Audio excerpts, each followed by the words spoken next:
Chapter 24-22. My lord. Back then, Feng Ling's men were the first to find the body-tempering treasured tome, but they used a scheme to lure Jing Hong and Li Yuan to the location of the tome. They instigated a war between the two sides, and in the end, reaped the benefits and obtained the body-tempering treasured tome. 1,000 years later, they reached the body-tempering supremacy state. The Xiaokou king recounted everything he had heard. In the battle back then, the southern wasteland king, Ao Qinggu, did not appear. In the end, Feng Ling obtained the body-tempering treasured tome through some means. After he reached the supremacy state, he slaughtered all the cultivators in the other 3 major cities outside East Valley City. Only the cultivators who submitted to him managed to survive in East Valley City. Among the experts, Ao Qinggu did not appear from beginning to end. Many people suspected that this legendary expert had already left the Endless Bone region without making a sound. The defeated Li Yuan had shamelessly offered up his wife and daughter for Feng Ling to play with, thus saving his life. However, he hadn't expected to be killed by Yi Sheng despite all his schemes. His end could be considered extremely tragic. Jing Hong fought to the death and sacrificed himself to send his sister, Jing Yun, into the sky-reaching bone pagoda. In fact, Jing Hong, who had not broken through to the body-tempering supremacy state, was not at a disadvantage in the battle against Feng Ling. In the end, he was besieged by Feng Ling, Li Yuan, and Feng Ling's subordinates. It could be considered the final chapter of the battle, and his death was tragic. So this was the ending back then. Do you know what happened to Jing Yun? Did she have a friend who escaped into the sky-reaching bone pagoda with her? When the Xiaokou king mentioned Jing Yun, Knight Sorrow asked anxiously. It seems that she succeeded in passing the bone pagoda and received some rewards from the cultivation room. I don't know how many years it was. However, I don't think her situation is good. After all, the entire sky-reaching bone pagoda has fallen into Feng Ling's hands. She can't hide in the cultivation room forever, right? The Xiaokou king explained truthfully. After passing every level of the sky-reaching bone pagoda, one would be rewarded with cultivation time. However, it had been 2,000 years, and the Xiaokou king judged that things were not optimistic. There's no time to lose. I must go to the sky-reaching bone pagoda. Xiaokou king's words, Knight Sorrow immediately got up. Knight Sorrow didn't want to miss the opportunity to make up for it, even if the chances were slim. Milord, that Feng Ling is overseeing the bone pagoda. Furthermore, his people have already monopolized the bone pagoda and are not allowing any cultivators to enter. The Xiaokou king hurriedly tried to dissuade him. Knight Sorrow was about to do something that no one dared to imagine. How could he not be worried? After obtaining the Genesis essence of heaven and earth, the Python king had completely submitted to him and was very worried about Knight Sorrow's safety. I don't care about that. The only one I'm worried about is you. This trip is very dangerous. Obviously, I can't bring you along. But if I leave you in East Valley City, you will be easily targeted. The Xiaokou king had been living a miserable life all these years, and Knight Sorrow was too kind to wipe out the entire East Valley City. Therefore, it was not safe to leave him here. Bringing him to the heaven-reaching bone pagoda was even more impossible. It was just too dangerous. Why don't you give this little python to me? Just as Knight Sorrow was feeling conflicted, an old man's voice suddenly rang out. Brother Mo Yuqian. Although he had not heard this voice for several thousand years, Knight Sorrow clearly remembered that it was Mo Yuqian who had given him the Tao comprehending wine. Mo Yuqian's Tao comprehending wine played a huge role in obtaining the Genesis essence of heaven and earth. Knight Sorrow was very happy to see that Mo Yuqian was safe and sound. Feng Ling's killing intent was too strong. It was not easy for him to survive for 3,000 years. As for how Mo Yuqian had managed to survive, Knight Sorrow did not think too much about it. After all, everyone had their own ambitions. Sometimes, when forced to lower one's head, there was no other choice. Hee, it's me. I haven't seen you for several thousand years. Your strength has grown very quickly. Even Li Yuan, one of the 4 great experts, was killed by you. Mo Yuqian still had a wretched look on his face, no different from back then. I still have to thank brother for letting me drink the Tao comprehending wine and obtain the Genesis essence of heaven and earth. I still have 1 drop left, I'll give it to brother. Knight Sorrow handed over the Genesis essence of heaven and earth. Hee, how can I accept this? Although Mo Yuqian's words were polite, he did not hesitate to receive the Genesis essence of heaven and earth, his appearance somewhat comical.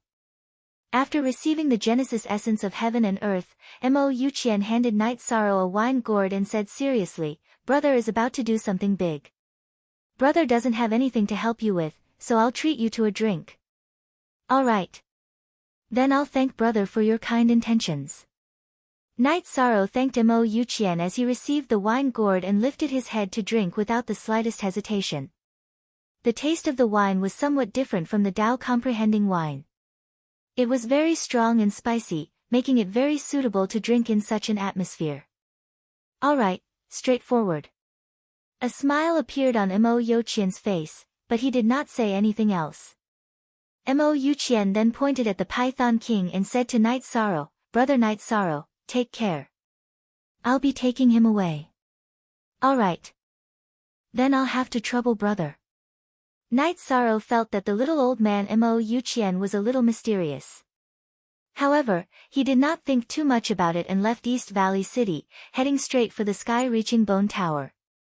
The evil spirit devouring winds in the endless bone region were no longer as fierce as 3,000 years ago, and were no longer a threat to Knight Sorrow.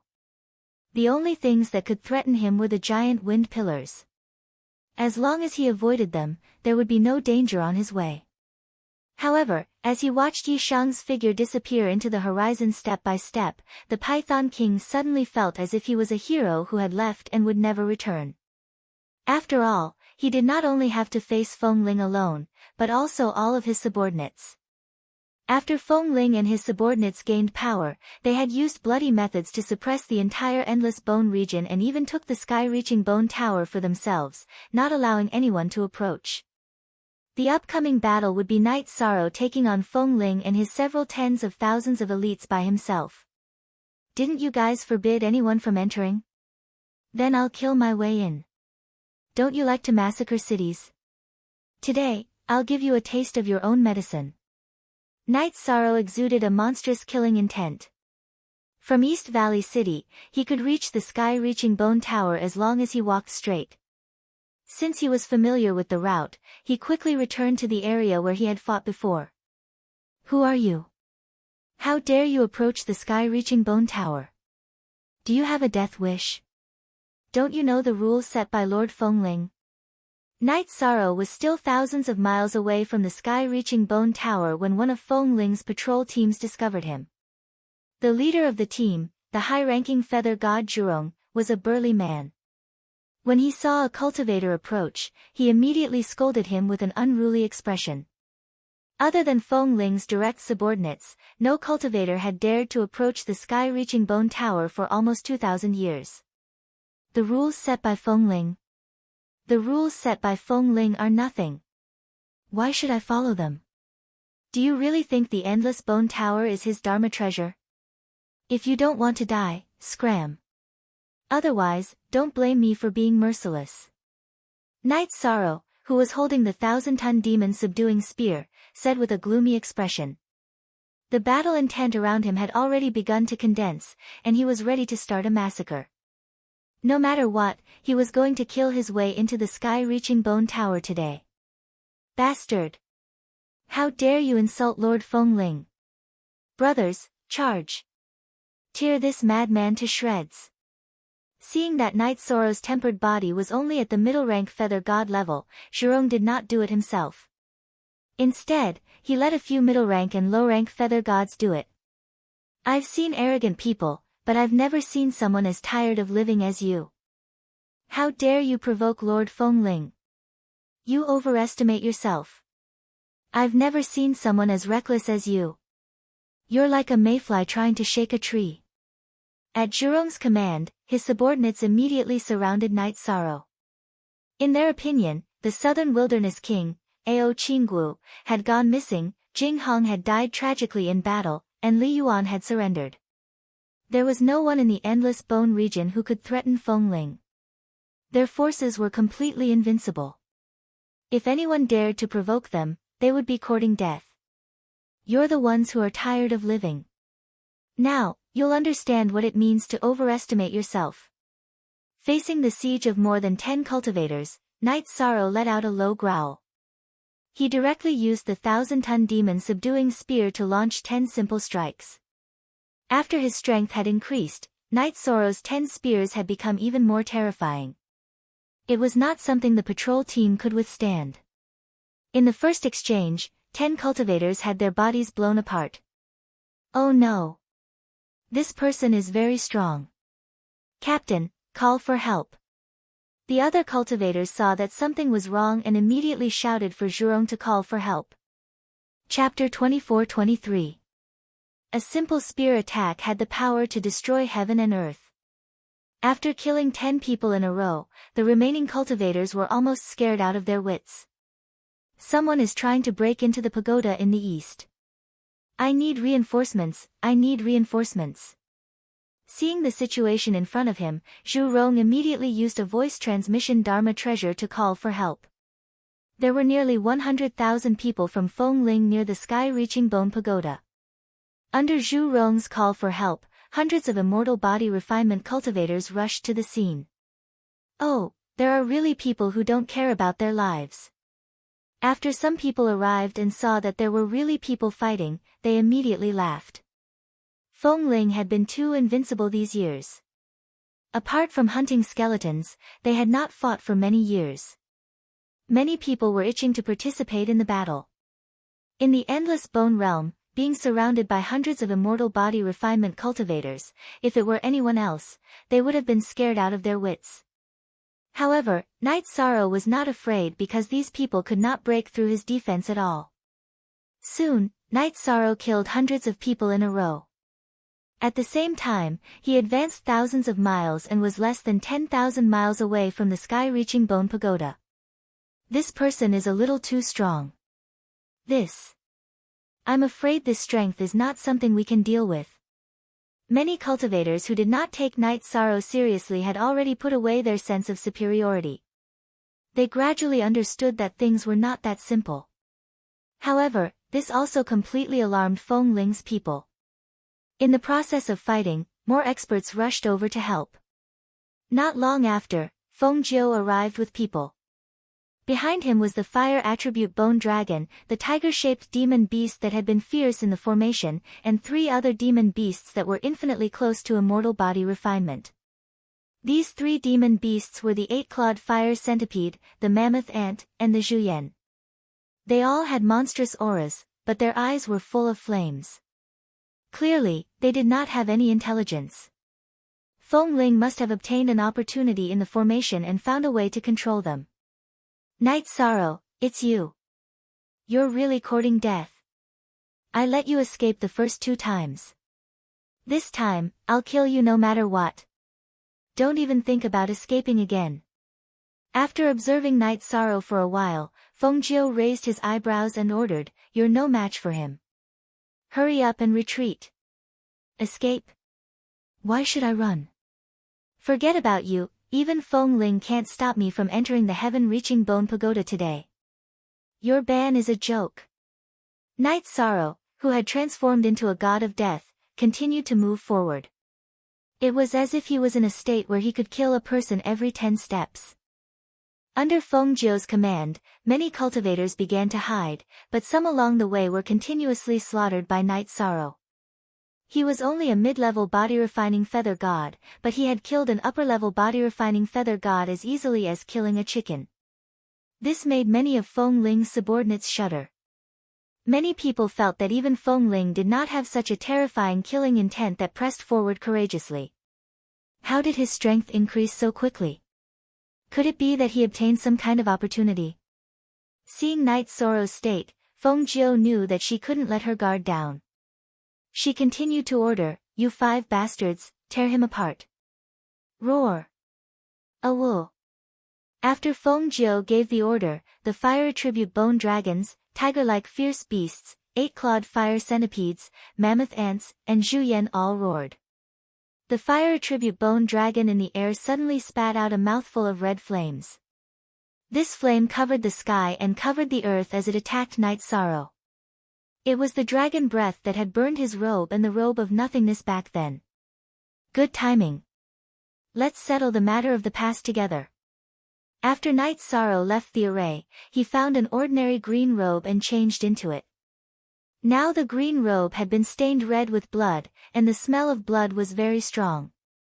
But no matter what, Night Sorrow did not want it to be burned. Naked again, he relied on his strong body to avoid the burning range of the flames. He rose into the air and went straight for the bone dragon's huge head. The current Night Sorrow's strength was far from what it was 3,000 years ago. He directly jumped on the bone dragon's head and broke both of its horns. Awoo! The bone dragon immediately let out a roar when both of its horns were broken. At the same time, the tiger-shaped beast, the 8-clawed fire centipede, the mammoth ant, and the Zhuyan all moved. The Zhuyan was not big. It was about the same size as Night Sorrow. It looked like an ape, but it had a white head and red feet. Its fangs looked very ferocious, giving people an extremely fierce feeling. It jumped up fiercely and went straight for Night Sorrow. Its momentum was very shocking. Good timing. Night Sorrow, who had just broken both of the bone dragon's horns, threw out a punch and met the Zhuyan head-on. After the collision, the Zhuyan's body was directly sent flying. The huge aftershock shook the bone dragon to the point that it almost fell apart and fell down. With a loud bang, it smashed into the ground. The bone dragon had just landed, and before it could even catch its breath, Night Sorrow's 1,000-kilogram demon subduing spear directly pierced a hole in its head. What a big crystal core. This should be comparable to countless crystal cores the size of a fingernail. With a big hole in the bone dragon's head, the flames surrounding its body immediately weakened a lot.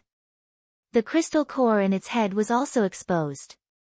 It was actually the size of a human head. This crystal core was obviously thousands of times more valuable than the fingernail-sized crystal core. Night Sorrow did not hesitate and directly took it out with his spear. Without the support of the crystal core, the fire attribute bone dragon's flames all disappeared, and it turned into a pile of immobile bones.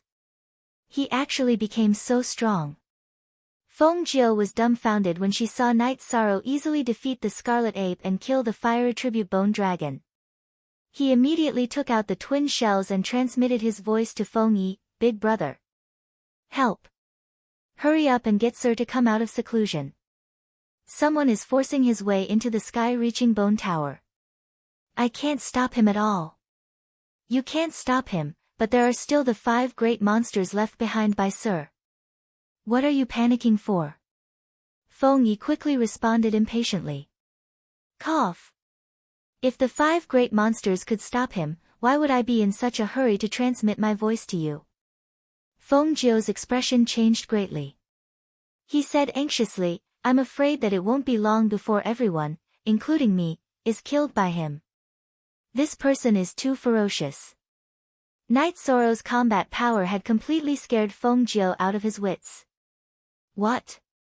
Who has such combat power? Could it be the Southern Wasteland King, Ao Qingguo? Don't panic, quickly hide in the Bone Pagoda and exchange for some time to cultivate. Hide for a while first. Feng Yi said and explained, "Sir and I have important things to do here, so we can't go back for now." "What's so important that our nest is going to be destroyed by someone?" Feng Jiu, who was hurriedly fleeing toward the sky-reaching Bone Pagoda, asked with some displeasure.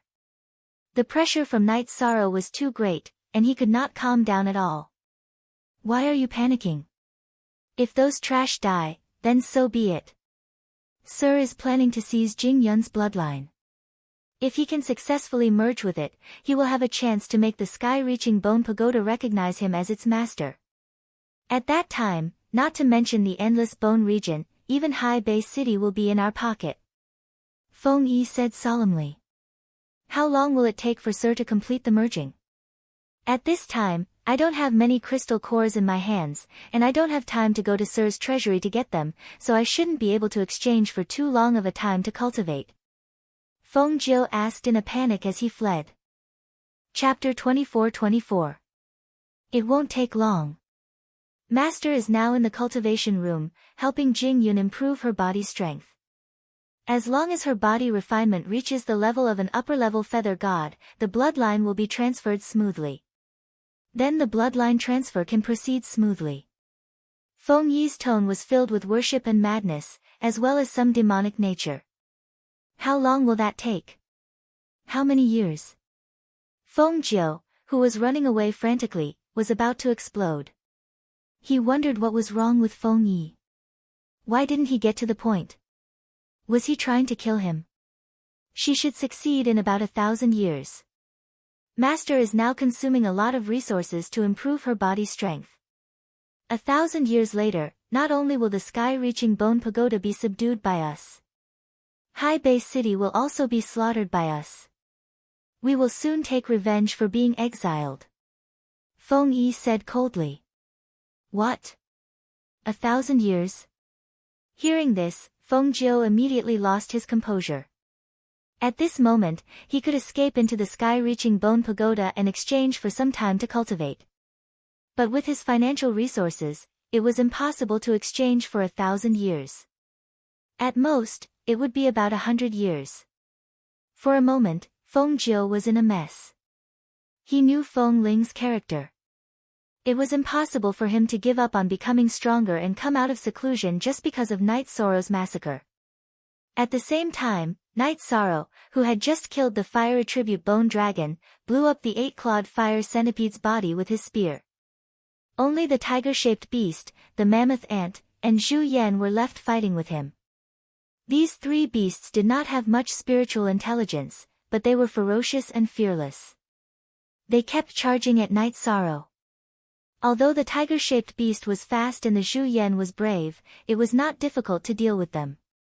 However, the mammoth ant was extremely difficult to deal with. It was not big, even smaller than Night Sorrow, but after using a secret technique, its strength was too great. Its body was very tough, and even the 1,000-kilogram demon subduing spear could not break its defense. Night Sorrow, who intended to use them to practice his spear skills, did not use his forbidden spear skills. For a time, they fought back and forth. Some of the cultivators who had fled far away saw that the situation was stable.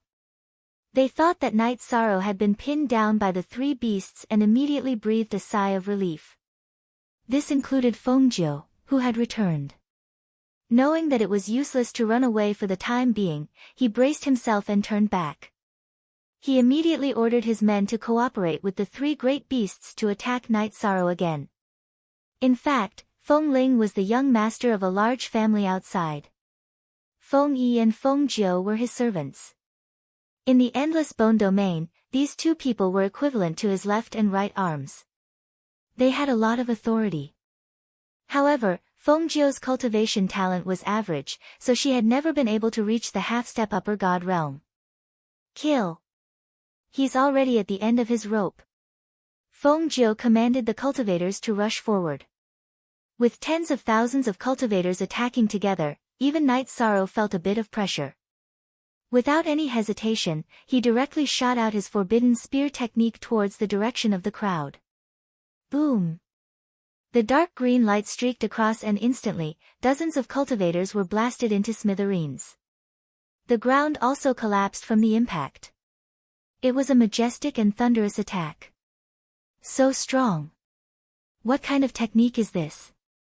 It's too strong. Many cultivators were stunned by this spear and were momentarily stunned. Awoo! The tiger-shaped beast was not convinced. It used its two wings to fly up and swoop down from the sky behind Night Sorrow. Sensing the danger, Night Sorrow did not turn back. He used his 1,000-kilogram demon subduing spear again and directly blasted the tiger-shaped beast's body into pieces. He jumped onto its head and took out a huge crystal core. Night Sorrow, who had destroyed the tiger-shaped beast, consumed a lot of energy and gradually felt a trace of exhaustion. Because of this, his killing intent grew stronger and he began to kill crazily. After all, ants could bite a person to death.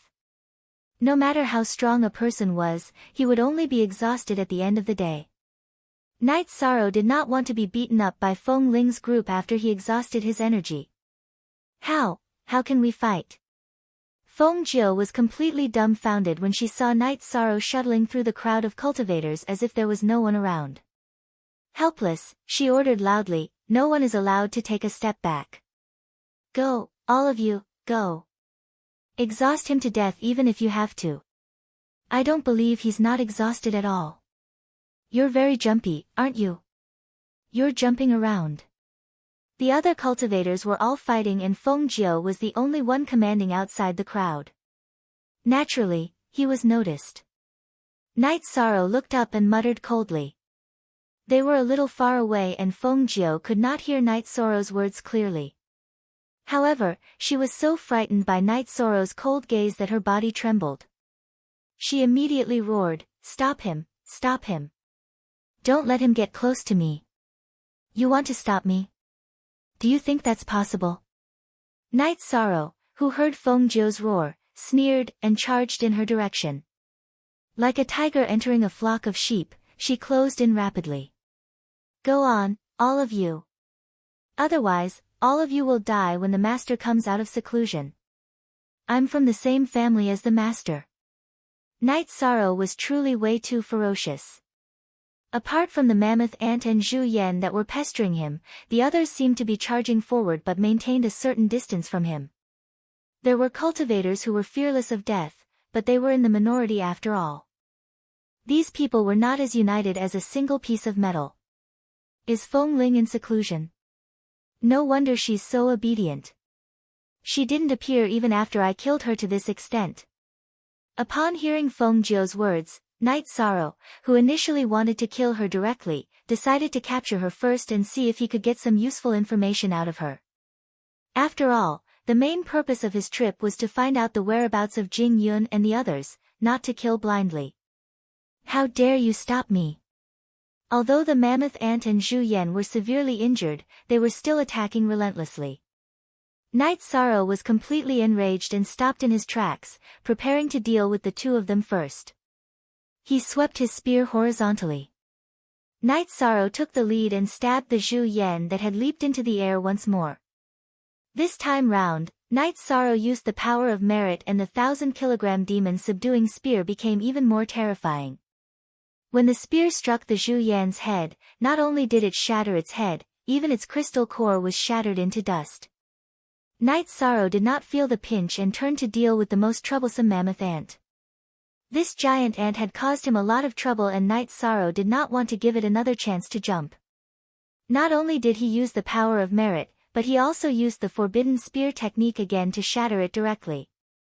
After using the Forbidden Spear technique 3 times in a row, Night Sorrow had consumed a lot of energy. However, seeing how fierce he was, the cultivators who originally wanted to resist lost their courage to fight back. After the female cultivator escaped, the others gradually gave up resisting and fled to the sky-reaching bone pagoda not far away. As for Feng Jiu, she was targeted by Night Sorrow. Before she could escape into the sky-reaching bone pagoda, her lower body was shattered by the spear. "Sir, please spare my life, please spare my life." Although her lower body was shattered, immortal state cultivators could recover quickly. Feng Jiu, who had fallen to the ground, immediately begged for mercy. She was originally Feng Ling's servant and did not have the integrity of an expert. "What do you have to be forgiven for?" Night Sorrow asked with a gloomy expression. He only controlled Feng Jiu and did not care about the others. Because he could already tell that Feng Jiu had the highest status among the cultivators present, he had to capture the ringleader first. "Sir, I know a lot about Feng Ling.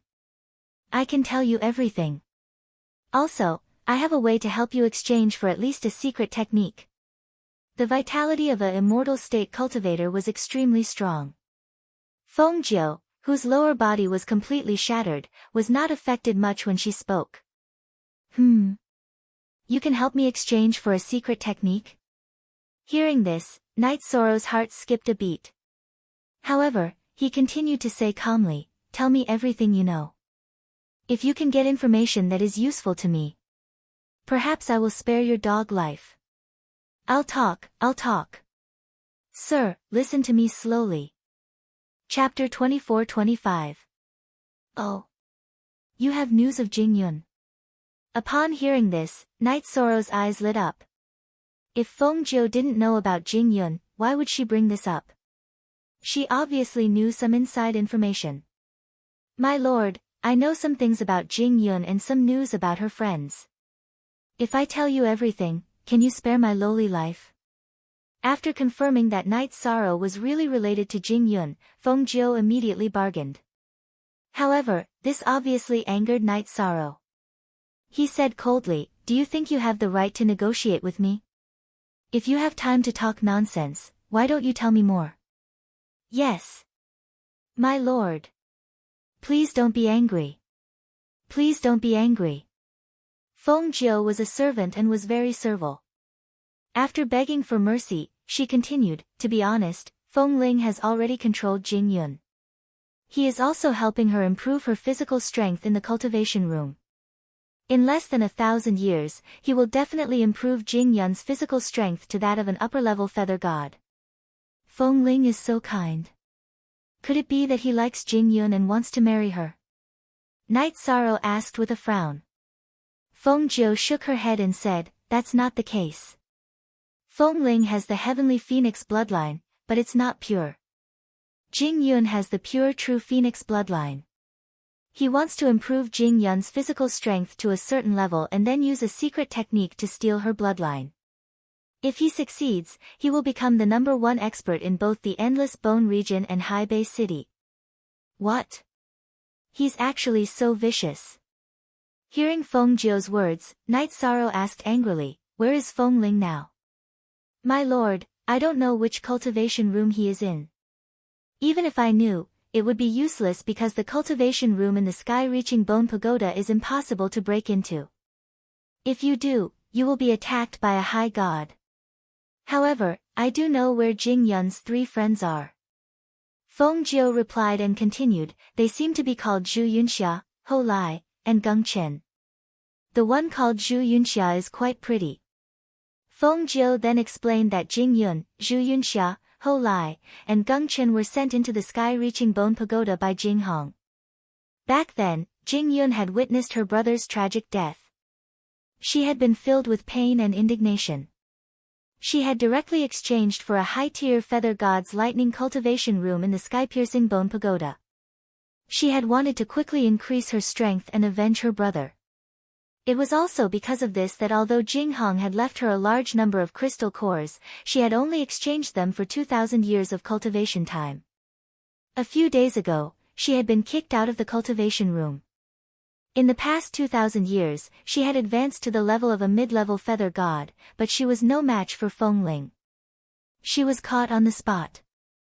As for Zhu Yunxia, Ho Lai, and Geng Chen, they had exchanged for low-level feather god lightning cultivation rooms. Although they didn't have many resources, they had spent a lot of time exchanging. They still hadn't come out. They were all upper-rank feather gods. Hiding in a lower-rank feather god's thunder cultivation room was just to buy time. In fact, they were quite desperate. They only hoped that Jingyun could create a miracle. After all, she had successfully evolved the bloodline of the true phoenix. Her talent in cultivation had even surpassed her brother, Jinghong. Originally, Jingyun's cultivation talent was much stronger than her brother's. Now, her talent in cultivation had also become outstanding. Therefore, Jinghong had sacrificed himself to protect his sister. He hoped that his sister could leave the Endless Bone region and avenge the destruction of her family. Otherwise, with Jinghong's strength, he could even fight Feng Ling, who had advanced to the level of a great god. Although he might not be able to defeat Feng Ling, he should be able to escape into the sky-reaching Bone Pagoda and leave through it. It seems that even if I was there back then, I wouldn't have been able to change anything. After hearing Feng Jiu's statement, Night Sorrow sighed and said, "Take me to see Zhu Yunxia and the others. They don't come out of the cultivation room. We can't see them at all." Feng Jiu immediately felt a headache coming on. It's okay. Just take me to the door of the cultivation room where they are. After saying that, Night Sorrow grabbed Feng Jiu's hair and lifted her half-broken body. Under his guidance, they found the cultivation room where the three of them were. 2 of the 3 cultivation rooms were where Night Sorrow and Jing Yun had met. Seeing the 2 familiar cultivation rooms, Night Sorrow sighed slightly and thought to himself, Jing Yun, don't worry. I will not let him succeed. No matter how difficult it is, I will solve it. Then, Night Sorrow knocked on the doors of the 3 cultivation rooms. He shouted, Yunxia, Ho Lai, Gung Chen, are you in there? I am Night Sorrow. Night Sorrow. Hearing the familiar voice, the 3 of them who were huddled in the cultivation room and waiting for death suddenly became alert. Although they had not interacted much with Night Sorrow, they were friends who had gone through life and death. Naturally, they trusted him very much. After asking a few questions to confirm that Night Sorrow was not Feng Ling's people in disguise, Zhu Yunxia, Ho Lai, and Gung Chen rushed out of the cultivation room. Seeing Night Sorrow covered in blood, Zhu Yunxia, Ho Lai, and Gung Chen's eyes turned red. They could already guess what kind of battle Night Sorrow had gone through. Night Sorrow, why are you here? Is Feng Ling not here? Zhu Yunxia immediately asked worriedly. In everyone's hearts, Feng Ling was already an undefeatable existence. I wish he was here. Unfortunately, he is after Jing Yun's bloodline. I don't know which cultivation room he is hiding in. Night Sorrow sighed. He was very worried about Jing Yun's encounter. What? Miss Jing Yun was captured by Feng Ling. The 3 of them who were originally happy because of Night Sorrow's appearance were immediately filled with worry. They knew about Jing Yun's true phoenix bloodline. She was indeed captured. However, there shouldn't be any danger within 1,000 years. Furthermore, she can obtain some benefits. Jing Yun's body isn't strong enough. If she wants to perfectly seize her bloodline, she must first advance to the level of an upper-level feather god. Feng Jiu, who had been ignored, quickly said a few words. She was afraid that the 3 people who had just appeared would vent their anger on her and kill her in a fit of anger. Within 1,000 years? What should we do in such a short time? Hearing Feng Jiu's words, Zhu Yunxia, Ho Lai, and Gung Chen's hearts tightened. Within 1,000 years, there was less than 1,000 years. How could they rescue Jing Yun from Feng Ling? Ignoring the fact that they could not force their way into the cultivation room, even with Feng Ling's strength, they could not catch up to him. We must increase our strength within 1,000 years. We must be strong enough to force our way into the cultivation room and defeat Feng Ling. Or we can directly make the sky-piercing bone pagoda recognize us as its master. These are the only 2 ways to save her. But what can we do about it? Ho Lai had a forthright personality, but now, he could not help but worry. He angrily kicked the wall of the cultivation room. Whether it was forcing their way into the cultivation room or making the sky-piercing bone pagoda recognize them as its master, it was almost impossible. Because they had less than 1,000 years. Gung Chen also frowned and nodded. That's right. This is simply an impossible task. 1,000 years was simply too short for this matter. Zhu Yunxia, who had an equally ugly expression, looked at Night Sorrow and said, Is there any hope for this matter? Since you were able to kill your way here alone, your strength should have increased a lot, right? Back then, I obtained an opportunity in the Great Array and then slept for 3,000 years. Now, my strength has indeed increased a lot. However, the difficulty of rescuing Jing Yun is indeed very high. I am not confident. Night Sorrow explained. Then, he said firmly, however, no matter how difficult it is, I will not give up on my friends. If they wanted to rescue Jing Yun, they had to quickly increase their strength. Even though Night Sorrow's cultivation speed was almost unparalleled, he could not help but feel an extremely heavy pressure. Chapter 24-26. Speaking of improving his strength, Night Sorrow immediately looked at Feng Jiu and asked, Before coming here, you said you could let me get a secret technique. Now tell me what's going on. If he could exchange for a suitable secret technique in the sky-reaching bone pagoda, Knight Sorrow could definitely improve his strength by a level. Of course, he was more concerned about this. I can get it. I can definitely get it. Hearing this, Feng Jiu said with a smile, Sir, spatial artifacts can't be used in the endless bone realm, so most big shots have their own treasure vaults. I know where Feng Ling's treasure vaults are. I think with his accumulation, it's definitely enough to exchange for a secret technique. Feng Jiu was a real villain. In order to survive, she even revealed Feng Ling's treasure vaults. Feng Ling exchanged for at least 1,000 years of cultivation time. How can there be any left in the treasure vault? As far as I know, the cost of exchanging for an upper-level feather god cultivation room is huge. Hearing Feng Jiu's words, Knight Sorrow immediately questioned. It was relatively cheap to exchange for a lower-level feather god cultivation room, but the upper-level feather god cultivation room's cost was terrifying. Otherwise, the cultivators in the endless bone realm would have expanded their strength to a certain extent. There must be some left. Feng Ling collected many female cultivators in the endless bone realm and raised them in a special area. He usually doesn't use the treasure vault there. Only I know these things. Feng Jiu immediately explained. Okay. I'll believe you this time. If you're up to any tricks, I'll kill you immediately. If he wanted to improve his strength quickly, a large amount of resources was necessary. Knight Sorrow warned Feng Jiu. Under her lead, they left the sky-reaching bone pagoda area and rushed to Feng Ling's hiding place. Feng Ling's hiding place was near the Black Wind Pillar area. It was a very hidden valley. The entrance of the valley was only a few dozen meters wide, but the inside was a different world. It was about 100 miles in radius. Outside the valley, there were many skeleton creatures. These skeletons walked aimlessly in a specific area. They didn't enter the valley, but blocked the path to the mountain. Knight Sorrow and the others killed over 1,000 skeletons before entering the valley. By killing the skeletons here, Knight Sorrow could obtain the golden power of virtue. However, by killing the ferocious beasts and bone dragons in the array, he could not obtain the golden power of virtue. He felt that it might be because the 5 ferocious beasts were created by cultivators, while these skeletons should be born naturally. It seems like killing skeletons to increase my power of virtue is also a way to quickly become stronger. Once I'm done with my other matters, I'll go around hunting skeletons. I wonder if there are any skeletons in the endless bone realm that are stronger than a high-class feather god. If there are, I should be able to quickly increase my strength.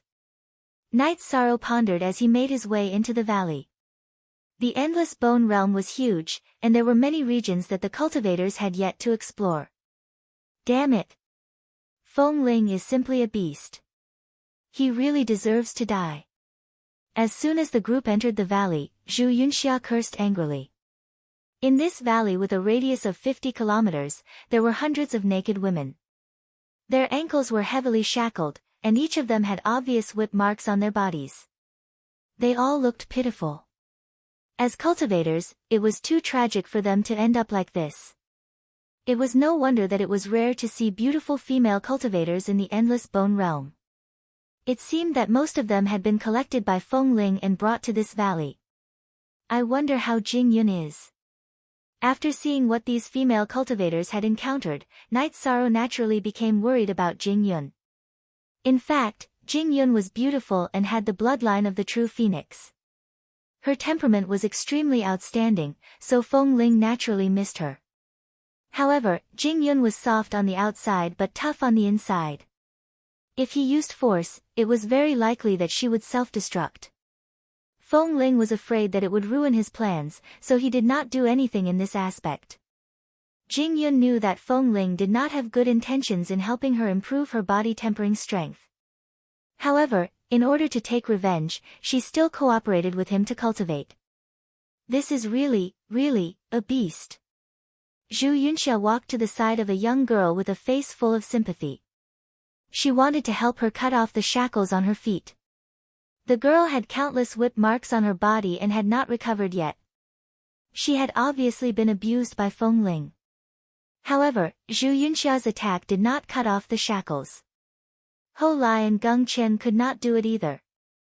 In the end, it was Night Sorrow who took action and removed all the shackles on these women. However, after these women were freed from the shackles, none of them left the valley. They were very confused and did not know where to go. Night Sorrow did not care about this. He let Zhu Yunxia handle it while he led Hou Lai and Geng Chen to find Feng Ling's treasury. As the saying went, it was hard to guard against thieves day and night. With Feng Jiu leading the way, they quickly found the treasury. This treasury was in a deep and serene cave. The cave, which was supposed to be pitch black, was even somewhat blinded by the shining crystal cores. There were at least hundreds of millions of crystal cores in the dazzling array. Moreover, there were many defensive and offensive divine weapons in the treasury. There was even a defensive robe that was at the high god level. A high god level defensive robe might not be worth much in the Endless Bone region, but it could definitely be sold for a high price in Hebei City. If these things are brought to the heavenly realm, they should be able to be exchanged for many cultivation resources. These should be resources that Feng Ling prepared for himself. After all, he has the ability to leave the Endless Bone region. The resources in front of them made Night Sorrow and the others very envious. After thinking for a while, Night Sorrow said, Hou Lai, go and call Yunxia over. We will each choose some divine weapons that are suitable for us. Then, move all these things away and hide them somewhere else. Don't leave a single one for Feng Ling. Divine weapons and the like were not very useful in the Endless Bone region. However, for a cultivator with excellent spear skills like Night Sorrow, using them would greatly increase his strength. When Zhu Yunxia and the others arrived, the few of them chose the divine weapons that were suitable for them. Zhu Yunxia's 1,000 Catty Demon subduing spear had been upgraded to a certain level. It was probably not inferior to a high god level divine weapon. Therefore, Night Sorrow did not choose it. As for Zhu Yunxia, after receiving a divine artifact longsword with 9 lightning tribulation feathers, she generously expressed that she would give the 1,000-kilogram devil-subduing spear to Yichang. She said that she had given away a divine artifact with 7 lightning tribulation feathers for a divine artifact longsword with 9 lightning tribulation feathers. Yishang was very grateful for this and remembered the other party's generosity. After that, Hou Lai received a set of war hammers and Geng Chen received a trident. Both were divine weapons with 9 lightning feathers. As for the defensive robe, they did not choose it because they could not use divine Yuan Qi. They could not use it at all. After that, the few of them spent more than 3 years wiping out Feng Ling's nest and moving it to a more secluded valley. Then, they returned to the sky-reaching Bone Pagoda with a large number of crystal cores. At this time, the sky-reaching Bone Pagoda was extremely deserted. There were not many cultivators in sight. Feng Ling's subordinates were so frightened by Night Sorrow that they either hid in the cultivation room or fled to other places. They were very afraid that he would start a massacre again. After entering the sky-reaching Bone Pagoda, the group began to study the use of the large number of crystal cores. Because Zhu Yunxia, Hou Lai, and Geng Chen had pinned their hopes of rescuing Jing Yun on Night Sorrow, they only took a small portion of the crystal cores to exchange for cultivation time. They still exchanged for cultivation rooms at the lower feather god level, not to become stronger, but to live safely for 1,000 years. With a large number of crystal cores in hand, after careful consideration, Night Sorrow exchanged for 2 secret techniques that were worth 50 million crystal cores each. One of them was called the Star's Mighty Body. It was a secret technique that could increase a cultivator's defense. This secret technique was similar to the mysterious Thunder Mighty Body. It consumed a lot of energy, but the backlash was not terrible. The other one was called the 7 Stars Rage. It could increase a cultivator's body strength and speed by 7 times in a short period of time. The backlash was very terrible.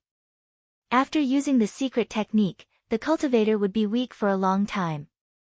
It could only be used in a desperate situation. Then, he exchanged for some basic Divinity Realm body refining experience. The price of these experience was not very high. It was much cheaper than some body-refining treasures. Knight Sorrow's idea was to leave a portion of the crystal cores to exchange for cultivation time at the upper feather god level. As for the body-refining treasures, he was not very interested in them. He was going to use these divinity realm body-refining experience to study the myriad Tao treasured book, hoping to upgrade it. I'm going to learn these 2 secret techniques first. Then, I'll go to the pagoda and see what kind of reward I can get. Take care, everyone. Time is tight, so I won't chat with you. After we rescue Jing Yun, we'll have a long talk. After obtaining the 2 secret techniques, Knight Sorrow told Zhu Yunxia, Ho Lai, and Geng Qin about his idea. If he wanted to increase his strength quickly, the best choice was to go to the sky-reaching Bone Pagoda and get some rewards. He could also learn some secrets of the Bone Pagoda. Zhu Yunxia, Ho Lai, and Geng Qin sent their blessings and rushed to the cultivation room. They were afraid of implicating Knight Sorrow. Since they were not cultivating, they exchanged for a cultivation room. They also brought the severely injured Feng Jiu in. After watching them enter the cultivation room, Knight Sorrow walked out of the sky-reaching Bone Pagoda and began to cultivate the 2 secret techniques. Knight Sorrow's soul power was already high, and his comprehension was not low. Recently, he had been strengthened by the Genesis essence of heaven and earth. In less than 100 years, he had learned the 2 secret techniques. He went straight to the sky-reaching Bone Pagoda. Chapter 24-27. This black-robed female cultivator was tall and slender, and she had a heavenly beauty. However, her expression was cold, and she gave off a feeling of being 1,000 miles away from others. However, when Knight Sorrow walked closer, he saw tears rolling down her face.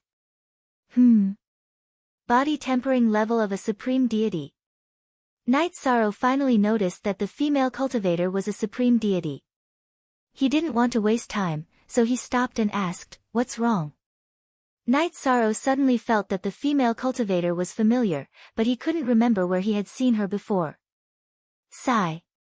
The female cultivator sighed and said, "I thought I could protect all my friends after I became a supreme deity. I didn't expect that after a few thousand years of cultivation, everything would change." "Are you the Southern Wasteland King, Ao Qinggu?" The female cultivator's words caused Knight Sorrow's heart to tremble. Her words immediately caused him to think of the legendary figure from the Endless Bone Realm. The Southern Wasteland has been massacred. There's no Southern Wasteland King. Ao Qingwu's words were full of sadness.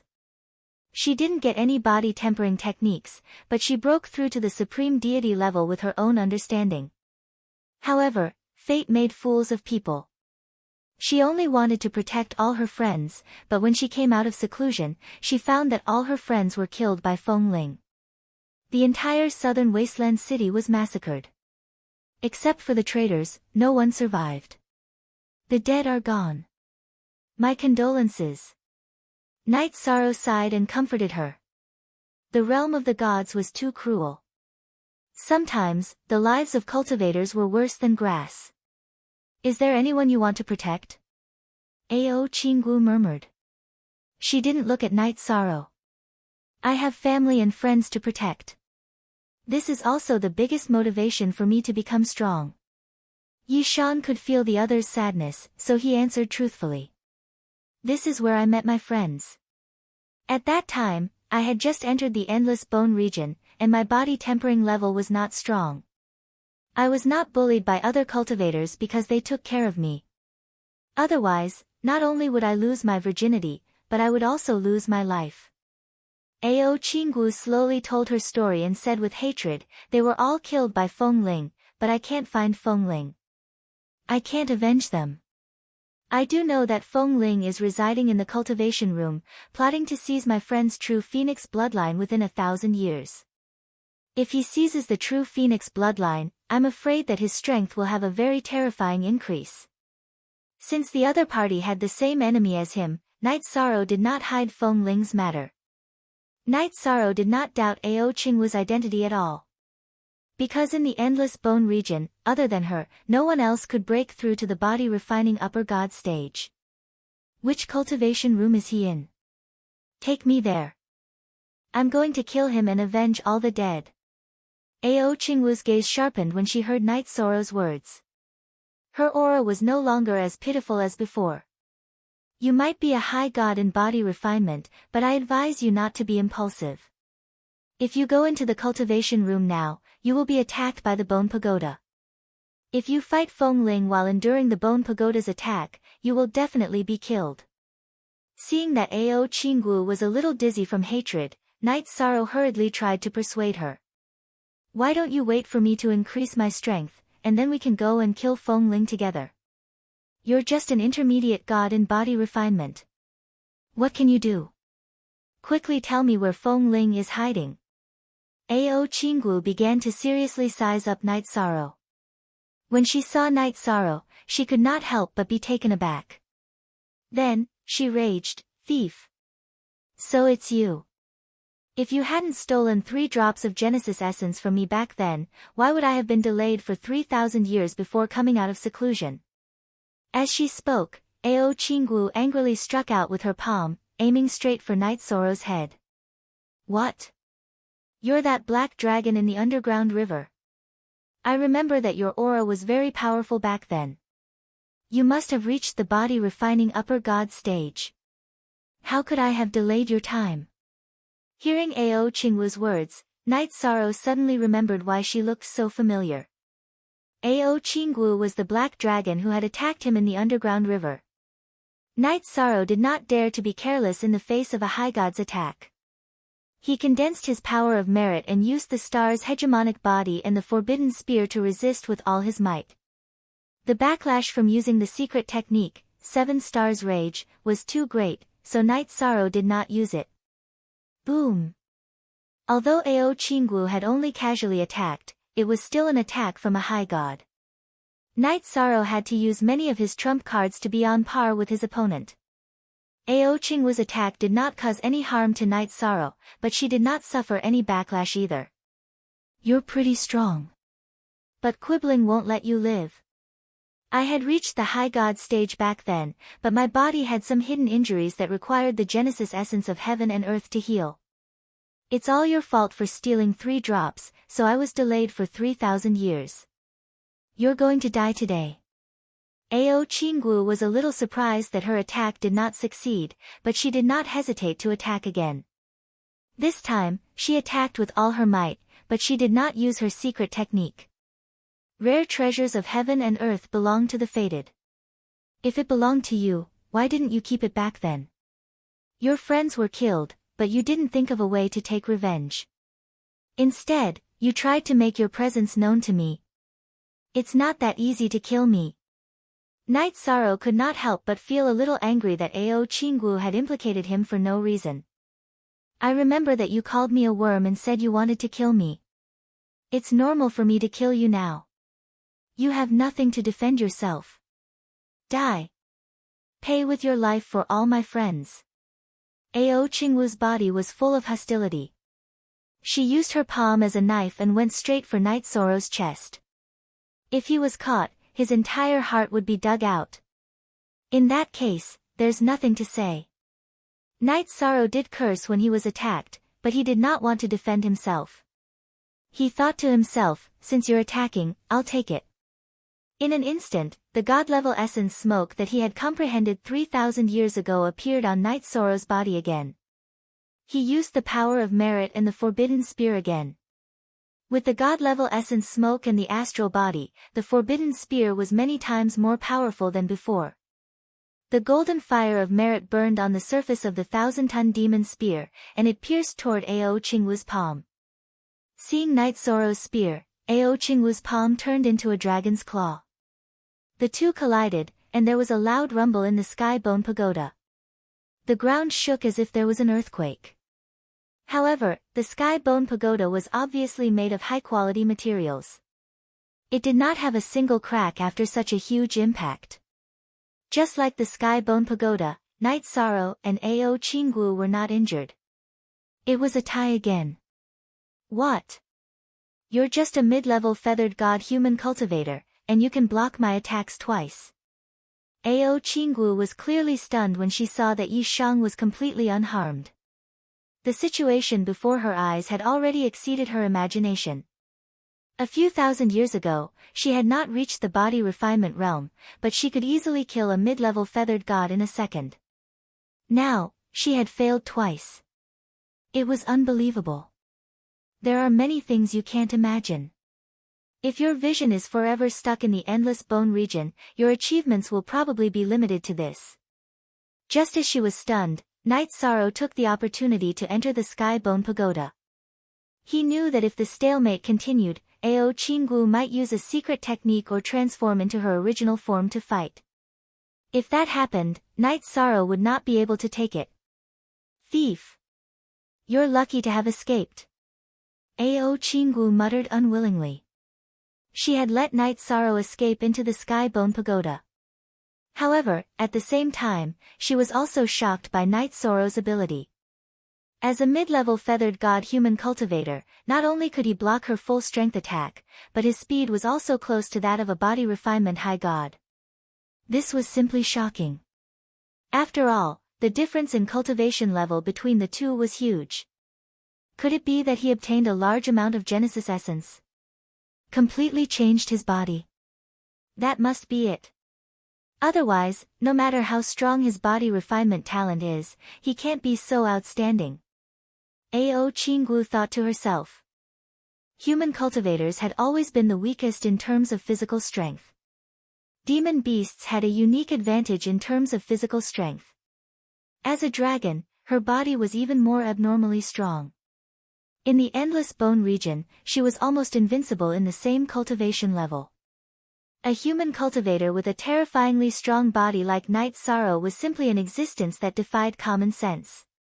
No matter how talented you are, I'll kill you next time. It won't be so easy between us. Ao Qinggu thought for a while and muttered hatefully. At the same time, Night Sorrow officially entered the Sky Bone Pagoda Challenge Tower. Chapter 24-28. Ao Qinggu's two attacks had given Night Sorrow a lot of pressure, but at the same time, it had given him a lot of confidence. Night Sorrow judged that he should be invincible in the Divine Feather Realm in terms of body tempering. He could even last a few rounds against a lower high god body tempering expert, but in a long battle, he would definitely not be a match for a high god body tempering expert. This meant that he was not too far away from the high god body tempering stage. If he improved in other aspects, he might be able to challenge a high god body tempering expert. But the prerequisite was that the high god body tempering expert did not have many trump cards. In any case, the Genesis essence of heaven and earth had given him a huge boost. Tell me the rules of the challenge tower. The challenge tower of the sky-piercing bone tower was located in an independent space, and the receptionist was a humanoid puppet. The humanoid puppet moved very slowly and spoke very slowly. The rules are that each level has 10 gatekeepers of the corresponding cultivation level. Defeat them or find the exit of the next level. The faster you clear the level, the better the rewards. The rewards include cultivation time in the sky-piercing bone tower, cultivation manuals, secret techniques, body tempering experience, and some special rewards. In addition, after clearing the 4th level, you will be able to see the teleportation gate out of the endless bone region. What are the special rewards? Yi Shang asked curiously when he heard the puppet's words. He knew that these mysterious rewards were usually good stuff. Only by breaking the previous record will you be able to trigger the special rewards. As for what the special rewards are, I don't know. But it has something to do with the master. The puppet explained slowly. The master of the sky-piercing bone tower? Didn't they say that the sky-piercing bone tower has no master and that anyone can get it to recognize a master? Night Sorrow was a little puzzled. The puppet said, the old master was the creator of the sky-piercing bone tower. The current sky-piercing bone tower is indeed an ownerless treasure. I see, I understand. Night Sorrow replied and found that there were 5 records at the entrance of the challenge tower. The record holder of the first level was Jing Hong, 3 breaths. The record holder of the second level was Ao Qinggu, 17 breaths. The record holder of the third level was Ao Qinggu, 39 breaths. The record holder of the fourth level was Feng Ling, 79 breaths. On the 5th level, the record holder was Feng Ling, using 217 breaths. No one passed the 6th level. No one passed the 7th level. These records are held by the 4 great powerhouses. He wondered how difficult it would be to break it. I need to return to my peak condition. The puppet had once said that there were benefits to breaking a record. There was a chance that he would be rewarded by the master of the Sky-Split Bone Pagoda. Knight Sorrow naturally didn't want to miss this opportunity. The challenge tower that everyone entered was an independent space. Knight Sorrow, who had recovered, was not worried about Ao Qinggu appearing. He began to carefully study the challenge tower. There were 9 gatekeepers on each level. The first level had the strength of a lesser feather god, the second level had the strength of an intermediate feather god, the third level had the strength of an upper feather god, the fourth level had the strength of a half-step high god, the fifth level had the strength of a lesser high god, the sixth level had the strength of an intermediate high god, and the seventh level had the strength of an upper high god. If he wanted the sky-piercing bone pagoda to recognize him as its master, he would have to survive the attacks of 9 superior gods. Knight Sorrow couldn't do that, so he didn't think too much about it. As for the 6th level, the chances were very low, so he didn't consider it. I wonder if I can pass the 5th level if I use all my trump cards. Knight Sorrow was very confident about the first 4 levels. This meant that he already had the ability to leave the Endless Bone region. However, the laws of time here were very special. 10,000 years was only 1 year in the divine world. He wasn't in a hurry to leave. He wanted to save Jing Yun, and he wanted to improve his strength as much as possible. Phew! I've finally recovered to my peak condition. I can challenge the challenge tower. After recovering for about a month, Knight Sorrow felt that his body was at its peak condition. He entered the first level of the challenge tower and prepared to start the challenge. The record for the first level was only 3 breaths. Knight Sorrow stood in the center of the arena with the 1,000 catty demon subduing spear in his hand. He was slightly nervous. Do you want to start the first level challenge? The puppet's slow voice sounded at this time. Start the first level challenge. Knight Sorrow shouted in an imposing manner. He began to prepare the 1,000 catty demon subduing spear's strongest move. Soon, a skeleton guardian of the lower divine feather realm appeared in each of the 9 positions within 100 meters of him. Without any hesitation, Knight Sorrow used the forbidden spear to strike the ground of the challenge tower. Boom! With a loud bang, the ground of the challenge tower shook. The 10 skeleton guardians were instantly shattered. The first level of the challenge tower is a success. A new record is born. The record holder is Knight Sorrow. Time taken, 1 breath. The puppet immediately announced the result. Hearing this result, Yishang smiled faintly. The reason he was able to deal with the skeleton guardian was because of his battle with Ao Qinggu. When the two of them exchanged blows, there was a huge aftershock. This gave him some inspiration, and he was able to think of a way to attack the ground. The challenge tower restricted the speed of the cultivators. If he were to deal with the skeletons one by one, it would be difficult to finish within 3 breaths. Using a group attack was the easiest way. The first level of the challenge tower is a success. A new record is born. The record holder is Knight Sorrow. Time taken, 1 breath. Just as Knight Sorrow was about to receive his reward with a smile, a loud announcement sounded in every corner of the Endless Bone region. What? How is this possible? Knight Sorrow passed the first level of the challenge tower in 1 breath? Is he really that Knight Sorrow? This name is not common. It should be him. In an inconspicuous stone house in East Valley City, a white-robed cultivator murmured with a complicated expression after hearing the announcement. He was Lu Jiangtian, the law enforcement captain of the Sea Sky Assembly. He had been in the Endless Bone region for more than 3,000 years and had yet to reach the body-tempering feather god realm. When he heard that Knight Sorrow had successfully passed the challenge tower and set a new record, he had mixed feelings.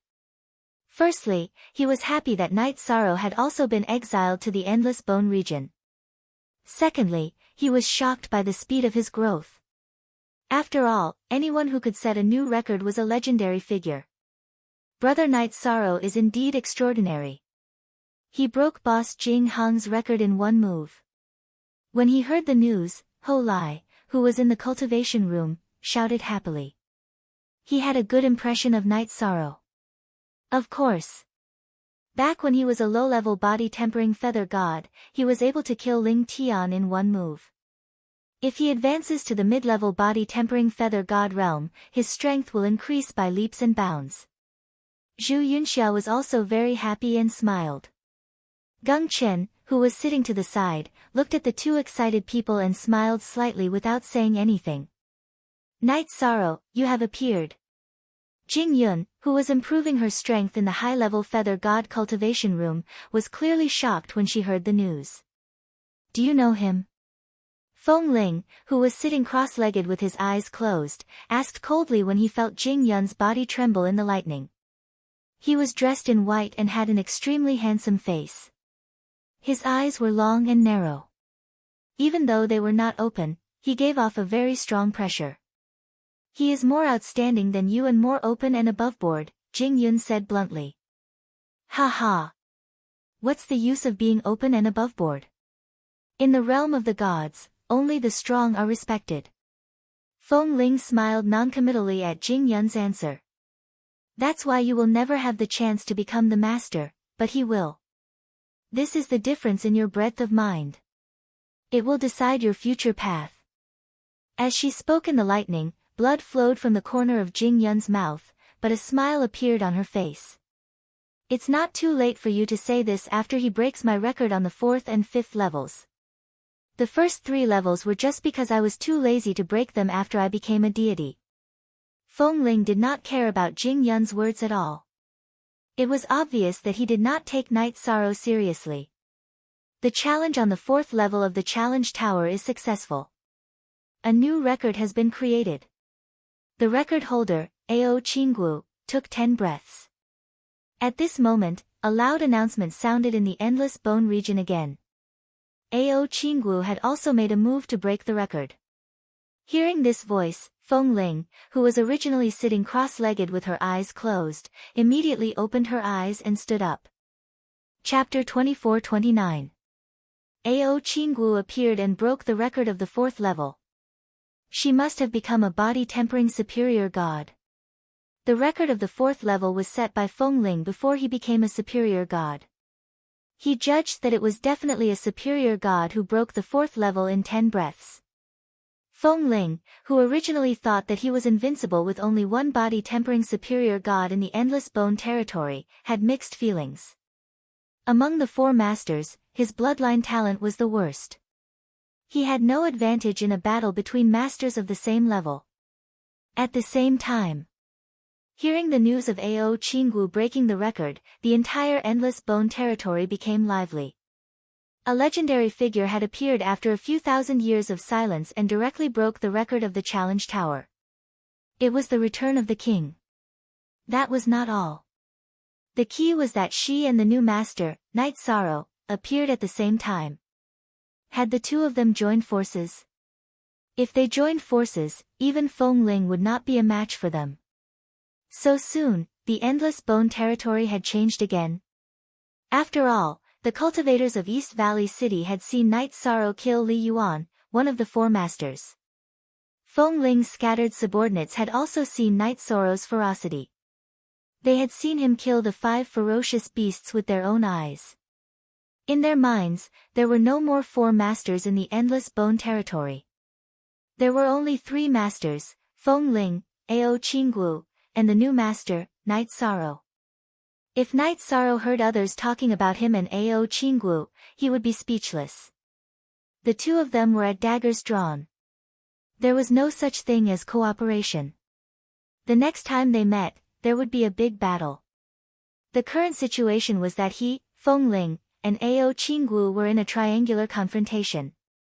It was a complete free-for-all. Ao Qinggu was the strongest at the moment. However, Feng Ling had Jing Yun's bloodline and might not be at a disadvantage. Knight Sorrow was the weakest at the moment, but his potential was the most amazing. It all depended on who could rule the endless bone territory in the end. Start the second level challenge. After the first level challenge, the puppet informed Knight Sorrow that the reward would be given after the challenge was completed.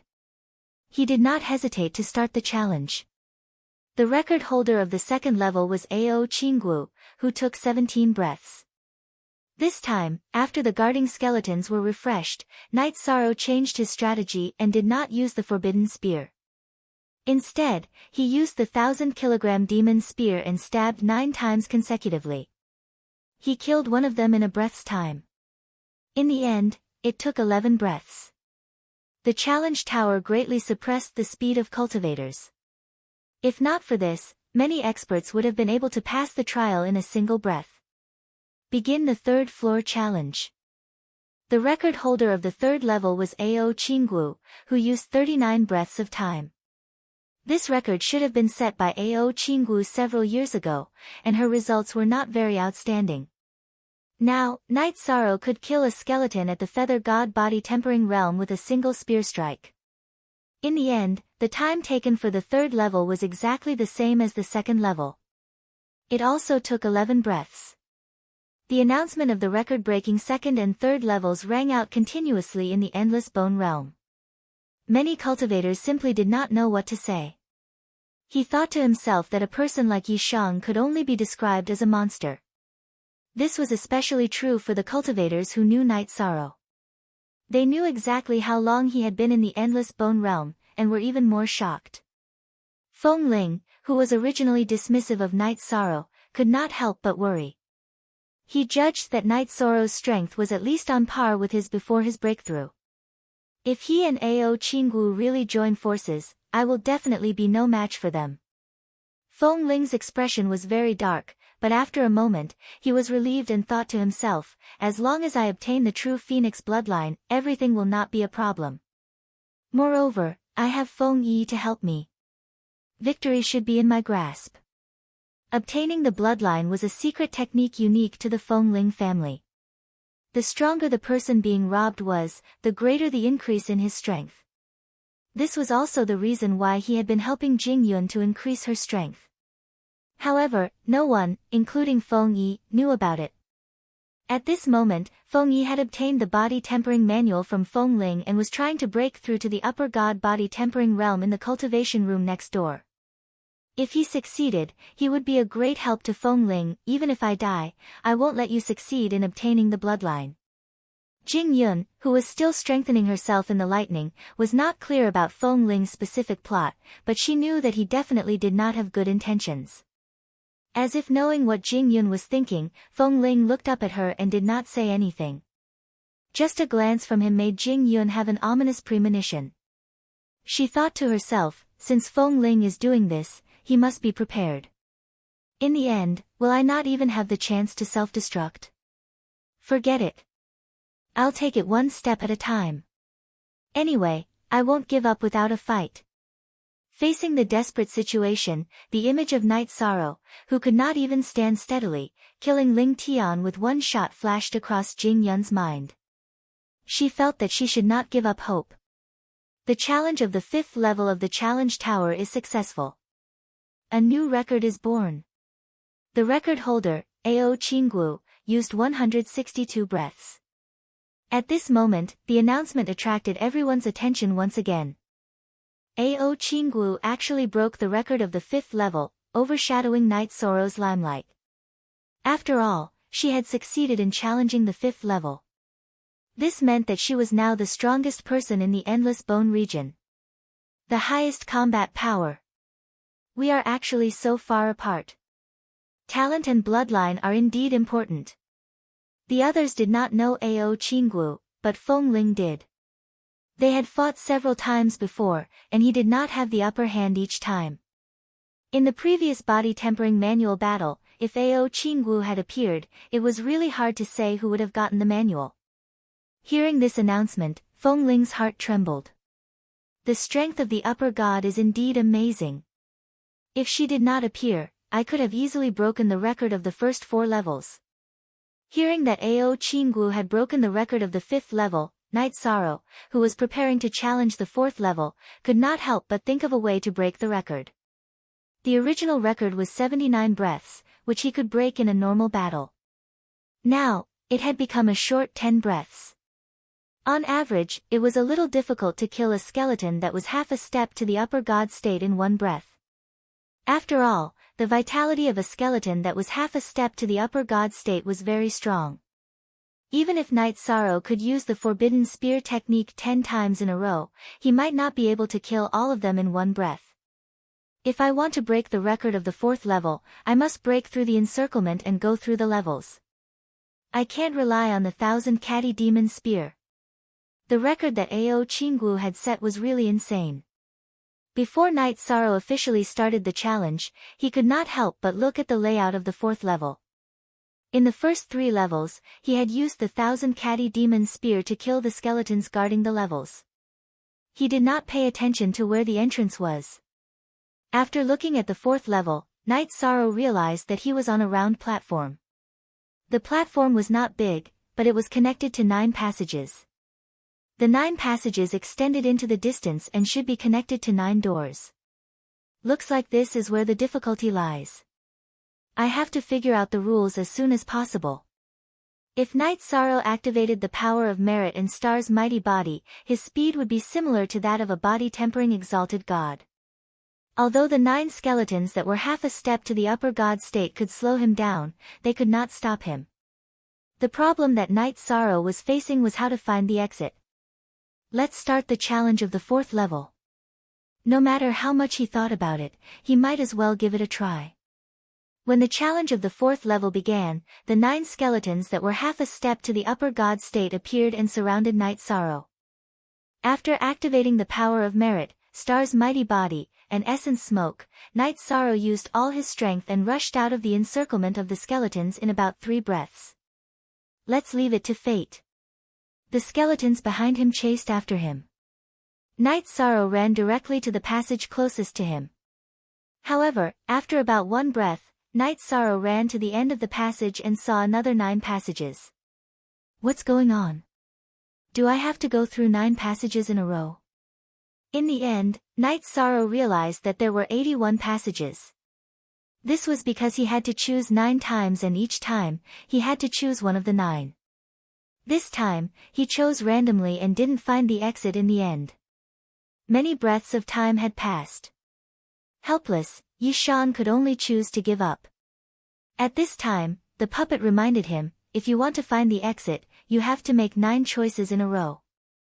You have to make the right choice each time to find the way to pass the level. It seems that there is a pattern in this. Chapter 24:30. But this time, Night Sorrow failed again. Not only this time, but he also failed in the dozens of subsequent attempts. I don't believe that I can't figure it out. The continuous failures had aroused Night Sorrow's passion. Since then, he had continued to research. After 10 years and countless experiments, Night Sorrow finally found some clues. It turned out that the skeleton guardians on the 4th level were related to the 9 stars. The 9 stars were Tian Peng Star, Tian Rui Star, Tian Chong Star, Tian Fu Star, Tian Qin Star, Tian Xian Star, Tian Ren Star, Tian Zhu Star, and Tianing Star. During the battle, Night Sorrow found that there was a small mark on each skeleton guardian's skull, which represented a star. The Heavenly Heart Star, the Heavenly Trust Star, the Heavenly Bird Star, and the Heavenly Auxiliary Star are the 4 auspicious stars. The Heavenly Rush Star is the 2nd most auspicious star. The Canopy Star, the Heavenly Rui Star, and the Heavenly Pillar Star are the 3 ominous stars. Which one represents the direction of the exit? Night Sorrow knew a little about the 9 stars, but he didn't understand it very well. Then, he studied the passageway and found that every choice of the passageway was related to the 9 stars. Every fork represented a star. Looking carefully, he could find the signs of the 9 stars. But they were all randomly distributed, and the order was very chaotic. Every time the same star is chosen, it should form a passageway. But why doesn't this work? It seems that the guardians are related to the passageway. After 5 years of repeated research, Knight Sorrow had completely figured out what was going on and had successfully passed the 4th level. It turned out that he had to defeat a skeleton guardian and activate the star passageway it represented. Every passageway had to choose the same star. That way, he could pass the level. But when Knight Sorrow passed the level for the first time, he had only tried. He didn't chase after time, so the time he took to pass the level was very long. This time, I should be able to break the record. After 10 years of research, I'm really tired. After understanding the rules of the 4th level, Knight Sorrow immediately activated his power of merit, Essence Chi Smoke Beacon, and Astral Tyrant Body. He also held the 1,000-kilogram demon-subduing spear in his hand. When the 4th level challenge began, Knight Sorrow used the 1,000-catty demon-subduing spear to kill the skeleton guardian representing the hero planet as quickly as possible. Then, he chose the hero planet's passageway and successfully set a new record for the 4th level. The 4th floor of the challenge tower is a success. A new record was born. The record is set by Knight Sorrow in 8 breaths. When Knight Sorrow completed the challenge, the Endless Bone Realm immediately resounded with a deafening announcement. After more than 10 years, the entire East Valley City was filled with exclamations upon hearing the announcement of a successful challenge. Even the record of the 4th level was broken by Knight Sorrow. This shocked many people. After all, this record was just set by Ao Qinggu. East Valley City, one of the few remaining cultivators in the Endless Bone Realm, immediately broke the silence of the past. It was bustling with activity, and quite a few cultivators had gathered to discuss the matter. If not for their fear of Feng Ling, many cultivators would have gathered at the sky-reaching Bone Tower. However, they were just onlookers and didn't understand the significance of this matter. When they heard the announcement, Feng Ling and Ao Qinggu were so shocked that they couldn't describe it with words, especially Feng Ling. He guessed that Knight Sorrow had broken through to the god level of body refinement, and he felt endless pressure in his heart. Ao Qinggu knew that it was impossible for Knight Sorrow to reach the god level of body refinement so quickly, but she was even more shocked than Feng Ling. She thought to herself, is he really stronger than me as a mid-level god-level body refinement feather god? Ao Qinggu's mood became complicated when she thought about how their battle had ended in a draw. However, she was still accepting the reward for breaking the record and didn't think too much about it. She continued to absorb the Genesis essence rewarded by the sky-reaching Bone Tower. After breaking the records of the 4th and 5th levels, the sky-reaching Bone Tower rewarded Ao Qinggu with 10 drops of Genesis essence, which increased her strength again. Begin the challenge of the 5th level. After recovering, Knight Sorrow didn't stop and directly began the challenge of the 5th level. With the experience of the 4th level, the record of the 5th level was quickly broken by Knight Sorrow. He found that the pattern of the 5th level was the same as the 4th level, except that the 9 stars were replaced by 9 palaces. Qian Palace, Ken Palace, Zhen Palace, Zhen Palace, Zhong Palace, Sun Palace, Li Palace, Kuan Palace, and Dui Palace. This time, because he had killed a god-level body refinement skeleton guard and had to escape from the other 8 guards, he took a long time to break through. Knight Sorrow took a longer time. He finished in 160 breaths, which was only 2 breaths faster than Ao Qinggu. Although the people in the Endless Bone region were numb to Knight Sorrow's achievements, they were still greatly shocked when the record of the 5th level was broken. At this point, many people already believed that Knight Sorrow had become the #1 person in the Endless Bone region. Many people even had the thought of following him. Zhu Yunxia, Ho Lai and Geng Chen were all very excited. They originally didn't have much hope in saving Jing Yun, but now they felt that a miracle could happen. After that, Knight Sorrow appeared on the 6th level of the challenge tower. After several attempts, Knight Sorrow found that the skeleton guard on the 6th level was too strong for him to kill, so he gave up. Do you accept the reward? After Knight Sorrow gave up, the puppet immediately asked. Accept. Of course I accept. Didn't I struggle for so many years to obtain a reward to increase my strength? Yishan nodded when he heard the puppet's question. This is the reward Master asked me to give you. After receiving Night Sorrow's confirmation, the puppet handed over a tattered book. This is my reward for breaking the record of the 5th level. What happened to the cultivation time, cultivation manuals, secret techniques, body tempering insights and some other special rewards? Yi Shang asked with a puzzled expression as he received the tattered book. This is the Master's body tempering insights. It is very precious and is a special reward of the highest level. Because it is too valuable, you will not receive any other rewards, the puppet explained slowly. This. Alright. Night Sorrow originally thought that he would receive a large reward, but now he felt that it was all for nothing. The sky-reaching Bone Pagoda's owner's body tempering insights should be very rare. With his notes, I might be able to upgrade the Myriad Tao Treasured Tome and create a Divine Realm chapter. Night Sorrow flipped through the book and confirmed that it was the sky-reaching Bone Pagoda's owner's notes. It mainly recorded his body tempering insights. Next, it recorded some past events related to the sky-reaching Bone Pagoda. Night Sorrow wasn't in the mood to study these past events. He used some crystal cores to exchange for 100 years of cultivation time in the sky-reaching Bone Pagoda's Tao Enlightenment Room. The price of cultivation time in the Tao Enlightenment Room was much cheaper than the cultivation room, but it was less safe than the cultivation room. Night Sorrow carried the 1,000 Catty Demon spear on his back and the Bone Pagoda's owner's notes in his hand.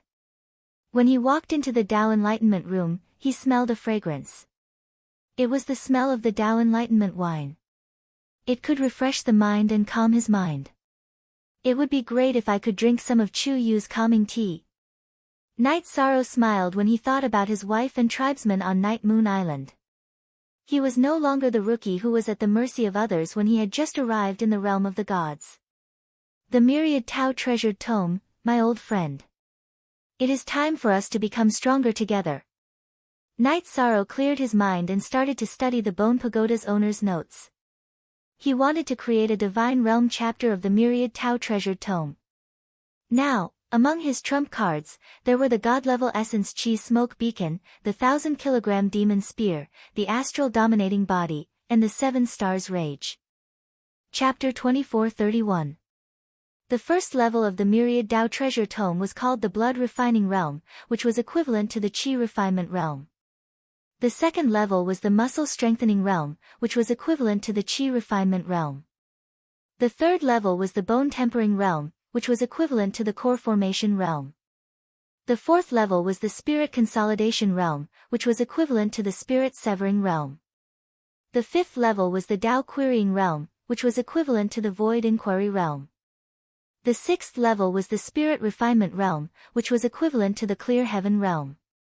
The seventh level was the Golden Body Realm, which was equivalent to the Sage Realm. The eighth level was the Undead Realm, and the ninth level was the Rebirth Realm. There was a blank page at the end, which probably corresponded to the God Realm. The creator of the Myriad Tao Treasure Tome probably hadn't broken through to the God Realm, which was why he didn't create the 10th level. Let me complete the content of the 10th level and beyond. Night Sorrow sat in the Tao Comprehension Room and studied the body refinement insights of the Bone Pagoda's owner. Creation was much more difficult than cultivation. His progress was very slow. The Myriad Tao Treasure Tome wasn't just used to strengthen the body, it could also improve the vitality and soul. Since Night Sorrow didn't have any insights to improve his vitality and soul, he could only start from the aspect of body refinement. He planned to divide the 10th level of the Myriad Tao Treasure Tome into 3 parts: body refinement, vitality, and soul. It corresponded to the lower feather god, middle feather god, and upper feather god. At the lower feather god realm, he only needed to consider body refinement to increase the strength of his body. In the future, he would obtain the God Realm Cultivation Technique and Soul Cultivation Technique, then he would supplement the vitality and soul. The body refinement insights of the Bone Pagoda's owner were not only related to the Feather God Realm, but also the High God Realm. Logically speaking, Night Sorrow didn't need to use the High God Realm, but after studying it, he gained a lot. He integrated the experience of the High God realm into the Feather God realm, and combined it with the insights of the essence Chi Wolf Smoke. He gradually figured out the body refinement insights of the Feather God realm in the Myriad Tao treasure tome. The process sounded simple, but it took him a whole 100 years. The first part of the 10th level of the Myriad Tao treasure tome, let's name it Wolf Smoke. After researching the Wolf Smoke, Knight Sorrow exchanged for 1,000 years of cultivation time in the Tao Enlightenment Room and meditated there. It took Knight Sorrow 700 years to consolidate his lower and middle divine feather body refinement realms. His body, which had already been strengthened by the Genesis essence of heaven and earth, was raised to a whole new level. This cultivation speed was all thanks to the Genesis essence. The cultivation process was equivalent to reabsorbing the Genesis essence, allowing it to display its true potential. My body's strength is probably on par with the average high gods. He reckoned that he would be able to withstand the backlash of the cultivation room. If he were to fight Feng Ling while enduring the backlash from the cultivation room, he would probably not be his match. If Ao Qinggu is willing to lend me a hand, it should not be too difficult to rescue Jing Yun. However, when we meet again, it will definitely be a great battle. Why would she help me? Ao Qinggu was an enemy, not a friend. Knight Sorrow felt that there was only one way to get her to help, and that was to defeat her. However, although his strength had increased tremendously, he was not completely confident that he could defeat Ao Qinggu. Moreover, 800 years had passed, and the matter of rescuing Jing Yun was imminent. Looks like I have to think of a way to increase my power of virtue. There were countless skeletal creatures in the endless bone region. After thinking for a while, Knight Sorrow left the sky-reaching bone tower to hunt the skeletal creatures. However, when Knight Sorrow first hunted the lower-level feather god skeletons, his power of virtue increased. However, when his power of virtue increased to 60% of the lower-level feather god skeletons, his power of virtue did not increase even when he hunted the higher-level feather god skeletons. In fact, he could increase his power of virtue by 20% for lower-level feather god skeletons, and 40% for middle-level feather god skeletons. He estimated that killing the half-step high god skeletons would increase his power of virtue by 80%, and killing the lower-level high god skeletons would allow his power of virtue to advance to the middle-level feather god level. Where can I find lower-level high god skeletons? Looks like I have to explore the entire endless bone region. After using more than 20 years to increase his power of virtue to 60% of the lower-level feather god level, Knight Sorrow decided to explore the unknown areas of the endless bone region. He had obtained many crystal cores over the years, but they were not enough to exchange for secret techniques. He decided to give them to Zhu Yunxia, Ho Lai, and Geng Chen so that they could exchange them for high-level cultivation rooms.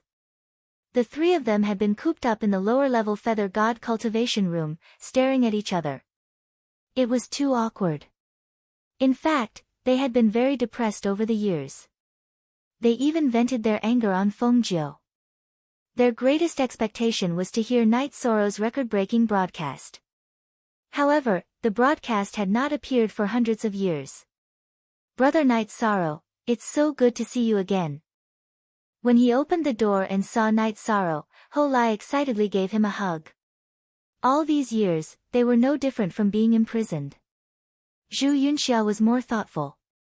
She asked worriedly, "We haven't left the cultivation room all these years. I wonder if there's any news from Miss Jing Yun." They had tortured Feng Jiu many times over the years, asking her to contact Feng Ling's people, but Feng Jiu had never contacted them. There's no news from Jing Yun for now. I'll go rescue her soon. I still need to make some preparations. Knight Sorrow explained. Although the matter of rescuing Jing Yun was urgent, if he was not fully prepared, it would be tantamount to suicide. It would be meaningless. He glanced at Feng Jiu and did not ask anything for now. He told everyone about Ao Qinggu so that they could understand the current situation in the Endless Bone region. The others were no longer a threat to the three of them. The current Endless Bone region had formed a tripartite balance of power. Brother Knight Sorrow, you're really a genius at cultivating your body. I, Geng Chen, am completely convinced. I believe that those of us who are not talented enough will leave the endless bone region soon. Hearing this, Gung Chen, who did not like to talk, was a little excited. Gung Chen's greatest expectation was that Night Sorrow would make the sky-reaching Bone Pagoda recognize him as its master and take them out of the endless bone region. He had people he cared about outside. Brother Gung Chen, don't worry. After I rescue Jing Yun, I'll challenge the sky-reaching Bone Pagoda's challenge tower. Night Sorrow patted Gung Chen's shoulder. The sky-reaching Bone Pagoda was a divine artifact for cultivating one's body. No one wanted to miss it. He estimated that after his strength increased, he would be able to break through the 6th level of the sky-reaching Bone Pagoda. The only difficulty was the final level. The sky-reaching Bone Pagoda's skeleton guardian was too powerful. Brother Night Sorrow. We won't be of much help to you in the endless Bone Pagoda, but once we leave the Bone Pagoda, we'll follow your lead and fight for you. I will fight for you. Gung Chen cupped his fists and swore. We're brothers. No need to be so polite. There will definitely be opportunities to fight together. There's no need to follow my lead. Night Sorrow helped Gung Chen up, then looked at Zhu Yunxia and said, this time, I'm here to give you cultivation essence crystals. Then, Night Sorrow gave them all the essence crystals he had hunted recently. He took them to exchange for an upper-level feather god cultivation room. After entering the new cultivation room, Night Sorrow looked at Feng Jiu and said, think of a way to contact Feng Ling's people and find out how things are going on his side. When I kill Feng Ling in the future, I'll release you. Yes. I'll contact Feng Yi right away. Facing Night Sorrow, Feng Jiu felt a lot more pressure than before. The fear in her heart grew even stronger. Without another word, she began to contact Feng Yi. What a bastard. In these past few years, no matter how much Zhu Yunxia and the others tortured her, Feng Jiu never contacted Feng Yi. Now that Night Sorrow said it, she did as she was told. Chapter 2432. Boss. How's Master Feng Ling's matter going? I've been cooped up in the cultivation room for a few hundred years. The crystal cores have all been used up. I'm afraid I'll be kicked out soon. If I'm kicked out, I'm afraid I'll be caught by Night Sorrow and my life will be in danger. Without Master, no one can deal with that guy anymore. Feng Jiu carefully glanced at Night Sorrow and pondered for a while before organizing his words and speaking to the twin shells. Feng Ling was a very suspicious person and would only contact Feng Yi. Only Feng Jiu could contact Feng Yi. Feng Jiu knew that the two of them definitely didn't know that he was captured by Night Sorrow. Feng Jiu. Why haven't you done anything for so many years? I thought you were killed by Night Sorrow. Not long after Feng Jiu spoke, Feng Yi's voice came from the inner shell. His voice sounded a little agitated. Obviously, he still cared about Feng Jiu. Sigh, I'm afraid of delaying your and Master's cultivation. But I really can't wait anymore. Feng Jiu's face suddenly showed a trace of helplessness. If his life wasn't at stake, he wouldn't have chosen to betray. Seeing that Feng Jiu's expression was a little conflicted, Night Sorrow's aura immediately erupted. Seeing that Night Sorrow was about to explode, Feng Jiu hurriedly continued to chat with Feng Yi. After asking, he got good news and bad news. The good news was that Feng Ling's matter of seizing the bloodline was delayed for 300 years because of the pressure from Night Sorrow and Ao Qinggu. Feng Ling wanted to improve Jing Yun's strength as much as possible. This way, after seizing the bloodline, his strength would leap further. The bad news was that after Feng Yi obtained the Body Refinement Treasure Book, he already had strength close to a Body Refinement High God. He should be able to break through to Body Refinement High God in the near future. His strength could be said to have improved by leaps and bounds. In addition to these two things, Night Sorrow also learned a big thing. That was that Ao Qinggu forced her way into Feng Ling's cultivation room 300 years ago and fought with Feng Ling under the attack of the cultivation room. In the end, she was seriously injured and barely escaped. It seems that the lightning attack of the cultivation room is really terrifying. In the next 200 years, I must continue to improve, only then will I have the chance to save Jing Yun. After clarifying the situation, Night Sorrow asked Feng Jiu to find an excuse to cut off the connection. Then, he bid farewell to Zhu Yunxia and the others and left the sky-reaching Bone Tower to explore the endless bone region. He didn't want to delay the improvement of his strength for even a second. The endless bone region had the soul-devouring evil wind and a large number of skeletons. There were many areas that no one had explored yet. Although Night Sorrow was only a mid-level divine feather, his true strength was comparable to that of an ordinary lesser high god. Ordinary soul-devouring evil winds were no longer a threat to him. After roughly 100 years, Night Sorrow finished exploring the entire endless bone region. He found 2 hidden great formations and obtained 12 drops of Genesis Essence. He no longer had any use for the Genesis Essence, so he had placed it in the same treasure trove as before, which was the valley where Feng Ling's possessions were hidden. Night Sorrow had encountered 5 half-celestial level skeletons. He had killed all of them and gained some merit power, but he had not encountered a single one of them. As a result, he had encountered a bottleneck in his strength. However, on this day, Night Sorrow, who had been aimlessly searching for high god skeletons in the endless bone region, suddenly saw Ao Qinggu, who had not appeared for 100 years, enter the terrifying black wind pillar. Why is Ao Qinggu going into this terrifying wind pillar? Night Sorrow still remembered the black wind pillar area. When he had first entered the endless bone region, he had been besieged by skeletons here. Night Sorrow was puzzled when he saw Ao Qinggu enter the wind pillar. However, he did not hesitate and followed her into the wind pillar to find out what was going on. Since Ao Qinggu dared to enter, there was nothing he did not dare to do. The soul-devouring evil wind here is very strong. The black wind pillar was quite harmful to cultivators, but Night Sorrow activated the star's tyrant body to resist it and did not suffer any damage. However, after passing through the black wind pillar and entering a new world, Night Sorrow felt as if the soul-devouring evil wind was scraping his face. It was even stronger than the black wind pillar. Before Night Sorrow's eyes was a world of darkness. Mountains had collapsed and the earth had cracked. There were broken walls everywhere, and the ground was like 10,000-year-old cold iron, cold and solid. The whole world was silent and colorless. It gave off an extremely oppressive and evil aura of death. The aura here is 100 times more terrifying than the endless bone region. I'm afraid there are more powerful creatures here. Ao Qinggu would not have entered this world for no reason. Now, her figure had long since disappeared. Although Night Sorrow did not feel good about this world, he still went in one direction to find out why Ao Qinggu had entered this world. There are indeed powerful skeletons here. After traveling for 100,000 miles in the dark, Night Sorrow stood on top of a mountain and saw a huge crater on the ground in the distance. Skeletons kept coming out of the crater. Most of the skeletons were upper-level divine feathers, but there were occasional half-step upper god-level skeletons. The frequency was about 1 in 10,000 miles.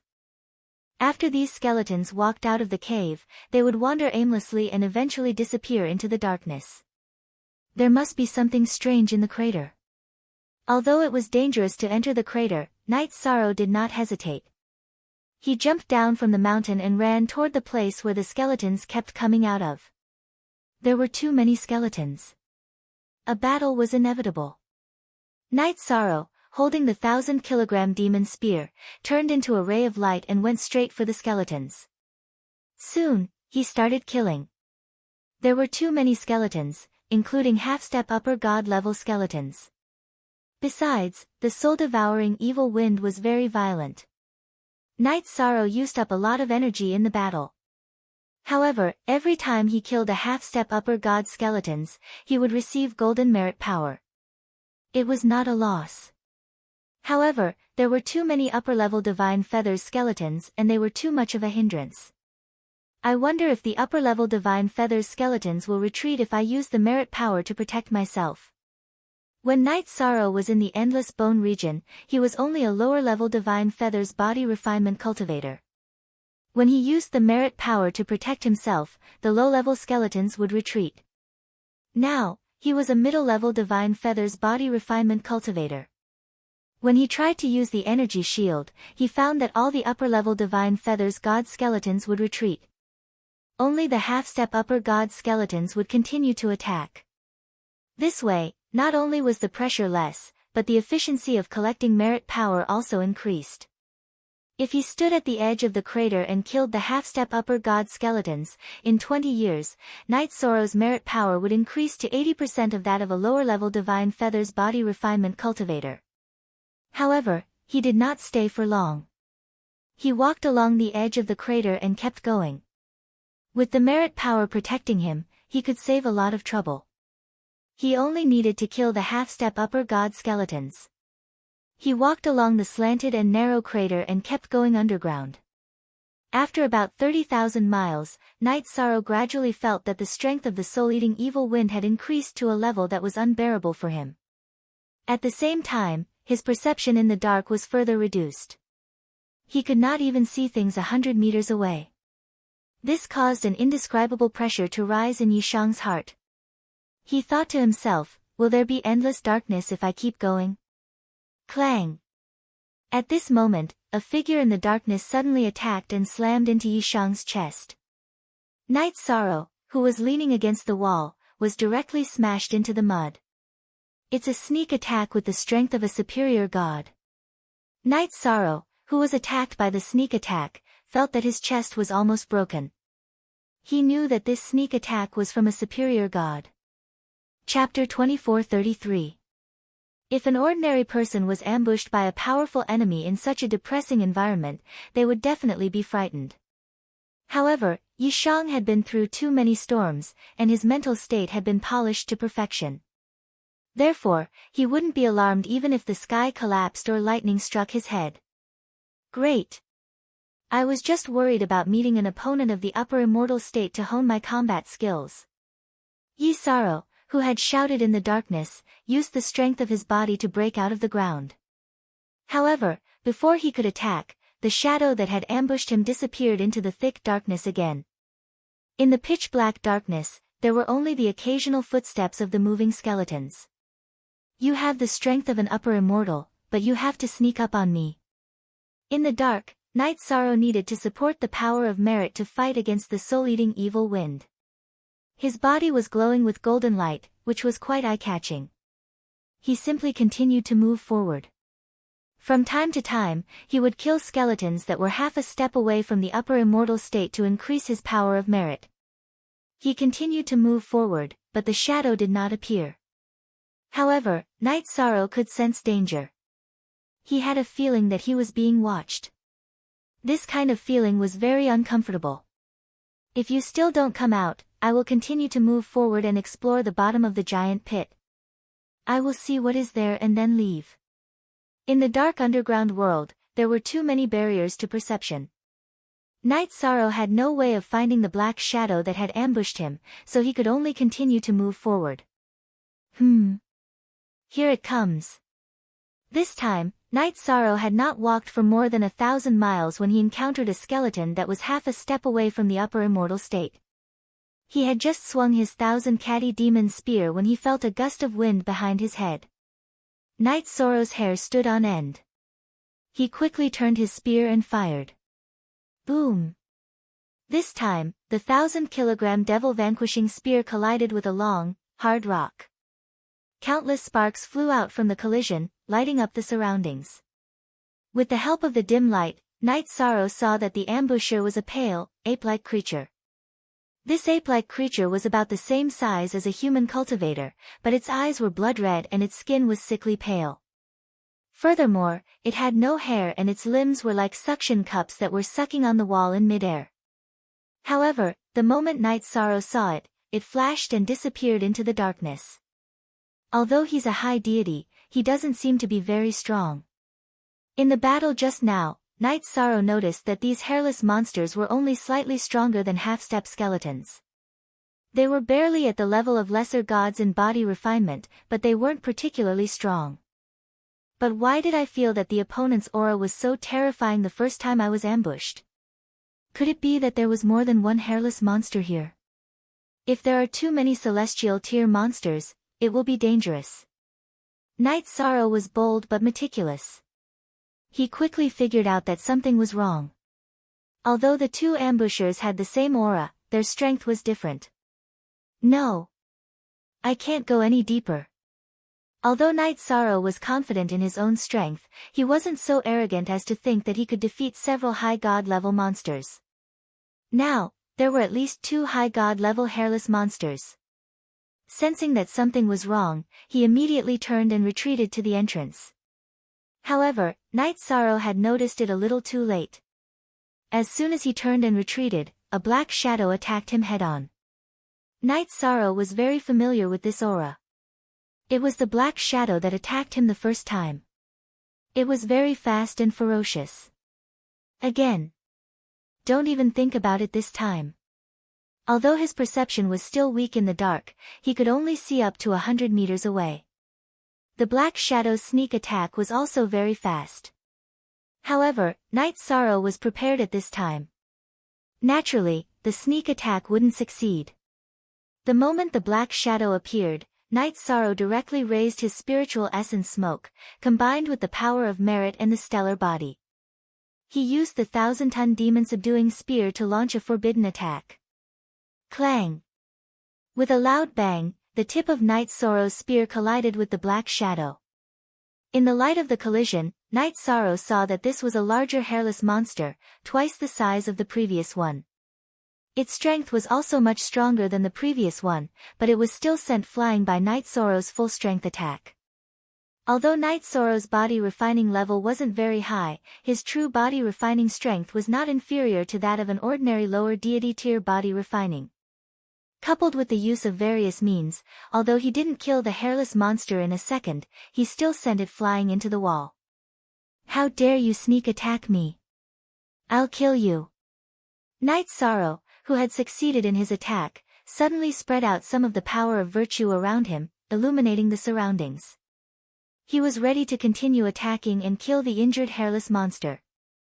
Although the effect of resisting the soul-devouring evil wind was weakened, at this time, he activated his spiritual essence smoke and wasn't affected much. 3 god-tier hairless monsters. But as soon as the area within 100 miles was illuminated, Night Sorrow was shocked. Because in addition to the hairless monster he was about to continue attacking and the one that was barely at the level of a supreme deity, there was an even stronger one hanging on the stone wall not far away. The aura of this monster was incomparably strong, and there was a strong murderous aura on its body. It had obviously experienced countless killings. Being stared at, Night Sorrow couldn't help but shudder. It felt as if his life was locked and no longer belonged to him. It's very likely that this is a middle deity tier hairless monster. Even if it's a one-on-one fight, I might not be a match for it. Now that it's 1 against 3, I'll definitely die. If I don't run now, when will I? At this moment, Night Sorrow was in no mood to continue attacking. He withdrew his power of merit and ran with all his might toward the entrance of the sinkhole. Fortunately, the strongest hairless monster was a certain distance away from him and was not in the direction of the entrance. With his life in danger, Night Sorrow was ready to use the secret technique, 7-star rampage, and he was ready to burn his blood essence and absorb it with the ultimate physical conditioning art. Roar! The 2 weaker monsters were obviously not as fast as Night Sorrow and were soon left behind. However, the last one that was discovered let out a ferocious roar and chased after them. Soon, the distance between the 2 sides was shortened. From 100 miles away, it shortened to about 30 miles. This is at least a middle deity tier monster. Otherwise, it's impossible to have such speed. In terms of speed, I'm definitely no match for it. I can only use this move now.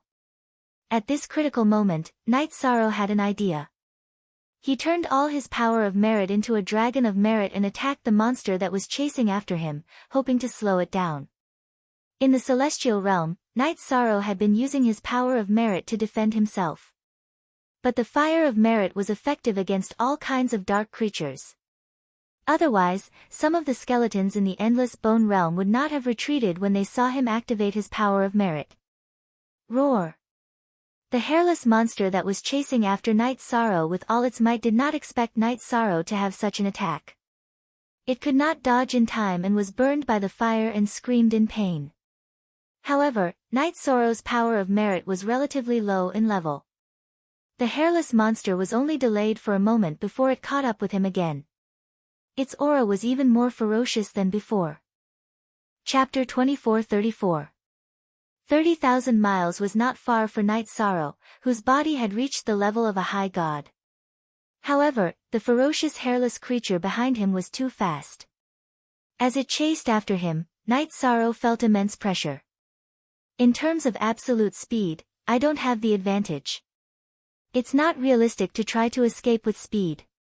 Since that's the case, let's fight. The situation in front of him clearly showed that there was no way to escape. His body was in a state of running, but Knight Sorrow's heart was filled with a strong fighting spirit. He was ready to attack at any time. However, he did not attack immediately. Instead, he continued to escape toward the entrance of the sinkhole. He did this to increase the distance between him and the two weaker furless creatures.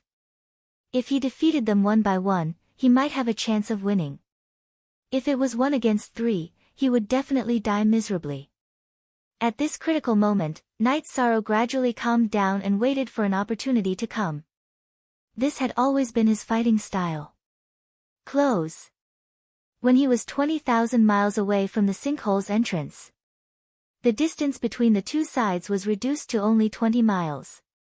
In fact, this was already a distance that could be attacked. However, Knight Sorrow was still running forward. The furless creature chasing after him had no chance to attack. It was so anxious that it kept roaring, shaking off some rocks. At this time, the second furless creature chasing after him was already 2,000 miles away. The furthest one was further away from Knight Sorrow. Its strength was indeed much weaker. Here's my chance. 7-star Berserk Dubhe. Suddenly, Knight Sorrow, who was waiting for an opportunity to attack, directly used the 7-star Berserk that he had never used before. The 7-star Berserk was divided into 7 levels: Dubhe, Merak, Fekta, Migrez, Alioth, Mizar, and Alkaid. This time, Knight Sorrow's Dubhe could actually be called a 1-star Berserk. Its strength doubled. The secret technique, 7-star Berserk, would quickly backfire after using it. Knight Sorrow did not want to use the strongest Alkaid until the moment of life and death. Eat my forbidden spear. After using the 7-star Berserk Dubhe, Knight Sorrow's body bloomed with intense starlight. The 1,000-kilogram demon subduing spear also bloomed with dazzling light, illuminating the whole dark world. Roar! The furless creature that was still running away didn't expect Knight Sorrow to suddenly turn around. It was too late for it to stop, so it could only swing its huge claws to meet the attack. After the two of them exchanged blows, the furless creature that responded in a hurry was directly sent flying. However, its body was very strong, so it did not suffer any serious injuries. Knight Sorrow's attack power was still a little lacking against a hairless mid-high god. A large area nearby was shattered into rubble and fell down the slope. For a moment, the entire pit rumbled, and a large amount of smoke and dust was raised. This dust was mixed with a sense of evil and coldness, giving people an extremely uncomfortable feeling. Die! Knight Sorrow, who was slightly affected by the dust, suddenly felt a little restless. He did not turn around to escape. Instead, he used the 7-star Berserk Skyjade and continued to increase his combat strength. Once again, he fired the forbidden spear at the mid-high god. This time, the slightly injured hairless creature was prepared. However, it had underestimated Knight Sorrow's strength. It thought that the power of this move was the same as the previous one, and was sent flying again. Again. Twice, the hairless creature with the strength of an intermediate great god was sent flying. Furthermore, the rubble had basically blocked off the bottom of the sinkhole for thousands of miles.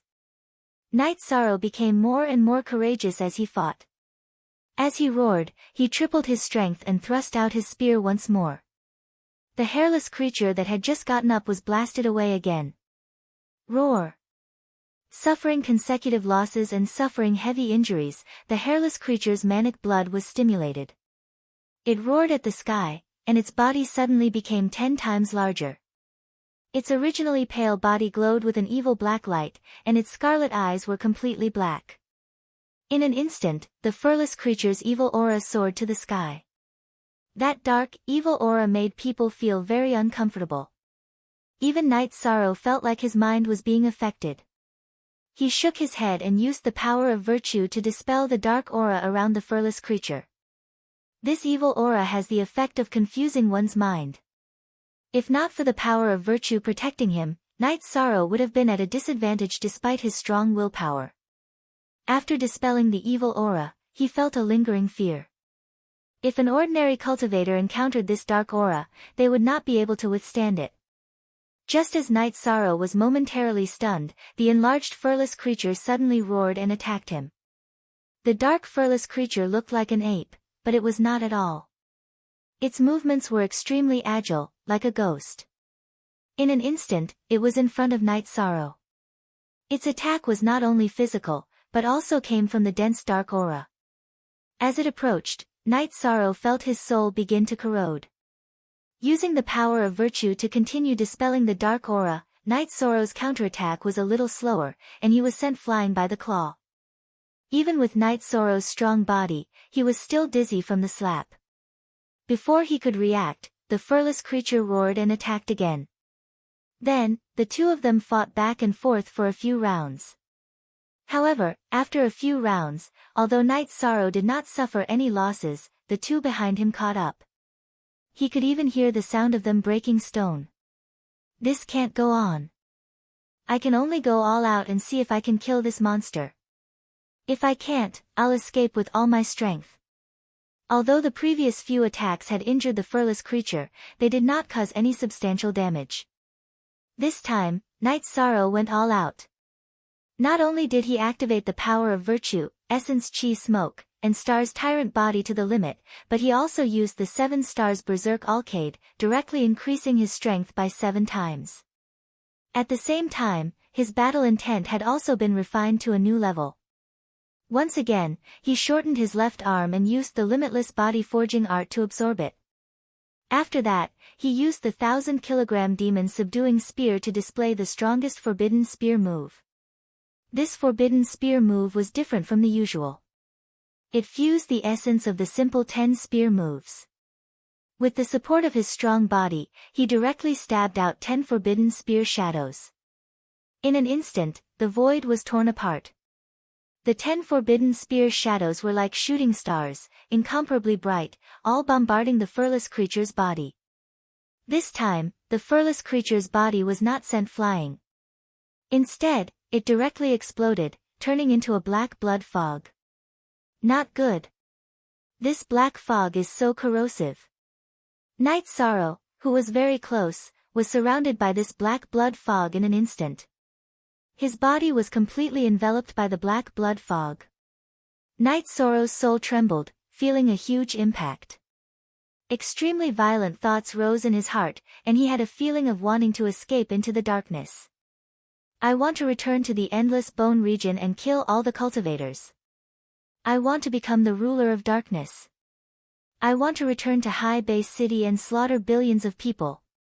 In an instant, Knight Sorrow's thoughts all turned black.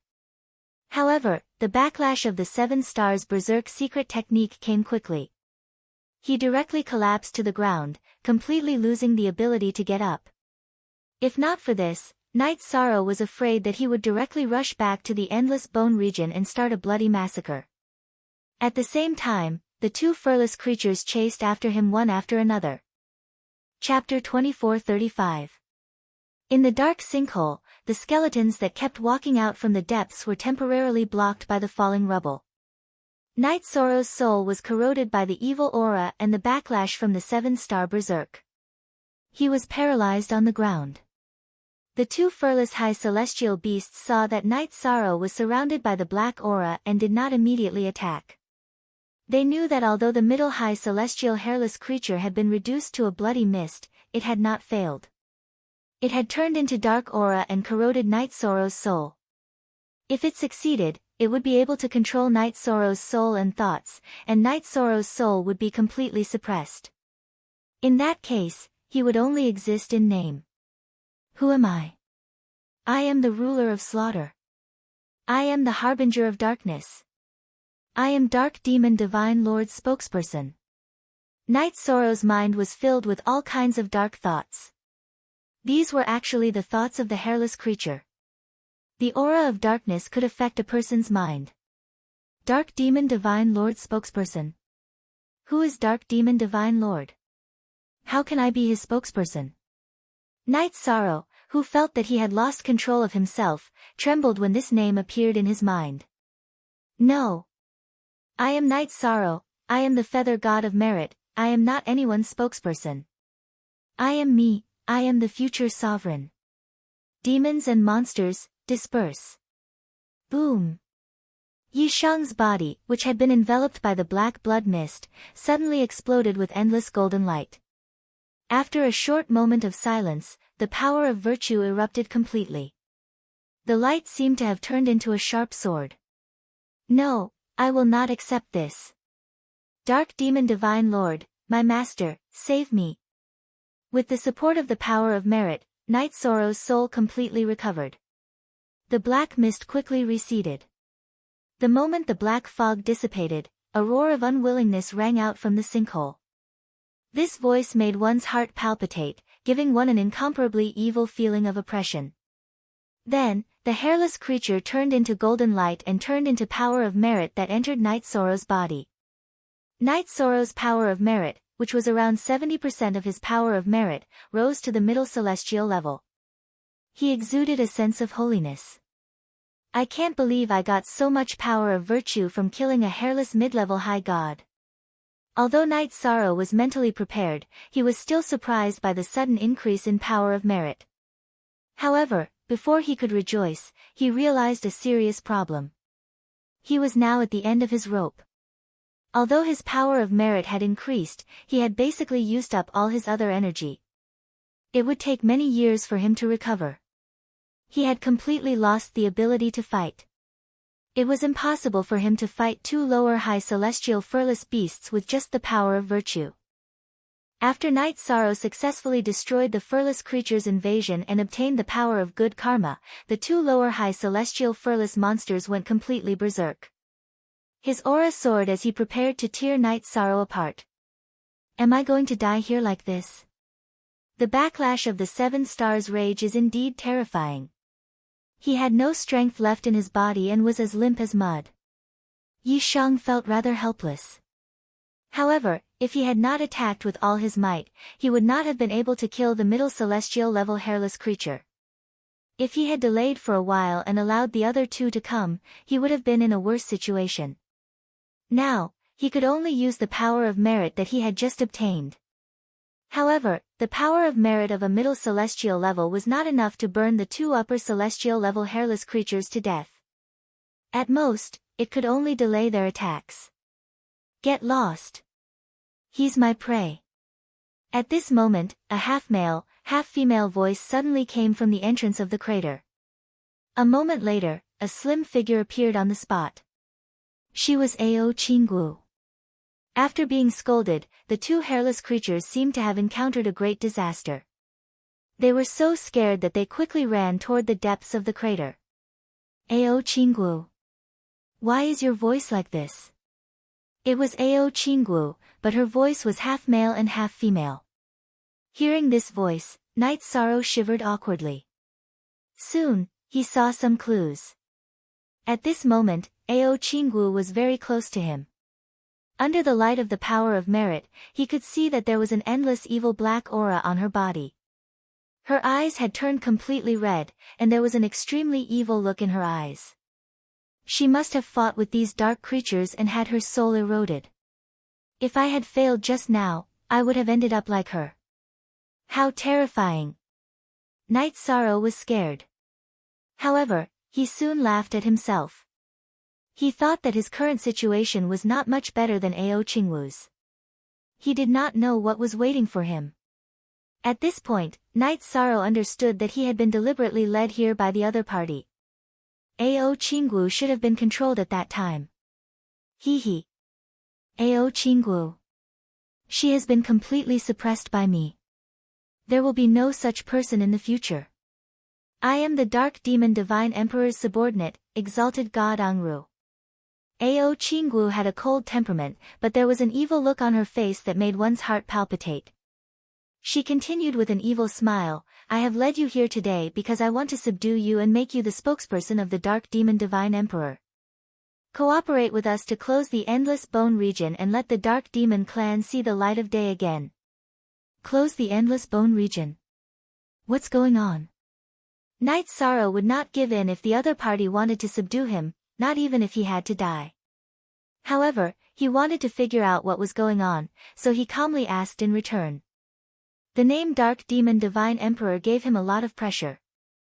Not to mention the Endless Bone region, even in High Bay City, no one could fight against a Divine Emperor. If such a terrifying evil existence was released, there would be no doubt that people would be plunged into misery and suffering. As the Feather God of Merit, Knight Sorrow would not let such a situation happen even if he had to die in battle. The Endless Bone region exists to suppress the Dark Demon clan. The Heavenly Bone Pagoda is the core. As long as the Heavenly Bone Pagoda is brought out of the Endless Bone region, the Dark Demon clan will be able to appear in the Endless Bone region and in High Bay City within 100 years. As long as the Dark Demon Divine Emperor descends, all the cultivators in High Bay City will be controlled. They will follow us to battle and kill. Suppressing Ao Qingwu's anger, there was a hint of madness in her tone. She was originally an evil creature born in darkness and suppressed for countless years. The resentment in her heart had swelled to a certain extent. So the Endless Bone region also has the function of suppressing the Dark Demon clan. The Heavenly Bone Pagoda is the most important core. It is equivalent to the eye of the formation. Knight Sorrow, who originally wanted the Heavenly Bone Pagoda to recognize him as its master and bring him back to the divine world for his family to refine his body, gasped at the thought. If he really made the Heavenly Bone Pagoda recognize him as its master and brought him away, High Bay City would be in great trouble. Now you know the ins and outs of the matter. Choose to submit or die. Knight Sorrow remained silent. Suppressing Ao Qingwu's anger, he immediately threatened, kneel down and swear the oath of submission immediately. Otherwise, you will be torn apart. You are just one of the choices. You must know how to grasp the opportunity. I choose to submit to you. Kneel down and swear the oath of the Heavenly Tao. Hearing these words, Knight Sorrow's face showed a hint of disdain. Submit to these evil creatures living in darkness? How was that possible? He was the Feather God of Merit. The nemesis of these filthy creatures. Why? You don't choose to submit? Ao Qingwu's voice was filled with thick killing intent. Since that is the case, go and welcome death. Chapter 24:36. Ao Qingwu's anger was completely suppressed. She already had a strong desire to kill. Seeing that Knight Sorrow refused to surrender, she chided him coldly. Then, she grabbed Knight Sorrow's neck with one hand, lifted him up, and pressed him against the wall. Then, she turned her other hand into a claw and tore off a large piece of translucent flesh from Knight Sorrow's chest. Knight Sorrow's body had evolved to that of a middle-level divine feather god, but his strength was similar to that of a lower-level divine god. However, he was easily torn apart by Ao Qingwu. The area that was torn apart was immediately invaded by an evil dark aura. However, the dark aura was immediately dispelled by the power of merit in Knight Sorrow's body. The power of merit was definitely the nemesis of the dark aura. Is this all you've got, the so-called divine god of the Dark Demon clan? Seeing that the power of merit had automatically dispelled the dark aura, Knight Sorrow had an idea. He thought of a counterattack and cursed. I hope you can still be arrogant later. Ao Qingwu's demonic voice was cold from the inside out. This was the voice of an evil demon. After speaking, Ao Qingwu's body was controlled by Ao Qingwu. She turned her hand into a claw and stabbed it into Knight Sorrow's chest. She wanted to dig out his heart. I'll let you have a taste of the most primitive way of killing. Ao Qingwu's cold voice was emotionless. It was as if she had come from hell. The voice coming from Ao Qingwu's body was extremely out of place. The most primitive way of killing? Why don't I show you something more advanced? Night Sorrow, whose heart was torn apart, suddenly roared, "Fire of merit, burn for me. Ao Qingwu, this is all I can do. I'll leave the rest to you." In an instant, a large amount of golden light bloomed around Night Sorrow's body. This golden light turned into a dragon of merit and coiled around Ao Qingwu's body. After doing all this, Night Sorrow had completely lost all ability to resist. He could only pin his hopes on Ao Qingwu. He hoped that she could defeat Dark Fury and regain control of her body. Although he was Ao Qingwu's enemy, Night Sorrow wanted to kill a dark creature like Dark Fury even more. When his soul was corroded by the hairless creatures, he felt the terrifying murderous intent of these dark creatures. Being burned by the fire of merit, the black gas around Ao Qingwu's body was instantly burned away. Then, the power of virtue entered his body and continued to purify the aura of darkness. The black aura between Ao Qingwu's brows was much fainter.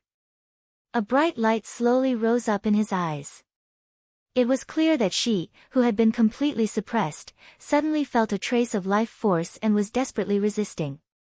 Ao Qingwu, don't disappoint me. After all, you used to be one of the 4 great experts of the Endless Bone Realm. Unleash some of your heart of the strong. Now, you are not only fighting for yourself, but also for the entire Endless Bone region.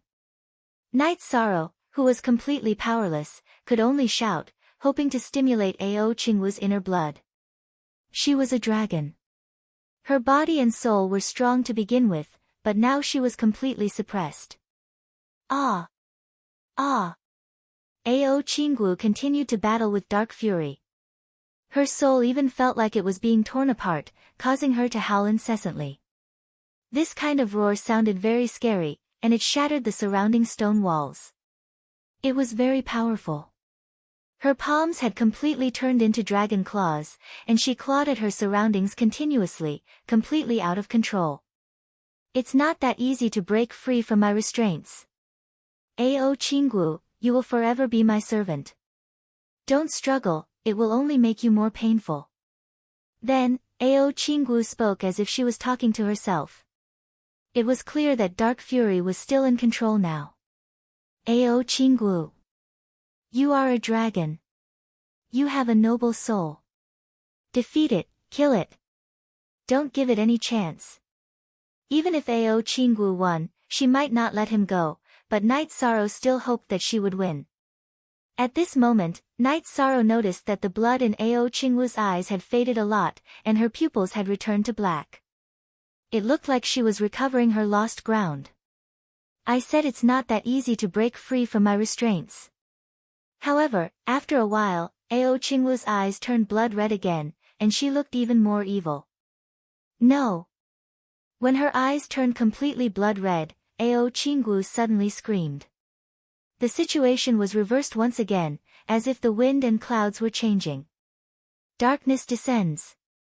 Every time Ao Qingwu struggled, she would be suppressed more violently. It was like a situation where the devil was 10 feet taller.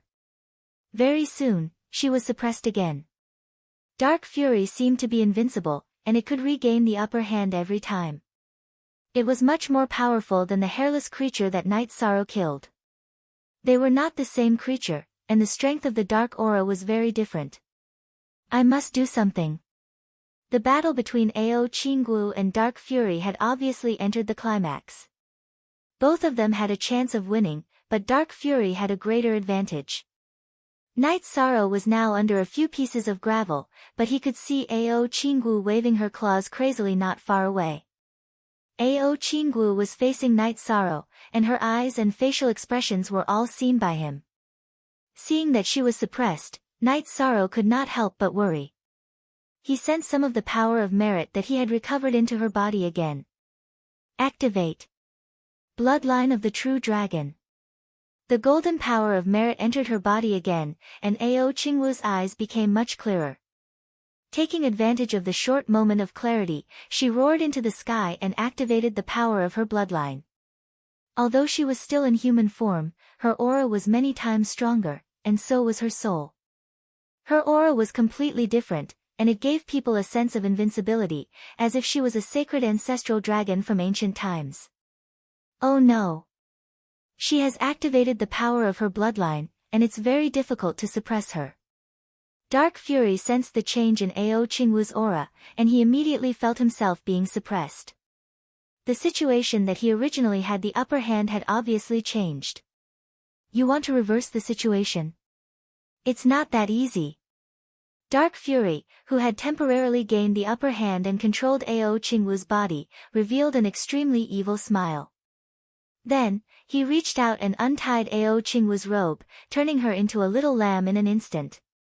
Dark Fury knew all the weaknesses of human nature, and he wanted to use this method to distract Ao Qingwu. As long as she was distracted, he would have an opportunity to take advantage of. Bastard! You deserve to die. Ao Qingwu had always been a reclusive and cold person.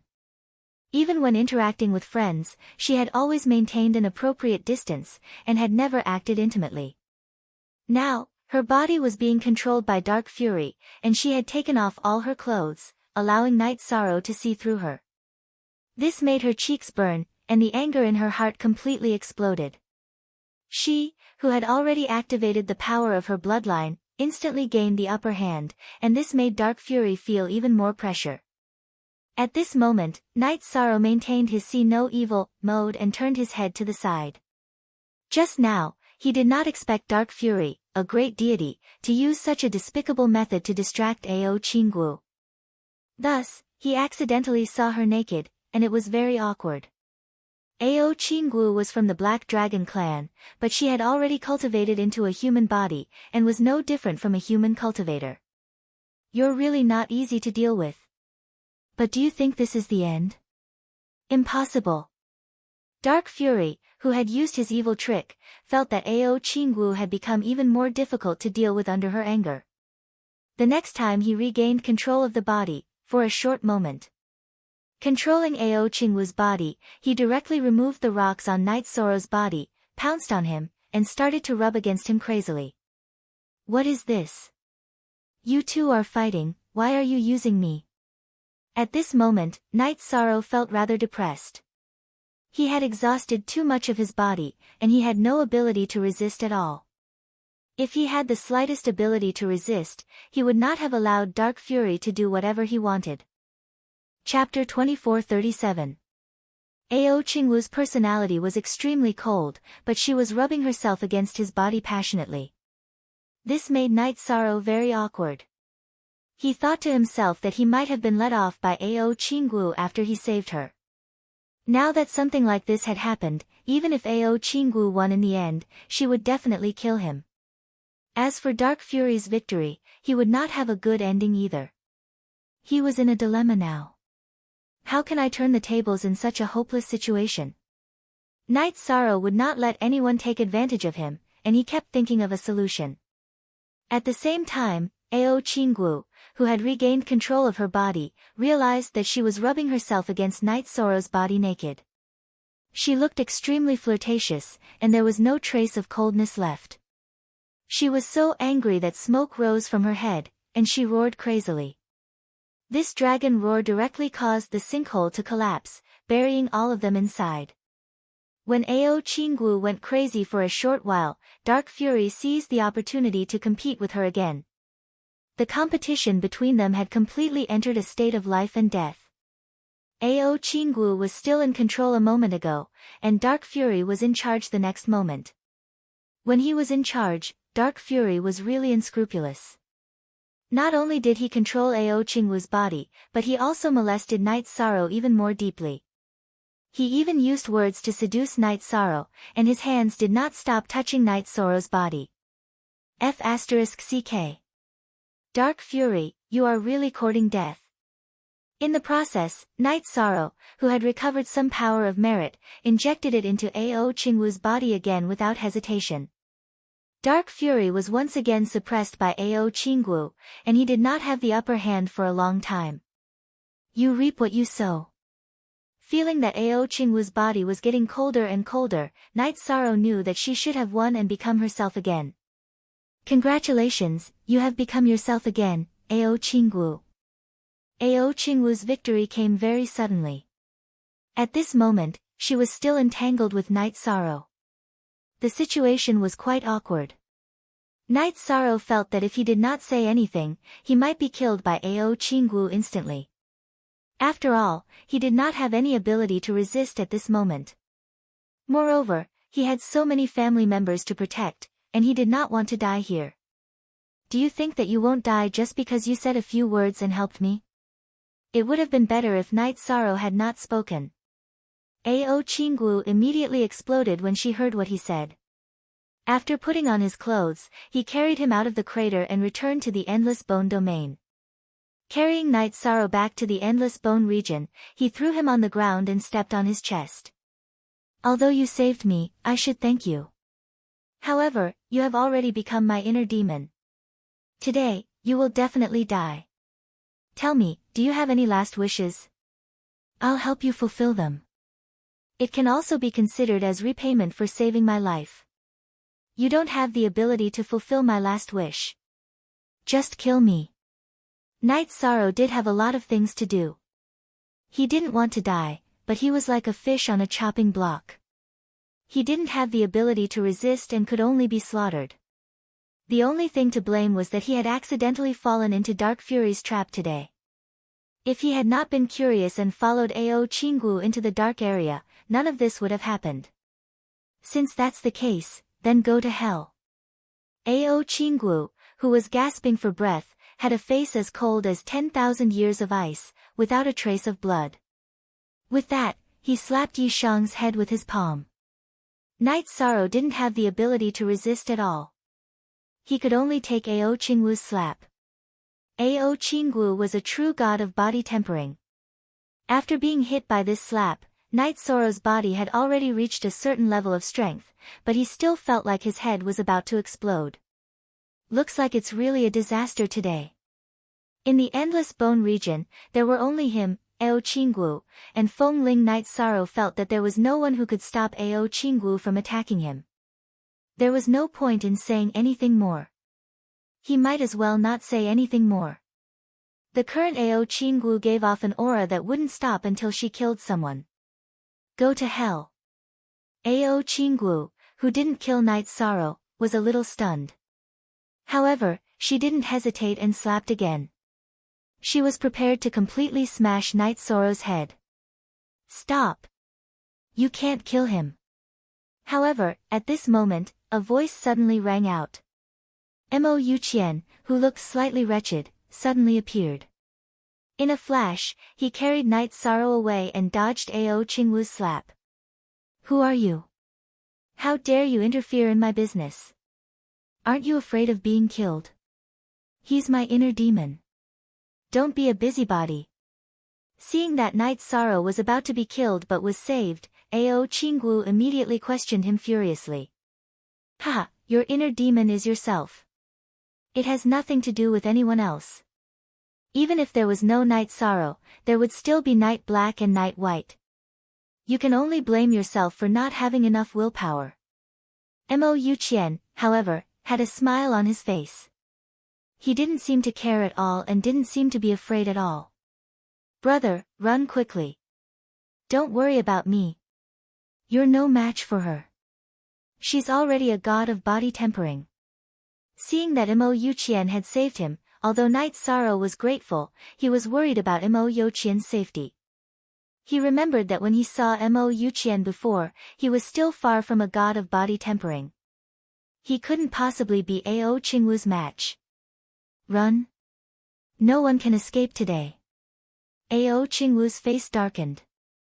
She threw a slap in Mo Yuqian's direction. This slap turned into a claw and was very aggressive. Hidden Wrath. It hasn't been completely destroyed. At this moment, Night Sorrow noticed that Ao Qingwu's eyes were obviously red. Although Hidden Wrath had been suppressed, it still affected her mind and made her extremely violent and murderous. Ha, bastard of the dark world. How dare you stir up trouble here? Look who your grandfather is. Disperse. Mo Yuqian faced Ao Qingwu's attack that was affected by hidden wrath. However, he didn't panic. He didn't attack but shouted the word, disperse. It's you. You're gold-bodied divine emperor. After Mo Yuqian shouted, a huge black shadow immediately emerged from Ao Qingwu's body. It shouted in fear and was ready to escape into the black wind pillar and return to the evil dark world. Ao Qingwu's body fell down softly. At this moment, she was in a similar state as Night Sorrow. She was completely exhausted. Being possessed by the demon and having her soul controlled, she had used up a lot of energy. Trying to escape. With just you. Mo Yuqian's body was slightly hunched. He looked a little wretched, but at this moment, he looked extremely holy and tall. His arm quickly reached out thousands of miles and caught the black shadow in his hand. As he opened and closed his palm, he directly crushed it and turned it into dust. The whole action was very casual. Brother. You're a divine emperor. Mo Yuqian gave off an extremely strong feeling. Night Sorrow and Ao Qingwu, who had just recovered, were stunned on the spot. After a short silence, Night Sorrow asked in surprise. Very good. You didn't change the way you address me because of my change. You're indeed the successor chosen by me, gold-bodied divine emperor. Mo Yuqian looked at Night Sorrow with a gentle smile on his face. I'm the successor chosen by brother. Night Sorrow was clearly a little taken aback. At the same time, he thought of the Tao Comprehension Wine. Without it, he wouldn't have been able to find the Genesis Essence. Without the Genesis Essence to strengthen his body, he wouldn't have been able to achieve his current achievements in body tempering so quickly. Chapter 2438. You're right, the opportunity in the Endless Bone Realm was indeed given to you by your brother.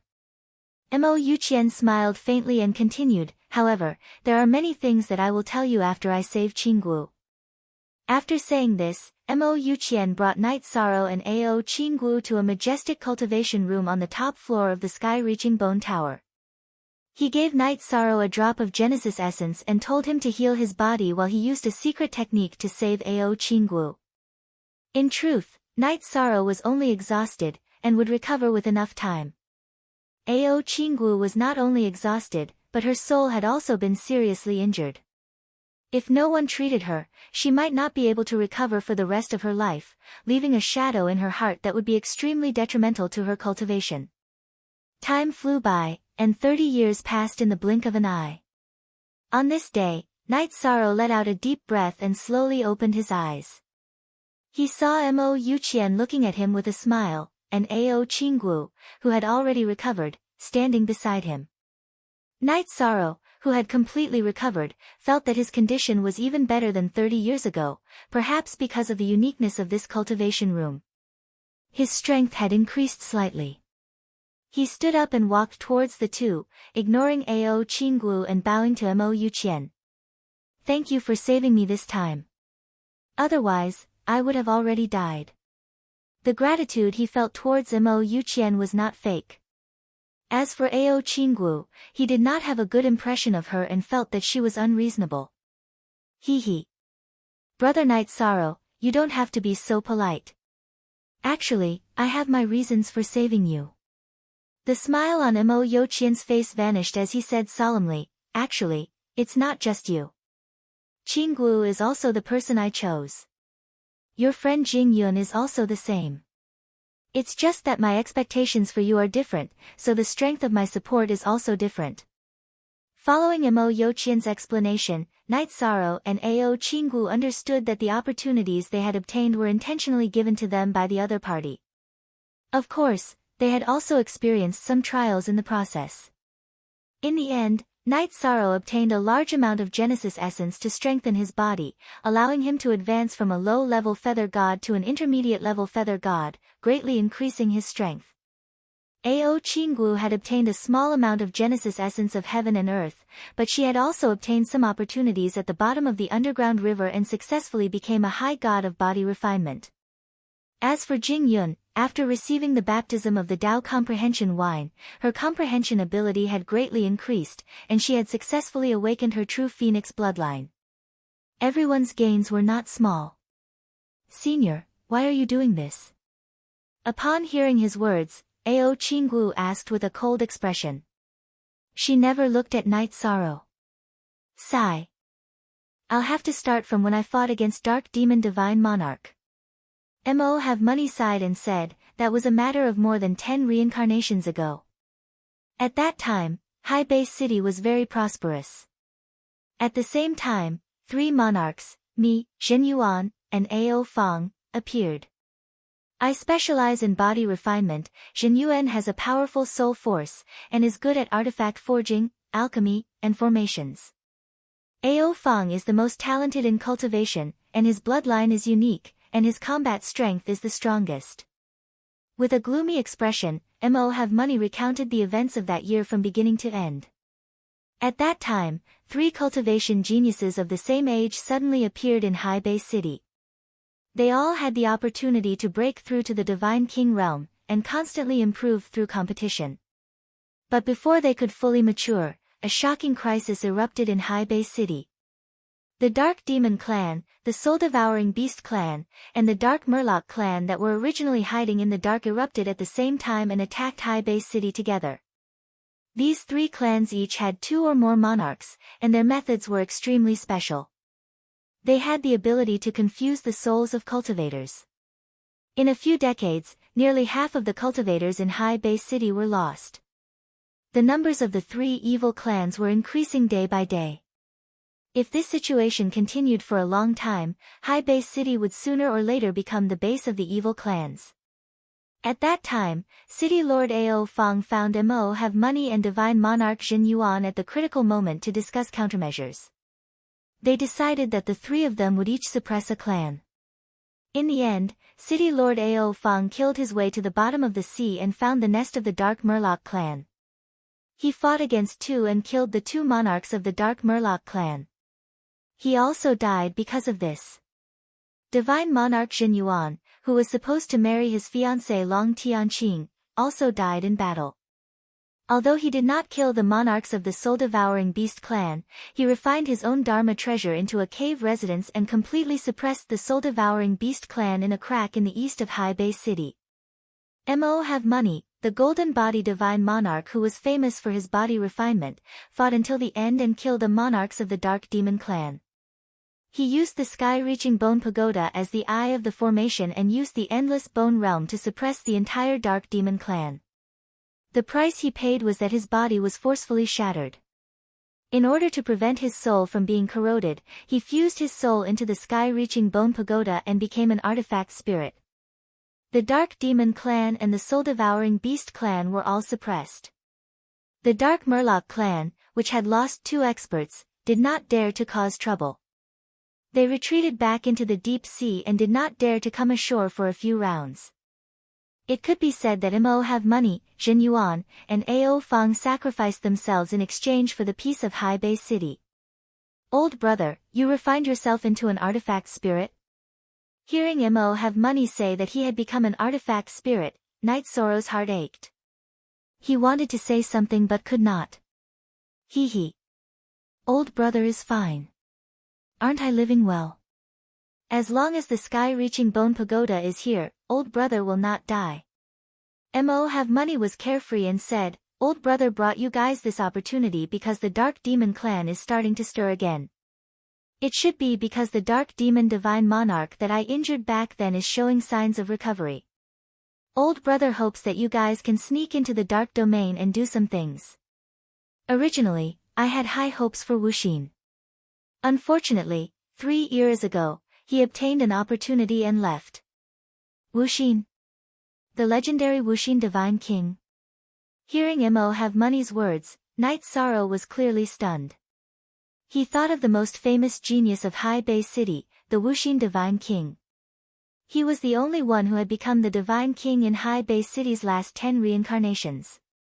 He was the supreme king in the hearts of High Bay City's people, a great figure whose name would be immortalized for generations to come. Wuxia indeed became the Divine King. It seems that brother Ao Fong and brother Zhen Yuan were also deceived by him. Otherwise, no matter how talented he is, it would be impossible for him to become a god king in just a few eras. Hearing Knight Sorrow's words, Mo Have Money was so angry that his teeth itched. Back then, Wuxia appeared in the Endless Bone region and relied on his extraordinary talent to gain Mo Have Money's favor. He swore that after obtaining the inheritance, he would go to the Dark Domain to kill the heavily injured Dark Demon Divine Monarch. However, after obtaining the most important opportunity in the Endless Bone region, he directly left the Endless Bone region after his strength increased. It could be said that he was ruthless. Mo Have Money had already become an artifact spirit and could not leave at all. After Wuxia left, Mo Have Money observed Ao Qingwu for 2 eras and found that although Ao Qingwu's talent was not as good as Wuxia's, she was already the #1 genius in the Endless Bone region. He took a step back and quietly brought her some opportunities while observing what happened next. Chapter 2439. It was rare to see such a person in the entire god world, but now he had appeared in the Endless Bone region. This was fate. Mo Yuqian knew that those who were blessed with good karma were unquestionable in terms of character, and karma was the nemesis of all sorts of evil spirits. Knight Sorrow's talent was also more outstanding than Ao Qingwu's, and he could easily fight above his cultivation level. Hence, he had given the Genesis essence of heaven and earth originally prepared for Ao Qingwu to Knight Sorrow to change his body, allowing him to obtain one of the greatest opportunities in the Endless Bone region. As for giving Jing Yun the opportunity, he had not done it casually. Jing Yun's bloodline talent was extremely outstanding, and her cultivation was also very high. It was just that her body tempering talent was slightly lacking. He had given her the opportunity to improve her body tempering ability. It had also brought her another great opportunity. At the same time, he had considered the future of High Bay City. If she returned to High Bay City, she would be much stronger than in the Endless Bone region. Wu Xian, the Divine King, is actually such an ungrateful person. Knight Sorrow sighed as he thought of Wu Xian, who was revered by everyone in High Bay City. Ao Qingwu stood where she was without saying anything. She was still digesting everything Mo Yuqian had said.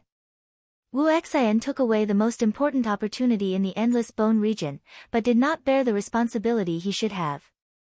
I can only place my hopes on you guys. Mo Yuqian's expression was clearly a little gloomy. However, this is very unfair to you guys. Because Wu Xian took away that item, you guys will only have a slim chance of survival if you enter the Darkness region. How can we kill the heavily injured Dark Demon Divine Lord? Knight Sorrow did not say whether he would go or not, and directly asked for the details. Ao Qingwu still did not speak. Although Dark Demon Divine Lord is heavily injured, the only thing that can kill him is the Sun Devourer Bao. You guys will not be able to kill him no matter what. Mo Yuqian explained and continued, now that we are in the Darkness region, what we need to do is strengthen Dark Demon Divine Lord's seal. However, there are many high god evil creatures in the Darkness region, and it is very dangerous. Senior, Qingwu is willing to go. However, Qingwu does not want to enter the Darkness region with him. He is not worthy to travel with me. At this moment, Ao Qingwu, who had been silent all this while, suddenly spoke. She was still brooding over what had happened in the past. She didn't do anything to Knight Sorrow because of Mo Qianqian. After all, he was her savior and had given her a great opportunity. Upon hearing Ao Qingwu's words, Knight Sorrow thought to himself that there was really nothing likable about this person. She was blindly arrogant and could not see the road ahead clearly. He was a typical example of someone who had high standards but little ability. If you go alone, it's no different from throwing your life away. As soon as I entered the sinkhole, I encountered 3 high celestial furless monsters. Knight Sorrow said coldly, your strength is not as good as mine. I'm afraid it will be difficult for you to sneak 30,000 miles. If not for that, how could you have been controlled the last time? Just like Ao Qingwu, he didn't want to work together with the other party. However, Knight Sorrow knew that it would be difficult for him to do this alone, so he didn't make a fuss about it. Now that Ao Qingwu had spoken, he also retorted. Brother Night Sorrow is right. It's impossible for you to complete this mission with your own strength. Moreover, even if you and Night Sorrow work together, it would still be difficult for you to complete this mission. Mo Qianqian looked at the two of them and said, I'm very happy that the two of you are willing to go. However, you need someone's help. Whose help do we need? Is it Feng Ling? I won't work with him even if I die in battle.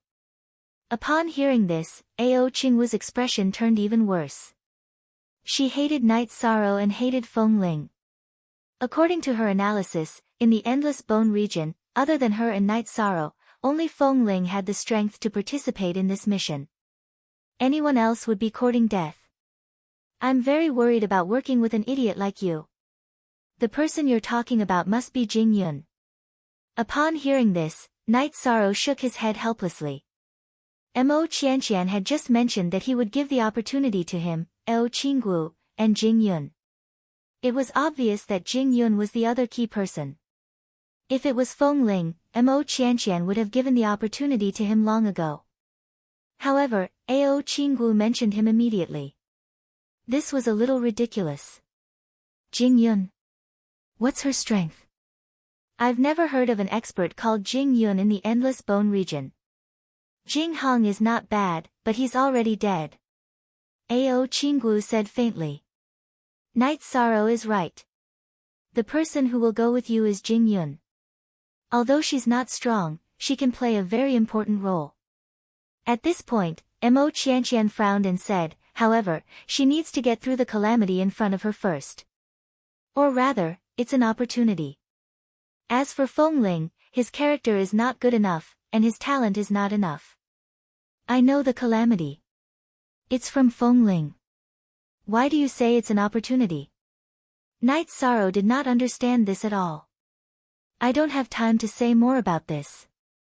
If you want to save her, you have to go and help now. Otherwise, even if she gets the opportunity, it will probably end in tragedy. As for me, I can't attack cultivators, Mo Qianqian said. It was obvious that Jing Yun was in danger now. You're saying that Jing Yun is in danger now? Night Sorrow immediately looked at Mo Qianqian anxiously. He did not want anything to happen to any of his friends. Feng Ling's plan has already started. It'll be too late if you don't go now. Mo Qianqian said to Night Sorrow, then looked at Ao Qingwu and said, to resist foreign aggression, we must first stabilize the internal situation. Feng Ling is vicious and must be eliminated. You go and help. Oh. Ao Qingwu responded unwillingly. She was very unwilling to cooperate with Night Sorrow. How did such a person become a legend? Night Sorrow's impression of Ao Qingwu was getting worse and worse. However, he did not care too much about it. He directly left the cultivation room on the top floor and appeared at Feng Ling's hiding place. At this moment, Feng Yi, who had already cultivated to the high god level of body refinement, was guarding outside the cultivation room with a beaming face. He felt carefree after breaking through to the high god level of body refinement in such a short time. If he did not need to help Feng Ling, he would have walked outside the bone pagoda to show off his strength. It's you. You really dare to come and cause trouble. Are you tired of living? Seeing Night Sorrow, who was only at the middle-level feather god level of body refinement, appear, Feng Yi, who had reached a new level, had obvious disdain in his eyes. Although Night Sorrow had broken many records, in Feng Yi's eyes, that did not prove anything at all. A high god of body refinement was the most powerful person in the Endless Bone region. Nothing else mattered. You think you're worthy of saying that? Should I say that you overestimate yourself or that you're short-sighted? Feng Yi had just become a high god of body refinement and was not worthy of Night Sorrow's attention at all. He wanted to attack after saying that. However, Feng Yi's expression changed drastically. He saw Ao Qingwu slowly approaching from behind. Ao Qingwu's aura was that of a true high god of body refinement and was much stronger than Feng Yi's. Don't be afraid. If you want to kill Night Sorrow, I won't help you. I'll give you a fair chance to fight. In response, Ao Qingwu explained immediately. Idiot.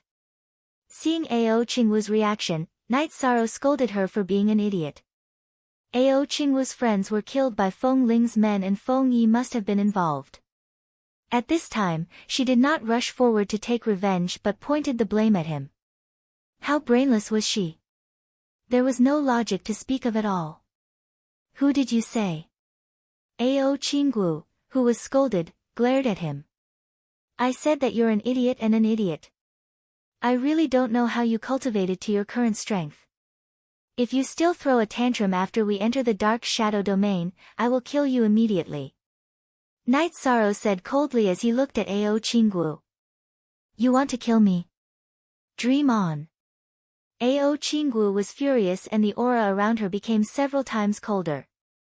I can't be bothered to talk nonsense with you. Feng Yi, you've seen enough. Do it. Night Sorrow was angry because of Ao Qingwu for no reason and was ready to vent his anger on Feng Yi.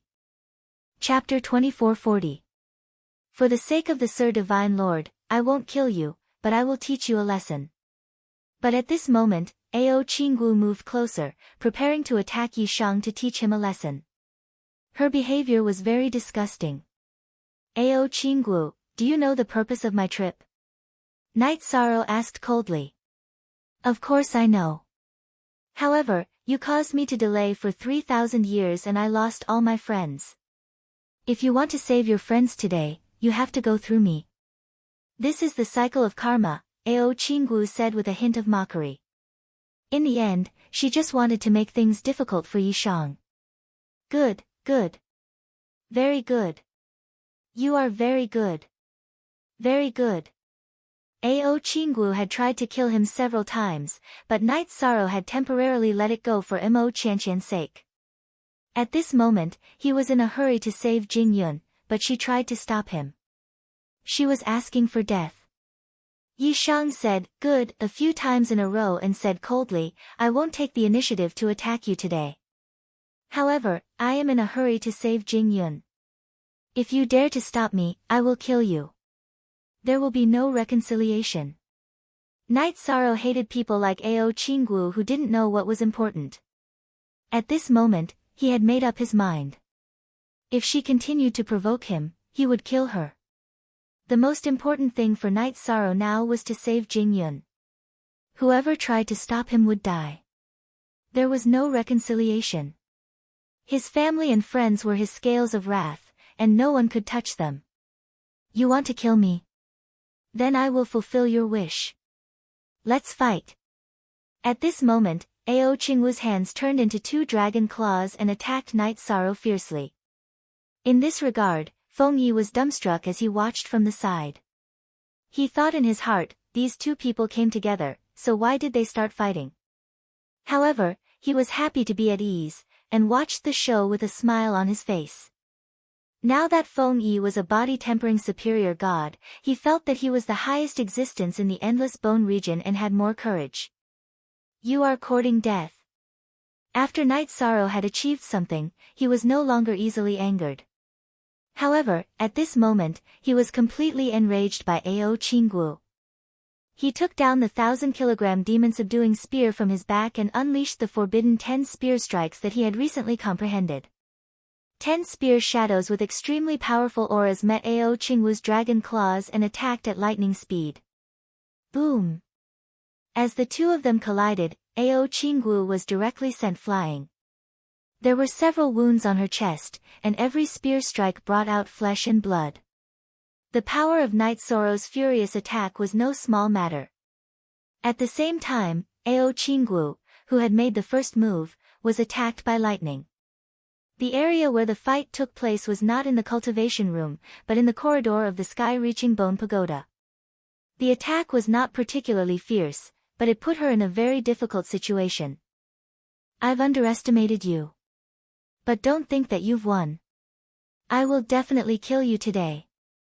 Ao Qingwu, who had been sent flying by Yi Shang, was immediately enraged. He immediately used his secret technique to increase his strength by several times and attacked Night Sorrow again. She felt that he had succeeded because she was careless. Now, she had used all her strength. This was already a desperate attitude, but she did not use her most powerful trump card directly. I think there is something wrong with your brain. Night Sorrow, who was completely enraged, saw Ao Qinggu attacking with all her strength. He immediately used his essence Chi Smoke, Power of Merit, and Star's Mighty Body. With these enhancements, he used the Forbidden Spear Strike that condensed the power together. This time, the Forbidden Spear Strike combined the power of 10 spears, and its power was extremely terrifying. The tip of the spear drew a streak of light and went straight for Ao Qingwu's throat. This time, he did not choose to fight head-on, but wanted to kill directly.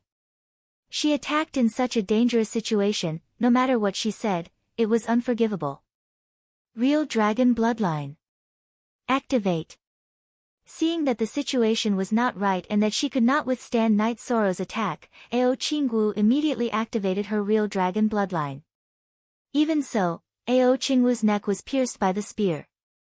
However, she was a superior god of body tempering, and her body was very strong. Moreover, she had activated her Real Dragon Bloodline, so the spear did not pierce through. You activated your Real Dragon Bloodline for this attack. How are you going to block the next attack? Night Sorrow, who had succeeded in one attack, was very experienced in battle. After gaining the upper hand, he continued to attack and completely suppressed Ao Qingwu. At this point, Ao Qingwu was a little confused. She realized that she could no longer suppress Night Sorrow with her strength. The key was Night Sorrow's power of merit and the spear technique that was much more terrifying than before. These were simply heaven-defying in the endless bone territory, and she lost the confidence to fight back. I am actually not as good as him. Ao Qingwu, who had been continuously attacked by the lightning, was already in a sorry state. After being continuously attacked by the 1,000-kilogram demon subduing spear, she quickly lost the ability to fight back. She realized that even if she activated her Real Dragon Bloodline, she could not withstand Night Sorrow's attacks. She could not help but be confused. Go to hell. Ao Qingwu, the former powerhouse. Suddenly, Feng Yi, who was watching the show, suddenly raised the long sword in his hand and slashed toward Ao Qingwu's head. At this point, Ao Qingwu was in a very sorry state. She no longer had the ability to block this attack. Shameless scoundrel, this is not a battle that you can participate in. Ao Qingwu had no ability to fight back at all, but Night Sorrow gave up on continuing to attack her. He directly attacked Feng Yi with his forbidden spear. Feng Yi, who had focused all his attention on Ao Qingwu, had just advanced to the superior god level. How could he block this attack? In an instant, he was turned into ashes. He had cultivated to the superior god level, but he was killed instantly after just one attack. It was really tragic. You actually saved me. Ao Qingwu, who was saved, was obviously stunned. At the same time, she did not expect Night Sorrow to be so powerful that he could kill a superior god with one attack. This was something that she could not do no matter what. I didn't save you. I just couldn't be bothered to kill you in a 2-on-1 battle. I said, if you continue to pester me, I'll kill you. As he said this coldly, Night Sorrow raised his hand and fired a shot. At the same time, a female cultivator's wail was heard in the cultivation room. The wail was very painful and had changed its tone. However, Night Sorrow could tell that it was definitely Jing Yun. What kind of pain did a cultivator go through to be able to let out such a wail? Hearing this, Night Sorrow's heart ached. He no longer cared about Ao Qingwu and sent her flying. He turned to look at the door of the cultivation room. After gathering his strength for a moment, he sent a kick forward. With a boom, the heavy black iron door was kicked open. After attacking the door of the cultivation room, the superior god-level lightning quickly blasted toward Night Sorrow. However, in the face of the terrifying lightning, Night Sorrow was not in the mood to care. At this moment, Feng Ling had already taken Jing Yun's bloodline and had a look of enjoyment on his face. Meanwhile, Jing Yun was lying on the ground on the verge of death. There was no trace of blood on her face. After her most important true phoenix bloodline was taken, her life was coming to an end. She did not have much time left to live. I'm late. Knight Sorrow, who was resisting the lightning, had tears in his eyes. His heart ached. He wanted to carry Jing Yun, who was unable to get up, but he was afraid that she would be attacked by the lightning. He could only stand far away. It's not your fault. This is my fate. I have to go through this fate. Jing Yun was very weak. Knight Sorrow had never seen such a weak cultivator. However, there was nothing he could do. Chapter 2441. Knight Sorrow. Can you hug me? I'm so cold. I'm really so cold. Jing Yun's face was completely pale. Her originally black hair had already turned white, as if she had aged billions of times in an instant. She looked so weak that it was as if she would completely leave this world with just a raise of her hand. The flames around her body also became weaker and weaker. They could only cover her body and no longer gave off any heat. She looked completely like a lamp that had run out of oil. But the lightning that attacked me will hurt you. Knight Sorrow, who was about to go crazy and kill Ao Qingguo and Feng Ling, temporarily suppressed his anger and replied gently. He was furious and wanted to kill, but he still went to Jingyun first. However, he did not carry her, afraid that the lightning would hurt her. TSK. It's really a good show where the romance between a man and a woman is long and the hero is short. Feng Ling, who was handsome but had a hint of evilness in his eyes, looked at Knight Sorrow and Jing Yun with disdain, then turned and left with a smile. At this moment, he had just taken Jing Yun's bloodline and was not suitable for battle. Seeing that Knight Sorrow ignored him, he used this opportunity to escape from the cultivation room. Now that he had taken the true Phoenix bloodline and solved the bloodline problem that had troubled him for many years, Feng Ling was in high spirits. I'll let you be free for a while. After this is over, I'll come and take your life. Knight Sorrow naturally would not let go of a scourge like Feng Ling. However, to him, his friends were obviously more important than revenge.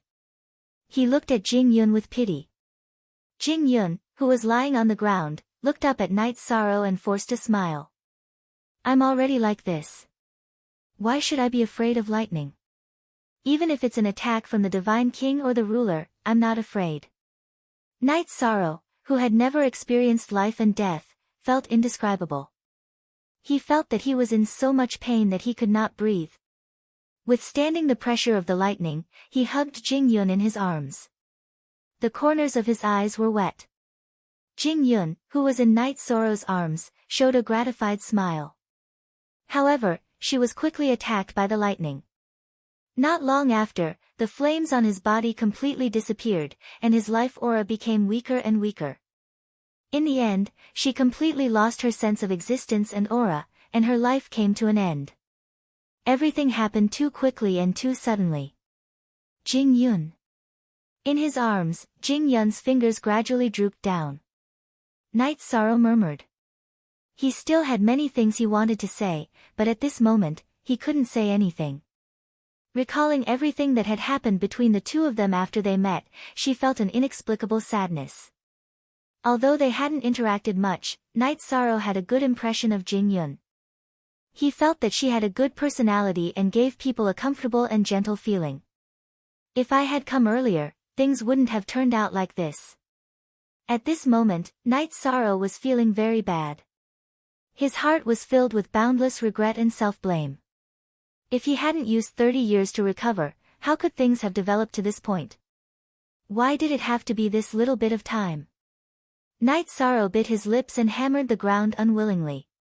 He really felt regretful. Ever since he left Bamboo Garden Village and started cultivating, this was the first time he had experienced the shock of losing a friend. Does the realm of the gods have to be so cruel? Knight Sorrow roared in his heart. His determination to become stronger became even stronger. If one wasn't strong enough, they wouldn't be able to protect the people around them. This was an eternal and bloody truth. Boom! Boom! Endless thunderbolts continued to bombard his and Jing Yun's bodies. Ha! How could this be? Suddenly, Night Sorrow realized that Jing Yun's body, which had lost the flames, didn't disappear under the bombardment of the thunderbolts. Instead, it gradually produced a trace of luster. It was as if she had absorbed the power of the thunderbolts and used it to increase the strength of her body. Jing Yun is dead. How could such a change happen? Without any signs of life, Jing Yun was undoubtedly dead. Night Sorrow couldn't help but feel puzzled about this. Although he had seen or heard of all kinds of strange things after cultivating for so long, this was the first time that Night Sorrow saw a dead person refining their body. Jing Yun wouldn't have turned into a strange creature, right? Night Sorrow couldn't feel Jing Yun's soul at all. He couldn't help but worry that she would turn into a zombie or something. What's going on? The strength of Jing Yun's body has increased so quickly. While holding Jing Yun's body and bathing in the thunderbolts, Night Sorrow realized that the strength of her body quickly increased from the half-step upper god realm to the upper god realm. This speed of improvement was simply unheard of. As the strength of her body increased, Jing Yun's originally dull body gradually emitted a luster. As time passed, her lifeless body began to become sparkling and translucent, as if she had turned into a sparkling and translucent white jade. Her white hair also gradually turned black, and it was extremely glossy. Her vitality has become so strong. Is she going to recover? In the world of cultivators, anything could happen. Seeing that Jing Yun's body gradually became full of vitality and then developed into a full of vitality, it was completely different from the aura of death. Yi Shang's brows immediately relaxed. His heart was filled with excitement and agitation. Bathed in the thunderbolts, although Jing Yun's body was naked, she gave people a sense of holiness and couldn't have any thoughts of blasphemy. Her aura continued to increase. Later, the strength of her body continued to increase. According to Night Sorrow's estimation, she had already surpassed Ao Qinggu. Her body has undergone such changes after losing the power of her bloodline. Could this be the opportunity that brother was talking about? Seeing all the changes in Jing Yun, Night Sorrow, who was resisting the thunderbolts, thought to himself and analyzed the possibilities of the matter. In any case, he was happy to see such changes. How could this be? However, at this moment, Night Sorrow's eyes were filled with worry. The aura of Jing Yun's body was still increasing. In the end, she might have absorbed too much energy and exceeded the capacity of her body. Gradually, cracks appeared on the surface of her body. These cracks gradually spread and looked very terrifying. Faced with such a sudden change, Night Sorrow was helpless. He could only carry Jing Yun out of the cultivation room and then leave the Sky Bone Pagoda to prevent her from being attacked by the thunderbolts again. However, the thunderclouds that attacked them from the Sky Bone Pagoda chased after them and continued to attack the two of them. How could this be? Didn't they say that once we leave the Sky Bone Pagoda, we won't be attacked by the thunderbolts anymore? The thunderbolts that continued to attack the two of them didn't weaken at all. Instead, they became even more ferocious. In the end, there were even middle-level great deities. Even Night Sorrow couldn't withstand it.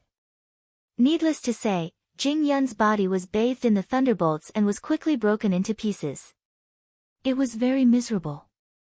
Jing Yun. Damned thunderbolts, quickly disperse.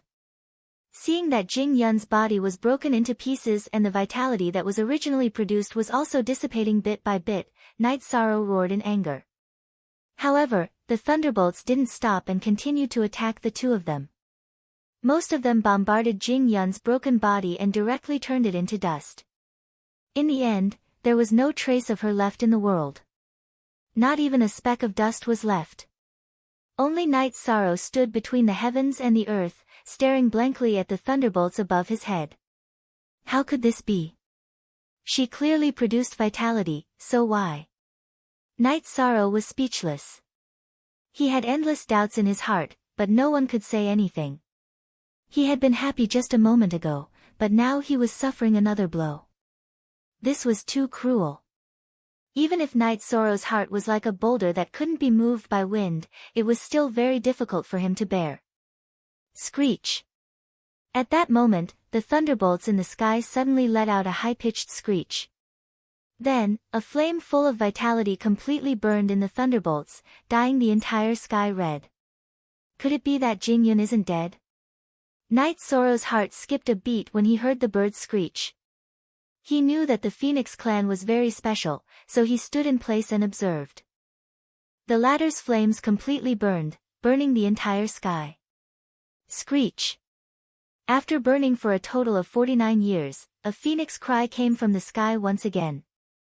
A huge phoenix bathed in flames spun its body and soared into the sky. Its aura was so grand that it seemed to be able to split the heavens and earth. Chapter 2442. Annihilation in the Lightning, Nirvana in the Lightning. Jingyun finally made it through. Mo Yuqian appeared behind Night Sorrow. He looked at the sky and preached with a hint of relief. Brother, do you know what happened? Night Sorrow looked at Mo Yuqian. He naturally knew that Jingyun had been reborn, but he couldn't figure out the details. Of course I know. This is also the reason why I didn't ask you to save her in time. Mo Yuqian nodded and explained, her bloodline was stolen. This is naturally a tragedy. However, the Phoenix race is very special. They have at least one chance to be reborn. Now that Jingyun has been reborn, her body will directly advance to the body refinement high god level. The reawakened bloodline will also be much stronger than the one Fengling took. It will be second only to the ancestral Phoenix bloodline. Her future path would be a smooth one. If nothing goes wrong, it won't be a problem for her to advance to the Divine King level. So Jingyun has benefited from this disaster. Not only has her body improved greatly, but even her bloodline talent has improved again. This is a good thing. Hearing Mo Yuqian's explanation, Night Sorrow's eyes lit up. He was truly happy for his friend. Not only did Jingyun not die, but her strength had also improved greatly. This was definitely a pleasant surprise for him. Although the process was very painful, she succeeded in the end. Come, let's drink some wine to celebrate. Mo Yuqian smiled and took out the Tao Comprehension wine. This time, he directly handed a wine gourd to Night Sorrow and said, "This is the last pot of Tao Comprehension wine. I'll give it to you. Brother. This is too precious. I can't accept it." Night Sorrow heard that it was the last pot and hurriedly declined. Take it. Now that Fengling and Ao Qinggu have left the Endless Bone region, I can only beg you and Jingyun to do that thing. The dark region is very dangerous. You will definitely die in this trip. However, for the people of High Bay City, I can only be thick-skinned and beg you. Although he had already become an artifact spirit, Mo Yuqian's eyes were still a little dim. He was a little disappointed. Wuxian was a typical ungrateful villain, needless to say. Mo Yuqian was disappointed in Ao Qinggu. He did not expect her to be so ignorant as to stop Night Sorrow and leave the Endless Bone Realm through the Challenge Tower after her defeat. She did not even say goodbye to him. Now that he had asked Night Sorrow and Jingyun to complete this mission, it seemed like he was forcing them, but he had no other choice. Because the resources in the Endless Bone Realm had been almost depleted, it could not nurture any more experts. Furthermore, Dark Fiend's Celestial Lord had completely broken free from the seal and would not take too long to fully recover. There was not enough time to nurture more experts. Brother, don't say that. Saving a life is better than building a 7-storied pagoda.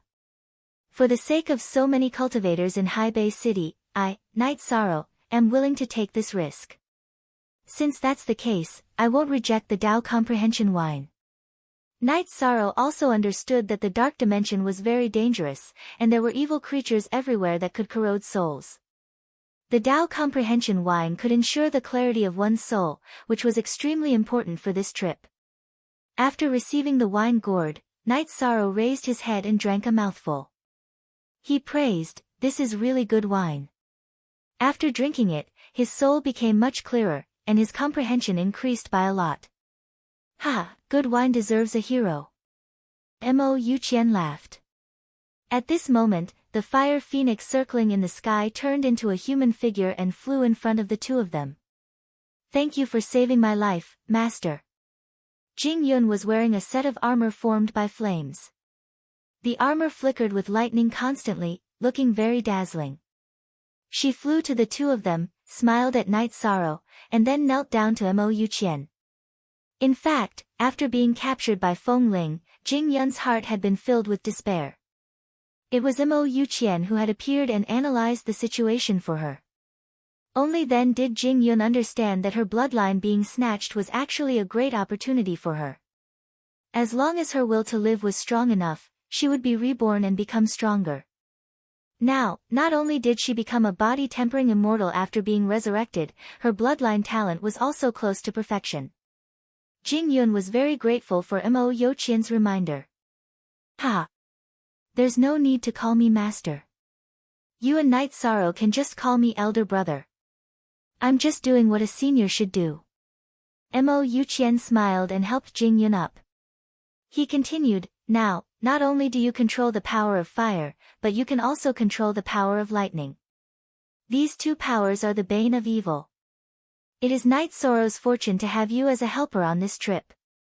Before this, Mo Yuqian had already told Jing Yun about the opportunity and the difficulties that Night Sorrow would face. Jing Yun will definitely not let you down, elder brother. Jing Yun was also a heroine and didn't hesitate too much. She got up and called him elder brother. That's good. Go and meet your friends. Find me at the top floor of the Bone Pagoda in 10 years. A gratified smile appeared on Mo Yuqian's face. He was very satisfied with both Night Sorrow and Jing Yun. Both of them were very talented, and most importantly, they had good characters and a sense of responsibility. They definitely weren't a villain like Wuxia. Thank you. If you didn't attract the lightning, I wouldn't have been able to reach Nirvana. Mo Yuqian's figure disappeared. Jing Yun smiled at Night Sorrow and bowed. I thought I appeared too late. Who knew that everything was within elder brother's calculations? Seeing you return safely, I'm very gratified. The smile on Night Sorrow's face wasn't fake at all. He was really happy. Not one step too early, not one step too late. You came at the right time. This is fate. Jing Yun smiled, but frowned. But there's one thing, what do you say? What do you mean? Night Sorrow was clearly stunned. You've seen my body more than once. What do you mean? Although I'm from the Phoenix race, I'm no different from a human cultivator. My body was seen, and I was taken advantage of. And you even hugged me. Jing Yun's eyebrows carried a hint of anger, as if she was a little angry. This was all an accident. Night Sorrow couldn't think of the answer to this question for 10,000 years. He could only smile awkwardly. He already had so many wives at home. He didn't want to create any more love debts. Hee hee. I'm just teasing you. Look at how scared you are. Seeing Night Sorrow's awkward expression, Jing Yun smiled. Now that I've been reborn, my body's strength has greatly increased. I'm not used to fighting. Let's try this out. What Jing Yun said was the truth. She became stronger almost overnight. She definitely wasn't used to her current strength and speed. Alright. I'll fight with you. When you're used to your current realm, we'll go find Yunxia, Ho Lai, and Gung Qin. They're very worried about your safety. Night Sorrow knew that Jing Yun's words made sense. And this way, he could get over the awkwardness. He naturally nodded in agreement. Alright. Then take one of my moves. Phoenix Cry of the Nine Heavens. Unlike the other cultivators in the Endless Bone Realm, Jing Yun directly used a sound wave attack. The high-pitched Phoenix Cry was used at close range. Night Sorrow felt his soul tremble. What a powerful attack. If Night Sorrow's soul wasn't very strong, he might have been defeated by Jing Yun in one move. After barely resisting this move, Night Sorrow waved his hand and struck out. After all, this was just a test. He didn't need to use the 1,000-ton demon subduing spear, nor did he use any secret techniques. You don't seem to be my match. Facing Night Sorrow's palm, Jing Yun smiled. She waved her hand and struck out with a flaming palm. Night Sorrow was blasted hundreds of miles away. The two of them didn't use any secret techniques. This proved that Jing Yun's physical strength had surpassed Night Sorrow's. Impressive. Let's go again. Night Sorrow was very happy for Jing Yun after being pushed back by a palm. In the past, Jing Yun was so weak that she couldn't even resist the soul-devouring evil wind. She had to rely on his power of merit to enter the array with him. Now, she had become a body-refining deity in such a short time. Even he felt ashamed of himself for not being able to improve at such a speed. This time, Night Sorrow activated his vital essence smoke signal and Star's tyrannical body. His strength had increased significantly. He attacked Jing Yun again. The two of them weren't fighting to the death. They were just testing the strength of their strength. Therefore, his speed wasn't fast. Good. Then let's go again. Jing Yun smiled slyly. When their palms met, she struck out with a scarlet flame. What's going on? Night Sorrow didn't expect that she would suddenly shoot out flames. He was caught off guard and his clothes were completely burned. Now we're even. Seeing Yi Shang's face full of embarrassment after his clothes were burned, Jing Yun smiled beautifully. Chapter 2443. Night Sorrow would never have thought that the gentle Jing Yun would do such a naughty thing.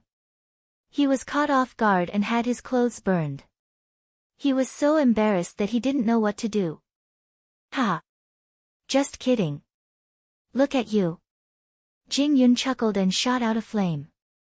The flame turned into a green armor that wrapped around Night Sorrow's body. It freed him from his embarrassment and made him look more heroic. The green armor formed by the flame was different from Jing Yun's red armor. It didn't have lightning flashing on it, but it had high defense and didn't need divine Yuan Qi to protect its owner. It was definitely a rare treasure in the Endless Bone Realm. What is this? The armor is very tough. It should be able to withstand the attack of a high god. Yi Shang asked in surprise. He could sense that the armor was at least as strong as a high god of body refinement. As a member of the Phoenix race, I awakened a powerful bloodline and obtained an ability. I can use the flame to make 2 sets of armor. Mine is the Phoenix armor and yours is the Phoenix armor. It's called the Azure Phoenix armor. Due to my strength, they are only at the level of a low god. Jing Yun explained and smiled. 10 years from now, we might have to go to the dark dimension for an adventure. This will help you increase your strength. But this is too precious. I have nothing to repay you with. As the saying goes, one should not accept a reward for nothing. Yi Shang was very embarrassed to accept such a precious gift from Jing Yun for no reason. You don't have to repay me. If you hadn't broken open the door of the cultivation room and attracted the lightning, I wouldn't have been able to reach Nirvana. You saved my life, so I'll give you an armor. It's very fair. Jing Yun looked at Night Sorrow and asked, do you think my life isn't as precious as an armor? No, that's not what I meant. I'll just accept it. Night Sorrow hurriedly denied and said, let's continue to spar. Let's see what special abilities the other party has. This way, we can understand each other and it'll be beneficial for our trip to the dark dimension. Yes, that's right. Officially entering the dark domain should be extremely dangerous. It can be said that there is only a slim chance of survival. We have to do our best to increase our strength so that we can have a chance of returning. Jing Yun nodded with a serious look on her face. She had learned from Mo Qianqian that the dark domain had given birth to more than one monarch god. From this, she could estimate that there must be many high gods there. The dark region was the same as the Endless Bone region. One couldn't use divine essence qi at all. Everything depended on the strength of the body refinement realm and the various techniques of the body refinement realm. Jing Yun's advantage was that she could control the power of fire and thunder. This was a unique talent in the Endless Bone realm. Furthermore, it could unleash a terrifying sound wave attack. This could be considered a trump card. Alright. Let's begin. After getting Jing Yun's approval, Night Sorrow said a few words and began to display his skills. He displayed all his abilities apart from the 7 stars Berserk. Naturally, not all of his attacks were aimed at Jing Yun, but they were enough for her to sense his true strength. Good move. If we were to fight, I'm afraid I would be killed by you. After seeing Night Sorrow's various skills, Jing Yun exclaimed in admiration. She knew that Night Sorrow's fighting ability was especially strong and she was no match for him.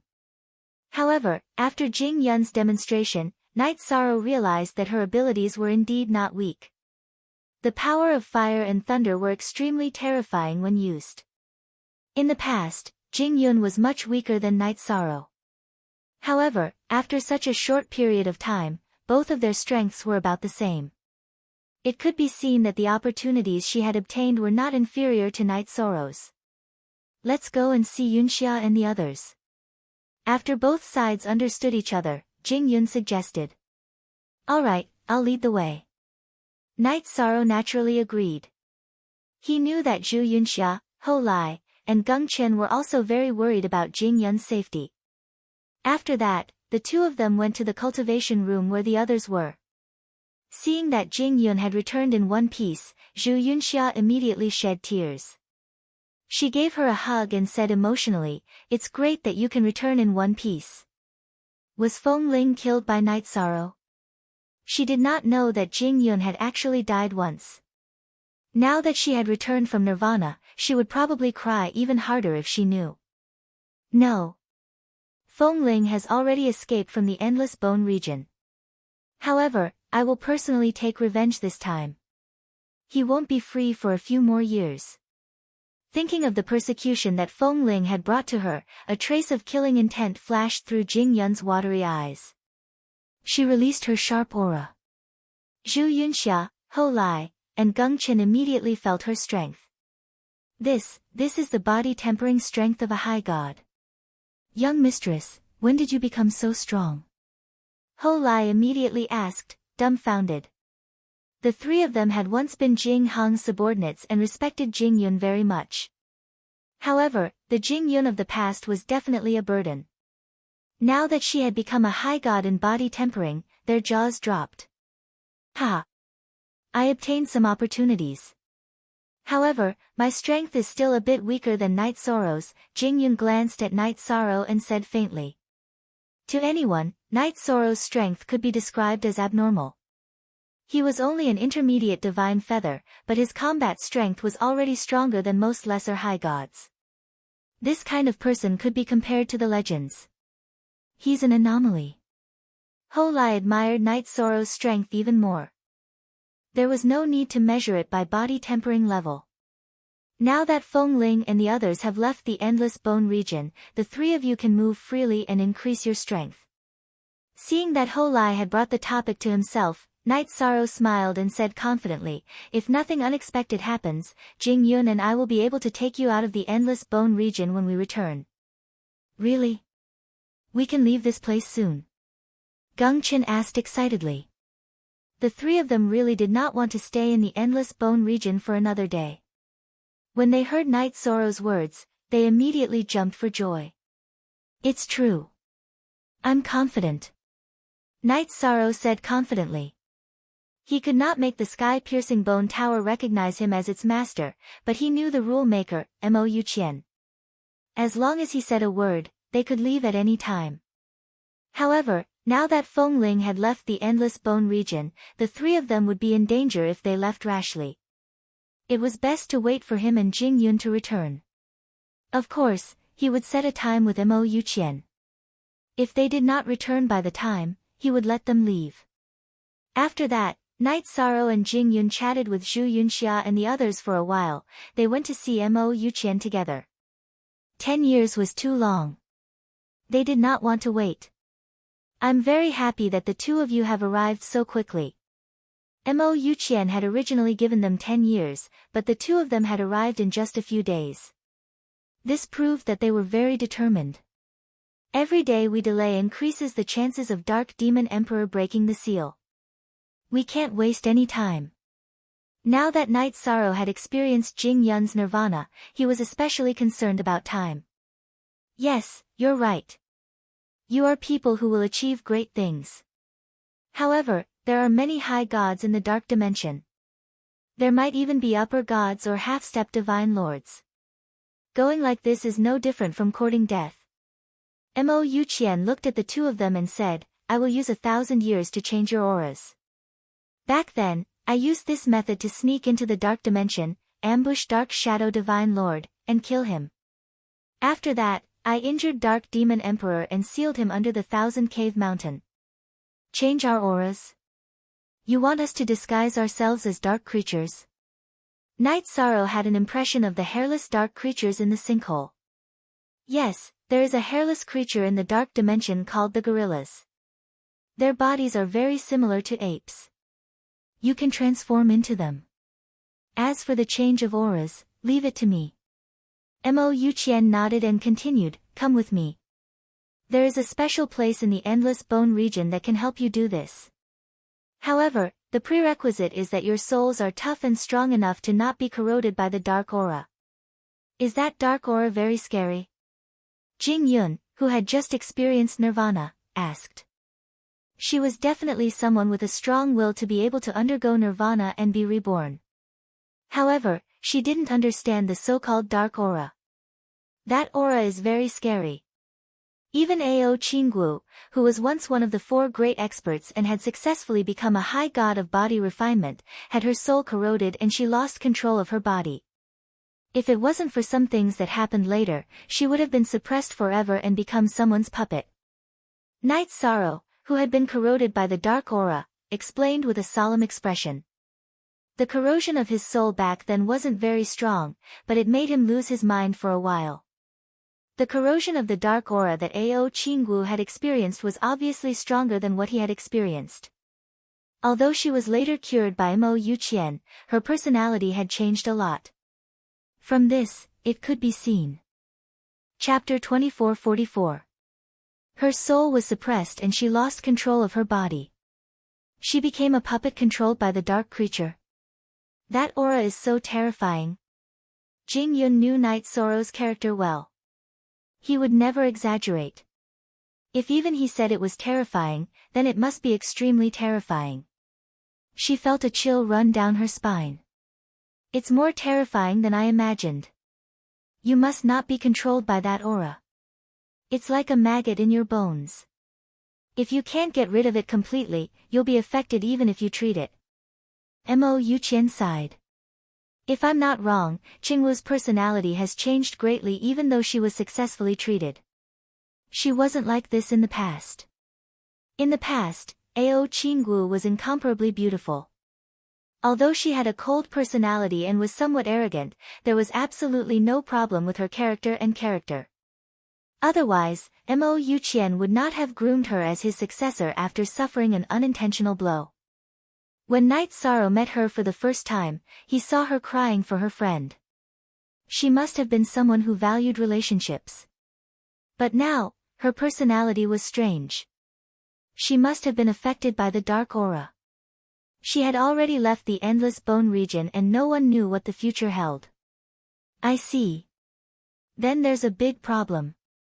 Hearing Mo Yuqian's words, Night Sorrow also felt that something was wrong. Ao Qingwu was indeed very different from when they first met. She must have been affected by the dark aura. He could not help but worry. He was afraid that Ao Qingwu's personality would continue to change and cause trouble in High Bay City. She was a lower-level superior god. Even if she did not use her divine yuan qi and soul power, she could still pose a threat to most cultivators in High Bay City. Perhaps only the 5 high gods would be able to fight against it. Sigh. Now we can only take one step at a time. Mo Yuqian looked at Night Sorrow and said, Dark Demon Divine Emperor is a bigger threat. Let's deal with him first. Okay, that's all we can do. Night Sorrow nodded in agreement. He knew that the time rules of the Dark Domain were the same as the Endless Bone region. As long as he left the dark domain quickly enough, he could return to High Bay City in a month or two. Even if Ao Qingwu's personality changed in a month or two, there should be a limit. She would not completely fall into darkness and cause a fatal blow to High Bay City. The environment I've brought you into is very special. It can taint your bodies with a strong dark aura. In the next 1,000 years, you need to maintain a clear soul and learn how to control this aura. If you master it well, you can control the weaker dark creatures in the dark sector and get the information you need. Night Sorrow's tenacity didn't need much to be said. Jing Yun's soul was just as tenacious after her death. Mo Yuqian was very confident in the two. After that, he brought the two people left behind by Dalong Tao Sha into an extremely special cave. This valley was hidden within a black wind pillar. The aura of darkness was very heavy, but there were no dark creatures within. In the following period of time, Night Sorrow and Jing Yun transformed into the appearance of a gorilla. While adapting to the changes in their bodies, they gradually got used to the invasion of the dark aura. In the beginning, their movements were very awkward, but as time passed, they got used to it. After all, their bodies were very strong, so doing any movement was not a problem. It just needed a process of getting used to it. After 1,000 years, the two of them had completely adapted to fighting in their guises and could even control the aura of darkness. After everything was ready, Mo Yuqian called the two to his side and handed them a divine talisman. This divine talisman was made by an invincible divine lord. What you need to do is to sneak into the 1,000 Cavern Mountain and insert the divine talisman into the formation trapping the dark demon. Leave it with me. I can control the shape of my armor at will. It can preserve the divine talisman so that it won't be easily detected. Jing Yun took the divine talisman and stored it in her armor. At this time, she had the appearance of a hairless gorilla. Her body looked very pale and was full of dark aura. In fact, she was wearing armor. Night Sorrow was in the same situation. However, he couldn't control the armor at will, so it wasn't easy to preserve the divine talisman. He carried the enlightenment wine gourd and 1,000 catty demon subduing spear on his back. There's one more thing. Brother Night Sorrow, although your 1,000 catty demon subduing spear is very strong, it's not at the high god level. It's limited help for this trip. My divine artifact, the soul-splitting evil vanquishing spear, is a divine lord level divine artifact. It was lost near the 1,000 Cavern Mountain in the dark domain. You can try to find it. However, you have to learn the soul-splitting evil vanquishing spear art to be recognized by the artifact spirit. Mo Yuqian was also a spear expert in the past. After he finished speaking, he began to practice the spear art for Night Sorrow. The soul-splitting evil vanquishing spear art had a total of 3 moves. Although Night Sorrow's cultivation talent was astonishing, it still took him a whole 200 years to completely comprehend and use the 1,000 catty demon subduing spear. If you encounter any danger, immediately abandon the mission and escape. As long as you escape back to the endless bone realm, not a single dark creature will be able to pursue you. Compared to this mission, I'm more optimistic about your future. However, there's really nothing useful in the endless bone realm right now that can help you increase your strength. Mo Yuqian muttered, if you encounter an opponent that you can't fight against, you can choose to use the divine talisman. It's equivalent to a full-powered attack from a half-step divine king. Only a high-level divine lord can barely block it. Even a mid-level divine lord would be directly killed. There was a trace of helplessness in his words. If not for Wuxia back then, Night Sorrow and Jing Yun's strength would have increased by a large margin. Not only did Wuxia consume a large amount of cultivation resources and take away the Sun Devourer divine bow, but he also took away several powerful divine talismans. Brother, you don't have to blame yourself. Protecting High Bay City isn't your job alone. You've already done enough. Leave the rest to us. Night Sorrow, who knew what Mo Yuqian was thinking, hurriedly comforted him. If not for Mo Yuqian, High Bay City might have been conquered by the dark apparitions long ago. If that was the case, after Night Sorrow ascended, his entire family might have had their souls corroded.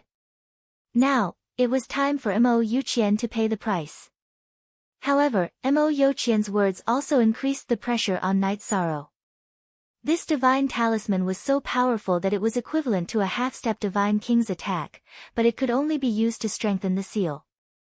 This proved that the dark demon divine lord was at least as strong as a high-level divine lord. This mission was very dangerous, so dangerous that he couldn't afford to think too much about it. He could only brace himself and do it. Even if we risk our lives, we will stabilize the seal. Jing Yun's face was resolute. Her feelings for High Bay City were even more important than Night Sorrow's. Her family had once had deep roots in High Bay City, but they had been uprooted by their enemies. Then I'll leave it to the two of you. Mo Yuqian solemnly bowed to Night Sorrow and Jing Yun. Only he knew how difficult this mission was. With the strength of the two of them, this was simply an impossible task.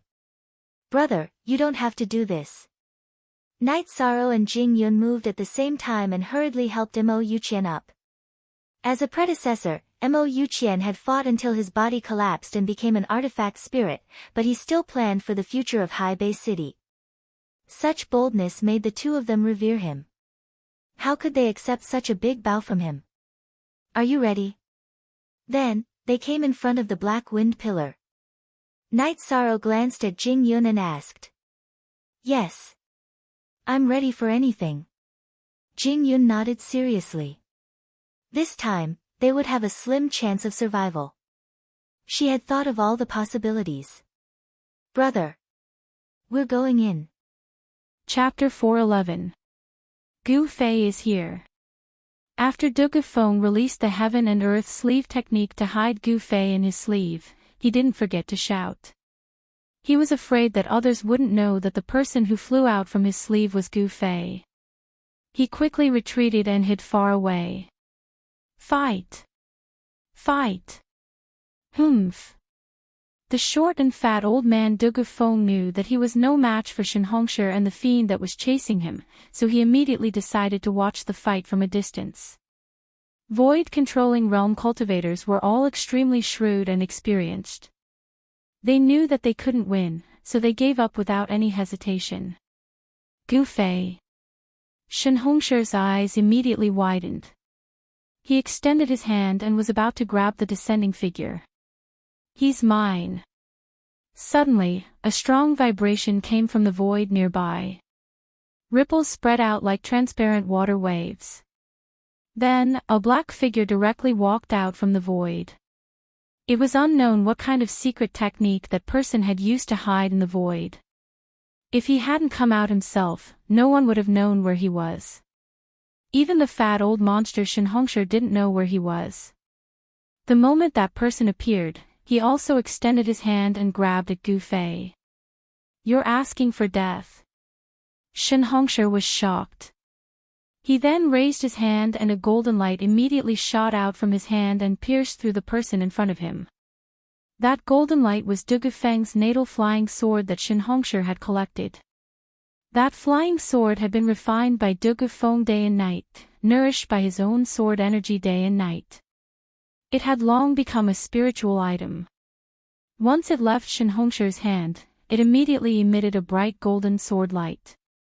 Like a golden lightning, it flew towards the person in front of him to kill. A powerful sword chi immediately spread high up in the sky. Du Gufeng, who had retreated to the side, was shocked when he saw Shen Hongshi throw out his flying sword. Then, he was overjoyed. He immediately used the power of his mind to recall the flying sword. His mind communicated with the flying sword. As a result, the golden sword light suddenly exploded with a dazzling light. The sword chi was so strong that it lit up the sky and earth in a golden color. Broad accomplishment flying sword. The person who walked out of the void was obviously shocked, but he did not retract his hand because of this. Instead, he continued to grab forward. The moment the golden sword light with unparalleled sword chi twisted around his arm, his hand happened to grab Gu Fei's shoulder. Keep the sword.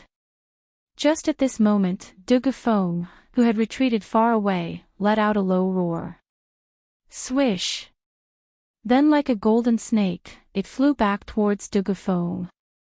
However, a scene that left Du Gufeng and Shen Hongshi in disbelief appeared in front of their eyes. That person's arm that had been struck by the flying sword did not fall off. Instead, a black aura surged out from the place where the sword had struck. Afterwards, that arm was actually completely undamaged, without a trace of injury. Profoundine Ghost Body. Are you from the plentiful city Ghost Palace? Shen Hongshi was startled, and his expression turned ugly. His mind was distracted, and the large hand that was reaching out actually stopped for a moment. In that moment of hesitation, Gu Fei was grabbed by the mysterious person. At this time, Gu Fei's entire body was surging with a tidal wave of energy. Endless life essence was causing his body to undergo a true transformation.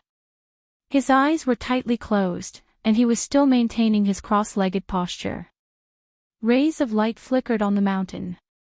The power of the 5 elements was resonating within his body, and the energy of life was surging within his flesh and bones. His face was contorted with pain, and his teeth were clenched tightly. His appearance was incomparably ferocious, and soybean-sized beads of sweat constantly seeped out from his forehead. The sweat brought along traces of impurities within his body. His body was undergoing a transformation, and his flesh and bones were being tempered. It was as if he was tempering a piece of divine metal. The more impurities were refined, the less impurities there were. Gu Fei's body was undergoing a transformation in the direction of being flawless. His flesh and bones were still constantly cracking, and then healing. It was as if there were 2 diametrically opposed powers using his body as a battlefield. One was the power of destruction, and the other was the power of regeneration. His flesh and bones were being reconstructed, and he was enduring endless pain. Everything in the outside world seemed to have nothing to do with him, and he couldn't care less about it. It wasn't that he didn't want to care, but his senses, his sense of touch, were now filled with the word pain. Other than this feeling of pain, he couldn't feel anything else. Ha! So pure, such a huge amount of life essence. The mysterious person who walked out of the void was a middle-aged man with a face as pale as paper and dressed in linen clothes. This middle-aged man was tall and thin, and he had a long, narrow, horse-like face. His face was pale, and his complexion was frighteningly pale. He was the legendary soul reaper of the underworld, the white impermanence of the black and white impermanence. The middle-aged man's right hand grabbed Gu Fei, and his left hand was really like the legendary white impermanence, holding a morning staff. This morning staff was made up of skulls the size of a child's fist, and the black eye sockets of the skulls faintly emitted a dark green light. This person.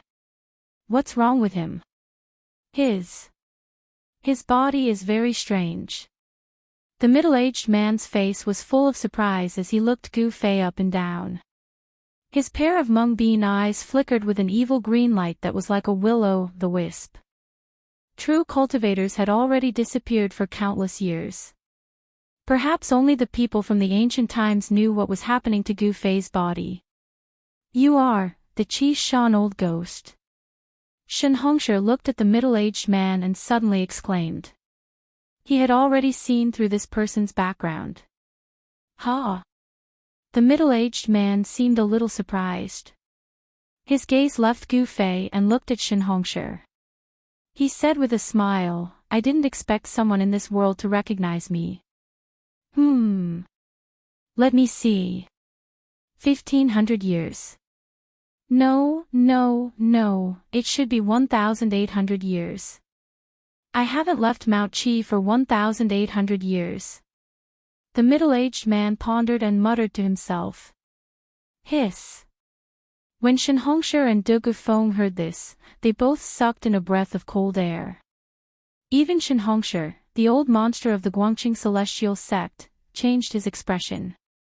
This guy with a ghostly aura was the real old monster. Compared to him, Shen Hongshi was like a child and an adult. At this moment, 3 energy waves suddenly came from the north. Then, 3 rays of light, 1 in front and 2 behind, flew over quickly. It's Qing Yangzi and Junior Gao. Du Gufeng's white beard trembled and his face was full of joy. Qin Yangzi and Junior Gao stayed behind to block the middle-aged man and did not encounter any mishaps. Ha! Why is she here? Good timing. Shen Hongshi's eyes were like lightning.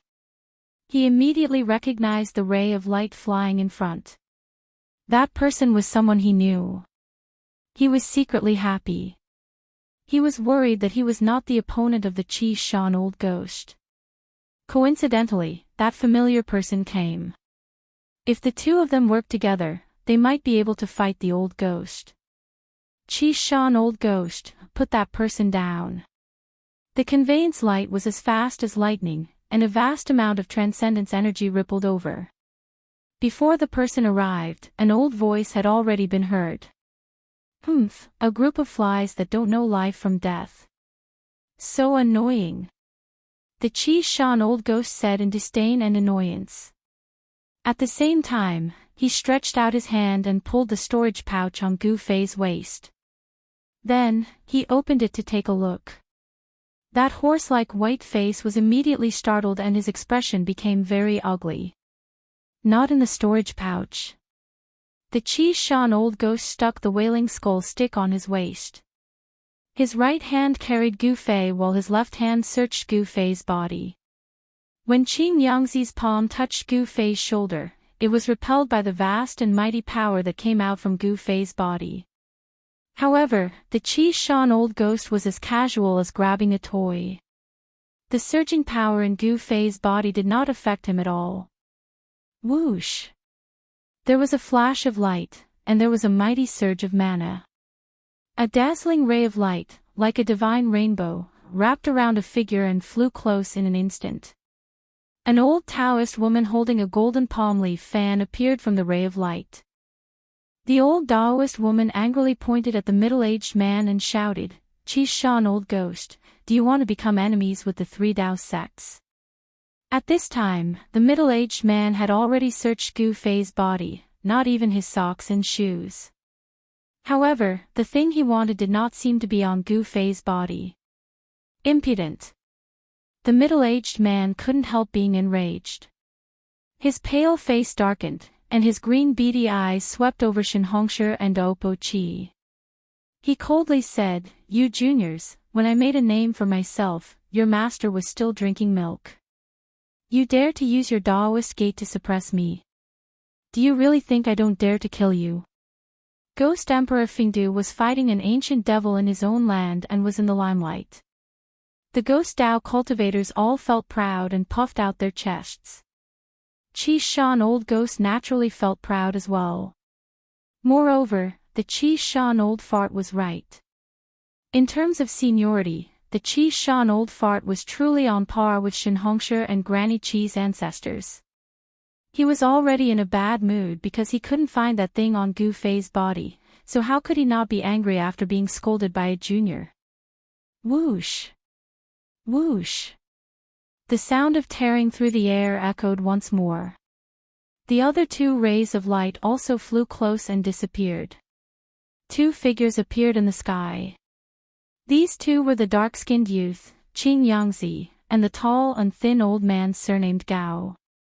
The two of them were in a sorry state, as if they had fought with someone. The crown on Qin Yangzi's head had disappeared, and there were a few holes in his clothes. His hair was messy, and there was a trace of blood at the corner of his mouth. The old man surnamed Gao was the same as Qin Yangzi. His hair was also messy, his clothes were torn, and there was blood on the corner of his mouth. It was clear that they were injured during the battle. Shen Hongshi took a step forward and solemnly said to Qi Shan old ghost, "Let's talk. First, let go of the person in your hand." Humph.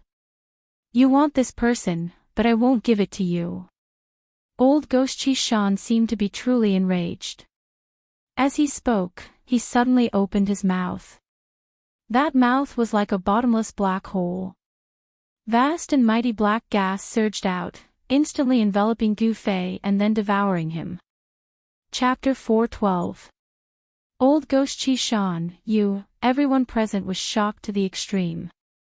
Old Ghost Chi Shan had actually swallowed Gu Fei. It should be known that the only hope of the three great Taoist sects to obtain the longevity grass was Gu Fei. Among the three great Taoist sects, there were many old monsters who were nearing the end of their lifespans. There were even some old monsters who used various secret techniques and did not hesitate to seal themselves in order to prolong their lifespans. To the old monsters of the three great Taoist sects, the longevity grass could be said to be a second life. 200 years of lifespan might be enough for them to break through the shackles of cultivation. If one did not become a demigod, one would not be able to live forever. No matter how powerful one's magic was or how invincible one's magical powers were, when the time came, no matter how reluctant one was, no matter how unwilling one had to say goodbye to this world. Only demigods had hope of living forever. However, on the Tinglong continent, how many cultivators could truly see through life and death and become demigods? Old Ghost Chi Shan had swallowed Gu Fei. This had undoubtedly completely offended the old monsters of the three great Taoist sects. Roar! Old Ghost Chi Shan, you have gone too far. Shen Hongshi was extremely agitated. The fat on his face kept twitching and his eyes were red. It was as if he had an irreconcilable hatred with Old Ghost Chi Shan. Old Ghost Chi Shan had swallowed Gu Fei and cut off the path of immortality for Shen Hongshi and the other old monsters. However, this also meant that he was absolutely irreconcilable with the people of the three great Taoist sects. After Shen Hongshi woke up, he immediately fought with Old Ghost Chi Shan. For people like Shen Hongshi who were nearing the end of their lifespans, there was nothing in this world that they were afraid of. At most, they would just die. Talisman, come out! Shen Hongshi was furious. With a roar, a vast amount of magic power immediately surged out of his body. Countless talismans rushed out of his body and flickered with dazzling divine light. Like countless sharp blades, they spun and flew towards Old Ghost Chi Shan. Every single talisman was like a heavenly pattern, emitting a great amount of magical energy that drew in the spiritual chi of heaven and earth, then fused with the talisman, causing the power of the talisman to increase greatly. I've roamed the world for 1,000 years and have never been afraid of anyone. That brat's life essence is so pure and vast. As long as I refine that brat, I might be able to reverse life and death and be reborn. Old Ghost Chi Shan said coldly. It was as if he was looking at a dead man. His dark green eyes stared emotionlessly at Shen Hongshi, who was charging over. Boundless runes covered the sky and covered the earth, shaking the heavens and earth, activating the energy of the heavens and earth, displaying a great power. Wherever the runes passed, ripples would appear in the void. Facing a strong move, Old Ghost Chi Shan was awe-inspiring and fearless. He stretched out his hand and took out the Wailing Skull Staff from his waist. Then, he shook the Wailing Skull Staff. The 2 skulls that were the size of a child's fist immediately flew up. Black gas surged and they spat out dark green ghost fire from their mouths. They became the size of a wheel and charged forward. The Wailing Skull Staff turned into 18 horrifying ghost heads. It was as if 18,000-year-old ghosts had suddenly awakened. They spat out endless ghost fire from their mouths and burned the flying runes. At this moment, Old Ghost Chi, Dugu Feng, and the others, who were both shocked and furious, had already sent out 7 or 8 information transmission talismans to summon their fellow sect members nearby to help. Then, Dugu Feng, Qing Yangzi, and the others spat out a flying sword and charged at Old Ghost Chi Shan. If they killed Old Ghost Chi Shan at this moment, they might be able to save Gu Fei. The 3 rays of sword light were like 3 divine rainbows. They pierced through the air and rushed towards Old Ghost Chi Shan. In the sky, sword chi instantly filled the sky. The resplendent sword light lit up the sky and even overshadowed the light of the sun. Whoosh! Old Ghost Chi waved the golden palm leaf fan in her hand and fiercely fanned it at Old Ghost Chi Shan. A golden gale immediately surged out. It was like countless golden blades that tore through the void and attacked old Ghost Chi Shan. The golden palm leaf fan in old Ghost Chi Shan's hand was a rare treasure. It could fan out a metal elemental wind. If an ordinary cultivator was fanned by it, their flesh, bones, and even their nascent soul would completely collapse and melt into the void. The golden gale could cut through bones and flesh. It possessed great power. What is there to be afraid of when all of you attack together? Old Ghost Chi Shan was incomparably arrogant. 18 ghost heads the size of wagon wheels surrounded him. Black gas lingered around them and vast ghost chi surged. The ghost heads spat out dark green ghost fire from their mouths. The evil ghost fire seemed to ignite the void. The ghost fire actually blocked the attack of thousands of runes. Even the metal wind from old Ghost Chi Shan's fan could not blow away the dark green ghost fire. Du Gufeng's 3 sword lights broke through the layers of ghost chi and slashed at the ghost heads shrouded in black gas. There was a clanging sound as if the ghost heads were made of divine metal. 1,000 ghosts greeting the sect. Old Ghost Chi Shan let out a loud roar that shook the heavens and earth. A terrifying ghost chi surged out from his body and shrouded the heavens and earth. The ghost chi soared into the sky and actually turned the heavens and earth into a ghost realm. The heavens and earth darkened. Countless ghost shadows appeared in the pitch-black ghost chi. 18 ghost heads that spat out ghost fire were faintly discernible in the heavy black fog and blocked all the attacks. The heavens and earth were instantly filled with the sound of ghosts. In the ghost chi that shrouded the heavens and earth, there seemed to be thousands of ghosts howling. The eerie and terrifying aura filled the heavens and earth. Go! Kill them! Old Ghost Chi Shan's cold voice came from the black fog. There was not a trace of emotion in his voice. Shen Hongshi, old Ghost Chi Shan, and the others had already retreated. Old Ghost Chi Shan was a terrifying figure that had roamed the world for hundreds and thousands of years. Other than demigods, who could pose a threat to him, perhaps even old monsters at the peak of the 9th heaven of the void-controlling realm would not be able to harm him. The ghost Tao was mysterious and unfathomable. Old Ghost Chi Shan had condensed the Xian Yin ghost body. Any magical treasures, other than a few rare treasures, would not be able to harm him at all. It could be said that he had an indestructible body. Only special methods could be used to completely destroy him. Ghost Chi surged and 18 huge black shadows walked out from the black fog. They were 18 giants that were 10 zhang tall and were covered in black. Shen Hongshi and the others were shocked. They felt a terrifying energy fluctuation from the 18 black giants. It was the eerie and terrifying power of the ghost Tao. What shocked everyone the most was that the 18 black giants did not have real bodies of flesh and blood. Their tall bodies seemed to be completely condensed from endless pitch-black ghost chi. The heads of the 18 black giants were impressively the 18 skulls that were the size of wheels that could spit ghost fire. The eye sockets of the skulls were emitting 2 faint green evil lights. And what made people's scalps tingle was that behind the 18 terrifying, malicious ghosts were densely packed faint black shadows.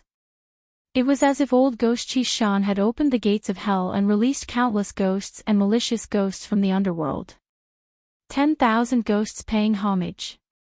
It was the true 10,000 ghosts paying homage. After the 18 malicious ghosts walked out from the black fog of Ghost Chi, they charged towards the crowd. Behind the malicious ghosts, there were countless ghostly shadows that followed. The terrifying malicious ghosts were like 18 generals that commanded thousands of troops and horses. They led countless ghostly soldiers and swept across the world. They silently charged toward Shen Hongshi, old Ghost Chi, and the others. There were no shouts, no roars. Under the leadership of the generals, the countless ghostly soldiers silently charged forward. The murderous aura they emitted was vast and mighty in the world. The murderous aura shot into the sky. Asterisk rumble, asterisk the entire world was shaken by the 18 flood-like ghostly soldiers. Ghostly chi soared into the sky, and the murderous aura was vast and mighty. It made people feel as if they were in the middle of a terrifying battlefield of slaughter. At this moment, the sound of breaking air came from the distance. Several streaks of light appeared in the sky and quickly flew towards the battlefield. The nearby experts of the Dao sect who had received the message from Duge Feng, Old Ghost Chi, and the others were rushing over. Old Ghost Chi Shan, you will regret your actions. Shen Hongshi shouted. Light runes surged out of his body. Each light rune was like a divine rune that emitted a vast and unfathomable power. He quickly retreated, dodging the charging ghost general that had a huge ghostly head. Thousands of light runes rained down on the ghost general at the same time. Asterisk boom. Asterisk asterisk boom. Asterisk asterisk boom. Asterisk asterisk boom. Asterisk asterisk when the countless light runes struck the ghost general and the incorporeal ghostly shadows behind it, they all exploded with a resplendent light and a terrifying destructive power. The power of the light runes explosion blocked the ghost general that was charging over. The ghostly shadows behind the ghost general turned into black smoke and dissipated into the void along with the light runes. At this moment, endless ghostly chi gathered towards the ghost general. It condensed into a pitch-black saber that emitted a vast and eerie aura in the ghost general's hand. Asterisk swish. Asterisk the ghost general was incomparably ferocious. He directly swung his saber at the retreating Shen Hongshi. The pitch-black saber light on the saber soared hundreds of meters into the air, creating an ear-piercing sound as it chased after Shen Hongshi. The pitch-black saber chi seemed to slice through the void. A vast and mighty energy storm appeared in the void. The ear-piercing sound of the air being torn apart sounded like the wails of thousands of ghosts. This saber could be said to be steady, evil, ferocious, ruthless, and terrifying at the same time. Even the old monster Shen Hongshi, the big fatty, was shocked. The 18 ghost generals used endless ghostly chi to condense their ghostly bodies. They used the skulls as their heads. Only the skulls were tangible objects. Their bodies and even their weapons were all condensed from ghostly chi. However, even with the ghostly bodies and weapons condensed from endless ghostly chi, these 18 ghost generals were still incomparably terrifying and displayed a terrifying battle strength. Shen Hongshi consecutively shot out 3 powerful runes before he shattered the 100-meter-long saber light that was chasing after him. The other ghost generals led the ghost soldiers and had already surrounded Duge Feng and the other experts of the Guangqing celestial sect. Only Daopo Chi continuously fanned the golden palm leaf fan in her hand, creating waves of golden wind that blew away the countless ghostly shadows. She rushed out of the encirclement of the 4 ghost generals. Asterisk swish. Asterisk asterisk swish. Asterisk asterisk swish. Asterisk the intense sound of the air being torn apart had already reached the vicinity. A few powerful auras surged over from afar. The experts of the 3 great Daoist sects had finally arrived. Chapter 413. 4-inch boom. A thunderclap shook the sky, and lightning and fire descended from the sky. Boundless ghost chi and countless ghost phantoms vanished into thin air. An important figure was unleashing lightning magic. The experts from the 3 great Daoist societies had arrived after receiving the message talismans. Heaven and earth trembled. Origin chi surged and thunder filled the sky. The person who made the move was definitely a terrifying cultivator at the level of an old monster. The powerful power of thunder dispersed most of the dark ghost chi that covered the sky. Roar!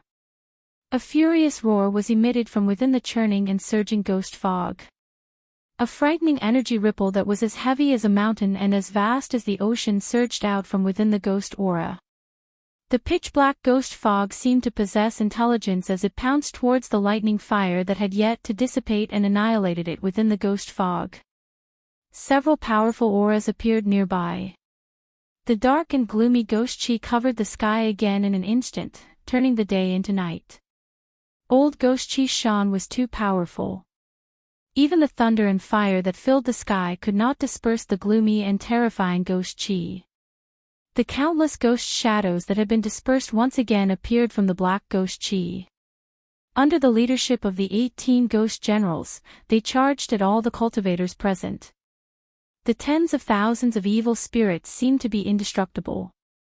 Everyone present felt their scalps go numb.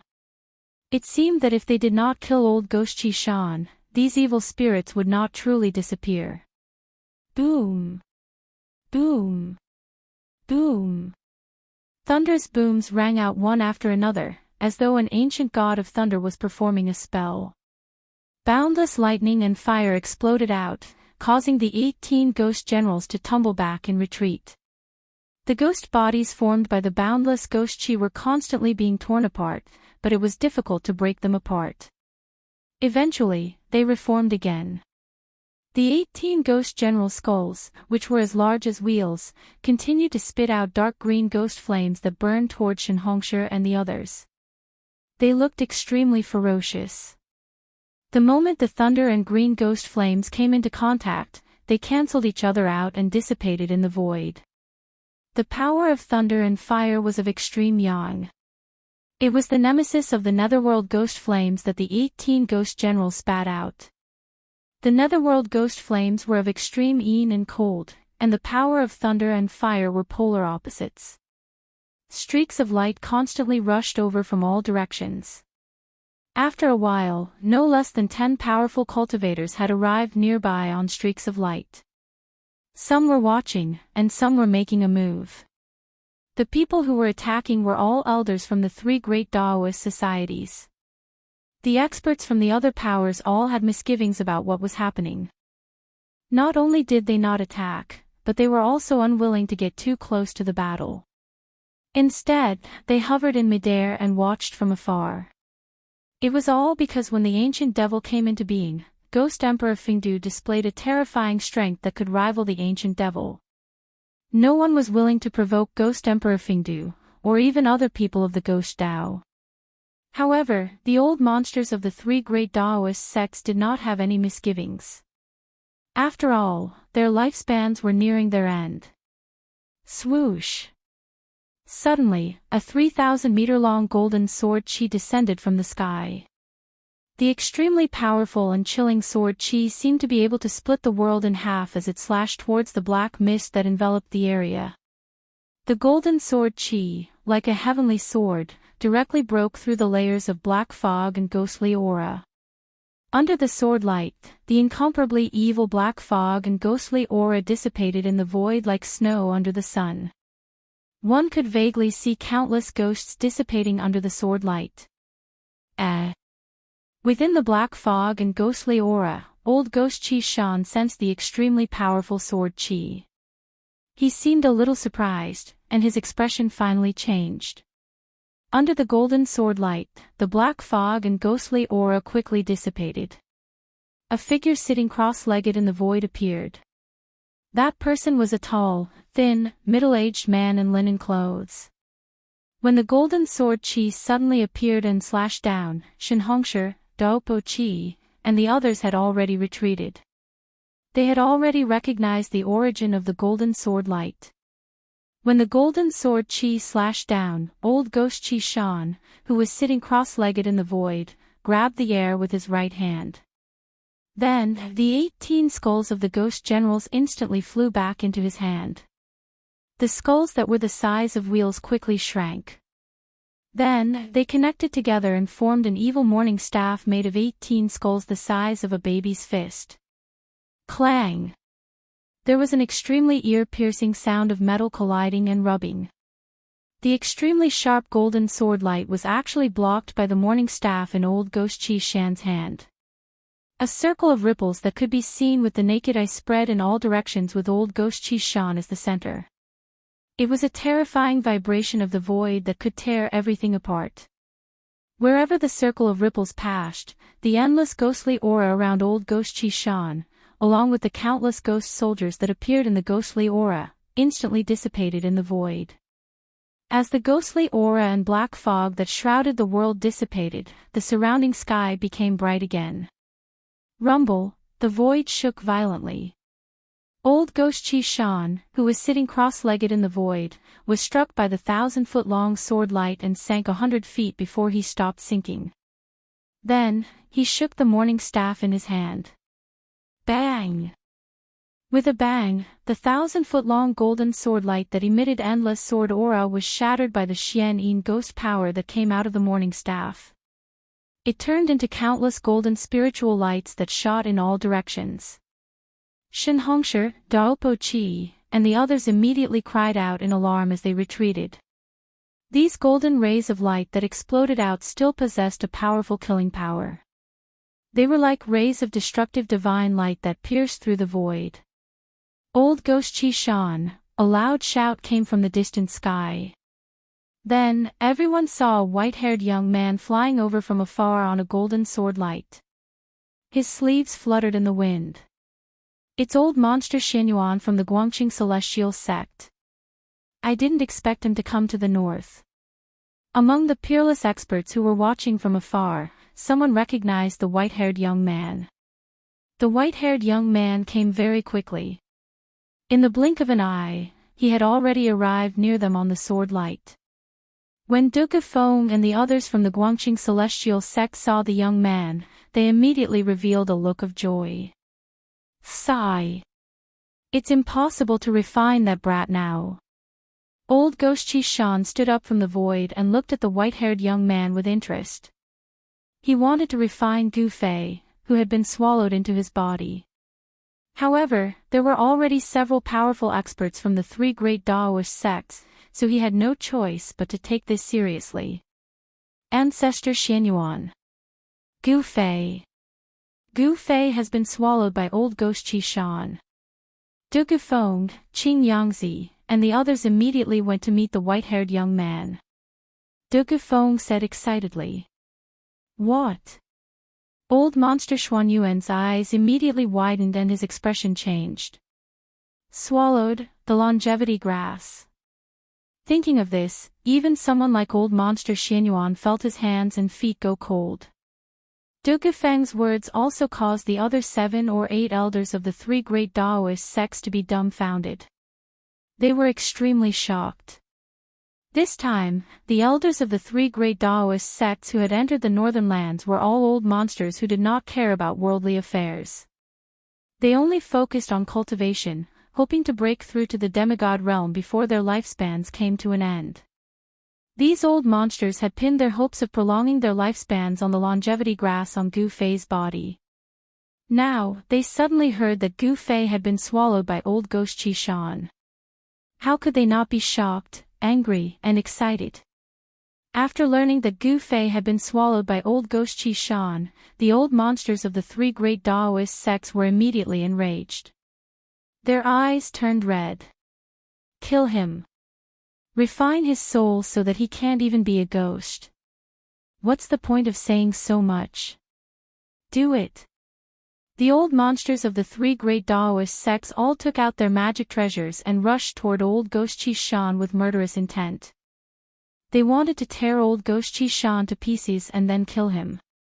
Seeing this situation, even Old Ghost Chi Shan, who had dominated the world for thousands of years, could not help but be moved. When more than 10 old monsters at the peak of the 9th heaven of the void-controlling realm joined forces, even a demigod would be shocked. A wise man knows better than to fight when the odds are against him. Even someone as strong as Old Ghost Chi Shan was a little timid at this moment. His body instantly became blurry and faint. Oh no, he wants to escape. Old Monster Xuanyuan's expression changed. He immediately shouted and pointed his right hand forward. A dazzling sword light suddenly shot out from his finger and pierced toward Old Ghost Chi Shan. However, at this moment, Old Ghost Chi Shan had already used a secret technique. He turned into a faint black shadow and rushed out of the crowd's encirclement. The Ghost Dao's escape technique was extremely fast. It could be said that he could travel thousands of miles in an instant. The golden sword chi that old monster Xianyuan shot out only destroyed an afterimage. Damn it! Don't let him escape.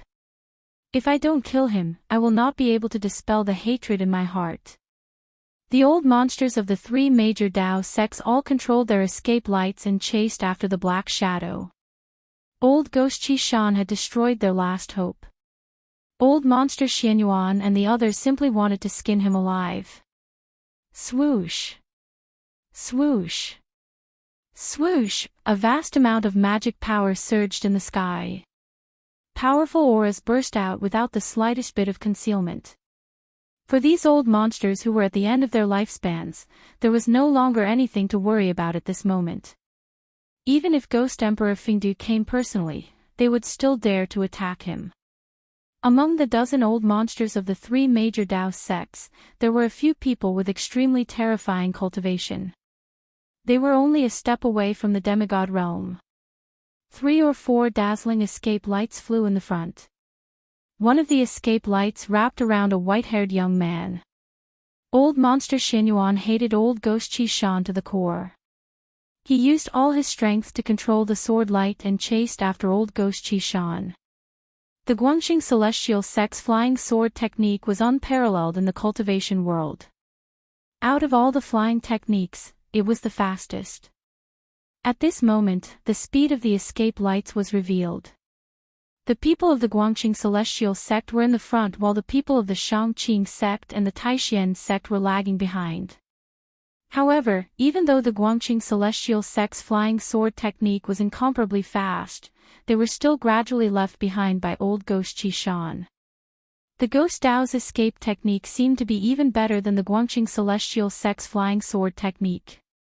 However, just as everyone thought that they would not be able to catch up to the hateful old Ghost Chi Shan, an exclamation suddenly sounded in front of them.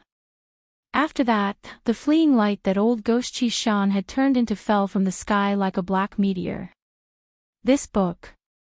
Chapter 414. Boom! Old Ghost Chi Shan's black escape light fell from the sky like a black meteor, directly smashing a snowy peak. Countless mountain rocks and soil exploded, and the mountains shook. What's going on? Old monster Xuanyuan's sword light was like lightning, rushing forward in an instant. The scattered rocks and soil were all blocked by the sword light outside his body. The rocks that weighed thousands of kilograms and tens of thousands of kilograms flew in all directions like meteorites. The old monsters that were chasing behind immediately rushed forward. However, even if it was a real meteorite falling from the sky, it would not be able to hurt these experts at the peak of the 9th heaven of the void-controlling realm who had cultivated for thousands of years. In front of them, there were a few especially bright escape lights that emitted especially strong waves of supernatural power. They directly broke through the flying rocks and soil and rushed over. They had already locked on to old Ghost Chi Shan's aura. Even if the exploded rocks and soil blocked their vision, they still knew where old Ghost Chi Shan was. After old Ghost Chi Shan directly smashed a snowy peak, he flew for a few miles before falling into a snowy hill. The earth trembled, and dust soared into the sky. The hill was directly smashed into pieces, and the ground within a radius of several li was hit by the mighty energy fluctuations, causing it to undulate like waves. Swoosh! Swoosh! Swoosh! 3 escape lights that were like divine rainbows rushed out from the exploded rocks and dust. In an instant, they arrived at the place where old Ghost Chi Shan fell. Old monster Xianyuan and the other 2 old men with wrinkled skin, teeth, and heads that had almost all fallen off stood in the void, pressing forward from 3 directions. Wah! Suddenly, a shrill scream came from the ground. The ground within a few hundred feet was completely shattered, and a huge pit appeared in the middle of the hill. Roar! Under the ground, old Ghost Chi Shan continuously let out blood-curdling screams. Endless ghost chi and black fog rushed out from the big pit on the ground, instantly enveloping a radius of a dozen miles. Old monster Xianyuan and the 2 old men looked at each other and stopped at the same time. Something seemed to be wrong, and they decided to wait and see first. Roar! How could this be? Old Ghost Chi Shan's terrified voice came from the endless black fog of Ghost Chi. He seemed to be in trouble. Old Freak Xianyuan and the two old men retreated.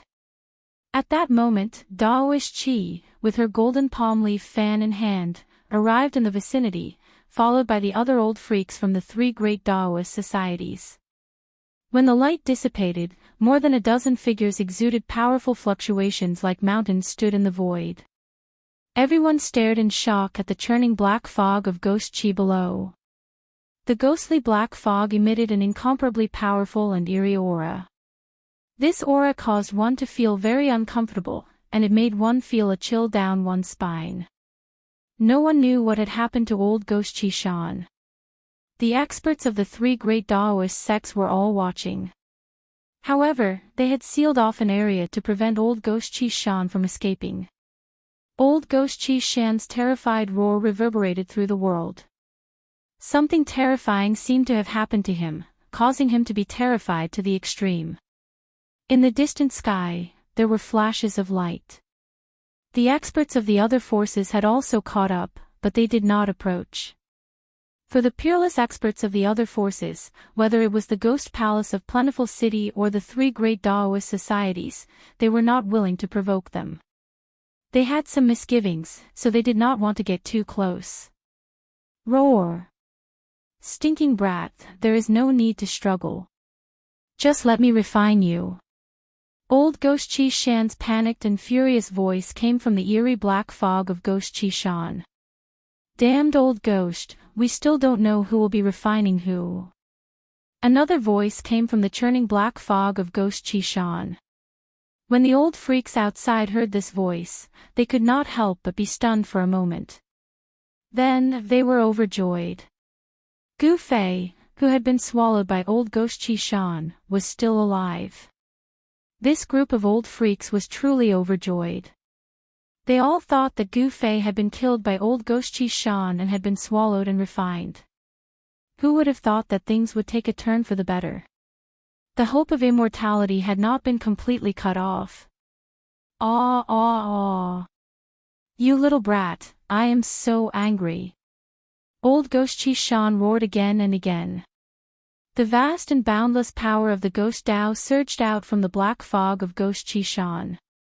Rumble, the entire ground shook and cracks appeared on the ground. Heaven and earth were shaking and swaying.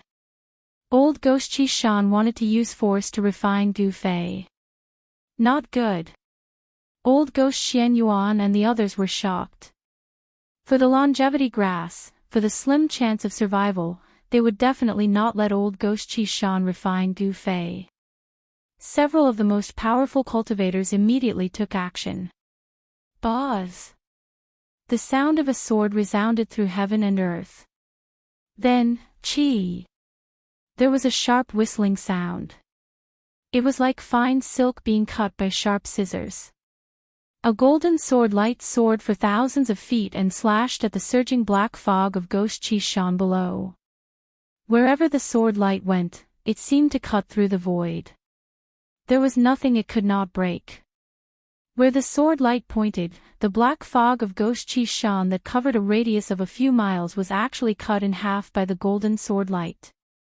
When old Ghost Xianyuan slashed out thousands of feet of sword light, the other two old men also took out their own magic treasures. One of the old men held an ancient bronze mirror. The mirror emitted a dazzling seven-colored divine light and shone down. The endless black fog of Ghost Chi Shan dissipated under the illumination of the seven-colored divine light. 9 balls of aqua blue light rushed out of the other old man's body. Within the light, there were 9 fist-sized blue pearls that emitted a terrifying fluctuation. They were like 9 small blue suns that rotated around the old man's body. Go! The old man lightly shouted. His skinny finger pointed downwards. The 9 blue pearls immediately emitted a terrifying energy fluctuation and bombarded downwards. It was as if 9 blue suns were falling from the sky at the same time, shaking the entire world. The 3 powerful cultivators attacked together. The endless black fog of Ghost Chi Shan immediately dissipated like snow. A figure with disheveled hair appeared in the huge pit. Roar! You bunch of juniors, deserve to die. Old Ghost Chi Shan's expression was extremely ferocious. He roared at the sky and waved the white bone morning staff that was refined from 18 ghost heads in his hand. It shattered the thousands of feet of sword light, dispersed the 7-colored divine light, and blasted away the 9 blue pearls that emitted endless mana fluctuations like the blue suns. He displayed an unparalleled combat power that made people's hearts palpitate. Wah! After resolving the attacks of the 3 powerful cultivators, old Ghost Chi Shan suddenly hugged his stomach and rolled on the ground. He let out a shrill scream of pain. The black fog of Ghost Chi Shan was dispersed by the 3 powerful cultivators. Everyone was shocked by old Ghost Chi Shan's appearance. Old Ghost Chi Shan, who was rolling and roaring in the huge pit, had a bulging stomach. That stomach was 3 times bigger than a pregnant woman. A powerful fluctuation of power came from his stomach. That power was righteous but not evil. It was not the eerie and terrifying power of the Ghost Tao. You want to refine me? I'll make you explode. A muffled sound came from old Ghost Chi Shan's abdomen. Then, old Ghost Chi Shan's abdomen began to swell. Gu Fei, who had been swallowed into old Ghost Chi Shan's stomach, did not seem to die. From his voice, he did not seem to be injured at all. Old Monster Xianyuan and the others wanted to attack again, but when they heard Gu Fei's voice, they stopped and stood in the void. After Gu Fei was swallowed by old Ghost Chi Shan, he quickly woke up because he sensed danger. Even though he was enduring the great pain from the transformation of his flesh and bones, he had no choice but to wake up. Martial artists used their Yuan Qi to refine their bodies day and night. Their bodies were usually more sensitive to danger than their divine sense. Gu Fei's body immediately reacted when he sensed danger. When Gu Fei learned that he had been swallowed into old Ghost Chi Shan's stomach, he did not feel fear. Instead, he used the divine weapon's essence to protect his body and guided the power of the inner heaven and earth out. Therefore, the power of the inner heaven and earth that flowed out from Gu Fei's glabella quickly swelled in old Ghost Chi Shan's stomach. Finally, old Ghost Chi Shan's stomach expanded into a bowl. Gu Fei sat cross-legged in the endless darkness and muttered to himself, "I don't believe that you can even refine my power of the inner heaven and earth. I'll make you explode." There was no need to doubt old Ghost Chi Shan's strength. He was probably the most powerful figure in the Ghost Tao other than Ghost Emperor Fingdu. At this moment, he was hugging his stomach and rolling in the huge pit as though he was in extreme pain. Roar! Old Ghost Chi Shan suddenly roared. He gritted his teeth and endured the pain coming from his stomach. He sat cross-legged and his body quickly grew larger. Soon, his body became thousands of feet tall. Then, he spat out a black fog of Ghost Chi. He wanted to spit out Gu Fei. At this time, Gu Fei's body transformation did not stop. Endless life essence was still surging in his body. His flesh, blood, tendons, and bones had already been successfully reconstructed 6 times. The strength of his flesh, blood, tendons, and bones had already transformed to an unbelievable level. However, Gu Fei knew that the reconstruction of his flesh, blood, tendons, and bones had to go through 9 times before it was complete. There were still 3 more times. The last 3 reconstructions would be harder and longer than the last. As he circulated the power of the heaven and earth with all his might, the image of an ancient cauldron began to appear around Gu Fei and enveloped him in the cauldron. "I don't believe that you can refine this mountain and river cauldron." Gu Fei was secretly determined. He began to circulate his Xian Qi and guided the power of the inner heaven and earth to the mountain and river cauldron. Gu Fei's idea was very simple. He wanted to pour a large amount of power into the mountain and river cauldron to stimulate its power. Old Ghost Chi Shan did not know anything. He only wanted to spit out Gu Fei. At this time, he could no longer care so much. He had already felt a great threat. He regretted it a little. Not everything could be swallowed so casually. Gu Fei's inner heaven and earth shook. Endless power of the heaven and earth poured into the mountain and river cauldron. When the inner heaven and earth was about to collapse because of the power of the heaven and earth that maintained the balance of the heaven and earth, the mountain and river cauldron in the center of the inner heaven and earth suddenly shook slightly. It was at this moment that the faint and illusory image of the ancient cauldron outside Gu Fei's body emitted a pressure that made people tremble.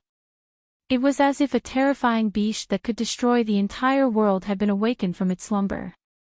Chapter 4:15. Old Ghost Qi Shan immediately felt that something was wrong.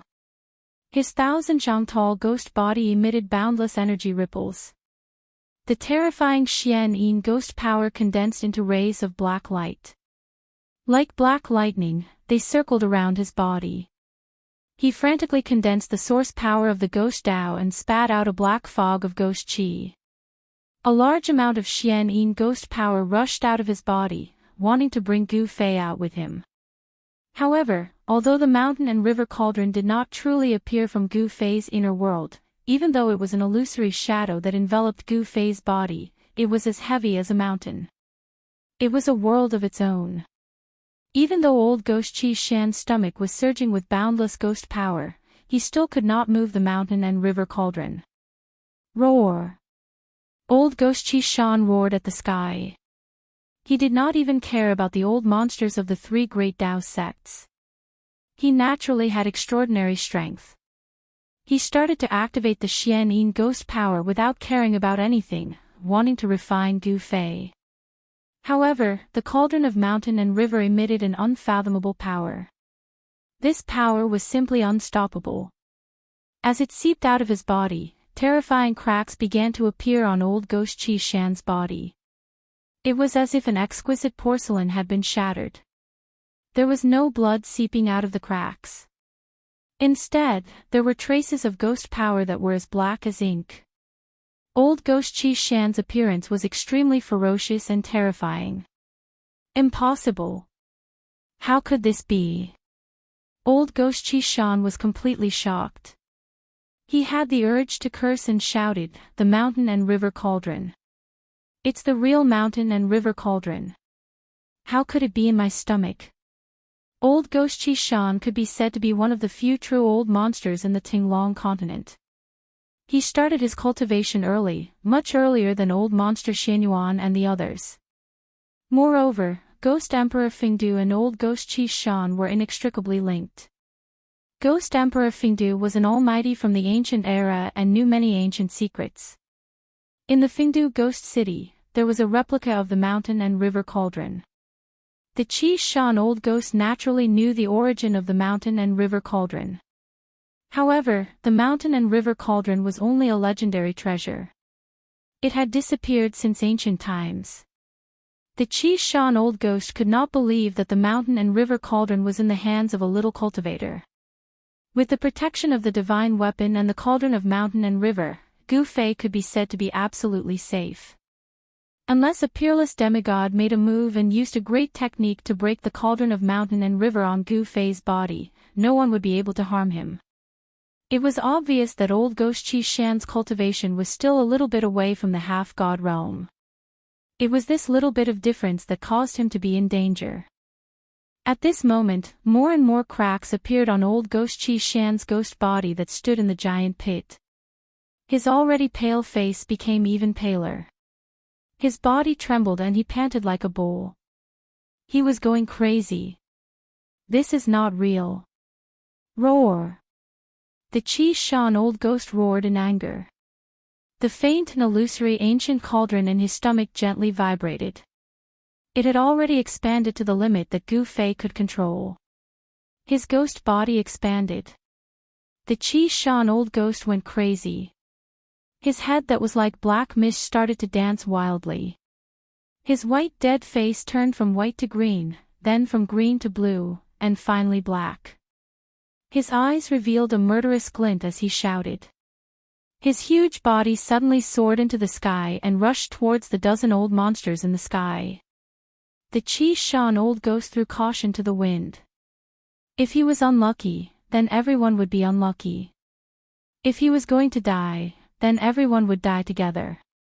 His huge body was already on the verge of collapse. His entire body was about to crack. Black mist surged out from the cracks on his ghost body. He was like a deflated balloon. This guy. Everyone, dodge. Old Monster Xinyuan and the other two old men saw this scene and their expressions changed. They then shouted to the crowd. Swoosh! Swoosh! Swoosh! The dozen figures in the sky instantly scattered in all directions. No one dared to let the Qi Shan old ghost get close to them. Everyone could see that the Qi Shan old ghost wanted to drag them to the grave with him. At this moment, Gu Fei was also going all out. In his inner world, the endless power of the heavens and the earth continued to pour into the mountain and river cauldron. Rumble, the inner world was shaking and shaking. The heaven and earth within a radius of a few hundred feet was completely boiling. The chaotic zone at the edge was collapsing. The void became chaotic again. The mountain and river cauldron that was at the center of the inner world still did not emit any spiritual energy. However, it suddenly shook slightly. Bang! The Qi Shan old ghost, who had soared into the sky, suddenly exploded. This was the self-destruction of a terrifying cultivator that was infinitely close to the demigod realm. The extremely powerful and ferocious energy exploded outwards, causing the entire world to shake violently. After that, an endless amount of black fog and ghostly aura instantly enveloped the world. There were a few rays of light that couldn't escape in time and were instantly engulfed by the ghostly black mist that exuded a gloomy and terrifying aura. Within the ghostly black mist, there were a few extremely horrified roars, and then there was no more sound. The Qi Shan old ghost exploded the Qi Shan old ghost's Xianin ghost body that he had condensed for thousands of years. The power that was released was extremely terrifying. The mighty power also caused the snow-capped mountains within a radius of 10 miles to collapse. The earth shook violently like waves. In the center of the explosion, the shadow of an ancient cauldron emitted an ancient aura. It floated in the sky. The destructive power that seemed to be able to destroy everything could not shake the shadow of the ancient cauldron. Within the shadow of the ancient cauldron sat a dark-skinned youth. That person was Gu Fei. His entire body emitted rays of 5-colored divine light. The shadow of the mountain and river cauldron slowly rotated around him, dispelling the endless destructive power that was surging towards Gu Fei. Moreover, the power of the Qi Shan old ghost's self-destruction was not so easily dispelled. The terrifying power that was surging towards Gu Fei was completely devoured by the shadow of the ancient cauldron outside his body. At this moment, Gu Fei had already stopped pouring the power of the inner world into the mountain and river cauldron in his inner world. However, the shadow of the ancient cauldron outside his body did not dissipate because of this. The vertical purple mark between his eyebrows was still flickering. It did not close. The inner world formed a mysterious connection with the outside world. The shadow of the inner world kept appearing around Gu Fei's body. Rumble, Gu Fei's inner world was shaking. The collapse of the periphery had stopped. Gu Fei's mind was one with the inner world. He could feel the pulse of a small world. He had a feeling that his inner world would soon be able to directly connect with the outside world and directly appear in the outside world. However, it was still a little short, just a little short. He had a feeling that his strength was not up to par with his will. As long as his cultivation was a little stronger, he would be able to open his inner world. The 7th time his flesh, blood, tendons, and bones were reconstructed slowly. On Gu Fei's body, the 5 elemental yuan qi was vast and mighty. The power of the inner world resonated with him. He was undergoing a transformation that he had yet to complete. 9 by 9 returning to 1 was the extreme. The physical body had 9 revolutions. Blood, flesh, tendons, bones, and even internal organs had to be reconstructed 9 times. Only then could he truly transform into the great perfection realm of the 5 elements martial body. At this time, even the inner world, the second source of power, was completely mobilized. The shadow of the inner world appeared around Gu Fei's body. Then, with Gu Fei as the center, a great suction force was generated. The essence of the heaven and earth around him, and even the power of the ghost Tao that had exploded, was sucked in. It entered Gu Fei's inner world and the shadow of the ancient cauldron. The huge life essence of the longevity grass, his own 5 elemental yuan qi, the power of the inner world, and the power of the heaven and earth from the outside world were all used by Gu Fei at this moment. Old Ghost Qi Shan self-destructed his Xian Yin ghost body. Black fog of ghost qi covered the world, turning the area into a dark and terrifying ghost domain. However, this terrifying scene did not last for long. The Xian Yin ghost qi that covered the world surged violently, and gave off a terrifying and eerie aura, retreated like the tide. More than a dozen rays of light stopped in the distance, emitting powerful ripples. Everyone looked at the scene in front of them in shock and anger. Everyone felt their hearts pounding. If they had hesitated just now, they might have really been dragged to the grave by old Ghost Qi Shan. Even so, the elders of the 3 great Taoist sects who could not escape in time were affected by the terrifying power of old Ghost Qi Shan's self-destruction and completely died. After the Xian Yin ghost qi retreated, a few scattered white bones and fragments of magic treasures could be faintly seen on the ground. Those fragments were still emitting a cold light. A few extremely powerful cultivators at the 9th heaven of the void controlling realm had died just like that. Even their nascent souls could not escape. This made people feel how fragile life was. If one did not become an immortal, they were still ants. An endless amount of worldly essence gathered from all directions. Very soon, the terrifying abstruse Yin ghost qi that enveloped the world was completely devoured by the illusory world around Gu Fei and the ancient cauldron. Roar! Little bastard, I will remember this. Suddenly, a fleeting and gloomy voice resounded in the sky. After that, an extremely faint figure that seemed like a wisp of smoke and mist appeared 50 kilometers away. Old Ghost Qi Shan. He still didn't die. When old monster Xianyuan and the others heard the voice and saw the figure, they could not help but be shocked. However, they immediately felt that old Ghost Qi Shan's aura was very weak. His body also seemed to be very unstable. He could only barely form a body that was like a black mist. The old monsters of the 3 great Taoist sects immediately understood. Old Ghost Qi Shan was clearly seriously injured. Even if his soul did not dissipate on the spot, he was half dead. Kill him. While he's weak, destroy his spirit so that he can't even become a ghost. The elders of the 3 great Taoist sects immediately leaped into the air and flew toward old Ghost Qi Shan with murderous intent. Looking at their momentum, it seemed that they would not rest until they killed old Ghost Qi Shan. Humph.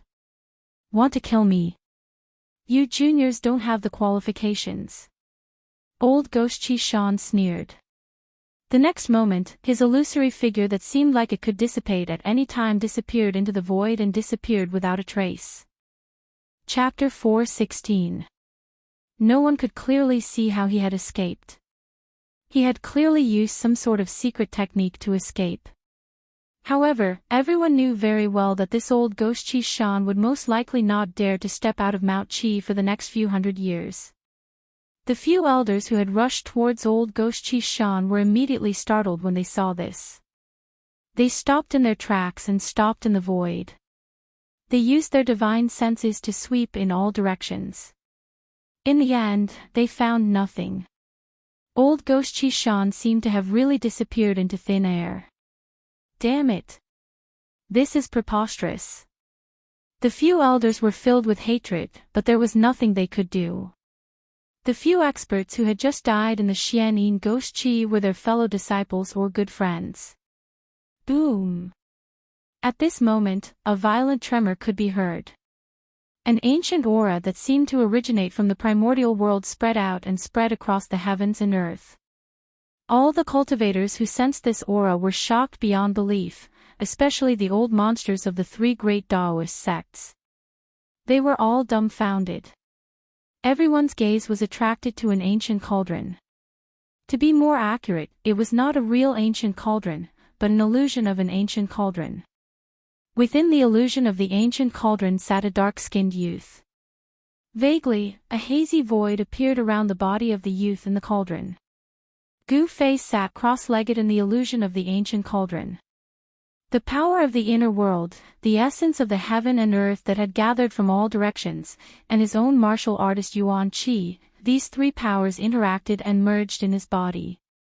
In addition to the large amount of life essence that had been refined from the leaf of the longevity grass, the current Gu Fei was like a pill that was constantly being refined by the four powers in the cauldron.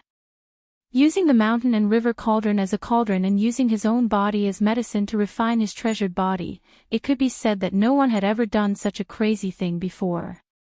Before Gu Fei, no one had ever done such a thing. The illusion of the ancient cauldron stabilized the void. The life essence, the spiritual energy of the heaven and earth, and the power of the inner world, these three vast powers were gradually refined into Gu Fei's martial artist Yuan Qi, which flowed through his limbs and bones. His body instantly glowed as if it was cast from five-colored divine iron. The increasingly vigorous and powerful quintessence of a five-element martial artist washed Gu Fei's body over and over again, causing his flesh, internal organs, tendons, and bones to become inconceivably tough. The seventh reconstitution of his flesh, blood, tendons, and bones was progressing slowly. It was a long process. Outside of the ancient cauldron's shadow, the spiritual qi of heaven and earth gradually formed a vortex of spiritual qi visible to the naked eye. Spiritual qi gathered from all directions, causing the surrounding spiritual qi to become thicker. Although old monster Xianyuan and the others wanted the longevity grass very much, at this moment, no one was willing to go forward. This was because they could already see that the ancient cauldron outside of Gu Fei's body was extraordinary. From the words of old monster Qi Shan, they knew that the ancient cauldron's shadow that enveloped Gu Fei should be the mountain and river cauldron. It was the magic treasure that had destroyed old monster Qi Shan's Xian-yin ghost body. Even these old monsters knew very little about the mountain and river cauldron. They had only seen a few words about it in the ancient books. Perhaps only the powerful people of the ancient times knew the origin of the mountain and river cauldron. Endless spiritual energy gathered, and the void in the ancient cauldron became clearer, as if it could really appear at any time. Time passed slowly. Gu Fei, who was sitting cross-legged in the ancient cauldron's shadow, was already numb. However, he could still feel a strange power surging through his body. It slowly flowed through his body, cleansing every inch of his flesh and blood. It gradually nourished his body, causing his constitution to continuously improve and his body to become stronger. This time, the five elements' true essence still cleansed his body, nourishing every inch of his body and improving his constitution. In addition, there was another change that Gu Fei did not expect. At the same time that his constitution improved, the terrifying pain of the reorganization of his flesh and blood also tempered his mind. From the looks of it, Gu Fei would not be able to stop in a short period of time. When old monster Xianyuan and the other elders of the three great Taoist sects saw this situation, they had a simple discussion. Then, they worked together to carve runes in all directions and set up aura shielding formations to seal off the surrounding area. They did not want too many people to know that Gu Fei was here. They did not want to cause trouble, because this was the northern lands. Even powerful ancient beings had appeared in the northern lands, so they had to be careful. Whether they could obtain the longevity grass or not, Gu Fei was the key. Old monster Xianyuan and the others did not mind waiting a little longer, but they had to ensure that nothing happened to Gu Fei. However, during the battle with old monster Qi Shan, old monster Xianyuan and the others had inevitably alarmed the peerless experts of other forces. They had come to watch.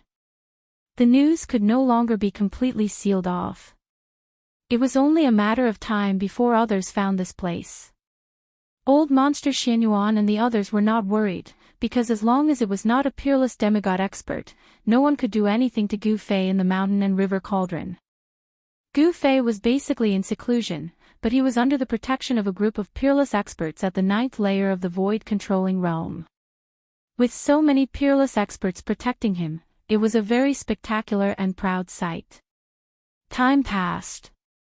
Although Old Monster Xianyuan and the others had carved runes in the nearby area to isolate the aura of the area, there were still more and more peerless experts appearing in the vicinity.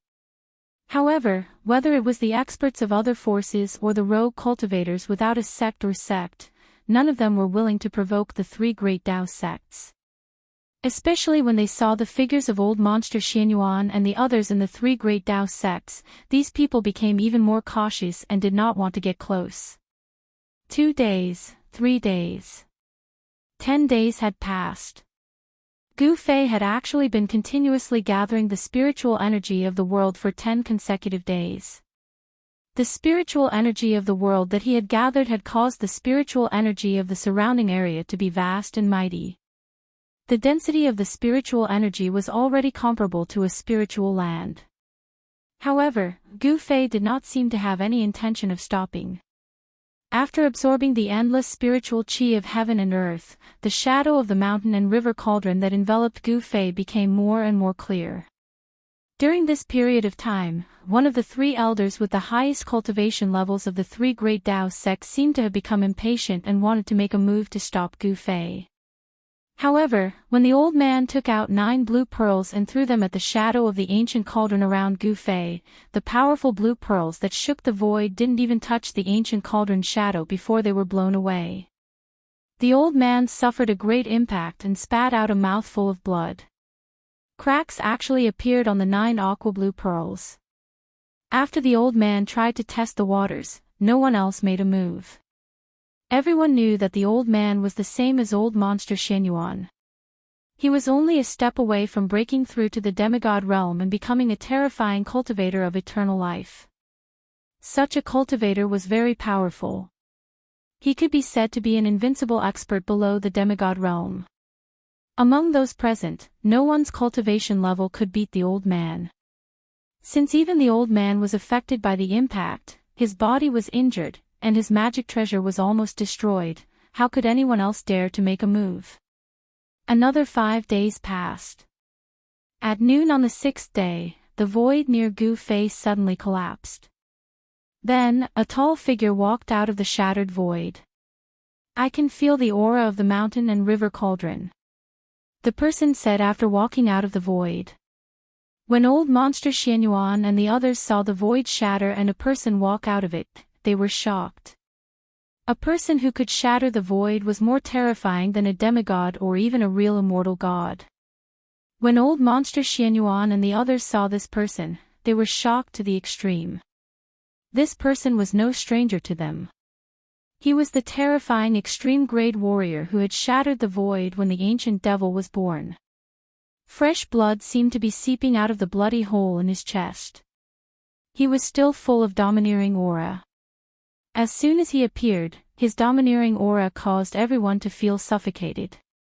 No one dared to step forward or make a sound. They all looked at the middle-aged man from afar. The middle-aged man did not deliberately reveal any aura, but everyone felt a great pressure. What? The middle-aged man was surprised when he saw Gu Fei sitting cross-legged in the void with an ancient cauldron rotating slowly around him. Warrior.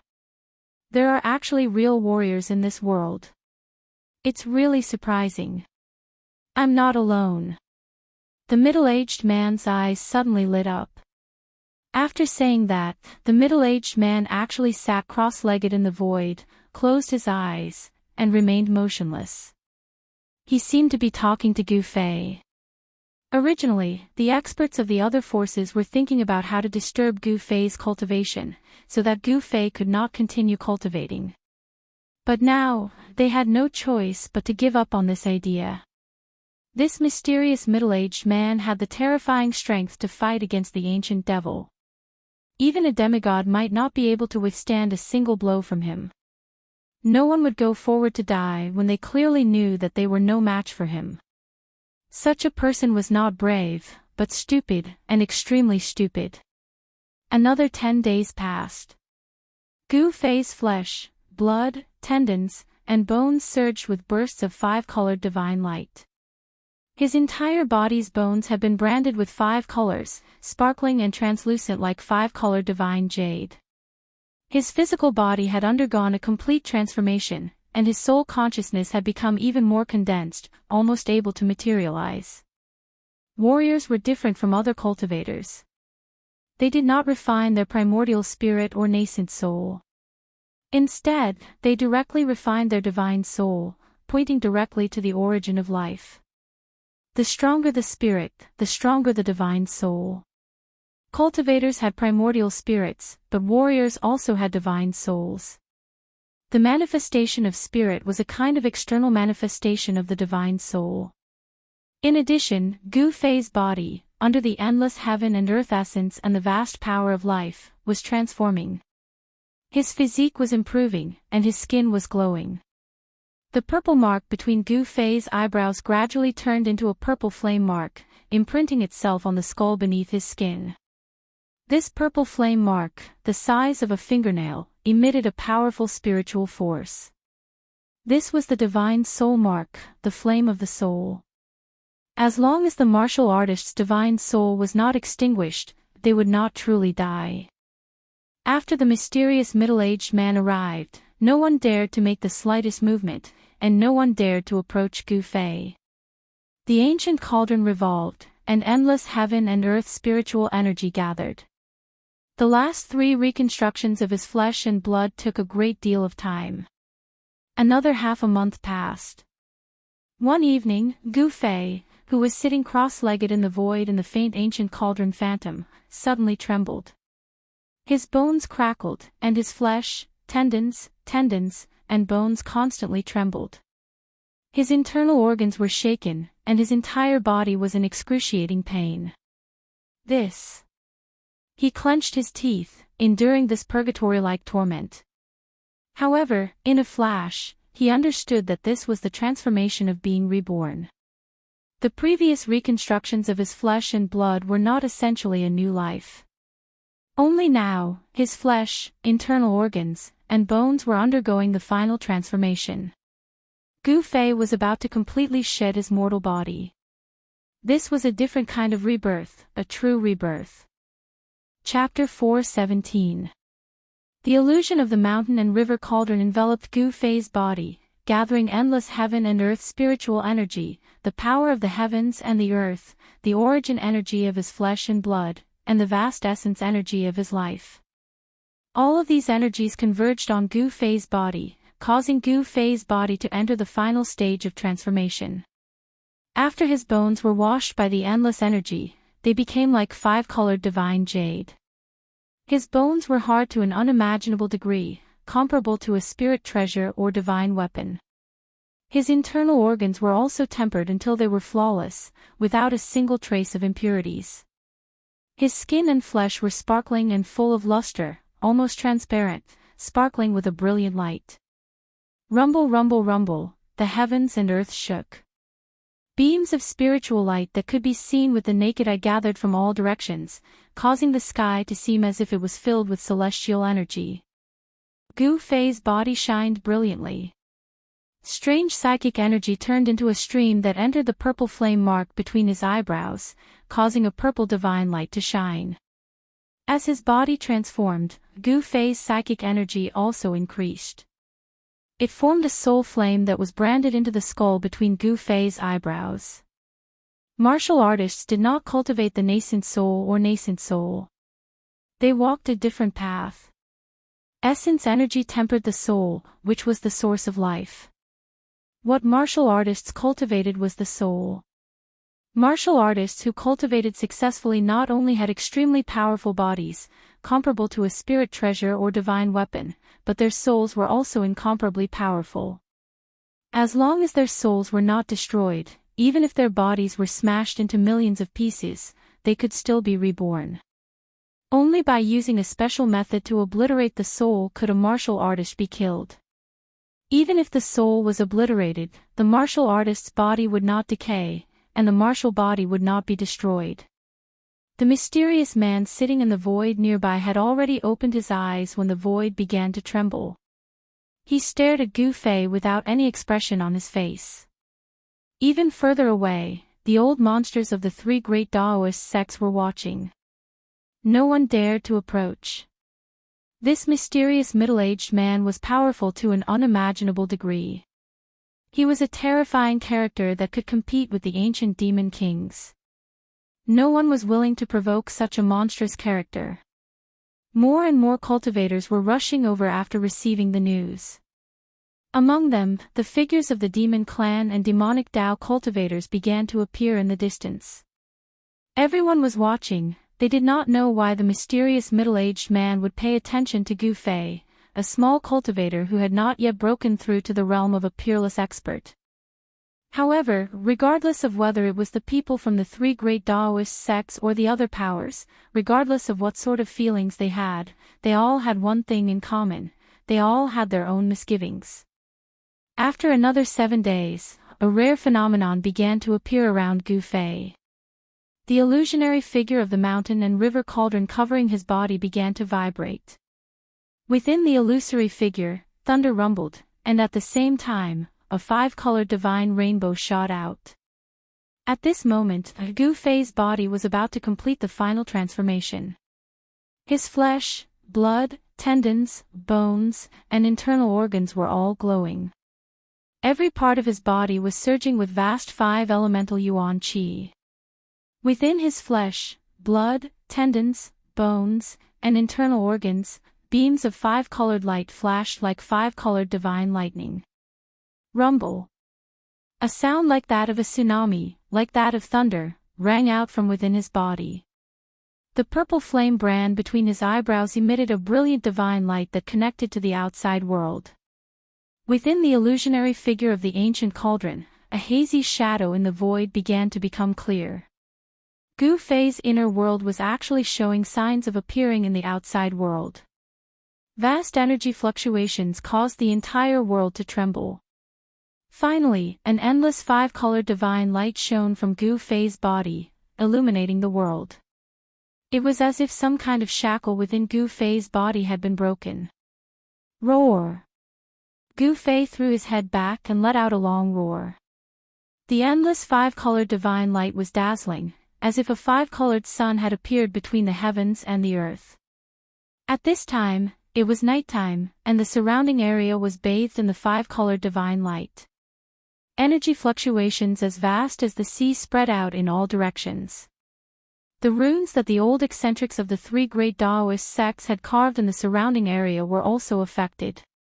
The mysterious runes that had been hidden under the ground suddenly emerged from the ground, shining with bright spiritual light. The runes formed a spell formation, and it blocked the powerful aura and yuan qi fluctuations that emanated from Gu Fei's body. Gu Fei's roar echoed throughout the world. Then, Gu Fei's body was like a bottomless black hole. The speed at which he absorbed the spiritual energy of heaven and earth increased by at least 10 times. Boom! In an instant, the spiritual energy of heaven and earth within a radius of dozens of miles was completely devoured by Gu Fei's body. Countless cries of surprise could be heard nearby, and figures fell from the sky.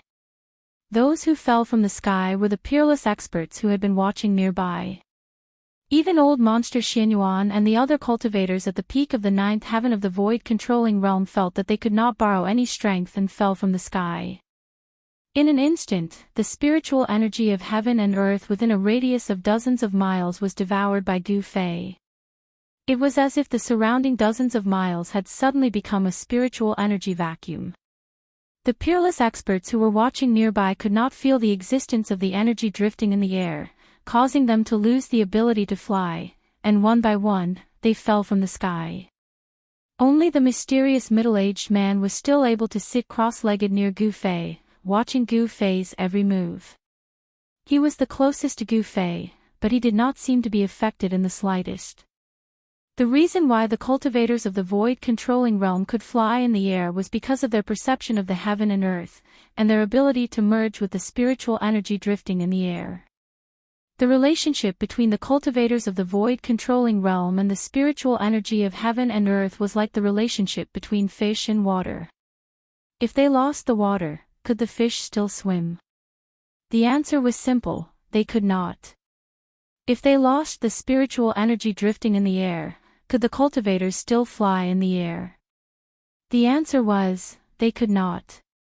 Only when their perception of the heaven and earth rose to the half-god realm, could they completely rely on their own strength to move unhindered in the world, flying in the sky and burrowing into the ground. After absorbing the extremely dense spiritual energy of heaven and earth within a radius of dozens of miles, the life essence surged, and the blood, flesh, tendons, bones, and internal organs in Gu Fei's body were completely reborn. His inner breath surged like a long river, like the roar of thunder, and like the surging of a stormy sea. The sound coming from Gu Fei's body was so loud that it could be heard from far away. His internal organs were like thunder from the ninth heaven, and his bones were exploding. The snow-white jade-like color completely faded away, and the bones turned into a colorful color. Each of them was crystal clear, and at the same time, they were constantly vibrating. Although the internal injuries that he had suffered in the past had long been healed, but this time, his body was reborn, and he had gone through a round of tempering. There were no more hidden dangers in his body. His entire body was free of dust and dirt, completely reborn. This time, the transformation lasted for almost 2 months, and only then did Gu Fei completely wake up. The yuan qi in his body was surging, and his inner breath was endless. This time, it could be said that Gu Fei had truly experienced a rebirth. His physique had a qualitative improvement, and his body was many times stronger than before. Good. I'll lend you a hand. The mysterious middle-aged man stood up in the void, and then disappeared. The next moment, he appeared beside Gu Fei. Although the shadow of the cauldron of mountains and rivers possessed unfathomable power, it seemed to have no effect on the mysterious middle-aged man. It could not stop the middle-aged man at all. The sudden approach of the middle-aged man surprised Gu Fei. Then, he saw the middle-aged man stretch out his right hand, and his index finger pointed directly at Gu Fei's brow. The tip of his finger faintly emitted a faint purple light. What is he trying to do? Gu Fei's face changed drastically. He had just undergone a true metamorphosis, and his physique had undergone a sublimation. However, this middle-aged man's strength had reached an unimaginable level. Even if Gu Fei's cultivation had improved by leaps and bounds, he would definitely not be a match for the other party. In front of this middle-aged man, Gu Fei did not even have the slightest ability to fight back. He had already recognized this middle-aged man. This middle-aged man was the indestructible body that he had seen in the cave under the icy azure pool at Taishan Mountain. He did not know why this middle-aged man suddenly attacked him, so he wanted to avoid the middle-aged man's index finger that was pointing at his brow. However, he was surprised to find that he had a feeling that he could not avoid it. It seemed like an ordinary finger, but he could not avoid it. The middle-aged man's right hand directly broke through the colorful light around Gu Fei's body, and his finger pointed at the purple flame mark between Gu Fei's eyebrows. Gu Fei suddenly felt dizzy. It was as if in an instant, the world had been turned upside down. His vision went black, and he almost fainted. He vaguely felt as if something had melted into his divine consciousness, and was imprinted in his heart. Then, his head hurt, and countless information exploded in his mind. It almost made his head explode, and it made Gu Fei feel a sense of expansion. Countless information seemed to have melted into his memory, filling in the blanks in his memory, and becoming a part of him that he could not forget. I will pass you the mark of the Great Way. Comprehend it well. The mysterious middle-aged man's voice sounded in Gu Fei's heart. He did not know how much time had passed. It seemed like a moment, but it also seemed like countless years. The inheritance of the Great Way made Gu Fei's thoughts a little chaotic. Except for Gu Fei, no one heard the words of the mysterious middle-aged man, and no one knew what had happened. Everyone only saw that the colorful light that was emitted from Gu Fei's body began to gradually weaken, and finally, it was completely absorbed into his body. His body, no longer absorbing the spiritual qi of heaven and earth. The group of embarrassed peerless masters, once again controlled the escape light, flew from the ground to the sky. They were shocked to see that the mysterious middle-aged man was pointing at the center of Gu Fei's eyebrows. There was a strange fluctuation where the finger came into contact with Gu Fei's eyebrows, and there was a purple light lingering around it. The surging power on Gu Fei's body was calming down. Everyone felt that the aura on Gu Fei's body had changed, and his body naturally emitted a powerful aura. A peerless master, he actually broke through. Unbelievable, he was just a small cultivator at the sixth heaven of the ascended realm before. Unbelievable, how is this possible? How did he do it? At this time, whether it was the old monsters of the three great Taoist sects or the peerless masters of the other forces, they all felt something strange about Gu Fei. They were extremely shocked, because Gu Fei's cultivation had actually broken through to the void-controlling realm. Chapter 4:18. Gu Fei's cultivation naturally broke through to the void-controlling realm after his physical body completed a true transformation. The cultivation of a martial artist was different from others. Endless spiritual energy tempered his physical body, allowing Gu Fei to usher in a new life. At this time, the mysterious middle-aged man transmitted a supreme great Tao imprint into his heart. The mysterious middle-aged man's body emitted an indescribable aura. Those who felt this aura all changed their expressions. At this moment, they seemed to have sensed the great Tao in the dark. The mysterious middle-aged man seemed to have become the incarnation of the great Tao. The middle-aged man's index finger on the soul fire imprint on Gu Fei's eyebrows emitted a dazzling purple divine light. Gu Fei's expression seemed to be in pain and happiness at the same time. No one knew what he was going through at this moment. A strange power was transmitted from the mysterious middle-aged man's right index finger into Gu Fei's sea of consciousness and imprinted in his heart. It was as if he suddenly understood many things, but when he wanted to figure out what it was as if he didn't understand anything at all. The great Tao imprint was extremely mysterious. It was condensed from the supreme martial Tao. With Gu Fei's current cultivation, it was difficult to comprehend it. He could only slowly comprehend and digest it. Tao, what was the Tao? The immortal Tao was also a Tao, the devil Tao was also a Tao, the demon Tao was also a Tao, the ghost Tao was also a Tao.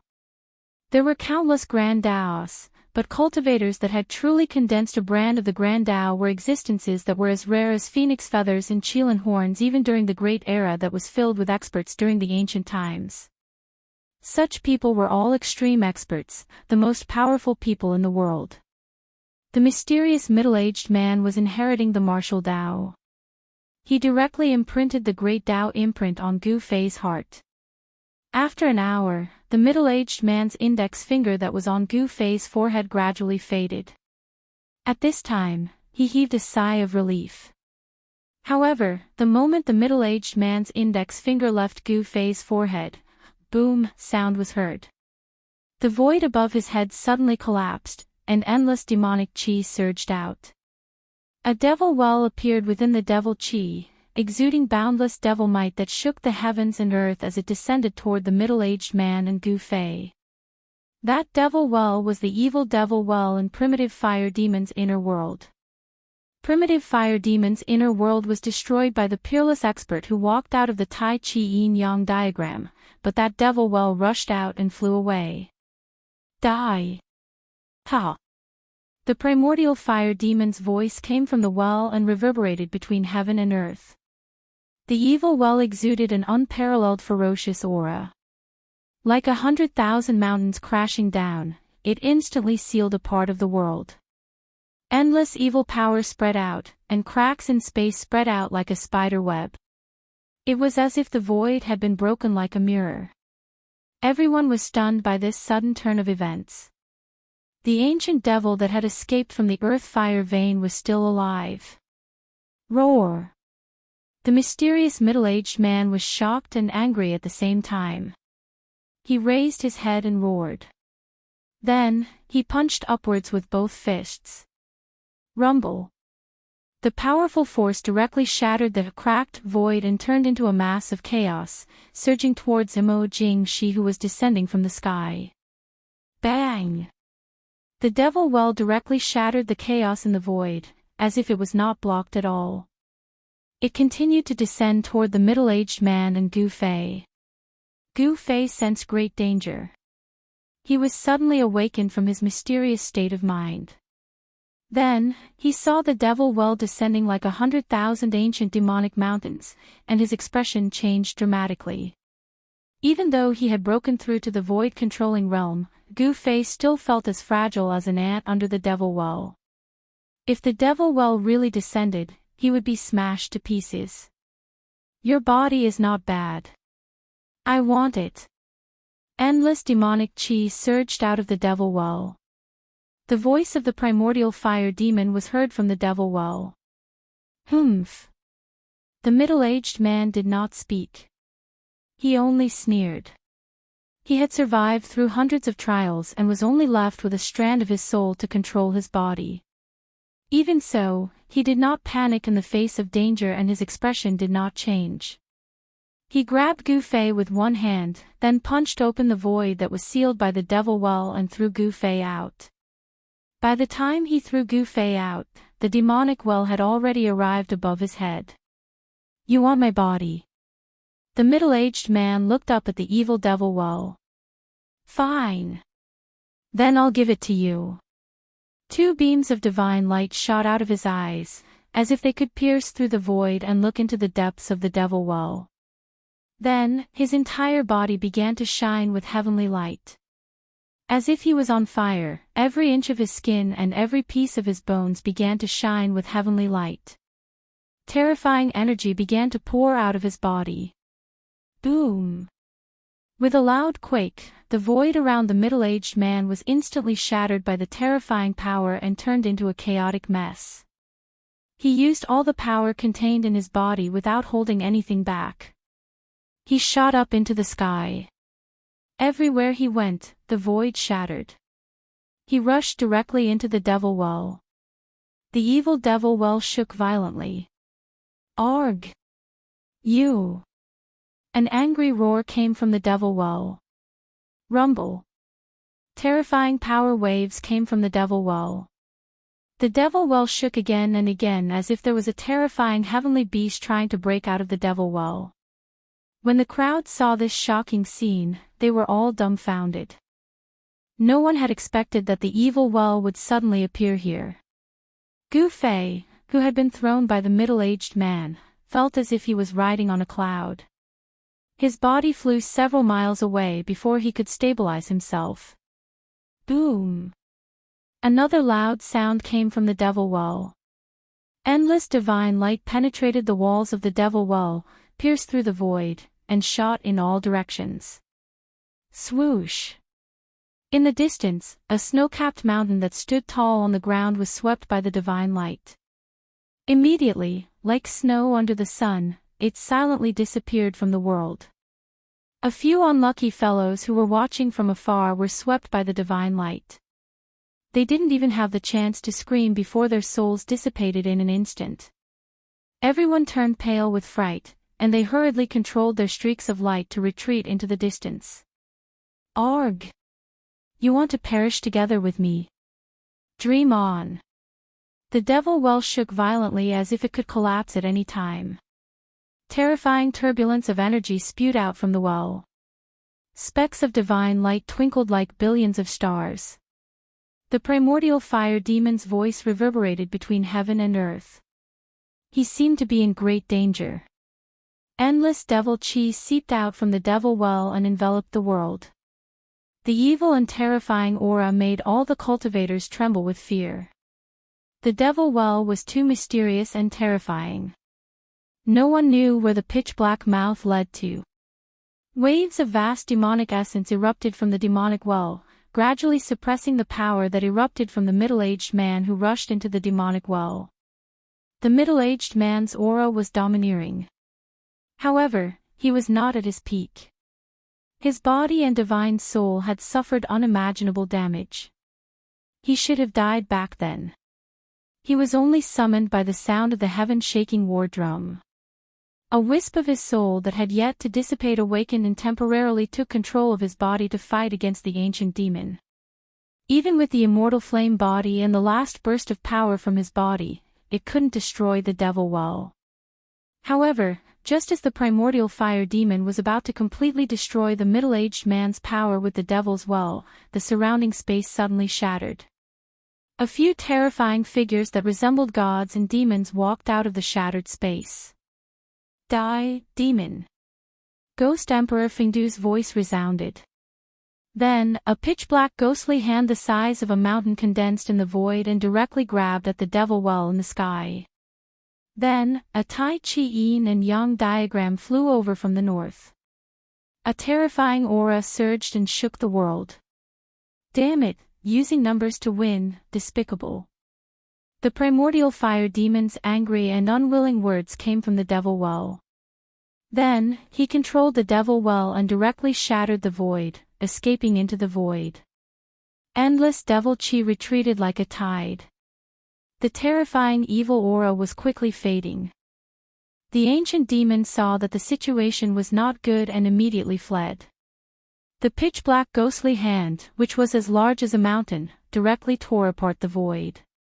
However, it was no longer able to stop the demonic well. Chase! The terrifying figures that walked out from the void immediately shattered the void and chased after the ancient demon. The Tai Chi Yin and Yang diagram also disappeared into the void.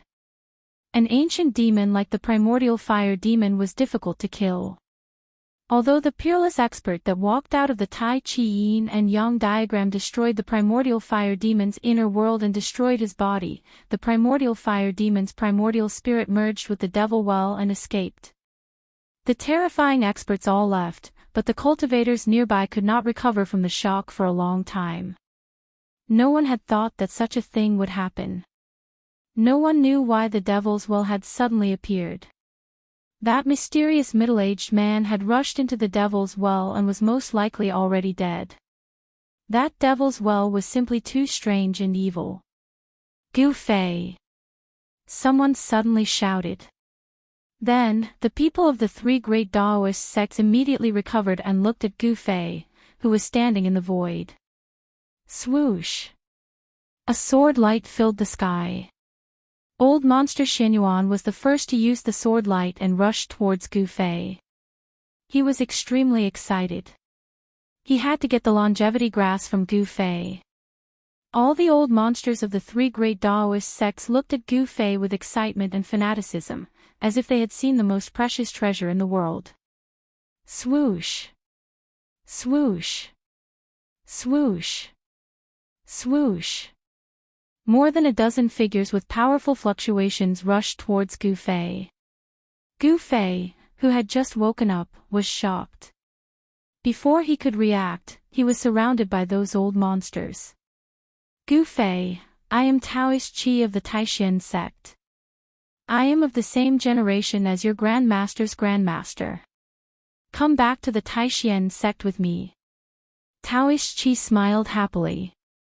The wrinkles on her face were like ravines. She approached Gu Fei with a bright smile and reached out to grab Gu Fei's shoulder. Taoist Qi! What do you mean by this? Old Monster Xianyuan and the old monsters of the Shangqing sect were not willing.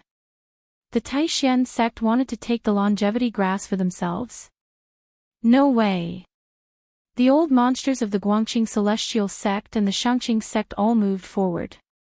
They would not let Gu Fei leave so easily. Chapter 419. More than a dozen old monsters blocked Gu Fei and the elders of the Taishan sect in the sky. It seemed impossible for Gu Fei to easily leave. Even Qi Deapeo's expression changed at this time. It should be known that these old guys wanted to live forever and break through to the demigod realm. They were crazy about it. No one wanted to die when their lifespan was exhausted. As long as there was a glimmer of hope, these old monsters would do anything to extend their lifespan. The longer people lived, the more they were afraid of death. No one wanted to die. Xianyuan fellow, Gu Fei is a disciple of the Taishan sect. If we want to take him back to the sect, do we need your approval? Chi Daopeo's expression was a little ugly. At this time, 3 old Taoist priests had already protected Gu Fei. These 3 old men were elders of the Taishan sect who had not been involved in worldly affairs for a long time. Even Gu Fei had never seen these 3 elders of the sect before. Including Chi Daopao, there were only 4 peerless masters of the Taishan sect present, but there were more than a dozen elders of the Shangqing sect and the Guangqing celestial sect. Chi Daopao, you and I both know that there is no need to be so clear. It is impossible for the Taishan sect to monopolize that thing. Old monster Xianyuan stood on a golden sword light, his white hair fluttering in the wind. He looked coldly at Chi Daopao with a faint smile on his face. The 3 great sects are of the same breath. The Taishan sect should not go too far, said another old man. He was one of the 3 masters who had dared to directly attack old monster Qi Shan. Seeing old monster Xianyuan and the old man approaching her, even Chi Daopeo's expression changed. Old monster Xianyuan and the old man's cultivation was above hers. Chi Daopao knew that she had no chance of winning against any one of them. Old monster Xianyuan and the old man were already half a step into the demigod realm. However, they were also facing the predicament of their lifespan coming to an end. The longevity grass was the only hope they could grasp. It was a matter of life and death. If they wanted to take away Gu Fei in front of them, it would definitely not be an easy task. Moreover, there were over a dozen old monsters eyeing them like tigers watching their prey. Dopo Chi cursed inwardly. She didn't think that the 4 of them could contend against over a dozen old monsters. Under the protection of the 3 elders, Gu Fei's expression remained calm as he watched everything coldly. With his current cultivation, he was still unable to contend against these elders. However, if he were to escape, perhaps no one here would be able to stop him. He was wondering if he should test his strength after his transformation. These people wanted the longevity grass. Therefore, even if he broke out of the encirclement, they would not dare to kill him. After all, only he knew where the longevity grass was. Ha ha ha. Thinking of this, Gu Fei suddenly laughed out loud 3 times, and then, swoosh. His figure blurred, and at a speed that was hard to discern with the naked eye, he left behind an afterimage as he soared into the sky. No one thought that Gu Fei would suddenly rush out. Everyone was stunned for a moment. However, it was this hesitation that allowed Gu Fei to rush out of the encirclement. In an instant, Gu Fei soared more than 100 feet and then took large strides in the void. Swoosh! His figure blurred again. In the next moment, before the afterimage dissipated, he had already appeared several hundred feet away. Cultivators in the Imperial Void Realm could soar into the sky and travel between heaven and earth. However, warriors in the Imperial Void Realm were even more terrifying. Gu Fei used the desolate steps. It was as if he was teleporting. He ran in the void at an extremely fast speed. Chase! Don't let him escape. Be careful, don't hurt him. Just stop him. When everyone came back to their senses, they shouted as they rode on their escape lights and chased after Gu Fei. Some of them did not forget to remind everyone that if Gu Fei was hurt, it would not be good. Ha! Gu Fei laughed out loud, and a 5-colored aura came out of his body. A majestic power that was as heavy as a mountain surged out from his body. He seemed to have turned into a 5-colored rainbow, quickly crossing the sky. The powerful aura frightened the beasts along the way, and they roared continuously. The birds and beasts in the mountains, after sensing the aura on Gu Fei's body, felt very uneasy. The feeling of flying in the sky was so refreshing. Gu Fei only felt that his body seemed to have merged with the void. The spiritual qi of heaven and earth passed through his body. He was like a fish in the water, flying wherever he wanted to go, and flying however he wanted to fly. The world allowed him to roam freely. At this moment, Gu Fei felt that his future was no longer dark. The path of martial arts was not a path of no return. In particular, he had obtained the martial arts imprint, which allowed him to refer to the path that the predecessors had taken and continue to move forward. He would not stop here. The supreme martial way was not a dream. Swoosh! Swoosh! Swoosh! Gu Fei moved a few hundred feet with a single step. Although it seemed like he was taking a stroll in the air, every single step he took covered a few hundred feet. It was as if he was teleporting at an extremely fast speed. This speed was faster than the escape light of martial cultivators. Although he had just broken through to the void-controlling realm, in terms of speed, there were already few people who could match him. It had to be said that the desolate steps of this set of ancient mysterious skills was really mysterious and unpredictable. With the improvement of his cultivation, at this time, Gu Fei could be considered to have just started. He was very expectant. This mysterious skill might really have the power to travel across the untainted land in 8 steps. If the rumors were true, then who in the world could catch up with Gu Fei? Buzz! The sword light vibrated, and a golden sword light, like a dazzling golden meteor, chased from behind Gu Fei. The incomparably sharp sword qi surged in the high sky. Gu Fei, stop! Old Monster Xianyuan said directly. Humph! Gu Fei sneered. He paid no attention to Xianyuan Eccentric's words, and he continued to fly towards the south. Stop! Only an idiot would stop. Gu Fei was not an idiot. Of course, he would not stop.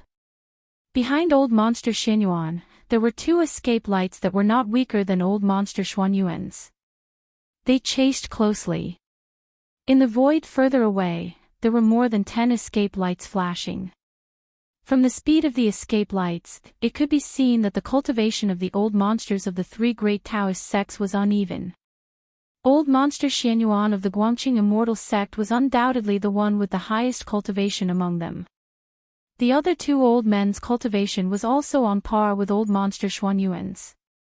However, the speed of the sword light of the flying sword was much faster than that of ordinary flying methods. Even so, Old Monster Xianyuan could not get rid of the 2 escape lights behind him, and Gu Fei could not get rid of Old Monster Xianyuan either. As a result, a spectacular scene appeared in the sky. More than 10 escape lights, as dazzling as divine rainbows, with powerful Dharma power fluctuations, flashed across the void. Without any disguise, the escape lights illuminated the world. Behind the escape lights, some peerless experts of other sects also followed. Among them, some were just there to watch the show, while some had ulterior motives.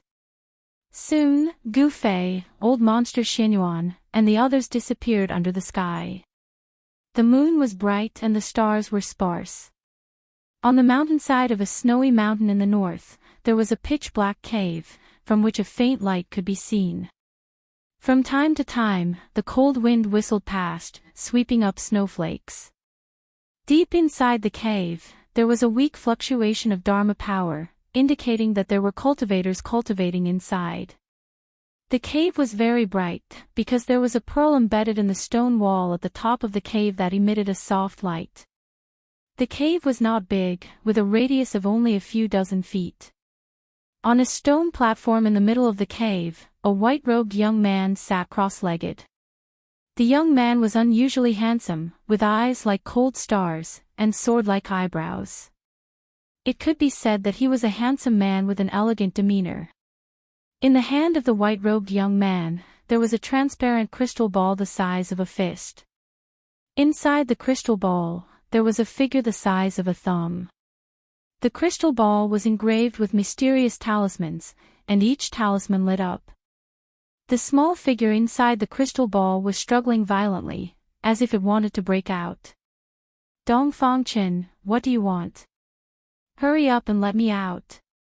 An old voice came out of the crystal ball like a mosquito. Heh, old hag, save your strength. This god-devouring pearl is used to capture nascent soul. Unless I let you out, otherwise, no matter how strong your nascent soul is, it will be difficult to break out of the seal. The white-robed young man said with a gloomy smile. God-devouring pearl. This is a magic treasure of the devil Tao. How did you get it? Did you actually risk the world's condemnation and fall into the devil Tao? In the crystal ball held by the young man, the small figure had stopped and said in surprise. Humph. It doesn't matter if I'm a god or a devil, as long as I can become stronger, even if I fall into the devil Tao, it's not impossible. The white-robed young man's eyes suddenly revealed a fierce look, and he said viciously. Dongfang Chen. You trapped me, are you going to? The figure trapped in the crystal ball said in a frightened voice. That's right, after refining you, my cultivation should be able to break through to the void-controlling realm. The white-robed young man said coldly, and a cruel smile appeared on the corner of his mouth. You're crazy, as a descendant of the Dongfang family, how can you do such a thing that angers people and gods? Aren't you afraid that if others find out, your reputation will be ruined? The words of shock and anger came out of the crystal ball. The white-robed young man stared at the figure in the crystal ball, and suddenly laughed evilly, and then said somewhat nervously, as long as I can defeat Gu Fei, so what if my reputation is ruined? Ha! Dongfang Chen, you can't do this, the Dongfang family and the Beitang family are allies, you can't do this to me. The figure in the crystal ball suddenly panicked. Chapter 420. Dongfang Chen's hands began to emit bursts of black light, and a strange power was emitted from the crystal ball. The runes engraved on the crystal ball were completely stimulated, and began to emit a gloomy and terrifying aura. An evil power instantly enveloped the entire crystal bowl. Obviously, Dongfang Chen was using a secret method of the devil Tao to refine the primordial spirit and nascent soul that was sealed by the god-devouring pearl. Roar! Dongfang Chen, I curse you to die a horrible death. Inside the crystal ball, there was a horrified and inconsolable voice. Waves of vast energy began to flow out like a stream of water, into Dongfang Chen's hands.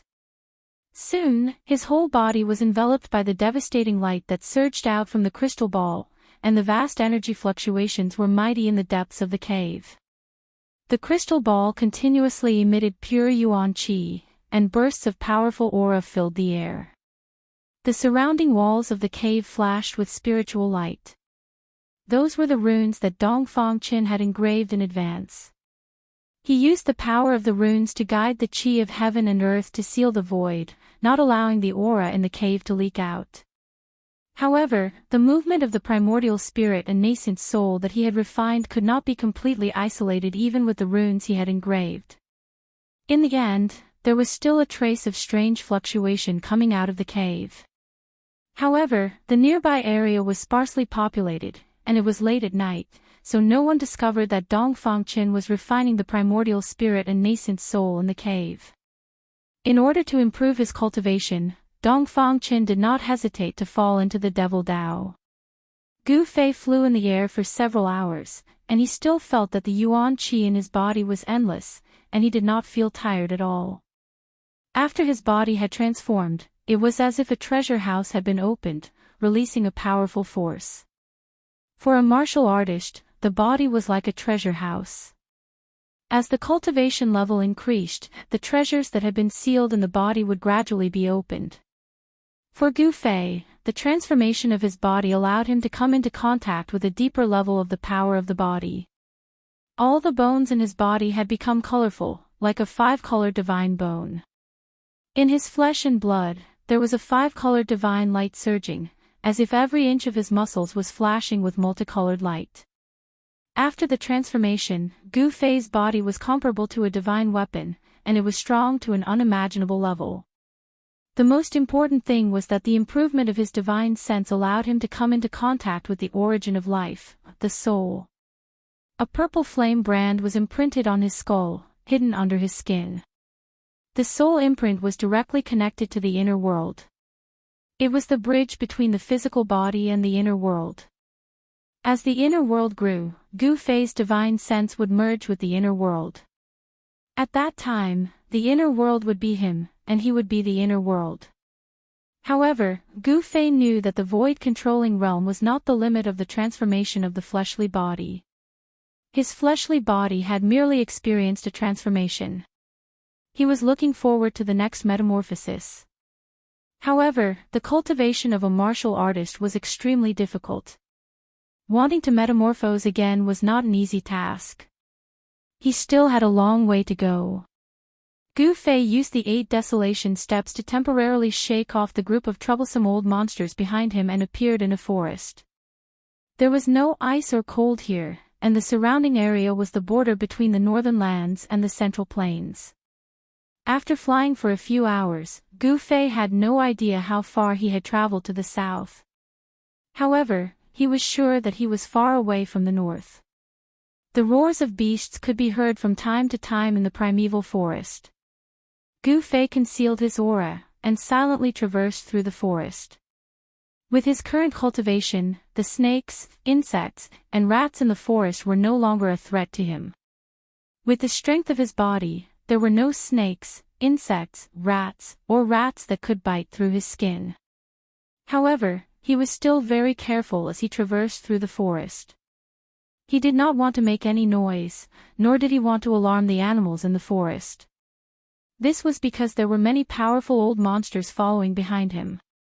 However, when Gu Fei passed through a dense forest and walked out of it, he was intercepted by someone. It was a woman dressed in an emerald green dress. She seemed to have blended in with the scenery around her. Her clothes fluttered in the wind, giving her an elegant and otherworldly appearance. She was like a fairy who was above the common populace and could fly away with the wind at any time. She stood on a patch of grass. Her fine black hair danced in the wind and her eyes were as clear as water. She looked at Gu Fei with a faint smile on her almost perfect face. It must be said that this woman was extremely beautiful. At the very least, Gu Fei could not find a single flaw on her body. She seemed to be slightly better than all the women he knew. Little brother, I'm very curious as to why that group of old farts are chasing after you. Can you tell me? The woman's red lips parted, and her clear, bell-like voice rang out in the open space outside the dense forest. It's you. Gu Fei was shocked. He had already recognized the fairy-like woman who had intercepted him. This woman was the master of the three-eyed purple marten, a powerhouse of the demon clan. To be more precise, this woman was not a human, but a demon. Moreover, she was a terrifying demon who had cultivated to the point of being able to transform into a human. Little brother, you seem to be very familiar with the powerhouse of my clan. Can you introduce me to that powerhouse?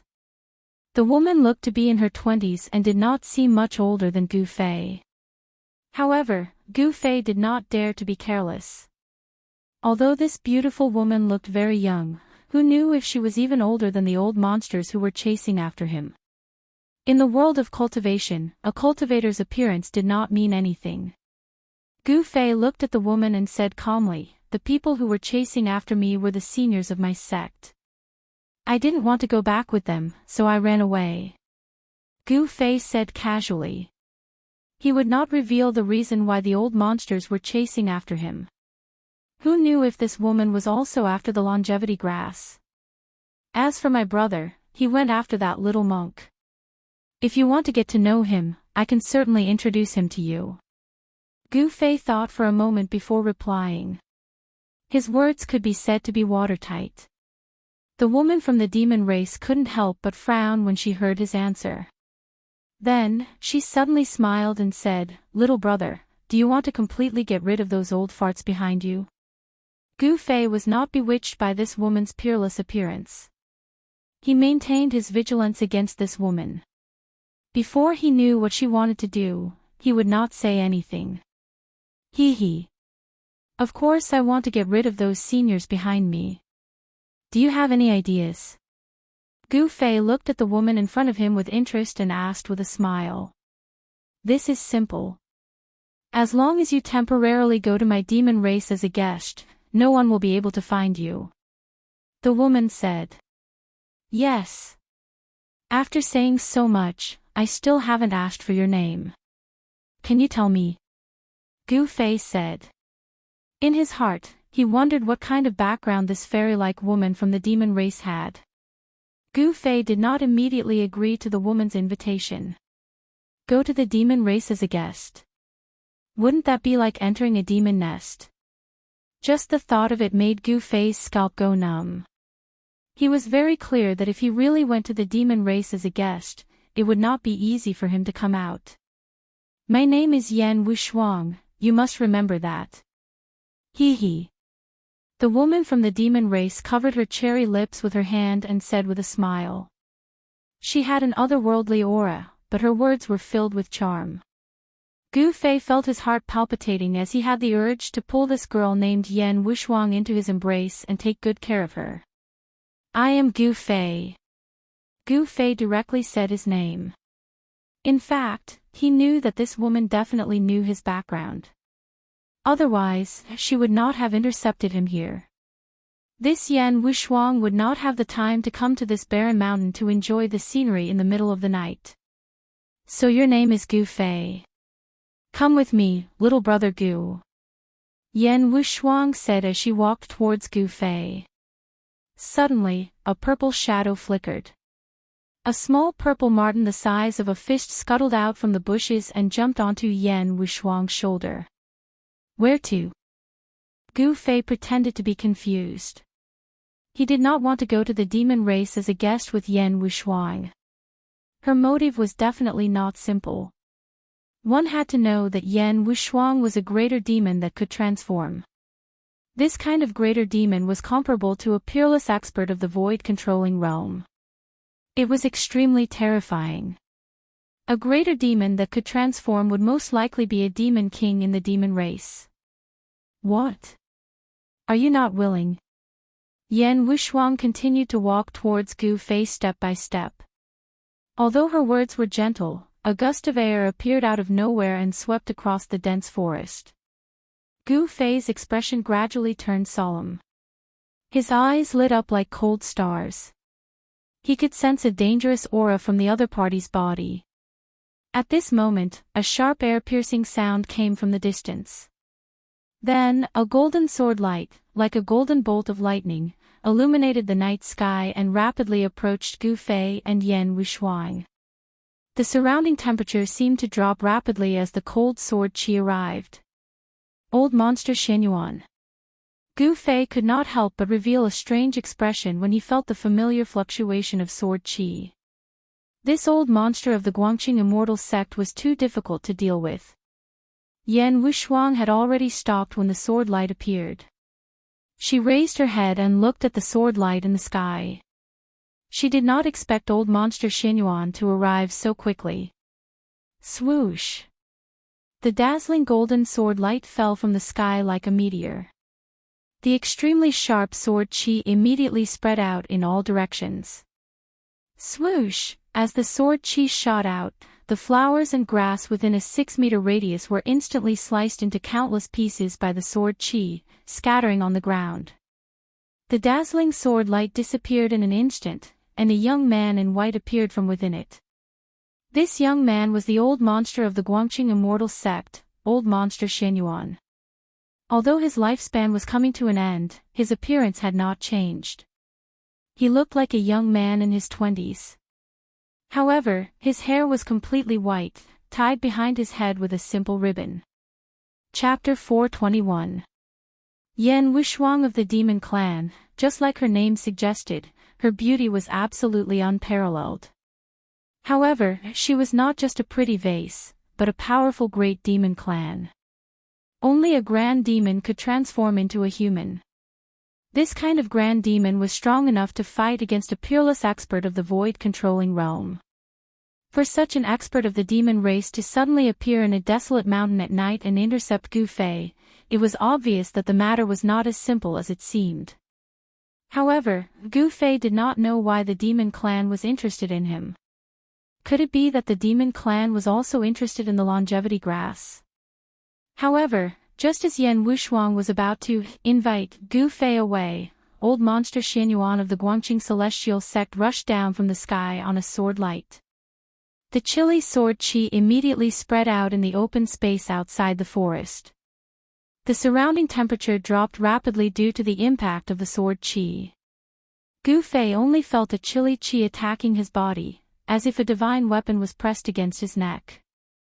The pure and powerful sword chi from old monster Xianyuan caused Yan Wushuang's expression to change. She thought to herself, the Guangqing celestial sword cultivator is indeed worthy of his reputation. Old monster Xianyuan did not conceal his aura at all. There seemed to be golden threads circling his body. This was a sign that he had cultivated his sword principle to an extremely high level, and his sword chi had turned into threads. Although the Dao sect has formed an alliance with the demon clan, I hope you will not interfere in the Dao sect's internal affairs. Old monster Xianyuan naturally knew that this demon clan woman's cultivation was not weak, and he did not want to cause unnecessary trouble. Demons who could cultivate to become grand demons and transform into human were not simple. In fact, what really worried old monster Xianyuan was that this woman seemed to have a special relationship with the demon lord Huanglong. When the ancient devil broke out of the seal, this woman appeared on the five-colored divine bird. Hee, please don't misunderstand. I just saw that Brother Gu Fei seems to be familiar with the Almighty of my clan, so I want to invite him to the demon clan as a guest. Yan Wushuang said with a smile. Oh. Old freak Xianyuan naturally didn't believe Yan Wushuang's words, so he said, then you can leave. Gu Fei definitely won't go to the demon race as a guest now. After finally catching up with Gu Fei, how could old monster Xianyuan let the cooked duck fly away? Gu Fei could not leave. He had to get the longevity grass. The elders of the three great Daoist societies who were nearing the end of their lifespans wanted to extend their lifespans. Even eccentric Xianyuan was no exception. How do you know that he's not willing to be a guest of the demon clan? If he is willing to go and you try to stop him, then you won't be giving our demon race any face. Yan Wushuang said. Although she still had a smile on her face, her tone was cold. Humph. The hands of the demon race have stretched too far. It's better not to meddle in things that you shouldn't meddle in. Old monster Xianyuan said with a serious expression. Although the Dao sects and the demon race had formed an alliance due to various reasons, the relationship between them was not as harmonious as it seemed on the surface. The experts of the two great sects still clashed with each other from time to time. After saying that, old monster Xianyuan took a step forward.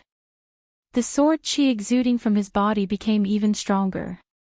His white hair fluttered even though there was no wind. His entire body seemed to have turned into an unsheathed heavenly sword. After old monster Xianyuan arrived, Gu Fei did not say anything.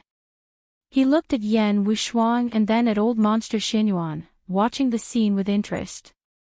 In order to find out the situation of the expert of my clan, I have no choice but to ask Brother Gu Fei to go. As far as I know, Brother Gu Fei is not a disciple of the Guangqing celestial sect, so you don't have the right to stop Brother Gu Fei from leaving, Yan Wushuang said without backing down. Humph. If that's the case, let's see who's the real deal. Old monster Xuanyuan's eyes suddenly emitted two brilliant rays of divine light. He glanced at Yan Wushuang and spoke with his actions.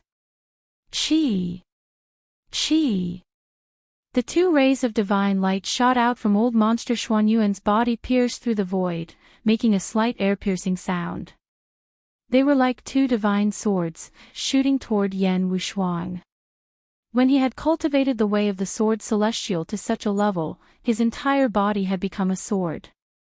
Every part of his body could emit an unparalleled sword qi. The cultivation world was a place where strength spoke louder. Yan Wushuang and old monster Xianyuan both knew that their opponents would not let them take Gu Fei away easily, so they had no choice but to fight. The one with the higher cultivation and stronger strength would be able to take Gu Fei away. Let's fight. Hee hee. I'll go with whoever wins.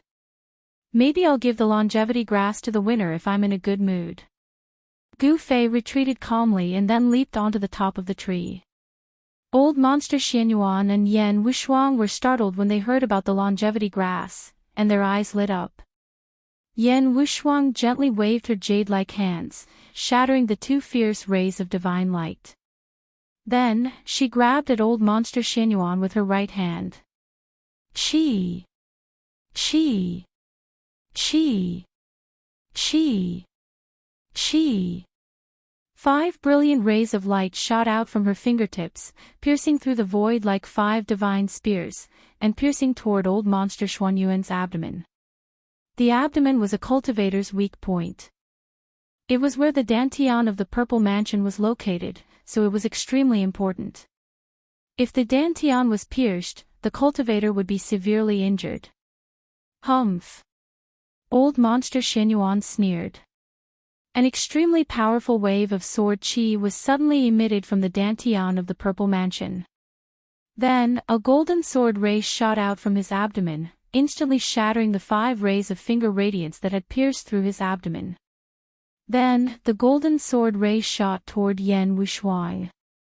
The sword ray was like a dragon, illuminating the heaven and earth and splitting the void. Wherever the sword ray passed, transparent ripples that were visible to the naked eye spread out. The power of the sword shook the heaven and earth, causing the void to vibrate. Yan Wushuang shouted and leaped into the air like a fairy. Then, she flicked her fingers as if she was playing a lute. Rays of finger radiance shot out and bombarded the golden sword ray that was chasing after her. Ding! Ding! Ding! Ding! Ding! The sound of metal striking rang out. The golden sword ray was continuously shaken by the finger radiance, but it was still flying toward Yan Wushuang in the sky. At this moment, the three-eyed purple marten, who had been lying on Yan Wushuang's shoulder, was so shocked that it had burrowed into the spirit beast pouch on Yan Wushuang's waist. Heavenly monster slaughters gods, reverse the universe. Yan Wushuang shouted in a low voice. She waved her hands, and a vast amount of medicinal power surged out from her hands. It formed a vortex in front of her, and it flew toward the sword ray that was coming at her. One sword to destroy all techniques. Old monster Xianyuan did not dare to be careless. He shouted and pointed at the flying sword in his hand. The golden sword ray suddenly shone brightly, and it suddenly grew to 10 feet long, emitting an even more powerful and fierce sword qi fluctuation. Swoosh!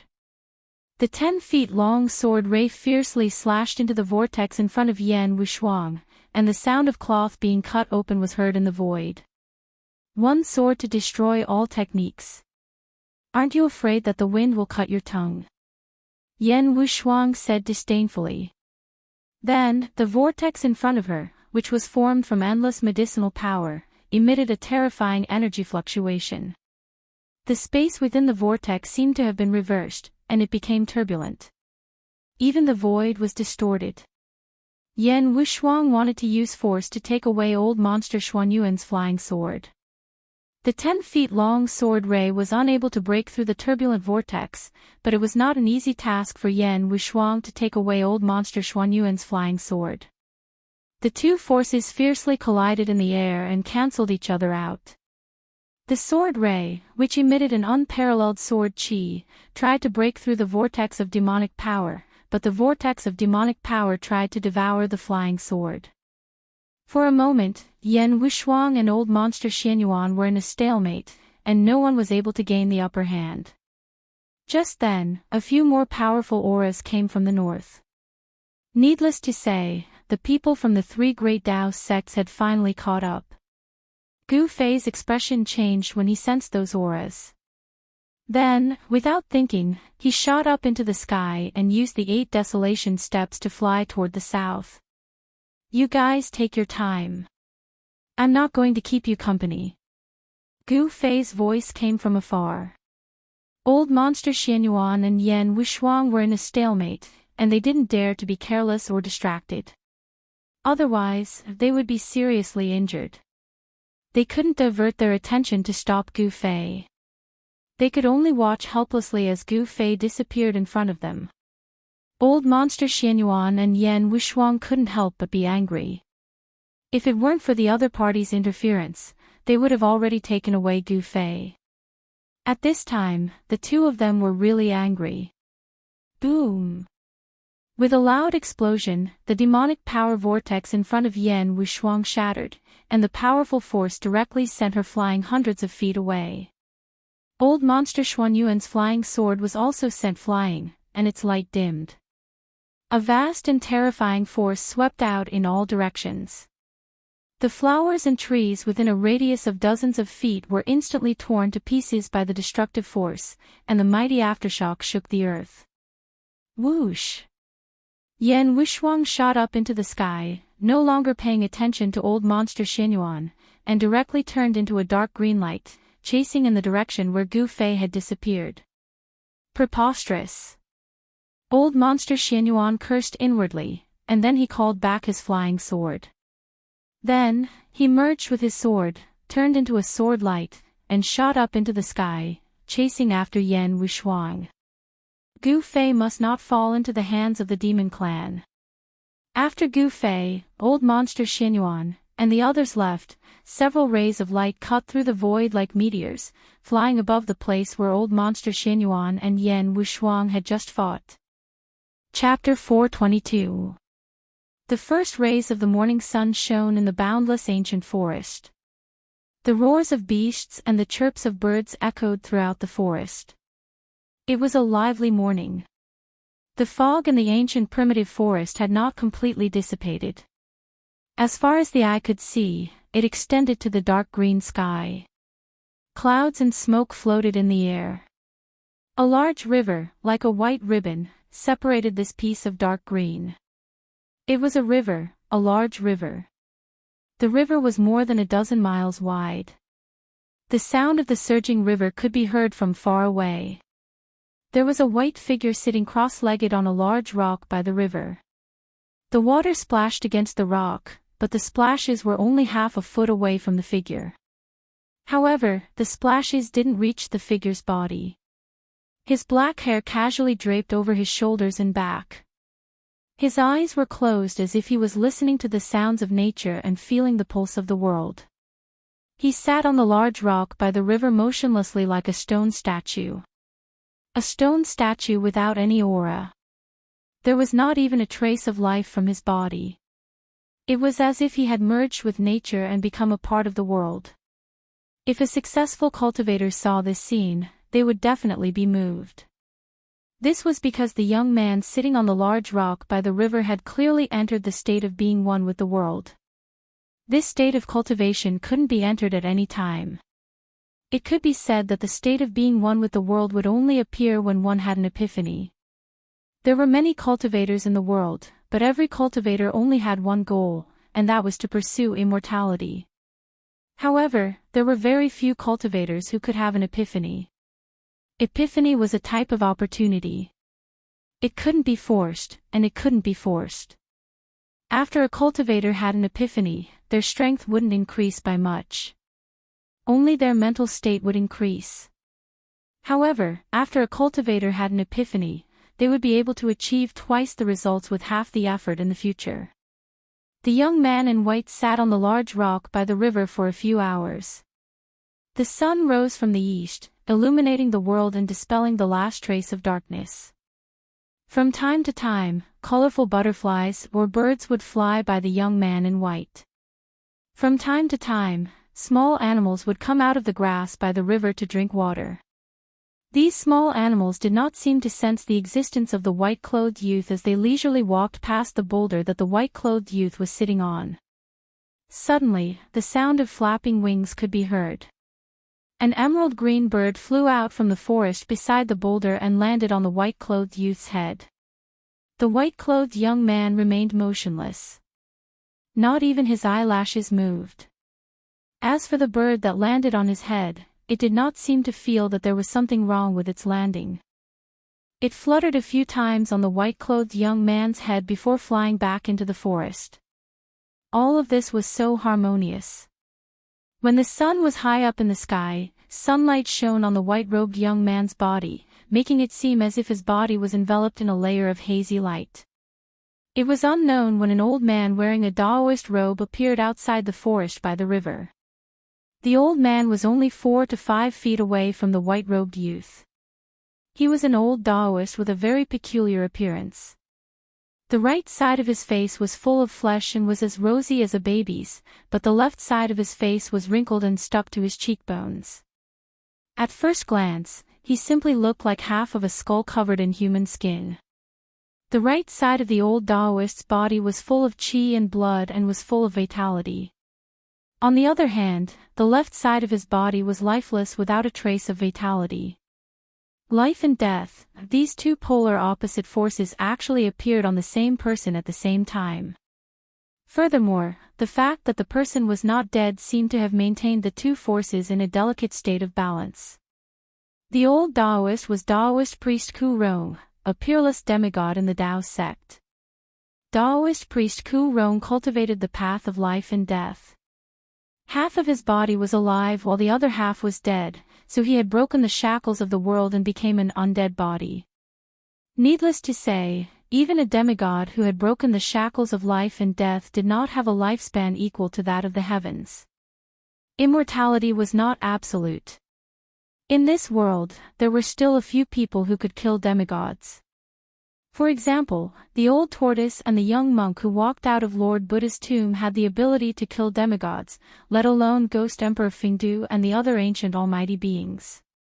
Even if those ancient almighty beings could survive hundreds of battles, some of them only had a remnant of their soul left and were not completely dead yet.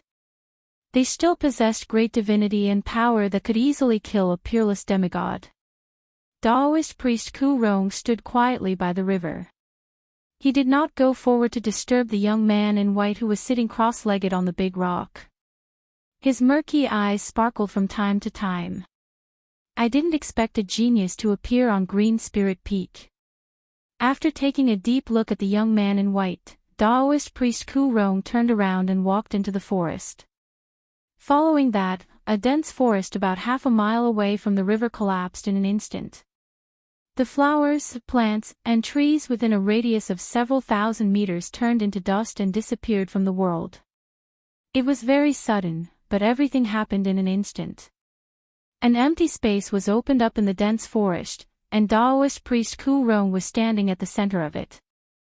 Following that, Taoist Ku Rong began to draw runes on the ground as if he was going to set up a formation. The mysterious runes were extraordinary. Each of the runes was flickering with spiritual lights and emitted waves of energy fluctuations. About an hour later, the ground within a radius of several thousand meters was covered with countless runes of various sizes. The runes seemed messy, but they seemed to have formed a force, which could also be considered an unpredictable force field. Whoosh! When Taoist priest Ku Rong drew the last stroke, countless runes on the ground within a radius of several thousand meters lit up at once. Following that, the heaven and earth's spiritual qi gathered from all directions and merged into the runes. The formation formed by countless runes was activated. The void at the center of the formation was like a transparent water wave, ripples visible to the naked eye, and the void was distorting. Taoist priest Ku Rong seemed to be satisfied. He nodded and turned to walk toward the river. At noon, Gu Fei finally awoke from the mysterious martial realm.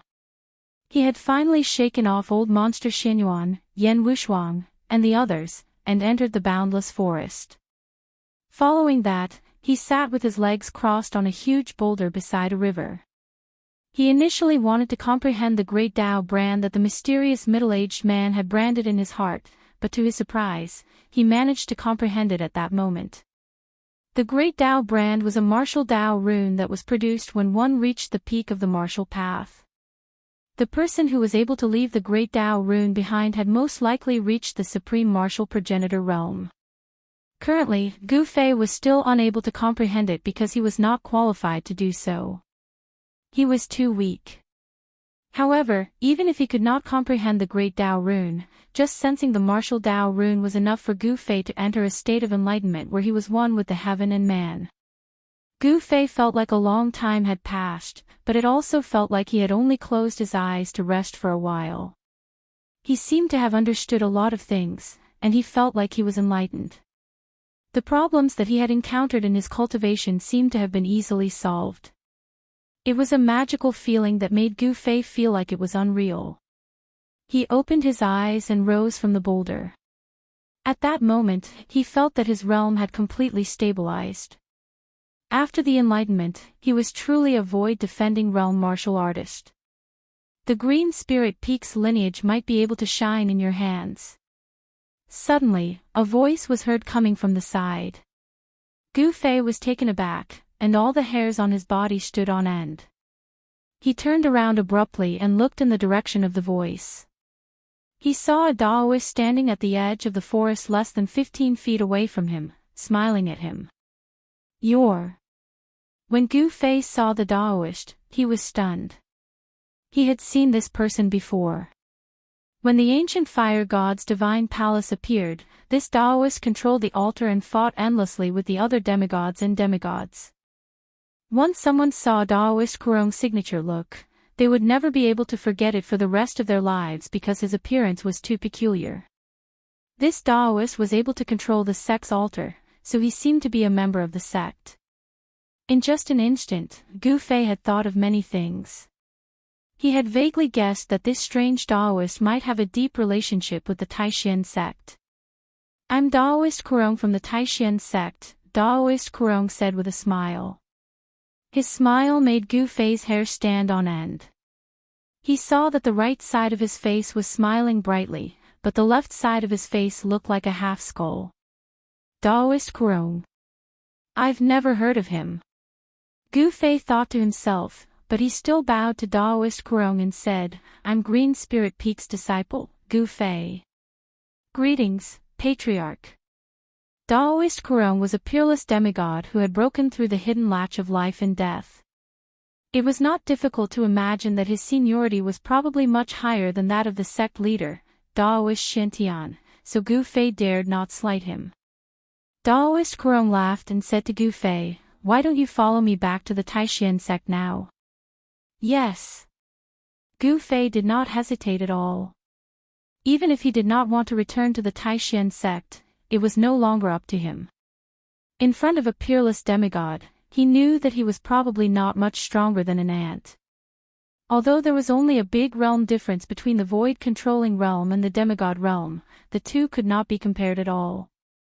A peerless demigod could kill a group of peerless void-controlling realm experts with just a wave of their hands.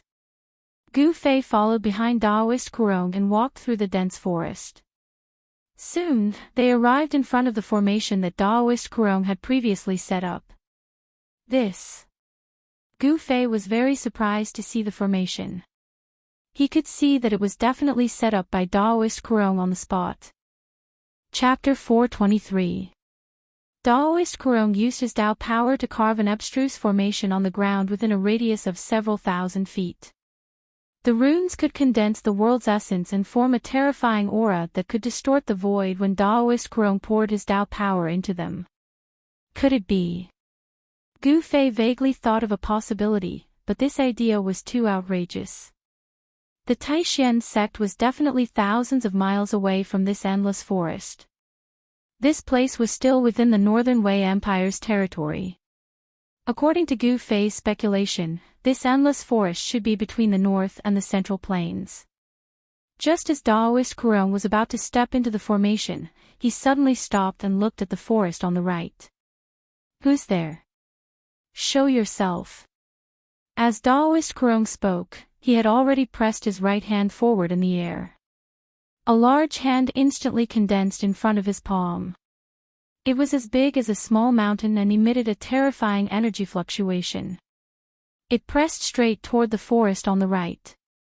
Rumble, the mountain-sized palm shook heaven and earth. An endless power surged in front of the hand, causing the forest to collapse and the ground to tremble. Following that, a cry of surprise was heard from the forest. Then, a green figure rushed out of the forest. Someone was really spying on them. Gu Fei could not help but feel shocked. Even though his cultivation base had broken through to the void-controlling realm, he was still weak. He could not sense that someone was lurking nearby. The figure had a slender figure and seemed to be a woman. She was shrouded by a dark green demonic cloud. She looked up into the sky and flew toward the north. A demon. Daoist Kurong seemed a little surprised. He did not attack again and let the person leave.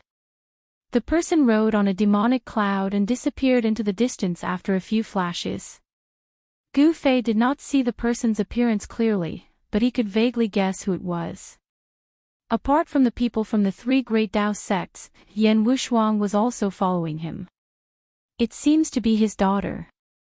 Daoist Kurong murmured as he looked in the direction where the demonic aura disappeared. He seemed to have figured out the person's origin. Daoist Kurong no longer hesitated. He led Gu Fei into the formation and used his Dao power to completely guide the formation's power. Daoist Kurong and Gu Fei stood at the center of the formation, where the runes on the ground within several thousand feet of them emitted a dazzling spiritual light. A vast energy was condensing. Gu Fei could see the space around him distorting.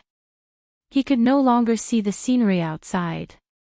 At this time, he already knew that this was a teleportation array. A peerless demigod had all sorts of abilities that were hard to fathom.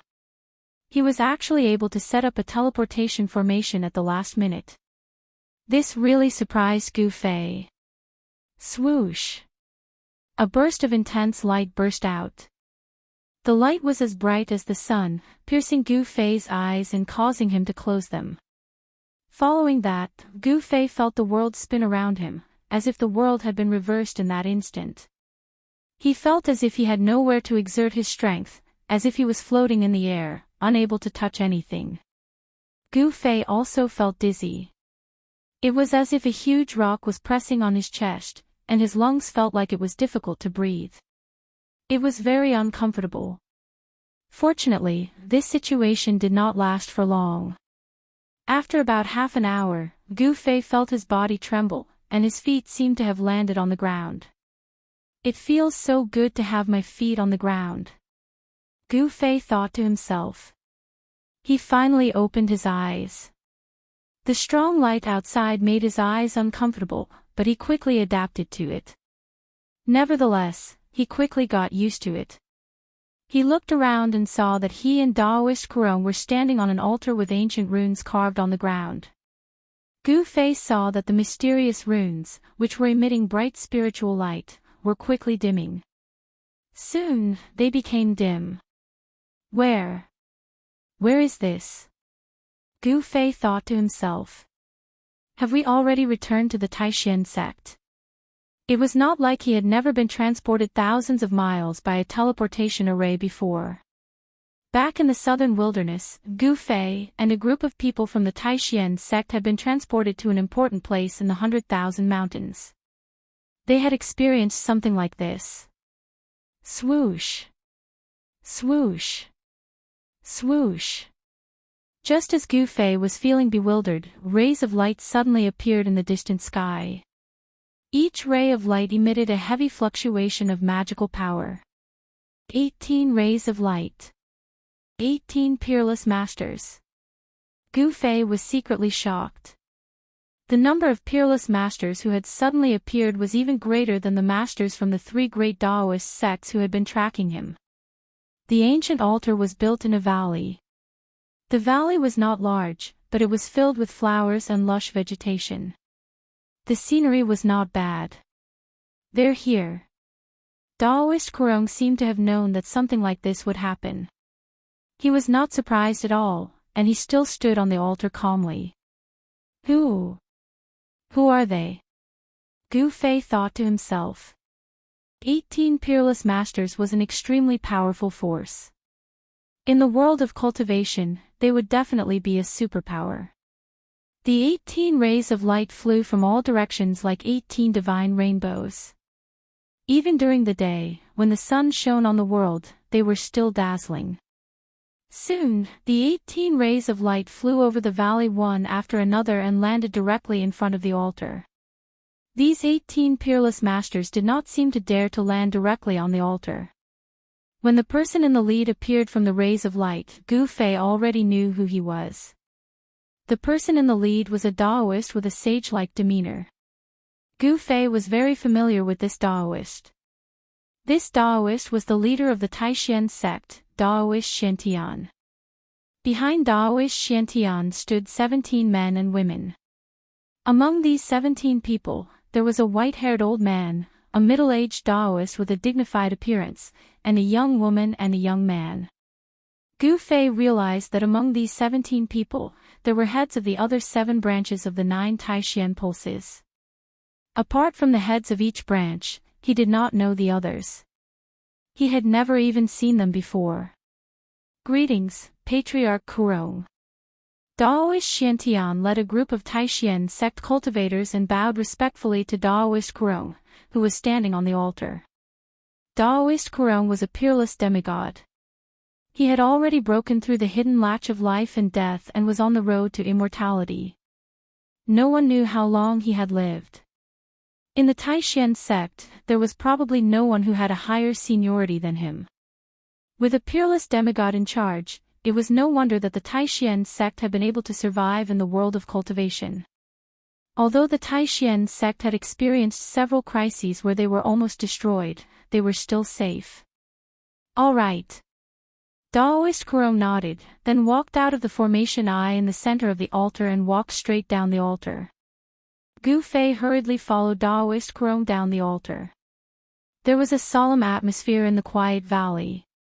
Daoist Xiantian and the others did not even dare to breathe loudly in front of Daoist Kurong.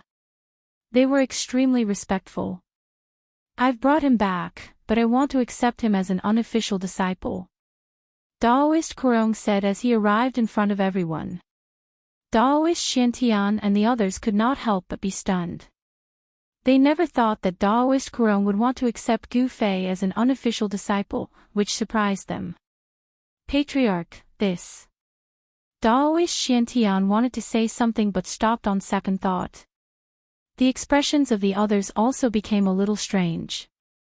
If Daoist Xiantian accepted Gu Fei as an unofficial disciple, wouldn't Daoist Xiantian also become Gu Fei's junior? Ha! Do you have any objections? Daoist Kurong uttered coldly and released a powerful and oppressive aura. The aura pressured Daoist Xiantian and the other peerless powerhouses to the point that they felt suffocated. Daoist Kurong was like an unreachable ancient sacred mountain. The powerful aura that he released made everyone's hearts palpitate. Patriarch Kurong wants to accept me as an unofficial disciple? Gu Fei was also dumbfounded by Daoist Kurong's words, and his mind went blank at once. I dare not. I'll listen to your orders, Patriarch. Daoist Xiantian said fearfully. The first seats and the elders behind him quickly nodded in agreement. Gu Fei, are you willing to be my unofficial disciple? Daoist Kurong asked Gu Fei with a barely noticeable flash of light in his muddy eyes. What? Be his disciple. If I cultivate his cultivation technique, won't I become like him too? Although Gu Fei was very unwilling, he could not refuse at the moment.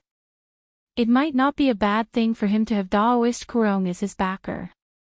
At the very least, nobody in the sect would dare to harm him. With a peerless demigod-level figure as his master, anyone who wanted to harm Gu Fei would have scruples. After all, nobody was willing to offend a demigod. I'm willing. Gu Fei agreed without thinking too much about it. Ha! Great, great, great. Daoist Kurong seemed to be very happy. He then added, I'm not a martial artist, but I've collected many martial artists' weapons over the past hundreds and thousands of years. I'll give this heavenly fault sword to you. Following that, Daoist Kurong took out an ancient sword from the storage bag on his waist. Gu Fei reached out to receive the ancient sword respectfully, but he was wondering why Daoist Kurong wanted to accept him as an unofficial disciple. No matter how he looked at it, it seemed like Daoist Kurong had planned this a long time ago. Is there something fishy about this? Gu Fei could not understand why Daoist Kurong would do this. Although he had his suspicions, he did not show it on the surface. Congratulations, Patriarch. Daoist Xiantian and the others hurriedly congratulated him with smiles on their faces. It seemed like they were happy that Daoist Kurong had accepted an excellent disciple. However, among the 18 peerless powerhouses from the Taishan sect, including Daoist Xiantian, not many of them were truly happy about this matter. Chapter 424. Clang. When Gu Fei unsheathed the sword, the sound of the sword was clear and melodious like a dragon's roar. However, the half of the sword that was unsheathed was dull, and it seemed to be a blunt sword without a sharp edge. Good sword. Daoist Xiantian, the chiefs, and the elders in the sect could not help but cheer. When the heavenly fault sword was unsheathed, a simple and unadorned aura immediately filled the air. It didn't show off its sharpness, nor did it emit any chilling sword chi. However, everyone could feel an imposing and heavy aura from the heavenly fault sword. The ancient sword was blunt, and it was precisely because there was no dazzling cold light or sharp sword chi that the heavenly fault sword was extraordinary. The gazes of Daoist Xiantian and the elders were very sharp. As soon as the ancient sword was unsheathed, they knew that it was a rare weapon. A martial artist's weapon. Gu Fei thought to himself. Although the ancient sword was also a rare ancient weapon, there was a huge difference between it and the divine weapon's essence that was fused into his qi and blood. Gu Fei returned the sword to its sheath and bowed to Daoist Kurong. Thank you, Master, for the sword. Good, good, good. Cultivate well in the sect. If there's anything you don't understand, you can ask Xiantian and the others. Daoist Kurong helped Gu Fei up with a smile. Upon hearing that, Gu Fei could not help but think that this cheap master just wanted to establish a master-disciple relationship with him in name only. Yes. Gu Fei replied, but he wondered why Daoist Kurong did this. Gu Fei really could not understand why Daoist Kurong would do this, and what exactly did Daoist Kurong want from him. This made Gu Fei a little uneasy. Not only Gu Fei, but Daoist Xiantian and the other higher-ups of the Taishan sect also did not know why Daoist Kurong suddenly wanted to accept Gu Fei as a registered disciple. Alright, I'll be returning to the innumerable mountains. Daoist Kurong said. Goodbye, Master. Farewell, Patriarch. Gu Fei, Daoist Xiantian, and the others quickly bowed at him. Daoist Kurong's wrinkled face revealed a rare smile that was 100 times uglier than crying. Even if Daoist Kurong did not smile, he still looked very strange. When he smiled, he gave off a somewhat frightening and evil feeling. Swoosh! Daoist Kurong did not seem to want to stay any longer. He leaped onto the ancient altar and activated the transportation formation on it. A bright light flashed, and he vanished from the altar.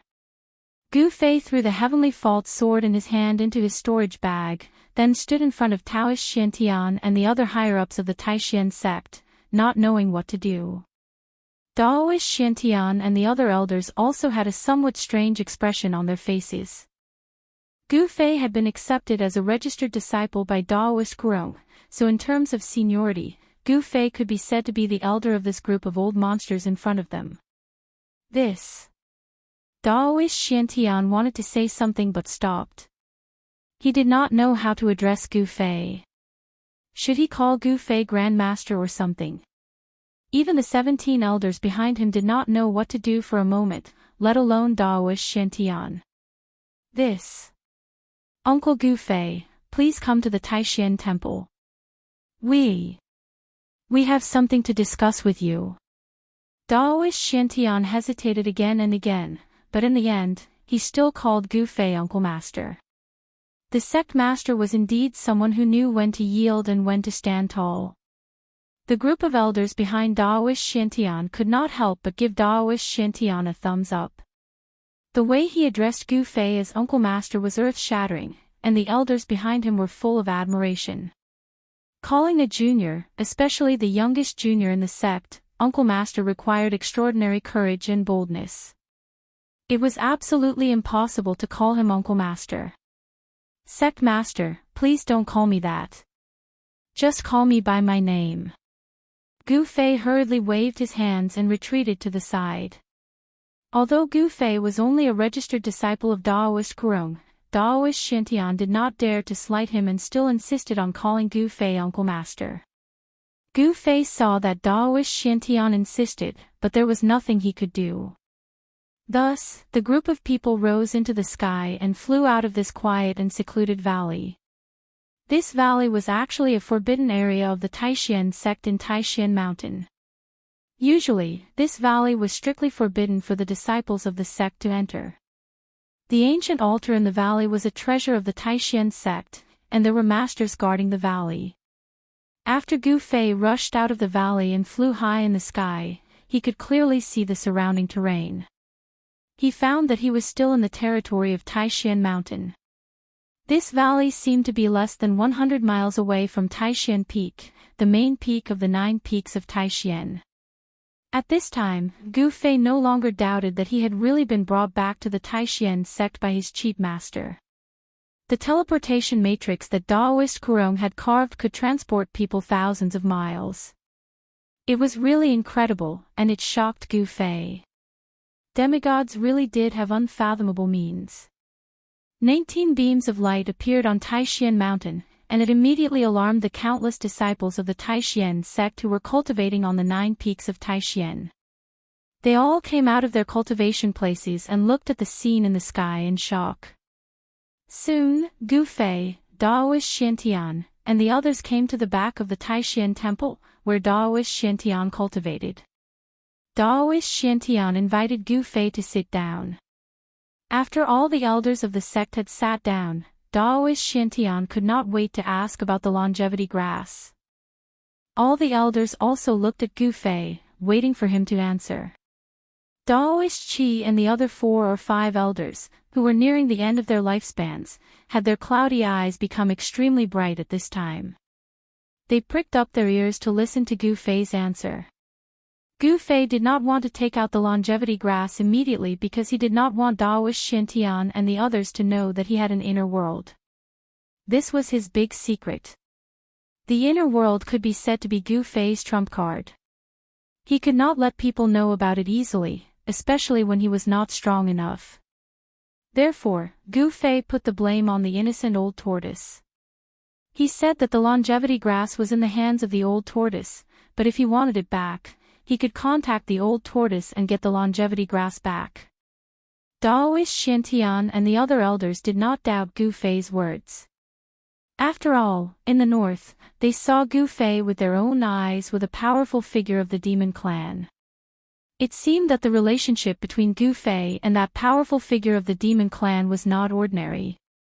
Daoist Shintian and the other elders actually knew about some of the old ghosts' origins, so Minister Dan had already told the higher-ups of the school everything that happened in the virtual sky world in detail, no matter how big or small. They knew that the old tortoise was a character in the virtual sky world, and his cultivation was extremely powerful. He controlled the legendary inner world and was a terrifying existence that surpassed demigods. If the longevity grass was in the hands of a powerful figure of the demon clan, even Daoist Kurong would not be able to get it back. Fortunately, Gu Fei seemed to be able to get the longevity grass back from the old tortoise, which made the elders who were worried finally feel relieved. After Gu Fei promised to contact the old tortoise as soon as possible and get the longevity grass back, Daoist Shintian continued to ask Gu Fei about his experiences in and out of the virtual sky world before letting him go back to Green Spirit Peak. Chapter 425. At dusk, Gu Fei left the Taishan sect. He rose into the air and flew toward Green Spirit Peak, which was hundreds of miles away. At this time, apart from the upper echelons of the Taishan sect, the other disciples of the sect did not know that Gu Fei had returned to the Taishan sect. After Gu Fei left, Daoist Xiantian and the heads and elders of the sect talked for half an hour before they left. Daoist Xiantian and the heads and elders of the various branches had unanimously decided to temporarily block the news of Gu Fei's return to the Taishan sect. They also closed the mountain gate and did not allow the disciples of the sect to leave the mountain at will. They did not want the people of the Shangqing sect and the Guangqing Immortal sect to know that Gu Fei had returned to the Taishan sect. Otherwise, the people of the Shangqing sect and the Guangqing Immortal sect would definitely come looking for them. However, Daoist Xiantian and the others also knew that the news of Gu Fei's return to the Taishan sect could not be blocked for long. The people of the Shangqing sect and the Guangqing Immortal sect would come looking for them sooner or later. Although the three major sects were on the same side, everyone knew that each of the three major sects had planted spies in the other sections. This kind of thing was already considered a semi-open secret among the three major sections. However, the three major sects turned a blind eye to this phenomenon and did not pay attention to it. Gu Fei did not have any secret method to contact the old turtle. He was actually stalling for time. He could not directly open his inner world, take out the longevity grass, and give it to Daoist Xiantian, Daoist Qi, and the others. He could not expose all his secrets, even if these people were the elders of the sect, or even the sect leader, Daoist Xiantian. After Gu Fei left the mountain and experienced all kinds of things, he was no longer the Gu Fei of the past who only focused on advancing bravely. The world of cultivation was a cruel world where the strong preyed on the weak. Only when you had great strength would others admire you, envy you, and fear you. Only then would you be able to get what you wanted. Before possessing absolute power, it was best not to show off too much. One had to learn to conceal one's strength and bide one's time. One had to learn to play the pig to eat the tiger. Among the disciples of Taishan sect, not many people noticed the escape light rushing out of Taishan Peak. This was because the escape light coming and going from Taishan Peak appeared from time to time, and everyone was used to seeing it. Gu Fei flew in the air. He didn't fly directly to Green Spirit Peak, but landed in front of the bamboo forest at the foot of the mountain. The Green Spirit Peak seemed to be the same as before. It did not change because of Gu Fei's departure. The bamboo forest at the foot of the mountain was dyed golden by the setting sun. Gu Fei stood outside the bamboo forest and smelled the fragrance of bamboo leaves. This was the scent of nature, and it was also a scent that he was very familiar with. I'm finally back. Gu Fei looked at the familiar bamboo forest in front of him and murmured. He really couldn't describe his current feelings. The Green Spirit Peak of Taishan sect now only had one successor, Gu Fei. It could be said that this spiritual peak was actually a lonely peak with no one. Gu Fei walked into the bamboo forest, and there was a rustling sound under his feet. The bamboo path was covered with thick leaves, and when people walked on it, it was as if they were stepping on soft soil. Obviously, this path through the bamboo forest to the top of the mountain had not been used for a long time. Gu Fei was not in a hurry to return to the cave on the mountain, because there was actually nothing in the cave, and there would be no one waiting for him there. Gu Fei, who cultivated ancient martial arts, walked the path of becoming a saint with his physical body, and proved the way with his strength. He did not need the magic treasures of cultivators. The magic treasures, elixirs, and cultivation methods that Green Spirit Peak had accumulated over the generations were actually quite a lot. However, ever since one of the ancestral masters of Green Spirit Peak obtained an ancient martial arts manual, the disciples of Green Spirit Peak began to cultivate that ancient book, and from cultivation to immortality, they embarked on the path of martial arts. Within the 9 divisions of Taishan, Green Spirit Peak was an oddity. They wanted to prove the way with martial arts and become a saint with their physical body. Gradually, there were fewer and fewer cultivators in the Green Spirit Peak. The Daoist scriptures and the Daoist magic treasures refined by the predecessors were all sealed away. For Gu Fei, he had no use for those sealed magic treasures, ancient books, and even elixirs, but other cultivators coveted these things.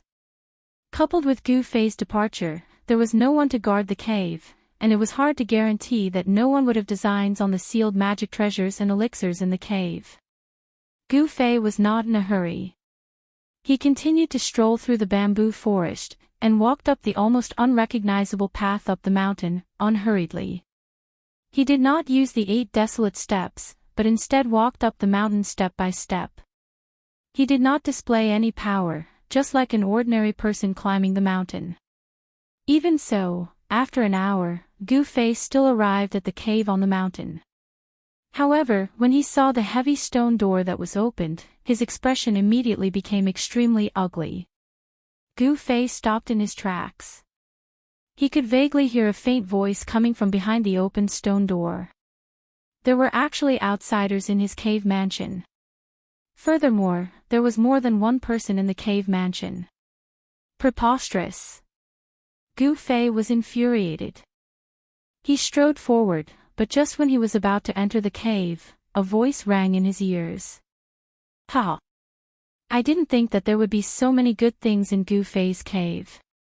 If I had known earlier, I would have broken into his cave earlier and taken away all the treasures in the cave.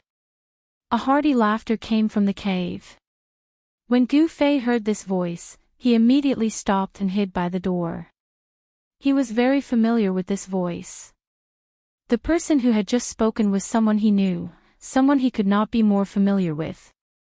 Wang Yuanji, you're really audacious. You actually broke into my abode and stole my things while I was away. You really deserve to die. Gu Fei was infuriated. Wang Yuanji was really going too far. Heh, who says it isn't? However, it's a pity that with our current strength, we can only break some simple seals and obtain some small items. It's hard to break the seals and obtain the real treasures. Another voice rang out. There seemed to be a hint of helplessness in it. Qi Hao. The other voice was also very familiar to Gu Fei. The owner of the voice was a disciple of an aristocratic family called Qi Hao. This Qi Hao, like Wang Yuanji, was also a disciple of an aristocratic family and entered the Taishan sect. It could be said that they were birds of a feather. Neither of them were good people. However, the Cultivation family Qi seemed to have some relationship with the royal family of the Qi kingdom. The surname Qi was the surname of the Qi kingdom. The king also had the surname Qi, and Qi Hao's background seemed to be not small. The bad habits of the disciples of aristocratic families were well displayed by Wang Yuanji and Qi Hao. They were all people who bullied the kind and feared the evil, but they were also incomparably arrogant. Especially Wang Yuanji. He was narrow-minded, treacherous, and cunning, yet he'd seized the opportunity when Gu Fei wasn't present to actually break open the door to the Emerald Spirit Peak abode with Qi Hao with the intention of plundering it. However, it was a pity that the things passed down in the Green Spirit Peak had all been sealed by the ancestors. It was not so easy for them to take away. Humph. The cultivation of those two guys is only at the first or second heaven of the mortal ascension realm. Even with one finger, I can crush them to death. Gu Fei felt the aura of the two guys in the cave and thought disdainfully. He was about to go in and teach those two guys a lesson. However, at this time, Wang Yuanji's words made Gu Fei temporarily give up on this idea. I have already secretly informed my granduncle. He has already arrived outside the Taishan mountain. When it is dark, I will secretly bring my granduncle up the mountain. At that time, won't I be able to take whatever I have? Ha!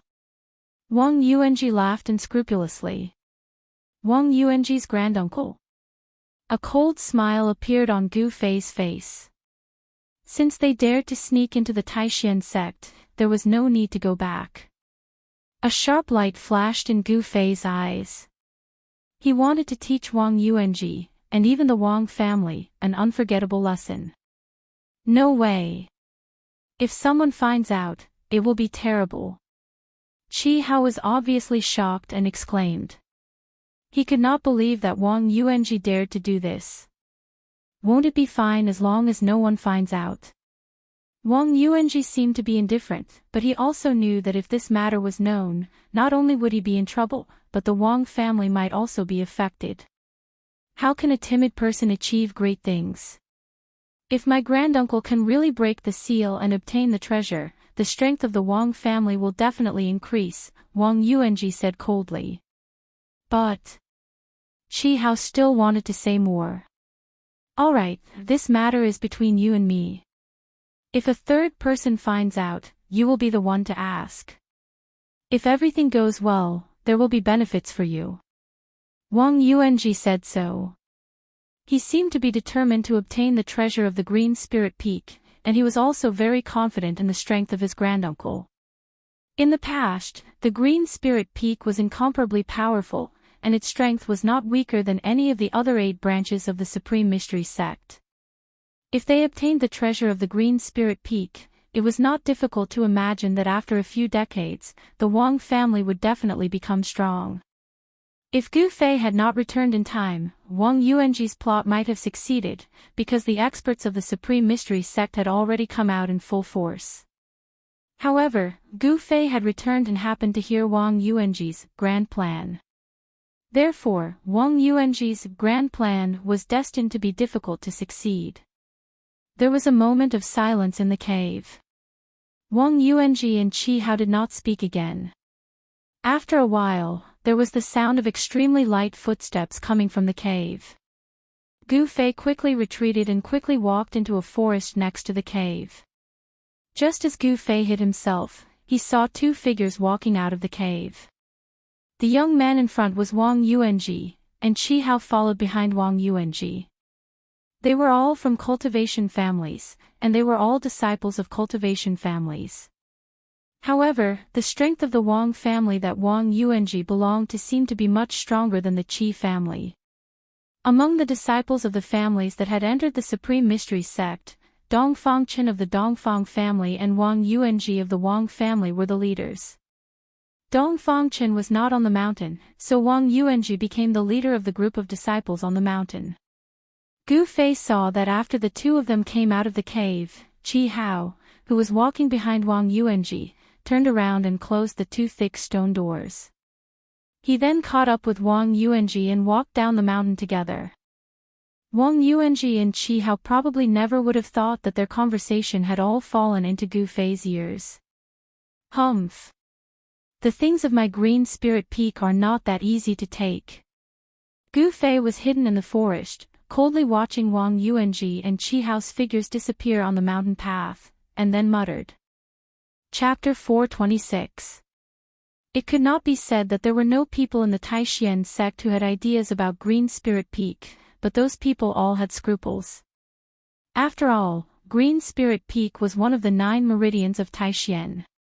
Moreover, the elders of the Taishan sect knew very well what kind of treasures the Green Spirit Peak had. They knew the Green Spirit Peak like the back of their hand. Even if they obtained the treasures of the Green Spirit Peak, those people did not dare to use them or cultivate with them. If someone recognized the treasures or the origins of the treasures, then their reputation would be ruined. Therefore, although the Green Spirit Peak was declining day by day, and in Gu Fei's generation, they were faced with the danger of losing their teachings, but no one really dared to touch Green Spirit Peak. It had to be said that Wang Yuanji was really bold.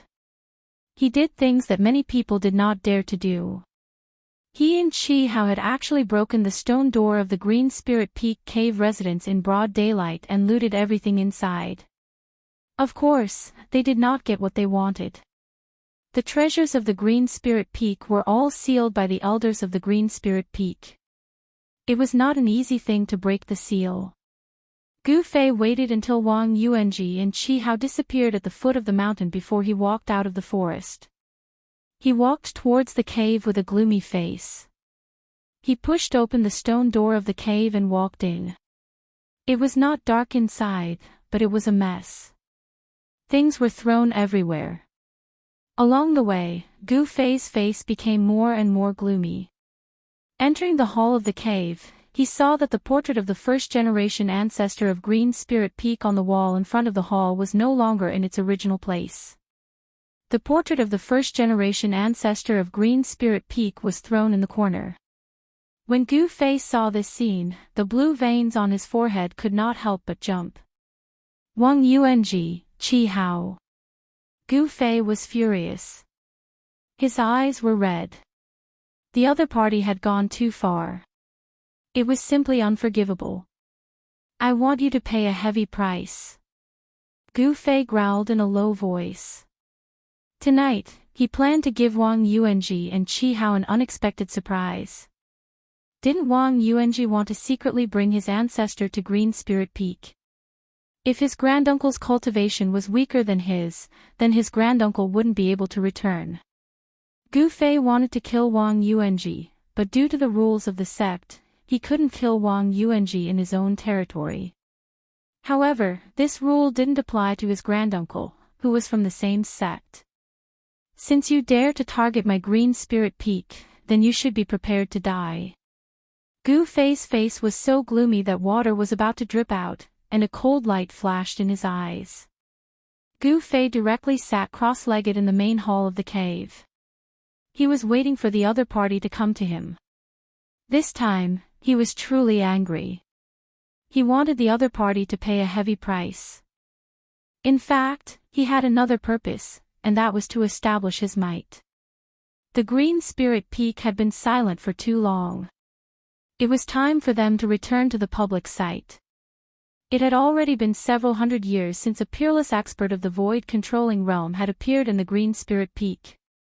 Gu Fei was very clear about the situation of his own lineage.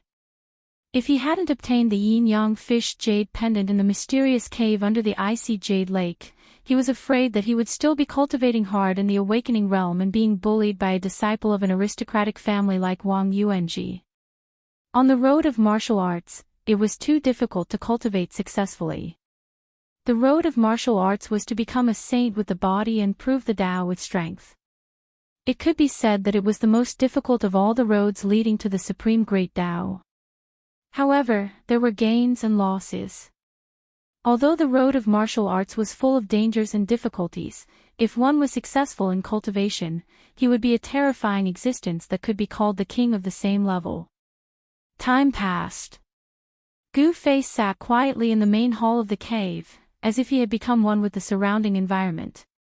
There was no aura emitted from his body at all.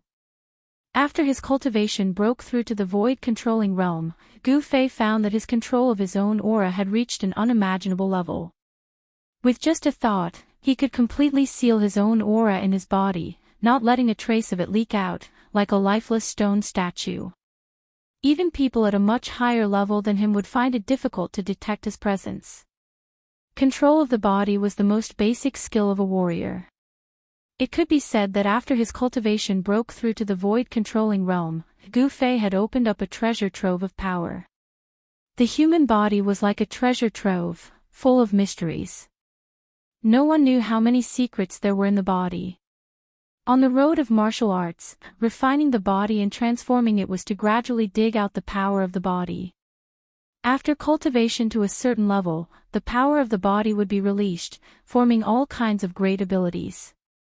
Those were magical powers derived from the body, using the body as the source of power. Night fell, and the pace of time was unstoppable. The protective matrix of the Taishan sect was activated, and a strange wave of power enveloped the world. Hundreds of miles, or even thousands of miles, of the world was sealed. The protective matrix of the Taishan sect covered all 9 peaks of Taishan. Outside the 9 peaks of Taishan, nothing strange could be seen. It was an unfathomable power, and it was extremely powerful.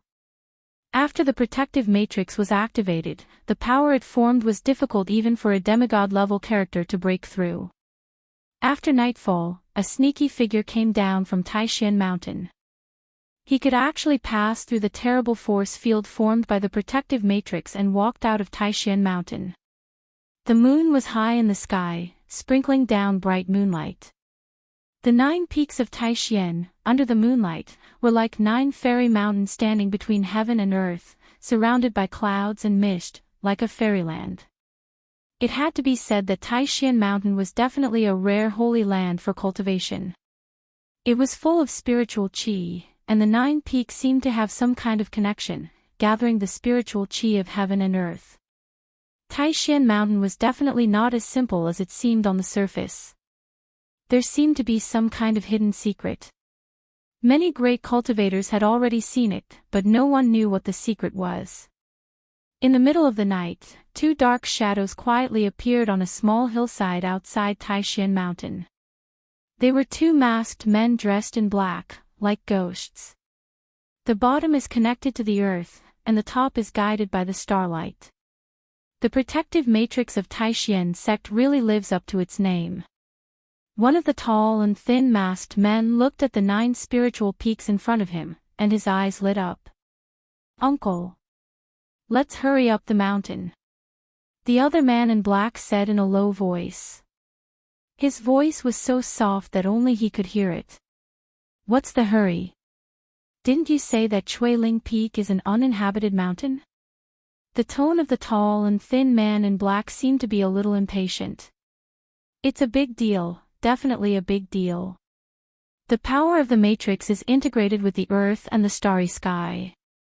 Even if a fairy came, I am afraid it would be difficult to break this matrix," the tall and thin man in black said with great emotion. The tall and skinny black-robed man sighed. In fact, there was nothing in front of him, not even a trace of energy fluctuation. However, he seemed to be able to see how powerful it was. "If it weren't for your jade talisman, I really wouldn't have been able to get in," the tall and thin masked man said. He couldn't help but reach out and touch the jade talisman hanging on his waist. It looked like a jade pendant, but it was engraved with mysterious runes.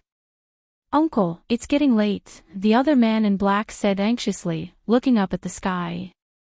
"Well, let's go in," the tall and thin masked man said. "Lead the way." The tall and thin masked man seemed to be very unfamiliar with the environment around Taishan sect. "Yes," the other masked man hurriedly responded and then walked forward. They were in a remote and secret place. It was as if they had passed through a transparent layer of water. Only then did they truly enter the range of Taishan Mountain and the 9 peaks of Taishan. When they passed through the void force field formed by the protective mountain formation, the jade talismans hanging on the waists of the 2 black-clothed men lit up. They emitted an almost transparent light curtain that enveloped them. After passing through the void force field formed by the mountain protection matrix, the jade talismans hanging on their waists immediately became dim.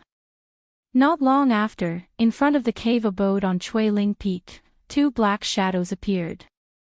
These 2 black shadows saw the open stone door, but stopped outside the door. "What's going on? When I left in the evening, I clearly told Qi how to close the stone door." Wang Yuanji, who was wearing black tights and had his face covered with a black cloth, was obviously surprised. "It can't be that Qi Hao got ahead of us." Wang Yuanji wanted to rush in, but he didn't dare. He didn't know if there was anyone else in the cave abode. There seems to be no one inside. As if sensing Wang Yuanji's uneasiness, the tall and thin masked man suddenly whispered. With his incomparably powerful divine will, if there was someone inside, he would be able to sense it. There was no aura coming from inside. No one. "Then, should we go in or not?" Wang Yuanji whispered. He seemed to feel that something bad was about to happen. The dark entrance to the cave abode in front of him was like the open mouth of a demon, as if it could swallow him at any time. "Humph. Since we have already entered the treasure mountain, how can we return empty-handed?" The tall and thin masked man said coldly, then directly stepped forward and walked into the cave abode. Seeing this, Wang Yuanji hesitated for a moment, then gritted his teeth and quickly followed. Since his great-uncle said that there was no one inside, there should be no one inside. After walking through the pitch-black passageway, the hall in front emitted a faint light. Originally, the entire cave abode was as bright as day, but Wang Yuanji and Qi Hao had conveniently plucked many of the pearls that were embedded in the walls before they left. In the eyes of Wang Yuanji and Qi Hao, the pearls that were used for illumination were also treasures. These pearls had been refined, and each pearl could be considered a magic treasure. However, when Wang Yuanji came out of the hall, he saw his great-uncle standing outside the hall nervously, staring straight ahead. Wang Yuanji followed his great-uncle's gaze. This glance was not important, but it made Wang Yuanji's scalp explode. His hair stood on end, and his eyes were as big as copper bells. He only felt his legs go weak, his body swayed, and he almost sat on the ground. Chapter 427. It's him. Didn't he get lost in the virtual sky world? How could he appear here? Wang Yuanji, who was wearing black tights and had his face covered, seemed to be stunned as he muttered to himself. In the dim cave residence, they saw a white figure sitting cross-legged in the hole. There was no aura coming from his body. If they hadn't seen him with their naked eyes, they wouldn't have been able to sense that there was someone else in the cave residence. Moreover, this was a person who was absolutely impossible to appear. In Wang Yuanji's view, Gu Fei had already been lost in the virtual sky world, and those who had been lost in the virtual sky world had never been able to come out. Although Wang Yuanji was a disciple of an aristocratic family, he was not a core disciple in the Tianxian Gate. He was not qualified to know the secrets of the Taishan Gate. For the Taishan Gate and even the three great Dao sects, the matter of Gu Fei was related to the longevity grass, so it was absolutely top secret. The higher-ups of the Dao sects had unanimously blocked the news. Wang Yuanji only knew that Gu Fei had been lost in the virtual sky world. For thousands of years, the virtual sky world had been opened no less than 20 or 30 times. There were also records about the virtual sky world in the oldest books of the sect. Among the three great Dao sects, many disciples had been lost in the virtual sky world, and none of those disciples had survived.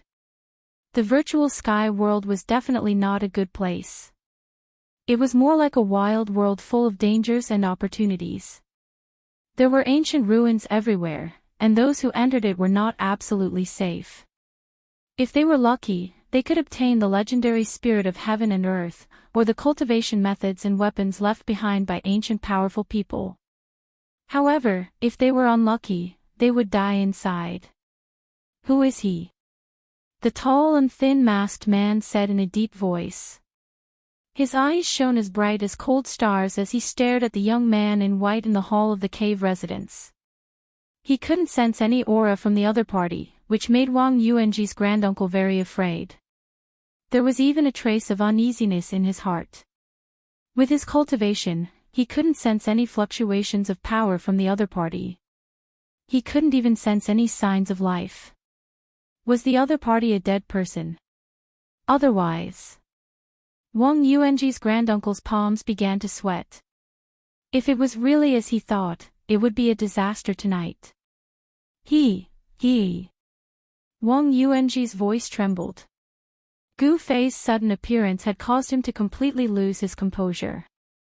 He had never thought that a person who would never appear would actually appear here. Speak. Wang Yuanji's great-uncle seemed to be a little angry as he growled in a low voice. His eyes never left Wang Yuanji's figure from the beginning to the end. The other party gave him an unfathomable feeling. Gu Fei quietly sat cross-legged in the hall with his eyes closed. He was not in a hurry to make a move. Since the other party could not sense his aura, they must be wary of him. At this time, from the aura emitted from the other party's body, he could determine that this tall and skinny masked man's cultivation was between the second and third heavens of the void-controlling realm. With his current strength, it was not that easy to kill such a peerless expert of the void-controlling realm. He was waiting for the perfect opportunity to strike. He must strike so that the other party would not be able to turn the tables. He is. Gu Fei. Although Wang Yuanji was shocked to the extreme, at this time, his mood gradually stabilized. With his granduncle here, even if Gu Fei appeared here, so what? Could Gu Fei still be his granduncle's opponent? Thinking of this, Wang Yuanji could not help but feel relieved. Gu Fei's cultivation, before he went down the mountain, was only around the 8th or 9th heavens of the void-controlling realm. Even if he had a fortuitous encounter in the virtual sky world, his strength would never be improved to a terrifying level that was enough to compete with a peerless expert. In just a few years, a cultivator who had cultivated from the void-controlling realm to the void-controlling realm, perhaps even those amazing geniuses would find it absolutely difficult to do so. Gu Fei. Who is Gu Fei? Wang Yuanji's granduncle did not know of the existence of Gu Fei.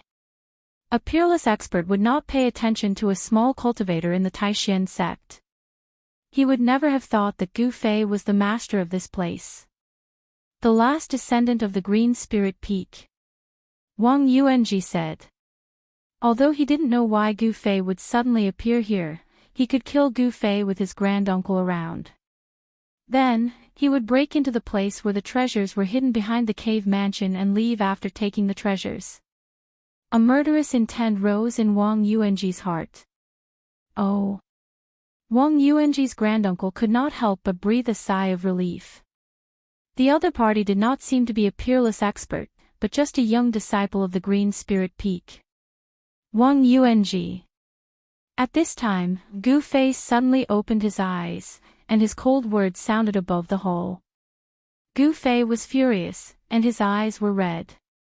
At this time, Gu Fei unexpectedly released a trace of his aura. 9 heavens of the transcending mortality realm. Wang Yuanji's granduncle was completely relieved. From the other party's body, he could feel the power of the 9 heavens of the transcending mortality realm. You. How did you know it was me? Wang Yuanji suddenly heard Gu Fei call out his name, and he immediately panicked and asked with a trembling voice. Humph. How could I forget the aura on your body? Gu Fei said coldly. You brought someone to the Supreme Mystery sect without permission, and you have already violated the rules of the sect. If I report this, how do you think the sect will punish you? When Wang Yuanji heard this, he was immediately stunned, and then his exposed eyes suddenly burst out with a fierce light. He gritted his teeth and said, I'm afraid you won't have this chance. He was naturally very clear what the consequences would be if the matter was exposed. Is that so? Gu Fei smiled, and his face was full of disdain. At this time, he did not stand up from the ground, but continued to sit cross-legged on the ground. I have to say, at such a young age, you have already reached the 9 heavens of the transcending mortality realm, which is really rare. You can be called a genius among the younger generation, but it's a pity that a genius like you will never have the chance to truly grow, Wang Yuanji's granduncle said as he strode into the hall. The hall of the cave abode was very spacious, with a radius of several hundred feet. The ceiling was inlaid with several fist-sized pearls. It was because of these pearls that the cave abode didn't fall into darkness, that the cave abode emitted a soft moonlight. Wang Yuanji's granduncle directly approached Gu Fei, who was sitting cross-legged in the hole. I will give you a quick death. Wang Yuanji's granduncle's eyes flashed with a cold light, and his words were cold, without a trace of emotion. He stopped 2 feet in front of Gu Fei. Then, he stabbed his finger at Gu Fei like a sword, and as his finger moved in the air, a chi sound rang out, and a white sword light shot out from his finger, piercing towards Gu Fei like a divine sword. The chilling sword aura caused the surrounding temperature to drop rapidly. Before the sword light arrived, a chilling aura had already arrived. Wang Yuanji's granduncle was too careful. He didn't get close to Gu Fei, as if he was testing him. The feeling that Gu Fei gave him was a little unusual. Chi! Gu Fei's body moved to the side, and the sword light brushed past his skin, leaving a black hole on the wall behind him. Although the sword light didn't really stab Gu Fei, a thin layer of ice actually formed on half of Gu Fei's body in an instant, sealing half of his body in ice. Wang Yuanji's granduncle actually cultivated the frost magic power of extreme yin and extreme cold. I was overthinking.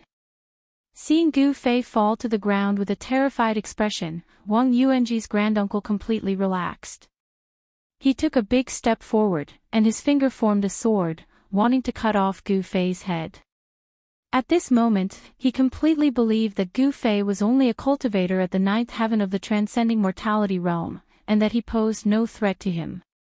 A peerless expert of the void-controlling realm could kill a cultivator of the transcending mortality realm with a wave of his hand.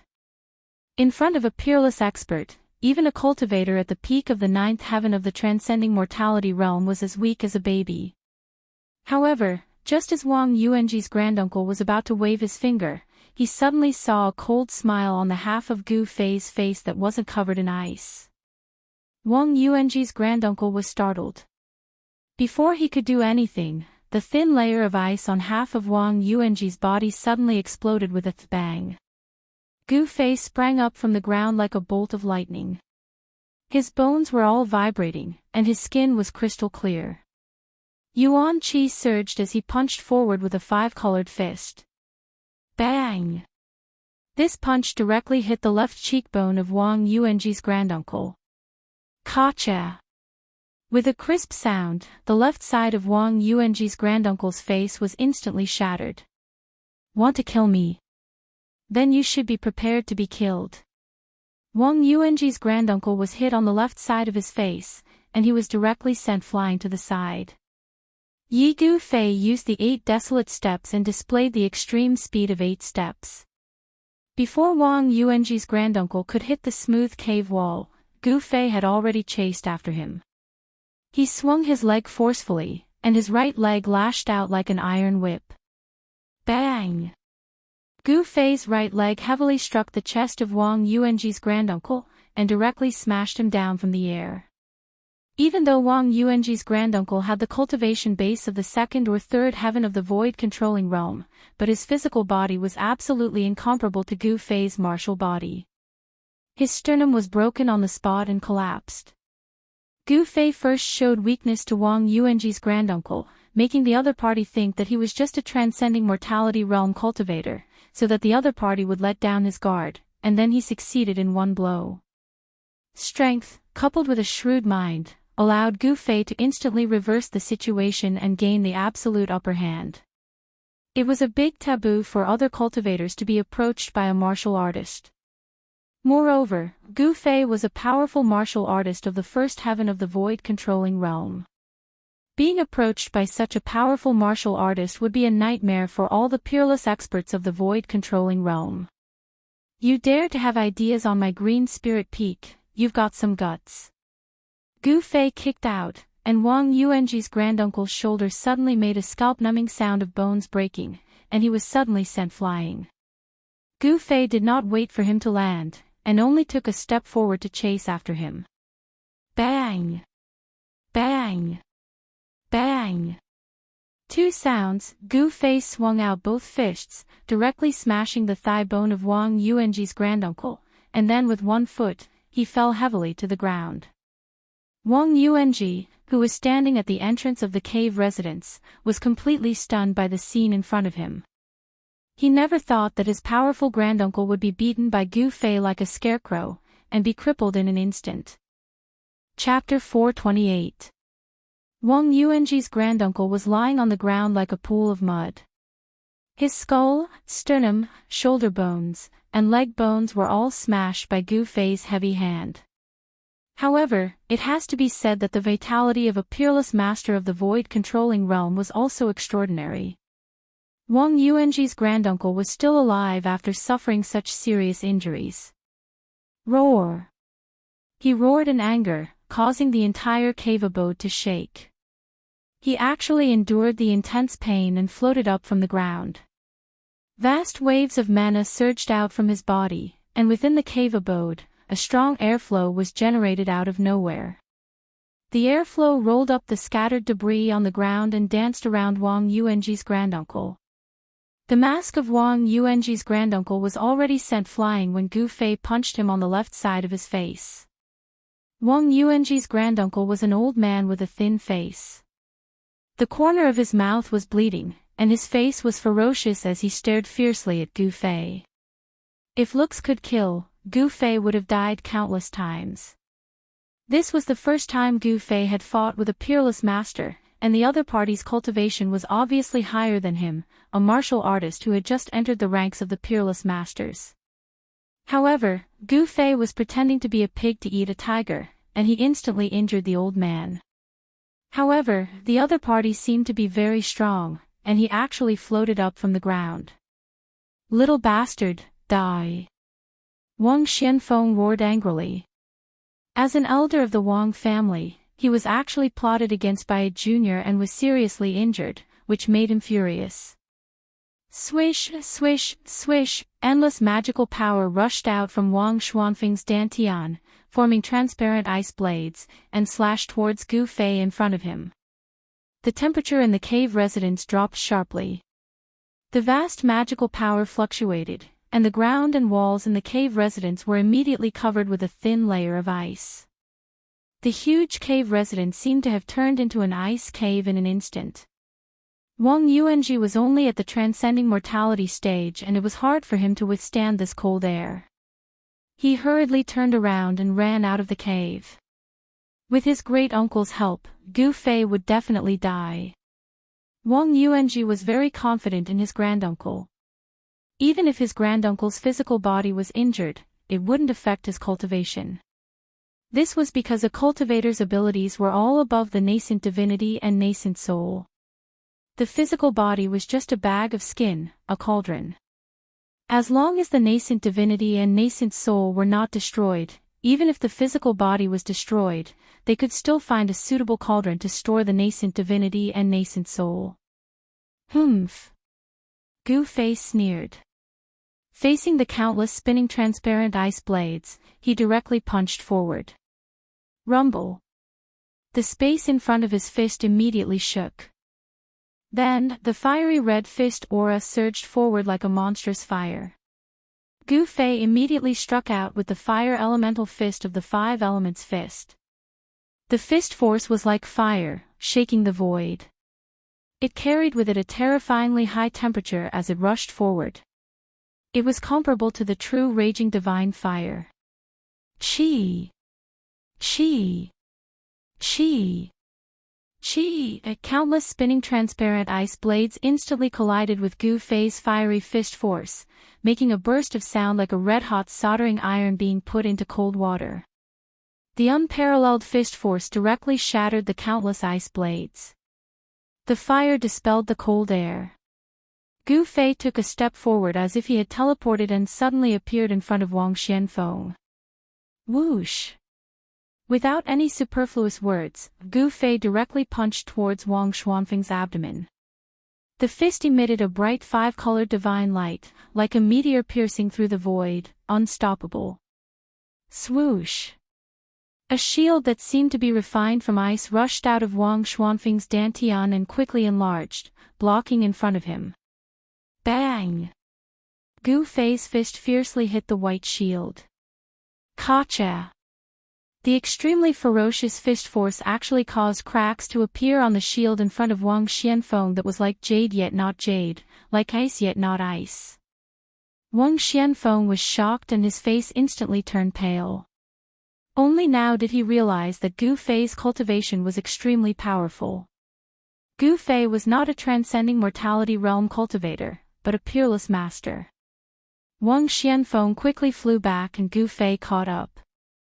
Bang! Another extremely dull sound rang out and Gu Fei's fist once again hit the shield in front of Wang Xianfeng. A fist mark clearly appeared where Gu Fei's fist hit. Countless cracks started from the fist mark and quickly spread in all directions.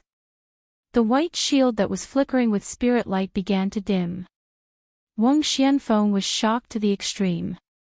He couldn't believe what he saw in front of him.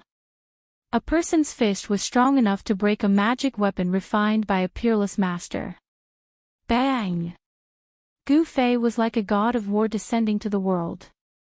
His entire body was surging with yuan qi and there were rays of five-colored divine light surrounding him. His long hair fluttered in the wind as he took a big step forward and punched the shield again. The shield in front of Wang Xianfeng immediately dimmed and was covered in cracks, as if it could shatter into thousands of pieces at any time. Gu Fei's fist force was as heavy as a mountain, directly sending Wang Xianfeng flying 10 feet away and blasting him out of the cave residence's hole. Gu Fei had completely taken the initiative. At this time, Wang Yuanji had already retreated from the cave residence. A battle of this level was not something a cultivator like him could intervene in. For a peerless expert of the void-resisting realm to kill a transcending mortality realm cultivator, it was simply easier than pinching an ant to death. Wang Yuanji was not a fool. When he saw that something was amiss, he immediately retreated far away. Swoosh! Gu Fei used the 8 desolate steps and chased after Wang Xianfeng, who was flying out of the cave residence. Gu Fei displayed the extreme speed of 8 steps. He was like a phantom that was hard to distinguish with the naked eye. In just an instant, he caught up with Wang Xianfeng, who was flying out, and then directly punched out. His qi had already enveloped Wang Xianfeng. Even if Wang Xianfeng wanted to avoid it, because of the pull of the qi, he would instead attract Gu Fei's sudden attack. Bang! Crack! The shield in front of Wang Xianfeng was finally shattered by Gu Fei. Gu Fei, who had broken through to the void-controlling realm, had a physical body that was strong enough to withstand the magic weapon of a void-controlling realm cultivator. The broken pieces of the shield glittered like stars. These fragments were almost all suppressed by Gu Fei's fist force and shot towards Wang Xianfeng, who was behind the shield. These fragments contained the power of Gu Fei, enough to penetrate stone and gold. Roar!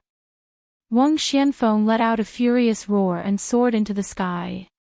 He wanted to avoid the thousands of fragments that shot towards him, but at this moment, a purple divine light rushed up from below like a bolt of lightning and twisted around Wang Xuanfeng's waist. Wang Xuanfeng's body was immediately twisted into 2 pieces by the purple divine light and fell from the sky. On Gu Fei's forehead, a purple flame mark was quickly fading away.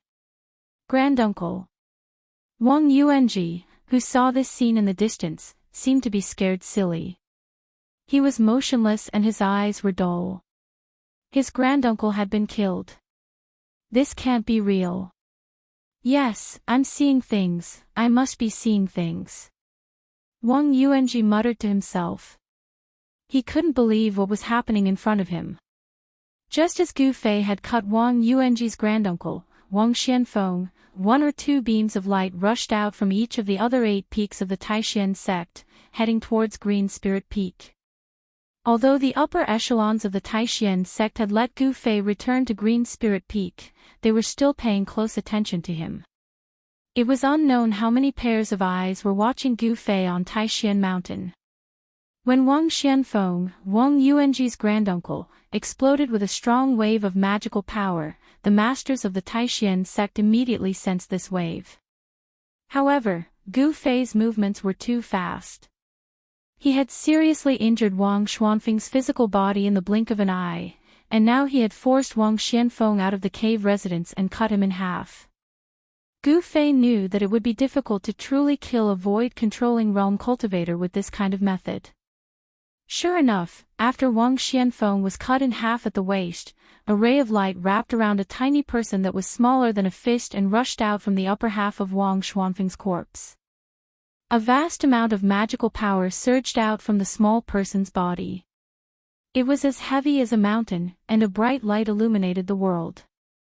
That was Wang Xuanfeng's purple palace Dao nascent soul. The little person that was shrouded in light was like another Wang Xianfeng. After the little person rushed out from the corpse, he immediately wanted to rush into the sky, wanting to escape from the Taishan sect.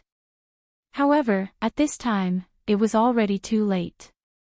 Gu Fei leaped up and walked in the air, chasing after Wang Xuanfeng's purple palace Dao nascent soul. The extreme speed of 8 steps was unparalleled in the world. Even with the extremely fast escape technique of the Zifu Dao nascent soul, Gu Fei was still able to catch up. The distance between the two of them was rapidly shrinking. Die! Gu Fei roared angrily before opening his mouth and spitting out a dazzling ray of sword light. Like a bolt of lightning, it tore through the void and pierced through the little person that was escaping in front of him. Don't kill me! The little person turned pale with fright. He knew that it would be difficult for him to escape. The sword light that Gu Fei spat out was the divine armament's essence energy that had been refined into his body. That sword light instantly caught up to Wang Xuanfeng's purple palace Dao nascent soul. No! Wang Xianfeng let out a loud roar, and then, the sword light that flew over from behind as if it had teleported, sliced his purple palace Dao nascent soul into two halves, directly causing Wang Xuanfeng's soul to scatter and his body and soul to be destroyed. Shua! Shua! Shua! At this time, the streaks of light that rushed out from the spirit peaks of the other branches had only just arrived. They all saw the purple palace Dao nascent soul that Gu Fei had killed Wang Yuanji's granduncle. Junior brother Gu, what happened here? Why did you casually kill a peerless expert's purple palace Dao nascent soul? Daoist Xiantian seemed to be a little displeased as he said. In the eyes of the righteous path, killing a peerless expert's purple palace Dao nascent soul was a taboo. Obviously, Gu Fei's actions tonight had already violated this taboo, so it was no wonder that Daoist Xiantian was a little unhappy. Chapter 429. A sword hilt passed down from the Jade Spirit Peak was fused into Gu Fei's body. It was unknown what the mysterious sword hilt was made of, but even a divine weapon would not be able to damage it at all. After the sword hilt was absorbed into his body by Gu Fei's weapon refining technique, it turned into a divine weapon essence, which passed through Gu Fei's qi and blood day and night, nourishing the divine weapon essence with Gu Fei's vigorous qi and blood. Although it was only a sword hilt, it contained a broken weapon soul, which made the sword hilt a spiritual object. If one day it could reform the sword body and condense the weapon soul, this divine sword would be a treasure not inferior to the mountain and river cauldron. This kind of spiritual object that had already formed a weapon soul could be said to be an extreme weapon. It was a treasure refined by a supreme ancient power with a supreme secret method, and it had unimaginable terrifying power. Even the current Gu Fei could not activate the mountain and river cauldron in his inner world, and the divine weapon essence in his body could only exert an extremely limited power. However, if the divine weapon essence in Gu Fei's body was used to kill the nascent soul of Wang Xianfeng of the Wang family, it would be a small test. Wang Xuanfeng's body was destroyed by Gu Fei, but his nascent soul rushed out of the corpse, trying to escape. How could Gu Fei let him escape? He spat out sword aura, purple sword aura, like a purple bolt of lightning, caught up with Wang Xuanfeng's nascent soul in an instant and split it in half. The purple sword light turned in the void, then flew back to Gu Fei, and instantly disappeared into his body. The sword light formed by the essence of the divine weapon was very different from the flying swords refined by the Guangqing celestial sect using Dao techniques and dermic powers. The path of the sword Immortal was a single sword. With one sword in hand, one could break through all techniques. And Gu Fei was just temporarily using the divine weapon essence in his body. He did not understand the mystery of the unity of man and sword, nor did he understand the art of flying sword. Greetings, sect leader senior brother. When Gu Fei saw Daoist Xiantian and all the branch heads and elders, he was still unusually calm, as if nothing had happened. Daoist Ku Rong had accepted Gu Fei as an in-name disciple, so in terms of seniority, even Daoist Xiantian, who was in charge of the Taishan sect, was Gu Fei's junior. Daoist Ku Rong could be said to be the person with the highest seniority in the Taishan sect. His demigod cultivation allowed him to step onto the path of longevity. If he did not encounter any powerful opponents, he could continue to live. Even now, there were not many people in the Taishan sect who truly knew about Daoist Ku Rong's past. A demigod was a high and mighty figure in a sect. A sect with a demigod overseeing it would continue to prosper as long as nothing unexpected happened. This was also the reason why the three major Dao sects valued the longevity grass so much. Among the three major Tao sects, there were many old monsters who were only a step away from the demigod realm. If they could extend their lifespan by 200 years, it was very likely that these old monsters would break through the shackles of cultivation, become demigods, and embark on the path of longevity. Junior brother Gu, what happened here? Daoist Xiantian and a group of elders descended from the sky and walked toward Gu Fei. Everyone looked at Gu Fei with a somewhat unnatural expression. Just now, Gu Fei had spat out a sword light from his mouth and killed the nascent soul of a peerless master. This method seemed to be somewhat similar to the flying swords of the Guangqing celestial sect. How many secrets did Gu Fei have? No one knew. No one knew what kind of powerful martial arts techniques were recorded in the ancient martial scripture of the Jade Spirit Peak. In fact, everyone had already seen that although Gu Fei had spat out a sword light, it was not the flying sword technique of the Guangqing celestial sect. At this moment, Wang Yuanji, who was already scared out of his wits, felt that his legs were no longer his own. He wanted to escape, but his legs were nailed to the ground and no longer listened to him. Who is this? Why are you hiding? The head of the Shaoyang Peak, Daoist Shaoyang, was like a raging fire. He hated those despicable things the most. Before Gu Fei could answer, Daoist Shaoyang walked out. He took a step forward and grabbed Wang Yuanji with his right hand, who was standing in the distance. A powerful force was released from his right hand.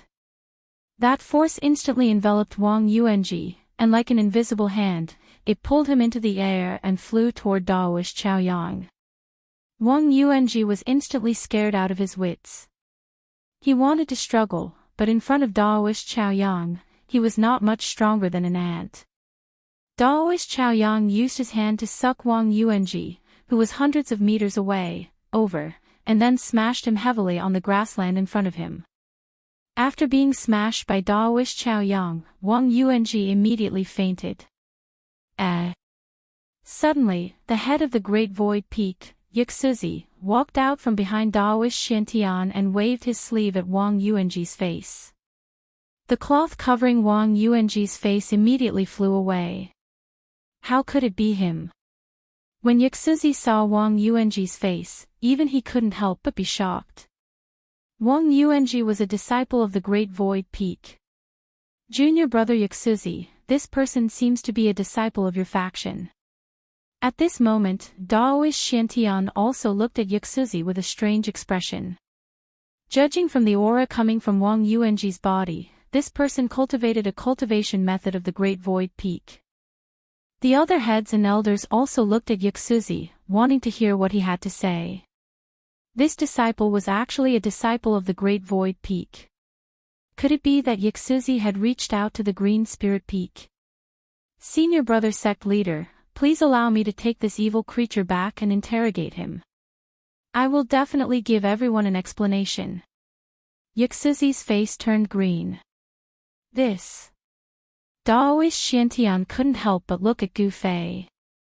He knew that this matter involved the Green Spirit Peak, which was a bit troublesome. Putting aside the relationship between Daoist Ku Rong and Gu Fei, Daoist Xiantian had to temporarily appease Gu Fei for the longevity grass. When Gu Fei saw Daoist Xiantian look at him, how could he not understand what was going on?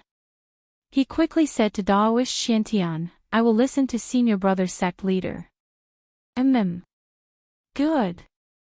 Daoist Xiantian nodded, then said to Yuxi, take this person back. He wasn't talking about the disciple, but the person. The elders of the Taishan sect were all old fellows. How could they not understand the meaning behind Daoist Xuantian's words? This disciple of the Great Void Peak had already been expelled from the Taishan sect. Yes, thank you senior brother sect leader. The head of the Great Void Peak, Yuxi, bowed to Daoist Xiantian, then reached out, grabbed Wang Yuanji, and flew into the sky toward the Great Void Peak. It was really too embarrassing. A disciple of his own faction was wearing night clothes and had come to the Green Spirit Peak with outsiders. It was obvious what was going on. In the Taishan sect, there were many people who coveted the treasures of the Green Spirit Peak, but no one dared to go to the Green Spirit Peak with outsiders and steal the treasures. Yuxuzi's old face had been completely lost tonight. At this time, how could he still have the face to stay on the Green Spirit Peak? He grabbed Wang Yuanji and flew back to the Great Void Peak. Junior Brother Gu, I believe that Junior Brother Yuxuzi will give you and everyone a satisfactory explanation, Daoist Xiantian said to Gu Fei. Thank you Senior Brother Sect Leader. Gu Fei nodded to Daoist Xiantian. Junior Brother Gu. Daoist Xiantian wanted to say something but stopped. The group of old monsters behind him also pricked up their ears and became a little nervous. When Gu Fei saw these old monsters looking at him with burning eyes, he couldn't help but be startled. Then he said, Senior Brother Sect Leader, if there's anything you want to say, just say it. Haha. Junior Brother Gu, when will you be able to contact that powerful monster? Daoist Xiantian no longer hesitated and asked the question that everyone wanted to ask. Gu Fei thought, so that's how it is. It seems that the longevity grass is really important to those old monsters in the sect. He had only just returned to the Taishan sect. Gu Fei thought for a moment, then said, if I want to contact that old turtle guy, it will be a little troublesome. I need to make some preparations. The fastest is a few days, the latest is half a month. I will definitely invite that old turtle up the mountain. When Daoist Xiantian and the others heard this, they couldn't help but reveal a happy expression. Daoist Xiantian said, that's good. Then let's wait patiently. After that, Daoist Xiantian and Gu Fei chatted for a while, then said goodbye to Gu Fei. More than a dozen rays of light shot up from Green Spirit Peak into the sky. All the old monsters returned to their own secluded cultivation places. After Gu Fei waited for everyone to leave, he turned around and walked into the cave dwelling. He began to tidy up the things scattered on the ground. After about half an hour, Gu Fei finished tidying up the cave dwelling. He went to the treasure room at the back of the cave dwelling. He saw that other than the outermost stone room where the miscellaneous items were stored, the doors of the other rooms were all closed. Obviously, Wang Yuanji and Qi Hao had only broken into two of the stone rooms that stored miscellaneous items. With Wang Yuanji and Qi Hao's cultivation level, it was difficult for them to break the doors of the other stone rooms and take away the things inside. The treasures of Green Spirit Peak were not stolen, so Gu Fei was a lot more relieved. Although those treasures were all Daoist treasures refined with Daoist magic and Gu Fei couldn't use them, they were left by the previous grandmasters of Green Spirit Peak. For Gu Fei, they were of great significance. After examining the treasure room at the back of the cave dwelling, Gu Fei returned to the hall of the cave dwelling. He then sat cross-legged on the praying mat, closed his eyes, and operated the mysterious technique to enter a state of cultivation. The two longevity grasses from the virtual sky world were in his inner world. The old turtle was just Gu Fei's cover. Gu Fei planned to hand over the two longevity grasses in 10 days to half a month. Others were anxious, but he was not. At this time, the Great Void Temple on the Great Void Peak was brightly lit as if it were daytime. The head of the sect, Yuxuzi, sat high up in the temple, and a group of people from the Great Void sect stood on both sides. Two people knelt in front of Yuxuzi's throne. One of them was Wang Yuanji, dressed in black, and the other was a dark-faced, middle-aged Daoist. Those who could stand in the Great Void Temple were all outstanding figures of the Taishan sect and the Great Void sect. Wang Yuanji, do you know your crime? Yuxuzi's face was so gloomy that it was almost dripping water. From his voice, it could be heard that Yuxuzi, the head of the Great Void Peak, was really angry. Chapter 430. Destroy his cultivation and expel him from the Taishu sect. From now on, there will no longer be a person named Wang Yuanji in the Taishu sect. The authoritative voice of the first seat of the Taishu peak, Yushuzi, rang out from the Taishu temple. Expelling him from the Taishu sect was equivalent to expelling him from the Taishan sect. The disciples of the Taishan 9 divisions had the authority to punish their own disciples. Outside the Taishu temple, the disciples of the Taishu sect who had gathered after hearing the commotion were all extremely shocked. Those who were on good terms with Wang Yuanji all turned pale, afraid that they would be implicated by Wang Yuanji. Especially Qi Hao, who was mixed in with the crowd of disciples. His face was pale and his body shook violently. He knew that something had happened to Wang Yuanji. He secretly rejoiced that he had not followed Wang Yuanji to Green Spirit Peak. Otherwise, his fate would not have been any better than Wang Yuanji's. Brother Wang, please don't betray me. Qi Hao's heart was already in turmoil. He broke out in cold sweat again and again. He prayed to God that Wang Yuanji would not betray him. Then, a shrill scream of despair rang out from the Taishu temple. At this time, more and more disciples gathered outside the temple. No one knew what had happened. What rule did Brother Wang Yuanji break? He's actually going to be crippled of his cultivation and expelled from the sect. How would I know? I have always disliked the disciples of Wang Yuanji's clans. They are arrogant and domineering. They deserve this.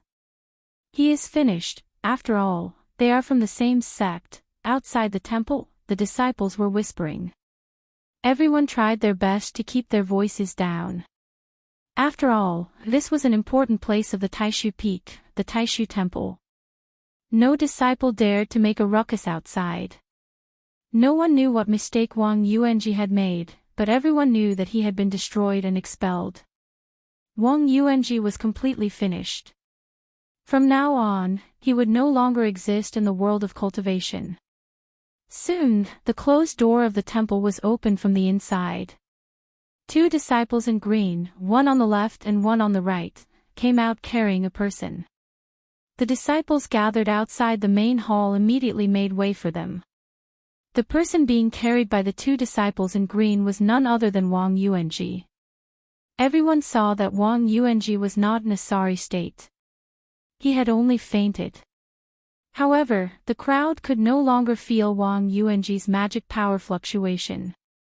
A transcending mortality stage cultivator has already condensed a Dao core. The magic power in his body should be very vigorous and hard to conceal.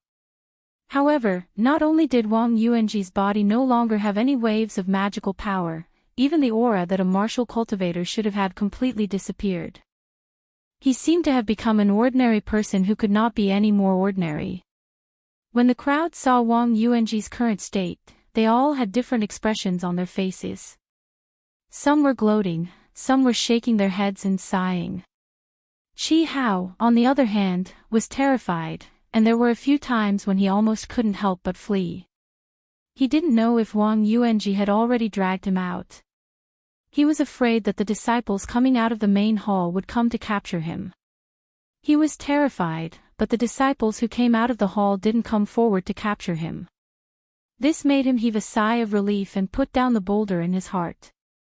The 2 green-robed disciples carried the unconscious Wang Yuanji down the mountain. They chased him out of the sect and sent him out of the Supreme Profound sect that night. The disciples gathered outside the Taishan temple gradually dispersed.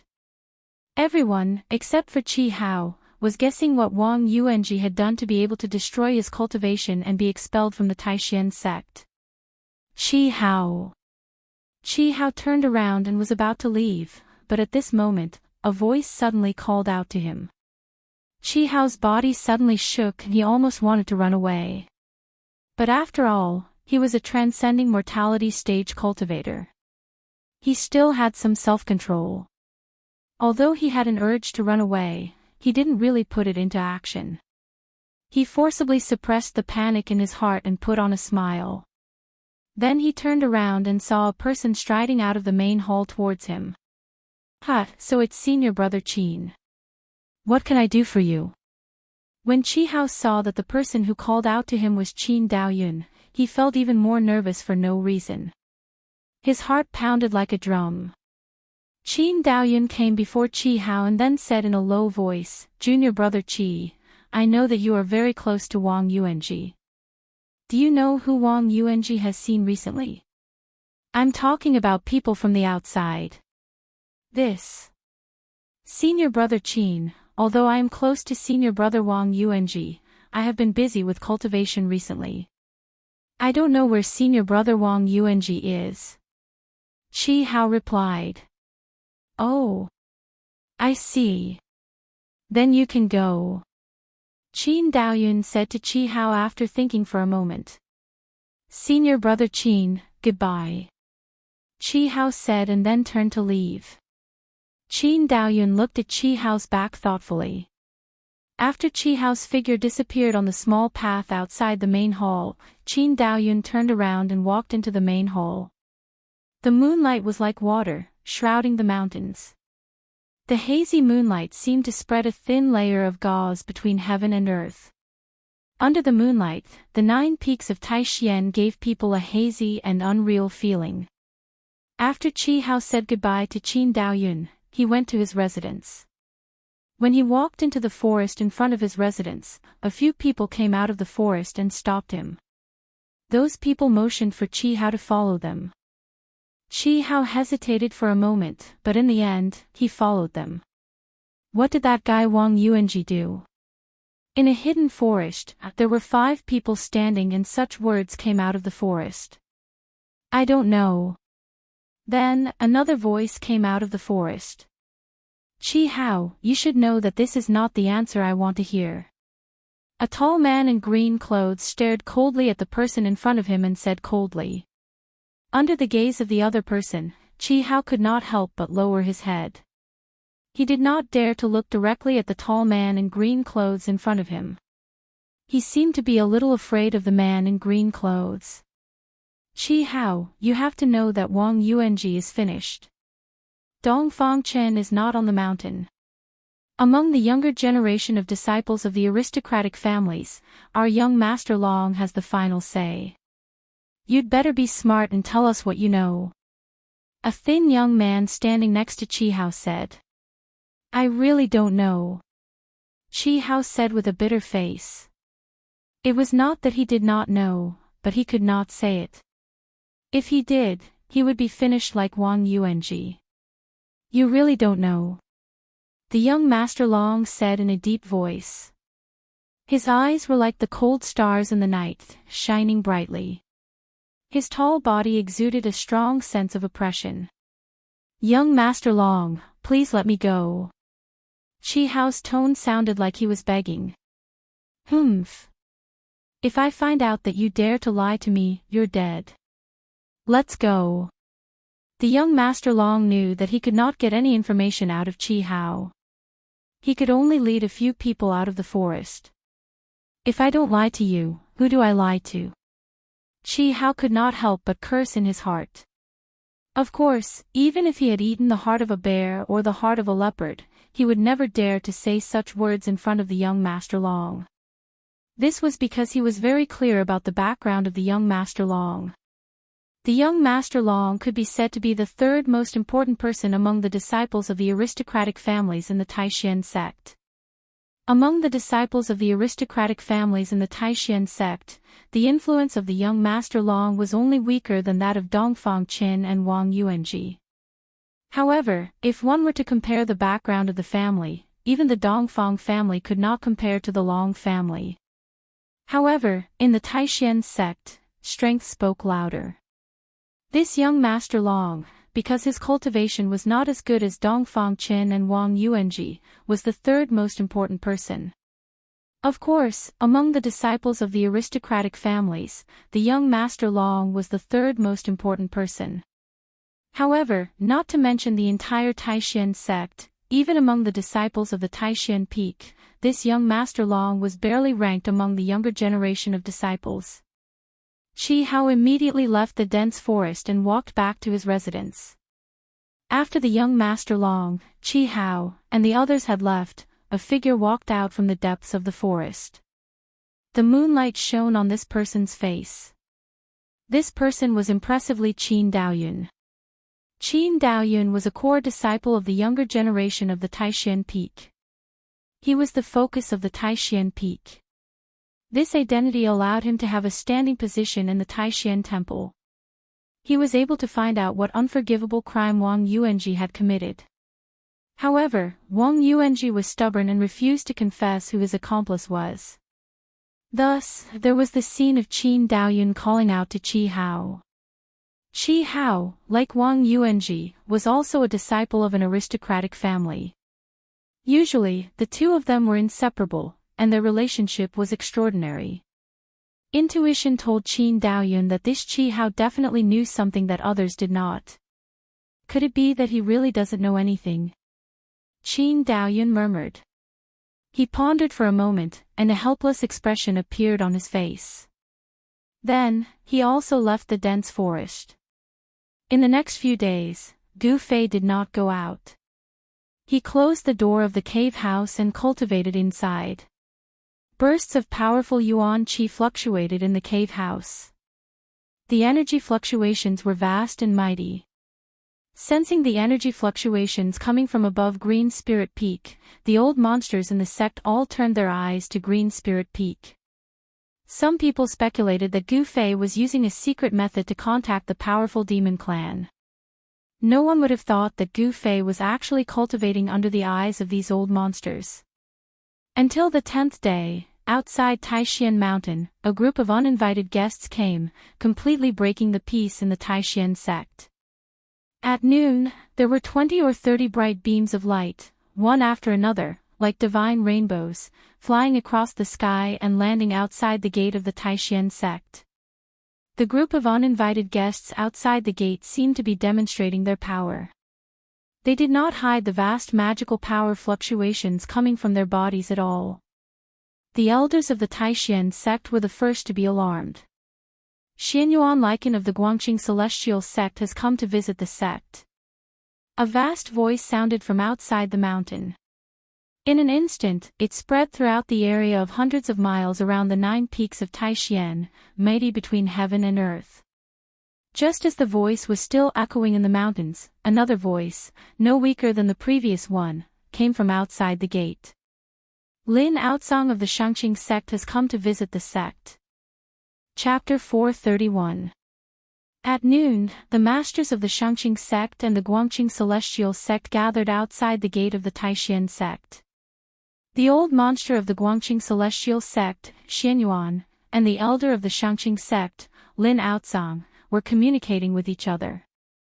Although it was said that they had come to visit the mountain, they had the intention of demonstrating to the Taishan sect. The arrival of 20 or 30 peerless masters had indeed made the Taishan sect very nervous. Swish! Swish! Swish! Above the 9 peaks of Taishan, brilliant beams of light rushed out one after another. Waves of vast magical power surged between heaven and earth. Each beam of light was a peerless master. More than a dozen beams of light emitted terrifying energy fluctuations. They flew directly in the direction of the mountain gate, like a divine rainbow, crossing the sky. At this time, the entire Taishan sect was boiling. All the disciples stopped what they were doing and came out from all over Taishan Mountain. The words of Xianyuan and Lin Outsong spread throughout the entire Taishan Mountain. Every disciple of the Taishan sect above the 9 peaks heard them clearly. Dong! Dong! Dong! On Taishan Peak, which was surrounded by the 8 peaks, a melodious bell rang out. The sound of the bell penetrated the void and had an unpredictable power. It ignored all barriers and spread throughout the entire mountain range of Taishan Mountain. Some of the elders of the Taishan sect, who had long been indifferent to the affairs of the world, were also alarmed by the sound of the bell. They all came out of their seclusion, and then set up beams of light, heading toward Taishan Peak. The disciples of the 9 branches, after hearing the sound of the bell, also gathered toward Taishan Peak. The bell on Taishan Peak would only ring when something of great importance happened. It was a signal to summon all the disciples of the sect. When the disciples of the Taishan sect heard the bell, no matter what they were doing, they must immediately put down what they were doing and gather at Taishan Peak. The beams of light that rushed out from the 9 peaks of Taishan quickly came to the sky above the gate of the Taishan sect. The Taishan sect lord, Taoist Xiantian, led the other heads of the 8 branches, descending from the sky. Brother Xianyuan, Brother Lin, I hope you will forgive me for being late to welcome you. Daoist Xiantian descended and led his junior brothers to greet Xianyuan, Lin Outsang, and the others who were gathered outside the mountain gate. The expressions of the 7 chiefs behind Taoist Xiantian did not look so good. The people of the Shangqing sect and the Guangqing celestial sect had clearly made an agreement beforehand to take the Taishan sect down a notch. Old Monster Xianyuan wore a white robe and was a white-haired, cold-looking young man. The elder of Shangqing sect standing next to Old Monster Xianyuan was a middle-aged Daoist with 3 strands of black beard in front of his chest. He had a clear appearance. Whether it was Old Monster Xianyuan or Lin Outsang, both of them had started their careers earlier than Daoist Xiantian, so no one felt that it was inappropriate for Daoist Xiantian to refer to himself as little brother. After all, the world of cultivation was a place where strength was everything. Although Daoist Xiantian was the sect master of the Taishan sect, his cultivation was still weaker than that of Xianyuan and Lin Outsang. Old Monster Xianyuan and Lin Outsang did not have much lifespan left. If they did not break through their current cultivation shackles, they would only have 10 or 20 more years to live. Daoist Xiantian was well aware of how terrifying people who were at the end of their lifespans were. They were not afraid of death and could do whatever they wanted without any qualms. What kind of people were the most terrifying? People who were not afraid of death and had no qualms were the most terrifying. Fellow Daoist Xiantian, I believe you know why we are here. Old Monster Xuanyuan's cold face revealed a faint smile as he looked at Daoist Xiantian meaningfully. Daoist Xiantian and the 7 chiefs stood inside the mountain gate. They did not walk out, but Old Monster Xianyuan, Lin Outsang, and the others were outside. The elders of the Shangqing sect and the Guangqing celestial sect were separated from the experts of the Taishan sect by a white jade gateway. Why do you say that, Brother Xianyuan? How would I know why you are here? Daoist Xuantian's face was calm and did not reveal any emotion. Outside the mountain gate, the experts of the Guangqing celestial sect and Shangqing sect heard this and immediately became a little restless. They all glared at Daoist Xiantian and the others, seemingly very agitated. Humph. Lin Outsang, the elder of the Shangqing sect, sneered and stepped forward. He looked coldly at Daoist Xiantian and said, Fellow Daoist Xiantian, this is your fault. Since you have already found that person and brought him back to the Taishan sect, you did not inform us. Did you want to keep that thing for yourself? That's right. The Taishan sect has gone too far. Humph. What did they say about the 3 great Daoist sects being on the same side? It turns out that they were all **t. It looks like the alliance of the 3 great Daoist sects can no longer be maintained. The Taishan sect better explain this. Outside the white jade archway, the elders of the Guangqing celestial sect and Shangqing sect were all very agitated. Some of them even directly criticized Daoist Xiantian and the others. At this time, there were many beams of light in the sky behind Daoist Xiantian. Some of the elders of the Taishan sect heard the bell ringing to summon the disciples, so they flew to the Taishan temple on Taishan Peak, while others came directly to the mountain gate. However, these elders were not willing to come out. They just stayed in the air and closely watched the mountain gate. If something really happened, they would immediately help Daoist Xiantian and the others. The moment the bell on Taishan Peak rang, the disciples of the 9 peaks and 9 branches immediately gathered at Taishan Peak. From time to time, one could see rays of light shooting up from the surrounding spirit peaks and flying towards Taishan Peak, which was surrounded by the 8 peaks. What, at this time, does Daoist Xiantian still not open the protective array and let us in? Old Monster Xuanyuan's white hair moved even though there was no wind. Then, an extremely obscure but frightening sword chi emanated from his body. Daoist Xiantian and the heads of the 7 branches couldn't help but be moved when they saw this. Old Monster Xianyuan and Lin Aocang were not easy to deal with, let alone the 20 or 30 masters of the Shangqing sect and the Guangqing Celestial sect. Old Monster Xianyuan and Lin Aocang were both cultivators at the peak of the Royal Void Realm who had dominated the world for 700 or 800 years. Their cultivation was even more terrifying than that of an ordinary cultivator at the 9th level of the Royal Void Realm. Because they were only one step away from the demigod realm. It could be said that Old Monster Xianyuan and Lin Aocang were old monsters who already had one foot in the demigod realm. Senior brother, what do we do now? Daoist Xiaoyang transmitted his voice to Daoist Xiantian. The other heads of the branches also transmitted their voices to Daoist Xuantian's ears. Daoist Xiantian couldn't help but frown. What was going to happen was going to happen. Daoist Xiantian knew very well that the news of Gu Fei's return couldn't be completely blocked. Each of the 3 great Daoist sects had planted informants in the other sections. Although the 3 great Daoist sects were on the same side, they had to be vigilant. This was not a secret in the 3 great Daoist sects. The people of the Guangqing Celestial sect and the Shangqing sect swore not to let it go today. Daoist Xiantian pondered for a while, then waved his sleeve and said loudly, "Open the gate and welcome our honored guests."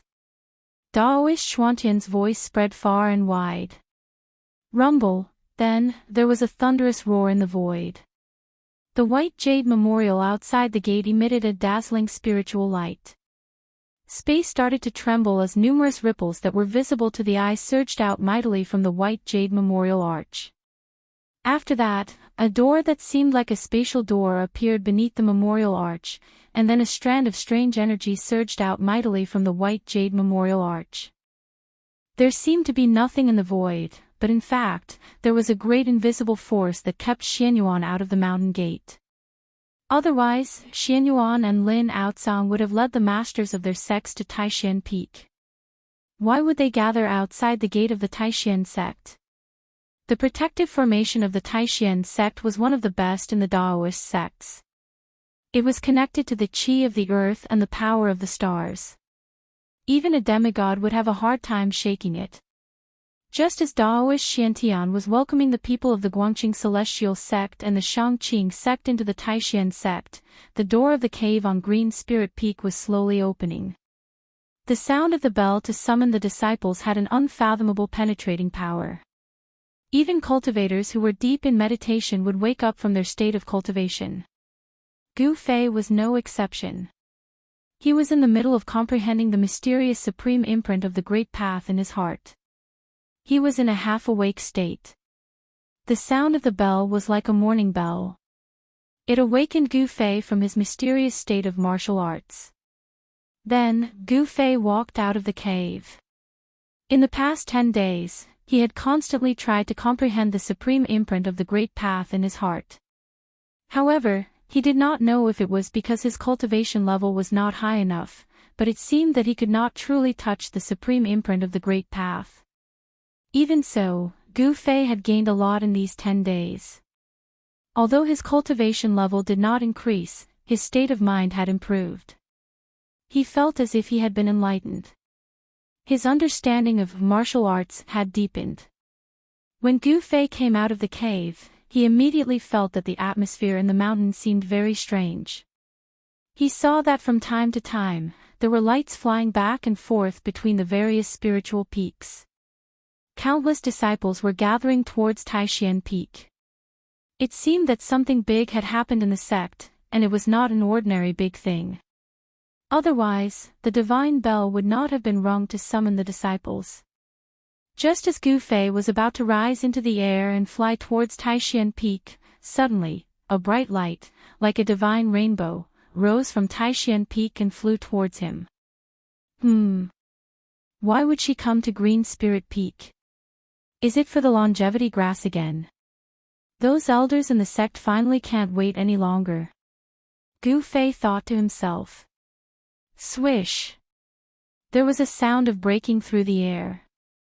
The light that flew out from Taishan Peak quickly came close. Gu Fei only felt that there was a flash of divine light in front of him. In the light, an old Taoist woman flew down from the air. "Greetings, Senior Sister Qi." After seeing the person, Gu Fei hurriedly saluted. "Oh. Junior brother Gu need not be so polite." The light dissipated, and in the open space in front of Gu Fei, there appeared an old Taoist woman with white hair and wrinkled skin. Calling an old Taoist woman as a senior sister, Gu Fei felt a little awkward and a little unnatural. Because of his cheap master, the elders in the sect were polite to him. This change made Gu Fei feel a little uncomfortable. Chapter 432. Qi Daoist's arrival at this time surprised Gu Fei. After all, after the bell on Taishan Peak rang, the disciples of Taishan's sect who heard the sound had to go to Taishan Temple and wait for the sect leader's orders. "I don't know why Senior Sister Qi has come to my place." Gu Fei greeted her with a smile. He did not dare to neglect her. Qi Daoist was an elder of the Taishan sect. Gu Fei knew very well that the reason why the elders of the sect were polite to him and called him junior brother was because of Master Ku Rong.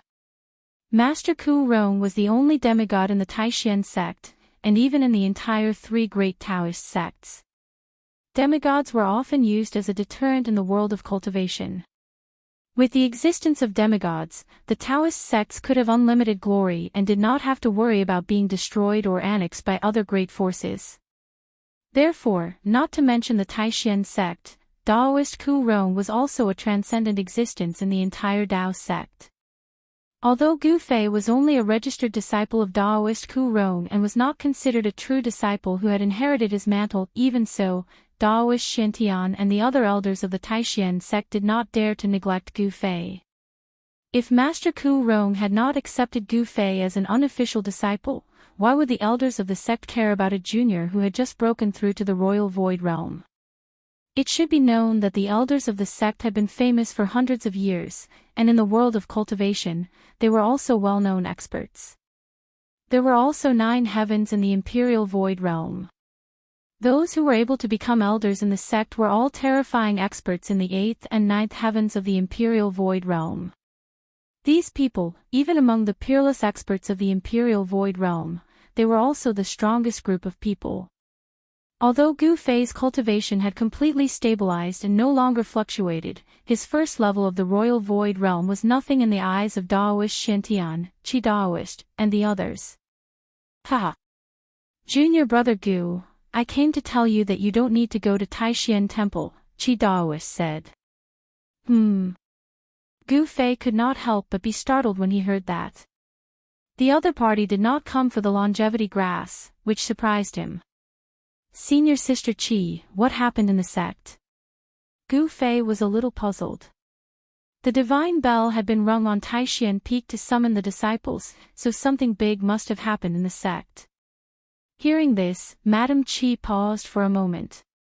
Then, she said, "The elders from the Guangqing sect and the Shangqing sect are here for a visit. We all know what their intentions are. They cannot do anything. The Guangqing Immortal sect and the Shangqing sect are here to pay a visit." Gu Fei was taken aback. No one should have known that his cheap master, Daoist Kurong, had brought him back to the Taishan sect. How could the Guangqing Celestial sect and the Shangqing sect have come to him so quickly? What Gu Fei didn't know was that a lot of things could happen in 10 days. Dopo Chi nodded, and then she said, "You can cultivate behind closed doors on Green Spirit Peak. The sect leader and the other elders will take care of things outside. You don't have to worry." Dopo Chi didn't seem to want to say more. She simply said a few words and told Gu Fei not to leave Green Spirit Peak easily. Then, she left. Gu Fei watched Dopo Chi's light disappear from Taishan Peak, but his heart was unexpectedly calm. There were people in the sect who would take care of things, and he didn't have to worry about it. Since that was the case, he would cultivate on Green Spirit Peak. The people from the Guangqing Celestial sect and the Shangqing sect came to pay a visit only for the longevity grass. Would they really dare to make a move in the Taishan sect? The three great Taoist sects were on the same side. Everyone understood that old monster Xianyuan and Lin Aozong were just putting on a show. Gu Fei pondered for a moment. After understanding the subtleties of the situation, he turned and walked into the cave residence, closing the door. At this time, of the 9 peaks of Taishan, only Green Spirit Peak was as cold and cheerless as it was in the past. The other 8 peaks were bustling, and the figures of Taishan disciples could be seen everywhere in the forest. The Guangqing Celestial Sect and the Shangqing Sect, to put it nicely, had come to pay a visit. To put it bluntly, they had come to question the Taishan Sect. In any case, the Taishan sect's desire to take the longevity grass for themselves had angered the old monsters of the Guangqing Celestial Sect and the Shangqing Sect. In addition to the sect leader of the Guangqing Celestial Sect and the leader of the Shangqing Sect, the 2 sects could be said to have sent all the masters of their sects to Taishan Sect. The leaders were Xianyuan of the Guangqing Celestial Sect and Lin Aozong of the Shangqing Sect. The seniority of these 2 people was higher than that of the sect leader of the Guangqing Celestial Sect and the leader of the Shangqing Sect. Their cultivation and strength were stronger, and they were the top figures of the 2 sections. Gu Fei returned to the cave residence and closed the door. He continued to sit cross-legged on the cattail hassock, continuing to comprehend the brand of the great path that had been imprinted in his heart. The path of martial arts was full of difficulties and obstacles, especially in this era of decline of martial arts. To be able to comprehend the great path of the predecessors would save one many detours. Although the great path of the predecessors was not necessarily his own path, different paths led to the same destination. The great path left behind by the supreme warriors was priceless to Gu Fei. If he could comprehend the great path, Gu Fei believed that even if he could not surpass the predecessors, his achievements would definitely not be any worse than those of the predecessors. Another 3 or 4 days passed, and surprisingly, no one came to disturb Gu Fei. Gu Fei also continued to cultivate in the cave residence. Inside the cave residence, there were many elixirs left by the ancestors of the Green Spirit Peak. Gu Fei did not care about the other elixirs, but there was one elixir that he liked the most. This elixir was very common, and it could be found in large quantities. This elixir could not increase Gu Fei's cultivation, nor could it increase his realm. This elixir only had one function, and that was if an ordinary person took one, that person would not need to eat or drink for 3 or 4 days. The pill of fasting was a type of elixir that almost any cultivator who knew a little about alchemy could refine. Gu Fei only took 1 pill of fasting, and during these 3 or 4 days, he did not need to eat or worry about food, so he could cultivate in the cave residence with peace of mind. The people of the Guangqing Celestial Sect and the Shangqing Sect did not appear at the Green Spirit Peak. Old Monster Xianyuan and Lin Aozong were in the Supreme Mystery Temple. It was unknown what kind of agreement they had with Taoist Shintian, but the masters of the Guangqing Celestial Sect and the Shangqing Sect were staying at the Supreme Mystery Sect. The people of the Guangqing Celestial Sect and the Shangqing Sect were well behaved, and did not do anything that would embarrass the Supreme Mystery Sect. They seemed to have some misgivings, but it was more like they were waiting. The Supreme Mystery Sect returned to peace, and the disciples of the 9 branches returned to their respective cultivation areas to meditate on the true path of immortality. On the 5th day, Gu Fei woke up from his meditation. Then, he felt a familiar wave of spiritual power outside the door of the cave residence. Feeling this wave of spiritual power, Gu Fei could not help but have a strange expression on his face. "Why is she here?" he muttered to himself. Gu Fei stood up from the praying mat, straightened his clothes, and walked out of the cave residence. "Brother Gu, it's really you. Are you really back?" Before the door of the cave residence was fully opened, a voice full of surprise and excitement came from outside. "Sister Zhao." Of course, Gu Fei recognized this familiar voice. The person outside the door was Zhao Ziru, a female disciple of the Purple Bamboo Peak of the Taishan 9 Peaks. Gu Fei did not have many friends in the Taishan sect, and Zhao Ziru was one of them. Moreover, when it came to Zhao Ziru, Gu Fei had a strange feeling that he could not explain. At first, Gu Fei did not know what this feeling was, but since he saw Li Mengyao again in the northern lands, he suddenly understood what this feeling was. It was like... Yes, like... Liking someone was a really wonderful feeling. It was no wonder that since ancient times, there was a sage who said that one would only envy a mandarin duck, not an immortal. Gu Fei was a warrior, and he was very particular about freedom. He was not one of those cultivators who had a pure heart and few desires. He would not, and did not, bother to hide his temperament. Brother Gu, outside the entrance of the cave, stood a woman in a light green dress. This woman was like a lotus flower that had just emerged from the water. Her skin was so delicate that it seemed as if it could be broken by the slightest breeze. Her black hair casually draped over her shoulders. This woman was staring blankly at Gu Fei as he walked out of the cave residence. Her bright eyes seemed to be shrouded in a layer of mist. Sister Zhao, what's wrong? Gu Fei saw that Zhao Ziru was about to cry, and he could not help but feel his heart tighten. He quickly asked, thinking that Sister Zhao could not have been wronged in some way. As soon as Gu Fei asked this question, a line of clear tears finally flowed from Zhao Ziru's bright eyes. Then, like a light breeze, she jumped into Gu Fei's arms. This sudden change caused Gu Fei's mind to go blank in an instant. He actually temporarily lost the ability to think. His nose smelled the faint fragrance on Zhao Ziru's body. Unknowingly, Gu Fei felt his heart beating faster and faster, becoming stronger and stronger. Thump. Thump. Thump. It was like the beating of a drum. Junior Sister Zhao. Gu Fei was at a loss. He wanted to hug Zhao Ziru, but he was also a little afraid. He wanted to move away from her, but he was also a little unwilling. The warm and fragrant body in his arms caused ripples in Gu Fei's heart, giving him a wonderful feeling as if he was in a dream. Zhao Ziru was undoubtedly a beautiful woman.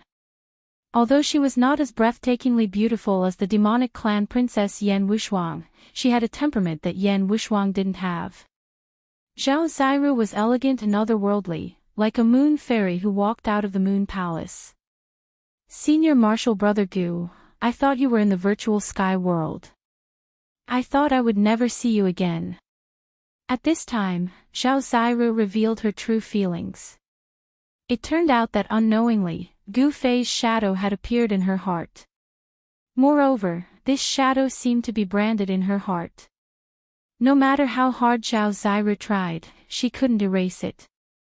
She was a cultivator, and what she cultivated was Taoist power and spells. What she walked was the supreme immortal path. Although there were no rules in Taishian sect that forbade disciples from falling in love, cultivators paid particular attention to purity of heart and few desires, wholeheartedly pursuing the Tao.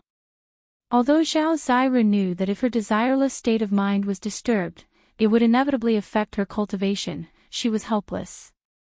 If one wasn't the supreme being, how could they forget their feelings? How could they stop loving? When she heard that Gu Fei was lost in the virtual sky world, Zhao Ziru was sad, in pain, and at a loss. However, in the end, she wholeheartedly focused on cultivation, turning her sadness into strength. Gu Fei's shadow was deeply buried in the depths of her heart. When she found out that Gu Fei didn't die and had already returned to Taishian sect, she was instantly stunned, and then she burst into tears. In the end, she cried loudly and walked down Purple Bamboo Peak that night, arriving in front of the cave on Green Spirit Peak. Seeing that the door was closed, she waited outside. She waited like this for 3 days and 3 nights. She didn't take a single step away, always hoping that the closed stone door in front of her would suddenly open, and then the person she thought about day and night would come out. Zhao Ziru imagined all kinds of scenes of meeting Gu Fei, but when she really saw Gu Fei, she still somewhat lost control and directly threw herself into Gu Fei's arms. In the distant sky, the two people hidden in the clouds were greatly surprised when they saw this scene. One of them, an old Taoist woman with white hair and wrinkled skin, sighed softly, and said to the beautiful middle-aged Taoist nun beside her, "Little Yen, you taught a good disciple." Grand Master. When the middle-aged Taoist nun heard this, her expression suddenly changed, and her voice began to tremble. She was about to kneel to the old Taoist woman in the air. The old Taoist woman flicked her sleeve, and the middle-aged Taoist nun could no longer kneel. The old Taoist woman said, "All right, I'm not blaming you. I just hope that your good disciple doesn't fall into the same situation as us." When the middle-aged Taoist woman heard this, she didn't say anything. Instead, she stood to the side in fear. That brat Gu Fei, in the end, is still not bad. I hope that girl didn't choose the wrong person. Taoist she looked at the scene below and muttered to herself.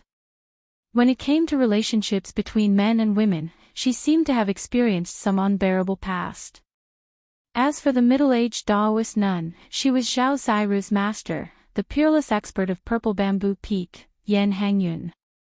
On Green Spirit Peak, in front of the Green Spirit Peak branches cave, Gu Fei had already reached out to hug Zhao Ziru. Suddenly, Gu Fei, who was intoxicated in this moment of warmth, looked up at the sky. This brat. Taoist she knew that Gu Fei seemed to have discovered them. She couldn't help but be startled. This fellow Gu Fei was truly a freak. He was actually able to discover her hiding in the clouds. It was no wonder that Taoist Chi was startled. It had to be known that the difference in cultivation between her and Gu Fei was a full 7 layers. According to reason, Gu Fei shouldn't have been able to sense her, but he had. Taoist Chi and Yan Hangyun didn't retreat just because Gu Fei had sensed them. Instead, they continued to hide in the clouds, watching over Gu Fei. That was their responsibility and mission. Gu Fei didn't pay them any attention. Instead, he held Zhao Ziru's hand and the two of them walked down the mountain. Chapter 433. In the back mountains of the Taishan sect, there was a quiet and secluded place. There were trees, flowers, and birds chirping. Next to a gravel path, there was a boulder that was as tall as a person. On top of the boulder, a young man in a white robe was sitting cross-legged, cultivating. The young man's body was surrounded by spiritual energy. As he breathed, the spiritual energy that had gathered expanded and contracted, following a mysterious pattern and gathering toward the young man's dantian. The young man's name was Gu Fei, and he was a disciple of the younger generation of the Taishan sect. The Taishan sect was one of the 3 major sects on the Tinglong continent. It had a long history and was an ancient sect. Gu Fei was an orphan. When he was 8 years old, his master, Wan Xianqing, left the mountain to travel and brought him back to the Taishan sect to be accepted as a disciple. Although he was in the Dao sect, Gu Fei did not cultivate Dao techniques, but a technique called the Ancient Body Refining Technique. The Ancient Body Refining Technique, as the name suggested, was a technique that used one's own body as the foundation and went against the natural order of cultivation. The martial arts described in the technique were enough to make one's body sacred, and the ancient battle techniques could kill immortals and gods. However, once this ancient secret technique was cultivated, it was extremely difficult. Even if one did not succeed in cultivating it, they could no longer change to something else. Gu Fei, who was sitting cross-legged on the boulder with his eyes closed, operated the ancient body refining technique, absorbing the spiritual energy from all directions into his dantian and accumulating it. When the spiritual energy in the dantian was compressed and accumulated to a certain extent, it would be guided into the meridians of the body. The spiritual energy gathered, whether it was the essence of the surrounding plants or the essence of the sun and the moon floating in the void, Gu Fei did not reject any of it. He absorbed it into his dantian like rivers running into the sea. Vaguely, one could see a small stream of light, like a green silk, lingering around his body. As time went by, Gu Fei's dantian began to emit a 7-colored glow. It was the glow emitted by the highly condensed spiritual energy of heaven and earth. Gathering chi, impacting, gathering chi, impacting. Sometimes strong, sometimes weak, waves of spiritual chi spread out from Gu Fei's body.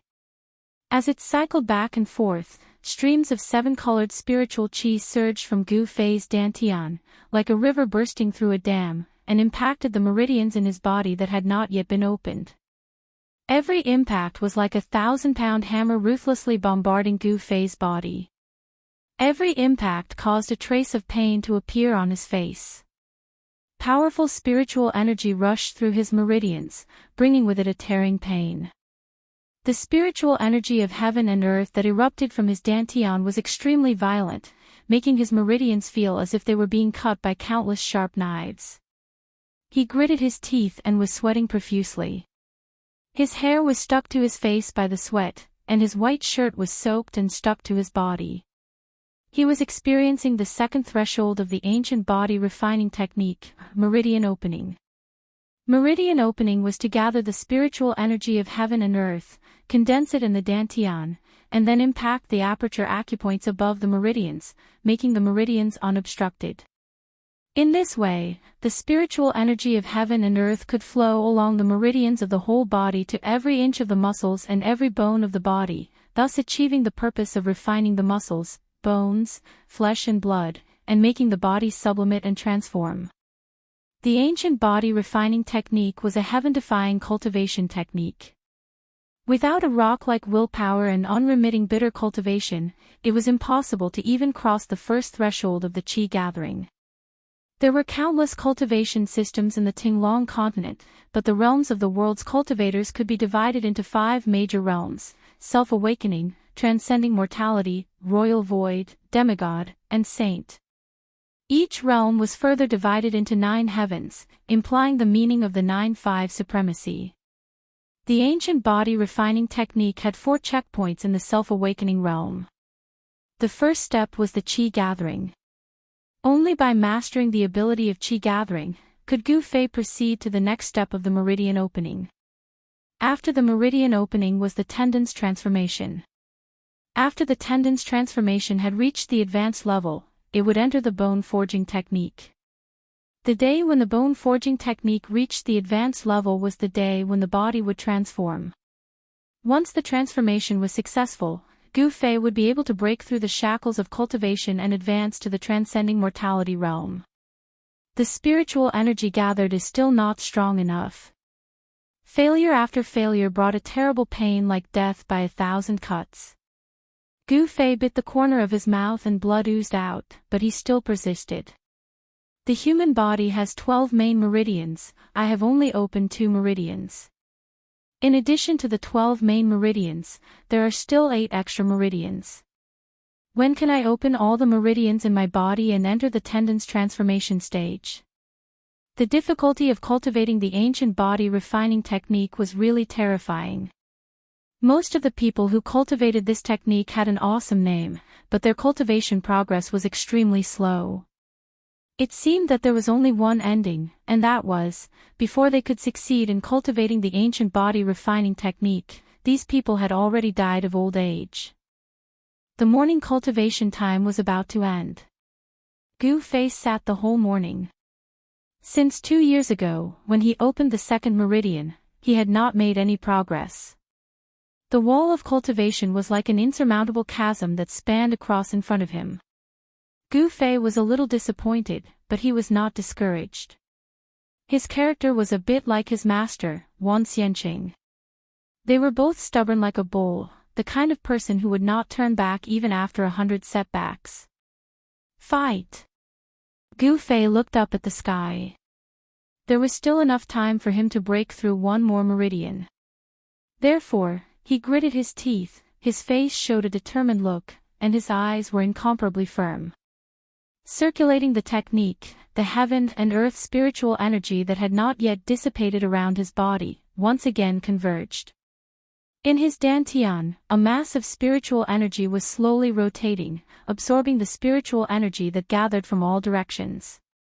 A not weak fluctuation of yuan qi was emitted from his body, and various colors of starlight emerged in his dantian. This was the highly compressed heaven and earth spiritual energy, and it was the heaven and earth spiritual energy that had not undergone any transformation. The heaven and earth spiritual energy quickly converged in Gu Fei's dantian. Until Gu Fei felt a swelling pain in his dantian, he fiercely hardened his heart and desperately pushed the highly compressed spiritual energy in his dantian to the third meridian of the 12 standard meridians. The powerful and explosive spiritual energy surged rapidly in Gu Fei's meridians. It was like a torrential flood had suddenly gushed into a small stream. Wherever the spiritual energy passed through, his meridians would rapidly expand, almost bursting from the torrent. Boom! It was as if there was an explosion of thunder in Gu Fei's ears. The torrent that surged out from his dantian fiercely hit the wall of the meridians. Gu Fei's body shook violently. He suddenly opened his mouth and spat out a mouthful of blood. His body swayed, and he actually fell from the rock. Under the boulder, in the grass, Gu Fei lay on the ground facing the sky. The corner of his mouth was scarlet, and it was particularly eye-catching. He looked up at the sky, looking at the wisps of mist floating in the sky. Occasionally, a few spirit birds would fly across the sky. There was no discouragement in his eyes, no frustration, only a somewhat frightening determination. He slowly climbed up from the ground, wiped the blood from the corner of his mouth, and looked in the direction of the mountain in front of him. On the mountain road in the back of the mountain, there were already scattered figures heading toward the front of the mountain. They were disciples of Taishien's sect, like him, who had come to the back of the mountain early to cultivate. Taishian Mountain towered into the clouds, and the top of the mountain was surrounded by clouds and mist. There were many palaces that were faintly discernible on the mountain. The terrain was magnificent, and it was a rare spirit mountain holy land on the continent. The high-level cultivators all cultivated on the mountain, and young disciples like Gu Fei, who had been in the sect for less than 10 years and had low cultivation, could only cultivate at the foot of the mountain. I still haven't broken through. Gu Fei looked inside himself and found that the wall of the third meridian was only a little loose, but it was still far from breaking through. 8 years, and the ancient body refinement technique has only reached the meridian opening realm, but it has only awakened my third tier of cultivation. Sigh. Gu Fei laughed bitterly at himself. The disciples of the other branches, even Wang Yuanji, who has the lowest cultivation, has awakened my 5th tier of cultivation. Thinking of Wang Yuanji, who often caused trouble for him, Gu Fei's face showed a look of disgust. The disciples of the other branches cultivated Dao techniques and progressed at lightning speed. However, the cultivation technique that he cultivated progressed at a snail's pace. In the world of cultivation, only the strong were respected. Those with low cultivation would only become the target of bullying. Gu Fei tidied up his clothes and then followed the mountain path to the front of the mountain. On both sides of the quiet mountain path, unknown flowers were blooming. The faint smell of grass and the faint fragrance of flowers floated into Gu Fei's nose from time to time. Just now, when he failed to break through the meridian wall, Gu Fei's body had suffered a lot of impact, and injuries were inevitable. However, he did not take the injury seriously at all, because after cultivating the ancient body refinement technique, his body's self-healing ability was amazing. When Gu Fei came to the front of the mountain, he met more and more disciples, but no one greeted him, as if they did not see him, or glanced at him with disdain and walked away. Gu Fei's face was expressionless, and his face was indifferent. Facing the disdainful eyes of some of the disciples, he was indifferent. Isn't this our cultivation genius Gu Fei? Ah no, it should be cultivation waste, ha.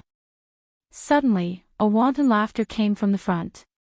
On the small path in front of him, 3 youths wearing the same white robes and white belts walked towards him.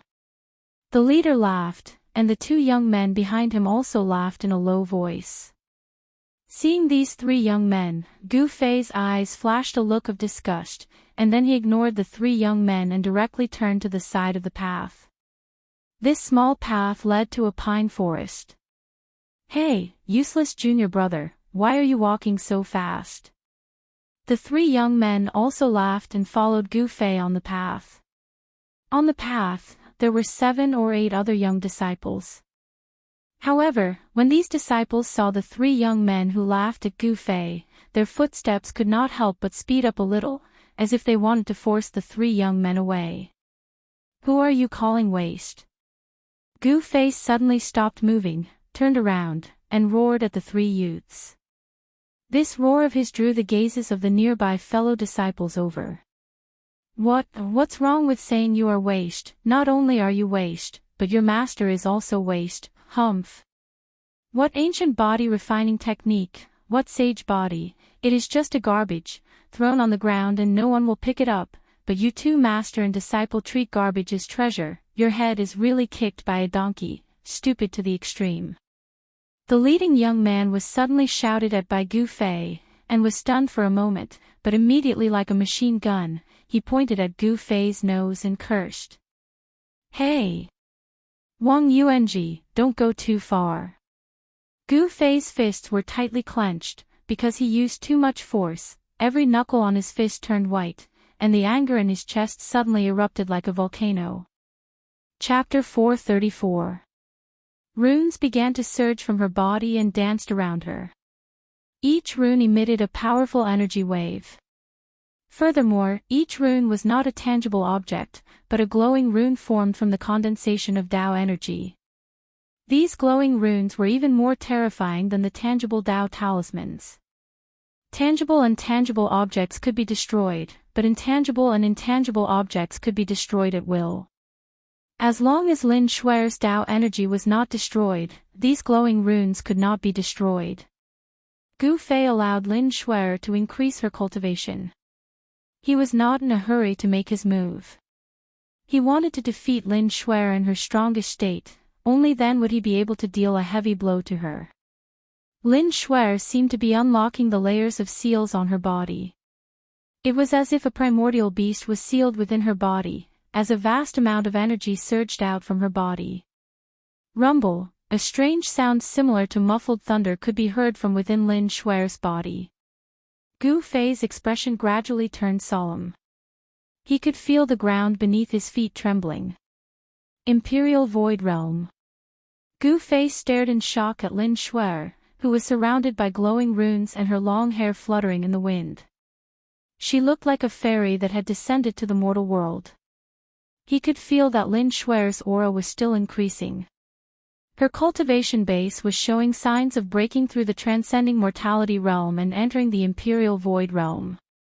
The energy fluctuations emitted from Lin Shuer's body were as heavy as a mountain and as vast as the ocean, causing people's hearts to palpitate.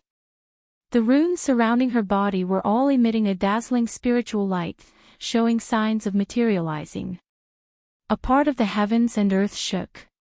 The powerful aura caused Xiao Zairu to retreat again and again. Lin Shuer's strength was simply too strong. The terrifying aura she emitted was too much for her to handle. As for Gu Fei, he was like an ancient godly mountain, standing unmoving in the midst of the energy storm. The vast and mighty energy waves could not move him at all. In the end, Lin Shuer's body burst forth with a resplendent glow. Within her body, there seemed to be the sound of something shattering.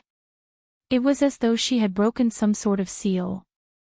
In that instant, all of her power erupted forth like a volcano. At this moment, Lin Shuer's strength had reached its peak. Countless runes danced around her, and the spiritual energy of heaven and earth from all directions frantically gathered towards her. The dazzling light gradually faded away, and Lin Shuer looked like a goddess of war. Her entire body was surrounded by lightning-like spiritual light, and countless runes appeared and disappeared on her body. You shouldn't have let me raise my cultivation to the extreme. Lin Shuer slowly rose up from the ground. Her battle intent was like a rainbow, and runes appeared around her body, and even in her eyes. She coldly looked down at Gu Fei and did not attack immediately. She used the talisman to communicate with the heaven and earth, condensing the great momentum of the heaven and earth. With such a cultivation level, even an ordinary void-resisting realm cultivator would not be a match for her. Peerless Master. Zhao Ziru, who had retreated a distance away, was shocked to the extreme when she saw Lin Shui, flying up from the ground. She could not believe that Lin Shui's cultivation had actually reached such a terrifying level. One should know that when Lin Shui and her uncle Master Ding Yangzi came to the Taishan sect to join the sect, her cultivation level was already one of the best among the younger generation, and even Dong Fangqin was not a match for her. However, it had only been a few years. In just a few short years, how could Lin Shui's cultivation level increase so quickly? Could it be that she was like Brother Gu, and had some sort of fortuitous encounter? Zhao Ziru was extremely shocked, and she could not believe what she was seeing. Humph. I will defeat you when you are at your strongest. Only then will you be convinced. Gu Fei laughed coldly, and then he also flew up from the ground. His body did not emit any energy waves, and just like that, he rose into the air. Not a single trace of his strength leaked out, and all of it was sealed within his body. Shameless boasting.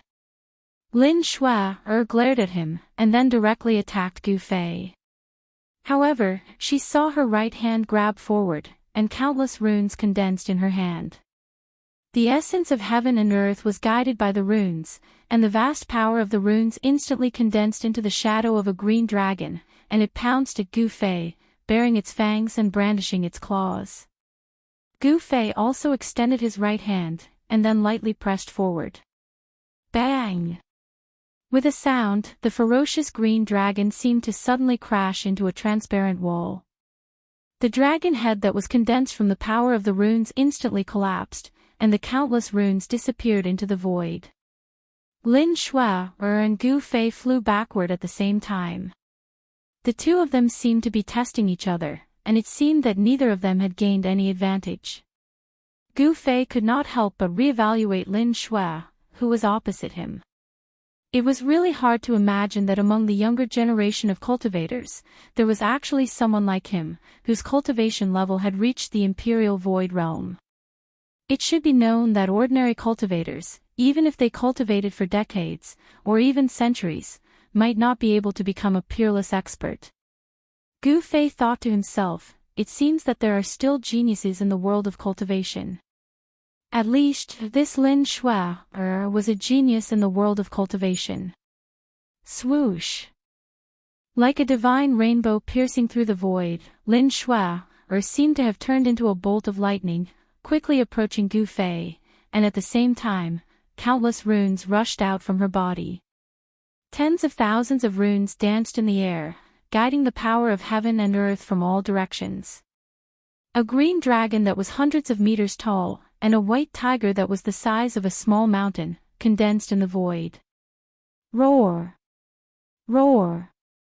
The green dragon and the white tiger roared at the sky, and even the clouds in the sky were shaken away, as if real divine beasts had descended between heaven and earth. The sky and earth shook, and the wind and clouds changed color. The roars of the green dragon and the white tiger were earth-shattering, reverberating through the mountains, and could be clearly heard from hundreds of miles away from Green Spirit Peak. The disciples of the other branches were momentarily alarmed, and all of them walked out of their cultivation grounds in surprise. In an instant, the eyes of all the disciples of the Taishan sect were focused on the silent, deserted Green Spirit Peak. Good! When Gu Fei saw this scene, he could not help but cheer.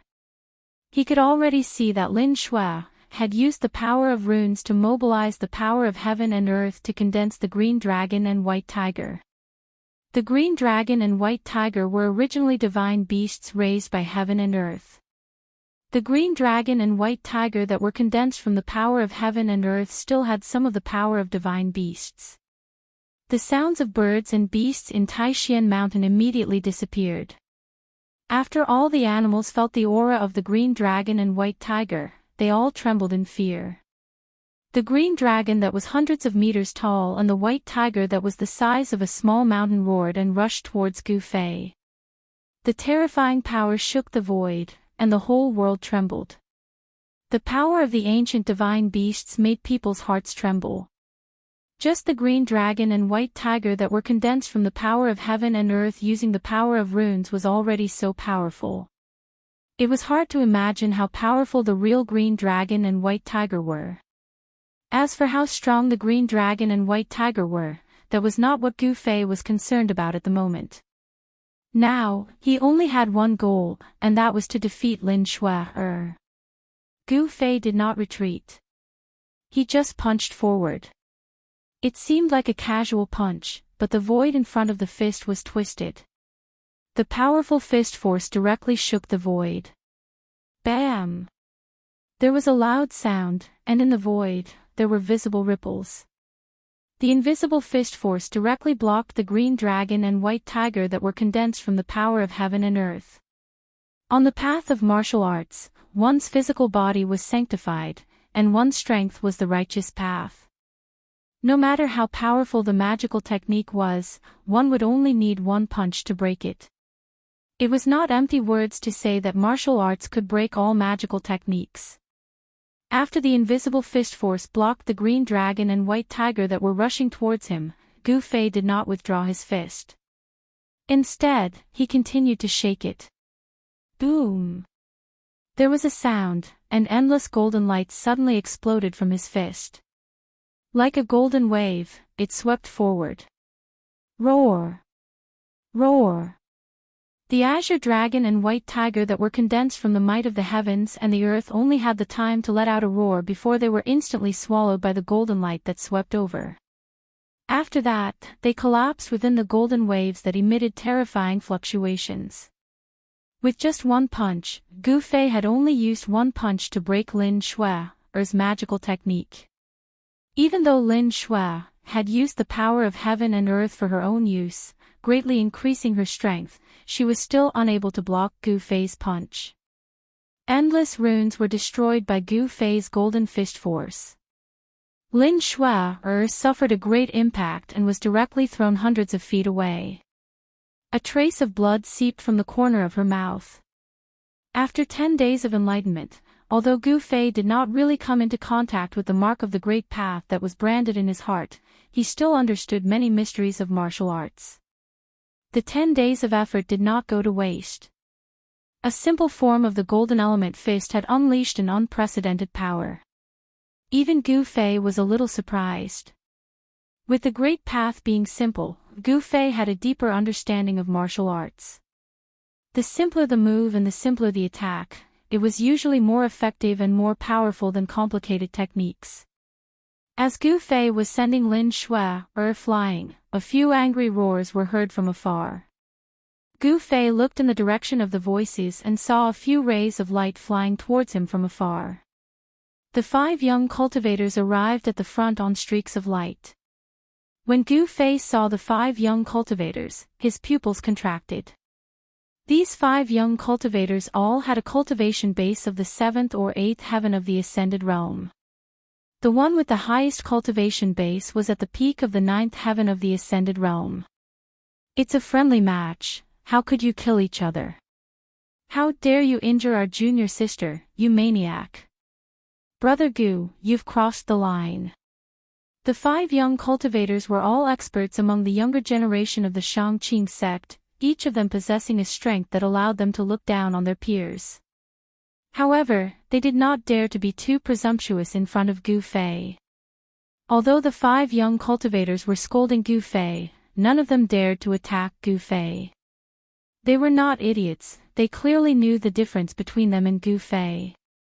Making a move against Gu Fei would only bring disgrace upon himself. The last young cultivator to criticize Gu Fei was a familiar face. Gu Fei was very familiar with this person. He was the eldest senior brother of the High Clarity sect's younger generation. Even if he did not want to know him, it would be impossible for him to not know him. Lin Xian was the strongest among the 5 young cultivators, with a cultivation base at the peak of the 9th heaven of the ascended realm. Even among the younger generation of the three top Taoism, there were not many who could rival him. Chapter 435. The younger disciples of the Shangqing sect were all impressive. Lin Xian, who was at the 9th level of the Ascended Realm, was someone that not many in the younger generation of the three main Taoist sects could be his opponent. However, in front of Gu Fei, Lin Xian was nothing. Compared to Gu Fei, Lin Xian was as weak as a newborn baby. For an expert of the Imperial Void Realm, killing a cultivator of the Ascended Realm could be said to be a piece of cake. Cultivators of the Ascended Realm could only fly in the sky with the help of treasures.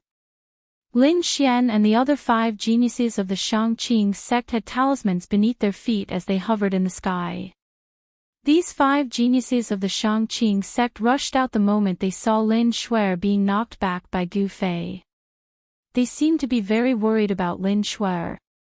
Needless to say, these 5 fellas were interested in Lin Shuer or wanted to woo her. Therefore, when they saw that the beauty was injured, they immediately rushed out to scold Gu Fei. Humph. Go back to where you came from. Gu Fei stood in the sky like a god of war. Though Lin Xian and the others were considered the best of the younger generation, Gu Fei did not care about them. The endless battle intent from Gu Fei's body made Lin Xian and the others feel extremely pressured. It was as if a giant rock was pressing down on their chests. Brother Gu, you are far too arrogant.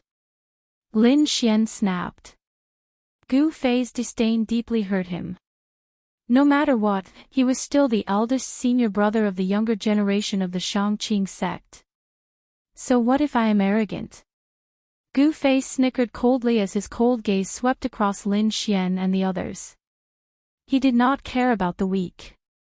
The cultivation world was a world where the strong preyed on the weak. Only the strong could be respected. Gu Fei's eerily cold gaze caused the hearts of Lin Xian and the others to palpitate. At this moment, they recalled that the other party was a peerless expert of the Void Imperial Realm, and he definitely had the qualifications to be arrogant. Lin Xian's forehead could not help but be covered in cold sweat. Lin Xian, who asked you to be a busybody? Get out of here. I don't need you to interfere in my affairs. Lin Shuai had already caught her breath. She immediately shouted at Lin Xian and the others when she saw them. Little junior sister. Lin Xian still wanted to say something. Scram. Get lost. Get lost. All of you, get lost. Lin Shuai's face was flushed red. She was too ashamed to show her face. These senior brothers had really embarrassed her. Lin Shuai was truly enraged. It was one thing if she couldn't beat them, but now she had to ask Lin Xian and the others to stand up for them. Wasn't that just making them a laughingstock? If you don't get lost, I'll beat you up too. Seeing that Lin Xian and the others were still hesitating, Lin Shuai frowned. Her spiritual energy exploded and was about to explode. All right, let's scram. Let's scram. Lin Xian and the others seemed to be very afraid that Lin Shuai would get angry. They hurriedly stepped on talisman lights and retreated into the distance. Ah, look at their cowardly faces. Ah. So these are the disciples of the Shangqing sect. Laughter came from around the green spiritual peak. At this time, many disciples of the Taishan sect had arrived and witnessed this scene. Lin Xian and the other 4 most talented disciples of the Shangqing sect heard the mockery coming from all around them and felt their faces heat up. They were too ashamed to show their faces and wanted nothing more than to dig a hole in the ground and hide inside it. This was not the Shangqing sect, where they could not do as they pleased. They were guests of the Taishan sect, and every word they said represented the face of the Shangqing sect. This time, it was too embarrassing. Lin Xian and the other 5 most talented disciples of the Shangqing sect who had just woken up from their stupor were filled with regret. They shouldn't have been so impulsive. Now, not only did they lose face, even the elders of the Shangqing sect who were watching everything from the shadows felt ashamed as well. It was not a coincidence that Lin Shuai went to the Green Spiritual Peak to challenge Gu Fei. Without the tacit approval of the elders of the Shangqing sect and Taoist Xiantian of the Taishan sect, how could Lin Shuai dare to go to the Green Spiritual Peak and challenge Gu Fei? Among the younger disciples of the Shangqing sect and the Guangxing Celestial sect, only Lin Shuai's cultivation had broken through to the void-controlling realm. The cultivation of the others were all at the transcending mortality realm.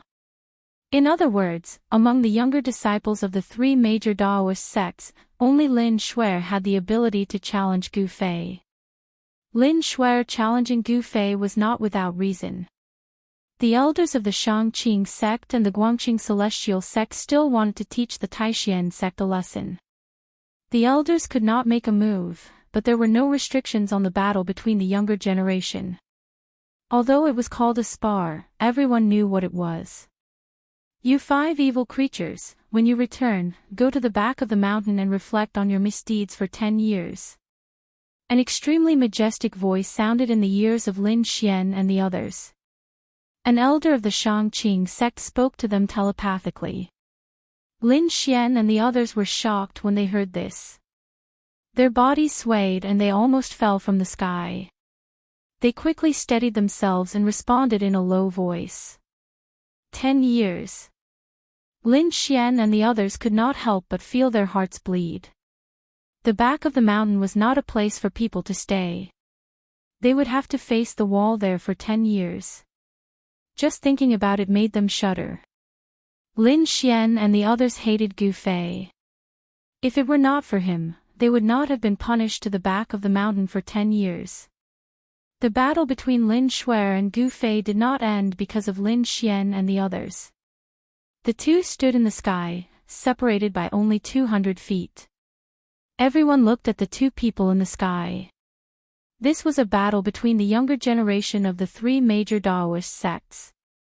This was no longer a matter between Gu Fei and Lin Shuai. The outcome of this battle would affect the reputation of the Shangqing sect and the Taishan sect. At the Taishan peak, on top of the steps outside the Taishan temple, stood no less than 20 or 30 cultivators. They were either wearing robes or were dressed like commoners. Among this group of cultivators, there were old Taoists with white hair, toothless and hairless old women, young men and women, and burly middle-aged men and women. There were 3 people standing in front of the crowd. One of them was Daoist Xiantian, who wore a Daoist crown and a Daoist robe and had a sage-like demeanor. As for the other 2, one of them was a white-haired young man with a cold face and eyes that were like cold stars. The other was a middle-aged Daoist who was also wearing a Daoist robe. Brother Lin, the disciples of the Shangqing sect live up to their reputation. Xiantian Taoist smiled at the middle-aged Taoist next to him. Some of the elders behind Xiantian Taoist chuckled at this. Others' faces turned ugly. Everyone could tell that Xiantian Taoist was mocking the Shangqing sect. Oomph! Lin Outsong snorted. He did not say anything, but his eyes flashed with an almost imperceptible coldness. Xiantian Taoist, the battle is not over yet. I hope you can have the last laugh. Xianyuan Taoist said indifferently. His eyes were as deep as a bottomless abyss as he stared straight ahead. From the top of the steps of the Taishan temple, one could see everything that was happening below the Green Spirit Peak. These people were extremely powerful and their eyes could see through the void. 100 or 200 miles was nothing to them. Oomph! If you knew what Gu Fei was cultivating, you would not have sent Lin Shuai to challenge him. Xiantian Taoist said confidently. I have long heard that the disciples of the Green Spirit Peak of the Taishan sect are all strange. They want to become saints with their physical bodies, but it is difficult for them to succeed. Is this Gu Fei a rare genius? Has he cultivated the legendary supreme physical body? Lin Outsong asked. The Buddhists have the Vajra real body, and the Taoists have the Daluo body. They are both supreme techniques for cultivating the physical body, but what Gu Fei cultivates is not one of them. Xiantian Taoish said. Of the Green Spirit Peak, only the disciples of the Green Spirit Peak knew what it was. Outsiders only knew that the Green Spirit Peak wanted to cultivate the Daluo body and become a saint with their physical bodies. Even in the Taishan sect, only a few people knew that the Green Spirit Peak cultivated the ancient martial arts that had long been lost. Although they also walked the path of becoming saints with their physical bodies, the Vajra real body of the Buddhism and the Daluo body of the Taoists were completely different. The Vajra real body of the Buddhism was a Buddha body. It could become an Arhat or a Bodhisattva. It was a class of immortals and Buddhas. The Daluo body of the Taoists, on the other hand, was an immortal body. The undying martial body was more difficult to cultivate than the Vajra real body and the Daluo body. However, its power was much stronger than the Vajra real body and the Daluo body. The undying martial body could exist forever. Even if the spiritual soul was destroyed, the physical body would still be immortal between heaven and earth. This was the undying martial body of a warrior. Isn't it the most difficult to cultivate the Daluo body of the Taoists? Could it be? Xianyuan Old Monster could not help but change his expression. The Taishan sect, the Green Spirit Peak, could it be?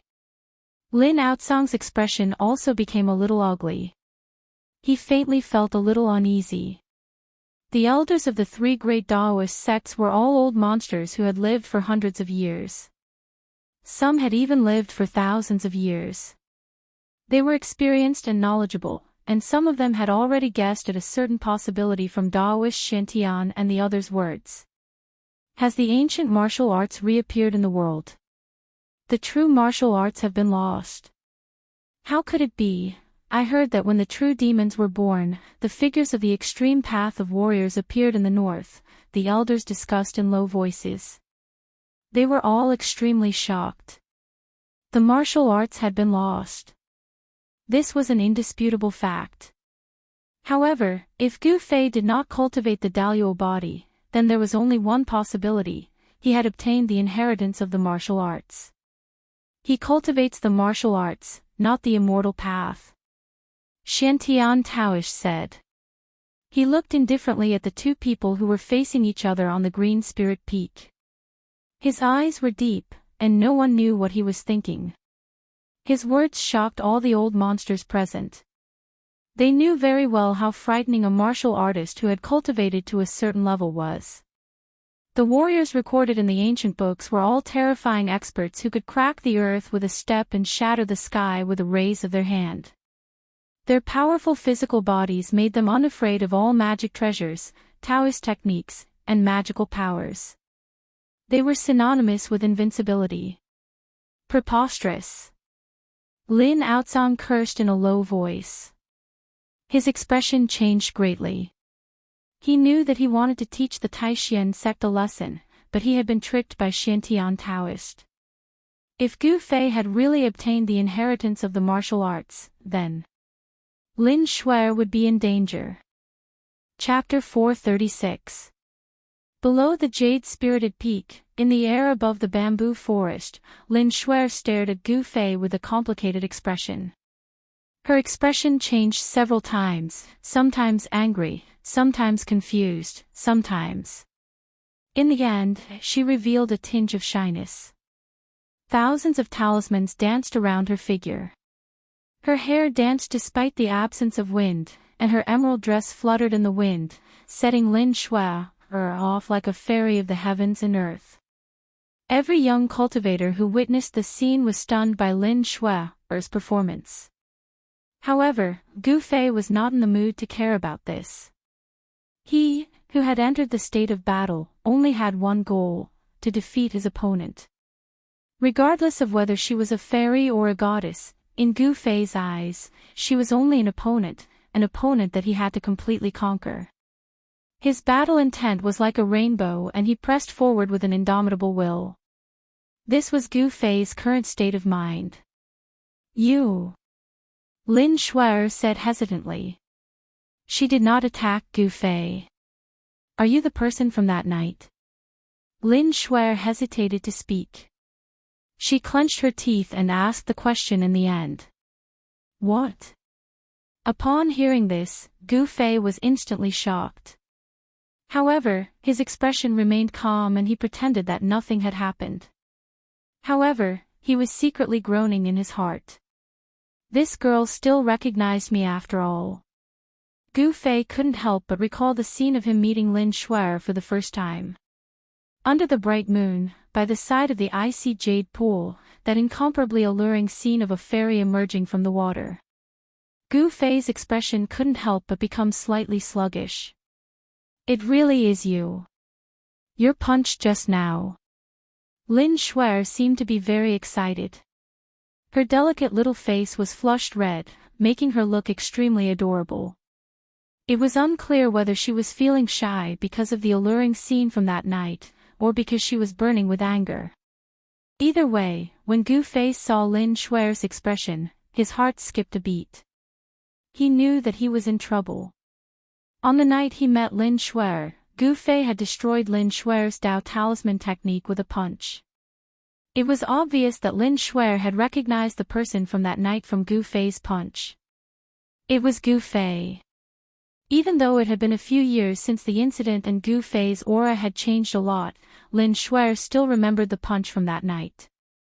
The memory of Gu Fei breaking her talisman technique with one punch was still fresh in her mind. Even if Lin Shuer couldn't recognize Gu Fei, she could recognize Gu Fei's punch. I don't know what you are talking about. Of course, Gu Fei wasn't stupid enough to admit that he was the one who saw her bathing in the icy azure lake that night. Gu Fei was playing dumb. Lin Shuer was extremely intelligent. How could she not tell that Gu Fei was playing dumb? She said fiercely, "Very well, today we will settle that muddled account." With that said, boom. Thousands of runes abruptly surged out from Lin Shuer's body and shot out in all directions. The void within a radius of several hundred meters was immediately enveloped by countless runes that emitted dazzling divine light. Runes trap in all directions. Lin Shuer cried out loudly. The thousands of runes were immediately activated. The mysterious runes attracted the spiritual chi of heaven and earth and formed a talisman formation in an instant. Gu Fei was shocked. The glowing runes contained Daoist force, but their target wasn't him. Instead, they had set up a talisman formation to trap him. The void within a few hundred meters was completely enveloped by thousands of runes. Within this talisman formation, one could see countless runes emitting a dazzling divine light. Using her body to nurture the runes, using the runes to protect herself. Lin Shuer displayed her terrifying combat power. She was the runes, and the runes were her. Using the runes to form a formation, she attracted the spiritual chi of heaven and earth and condensed the power of heaven and earth. The runes were everywhere. Gu Fei was shocked to discover that he seemed to have fallen into a world of runes. The void that was enveloped by the talisman formation seemed to have formed a world of its own. If you beg for mercy now, perhaps I will spare you some physical pain. Lin Shuer's icy voice rang out from the void. As soon as the talisman formation was activated, Lin Shuer's figure completely disappeared from Gu Fei's sight. Gu Fei realized that he could no longer track Lin Shuer's location. Lin Shuer seemed to be everywhere. The entire talisman formation was filled with her aura. She was in the dark, while Gu Fei was in the light. This made Gu Fei feel a little uneasy. Cut the crap. Bring it on if you have the ability. Gu Fei said in a deep voice. As he spoke, his eyes emitted a dazzling divine light as he scanned his surroundings.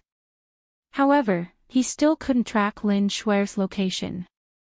Lin Shuer seemed to have merged with heaven and earth, as if she had merged with heaven and earth. Lin Shuer seemed to be everywhere. Every inch of space was filled with her aura and her power. However, it was difficult to truly track her figure and to truly track her existence. A faint purple flame mark began to appear between Gu Fei's eyebrows. The soul mark began to communicate with the inner world and activate the second source of power, controlling the talisman formation to gather the power of heaven and earth. Good. On the steps in front of the Taishan temple at Taishan Peak, old monster Xianyuan could not help but cheer when he saw Lin Shuer display the technique of the talisman formation.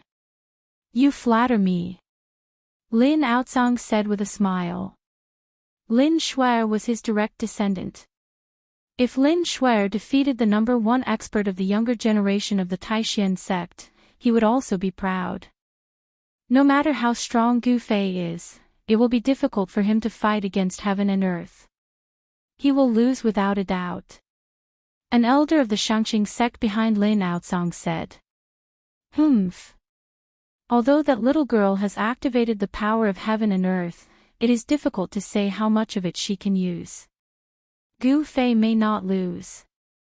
Behind Daoist Xiantian, another elder of the Taishan sect refuted. The peerless masters of the Imperial Void Realm could comprehend the world. They could use all kinds of secret techniques to activate the power of heaven and earth and increase their combat ability.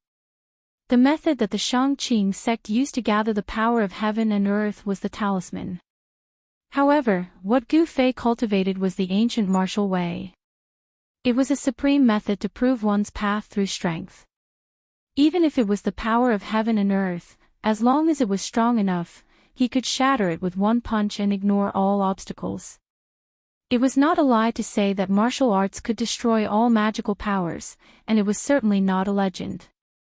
Then we will ride on the donkey and read the script. Just wait and see, the elder of the Shangqing sect said without showing any weakness. The words between the two elders of the Taishan sect and the Shangqing sect were full of the smell of gunpowder.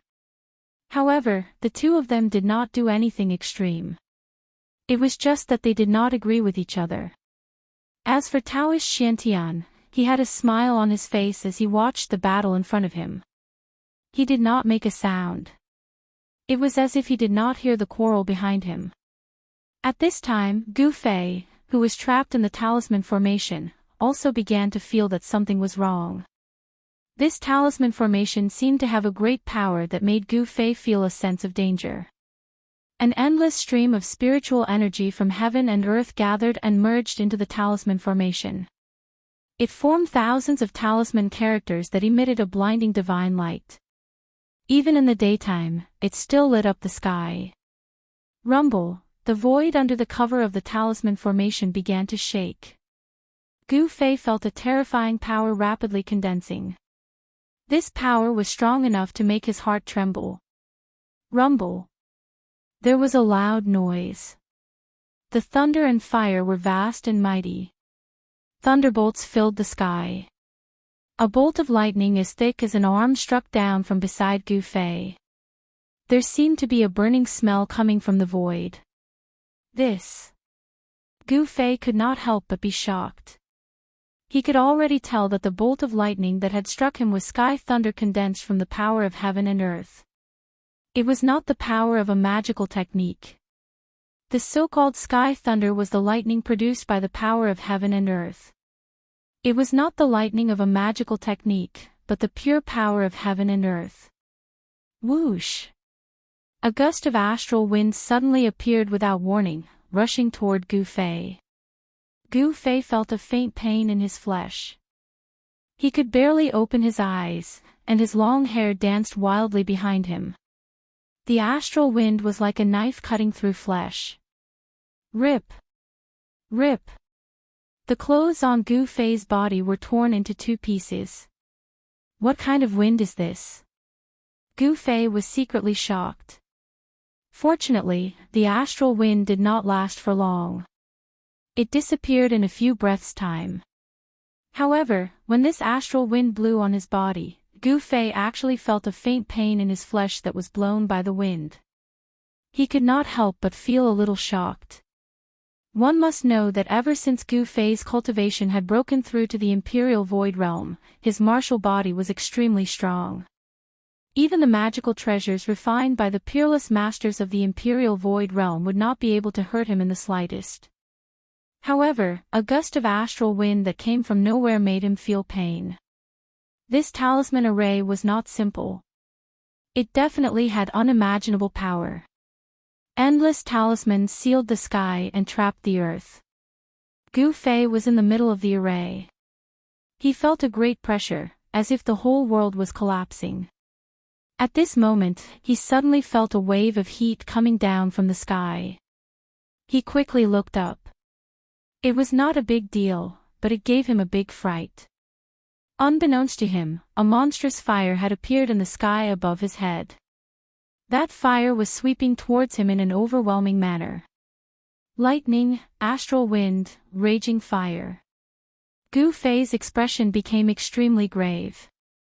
Just as the terrifyingly high temperature, which caused the air to distort, was about to burn his body, Gu Fei used the 8 desolate steps in an attempt to charge out of the fiery clouds descending from the sky. However, as he moved, he felt that something was wrong. He felt as if he was trapped in a swamp. There was a force in the surrounding void that was binding him, preventing him from moving in the void. Roar! Gu Fei roared.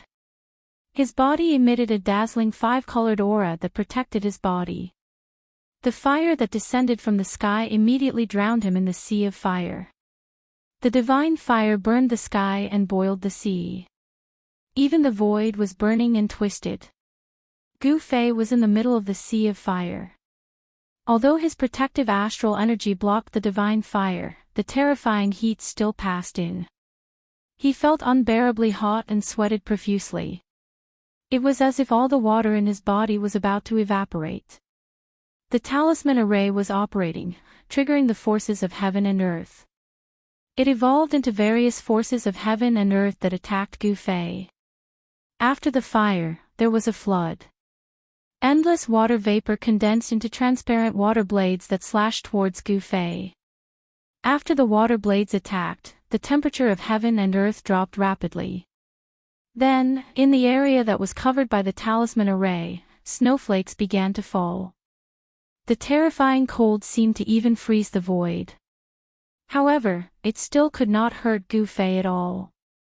Gu Fei was not afraid of the various forces of heaven and earth. Like a martial god, he stood between heaven and earth. Even the forces of heaven and earth could not shake him. Good. Good. Good. Lin Shui's cold voice echoed in the surroundings. Endless runes formed into a talisman array and changed again. In the void, 108 dazzling stars appeared. The 108 stars emitted a terrifying energy. Like 108 mountains, they pressed down on Gu Fei's heart. This was the most direct manifestation of the forces of heaven and earth. Rumble, the stars were falling. The sky and earth were collapsing. 108 stars seemed to have triggered the forces of the universe. It was as if the sky and earth were collapsing. Thousands of runes emitted a dazzling light that had never been seen before. A destructive force surged. 108 stars fell towards Gu Fei. Lin Shui attacked with all her might, intending to thoroughly defeat Gu Fei. However, after unleashing such a powerful attack, even Lin Shui found it difficult to completely control this terrifying force. After unleashing her ultimate move, it was difficult to retract it.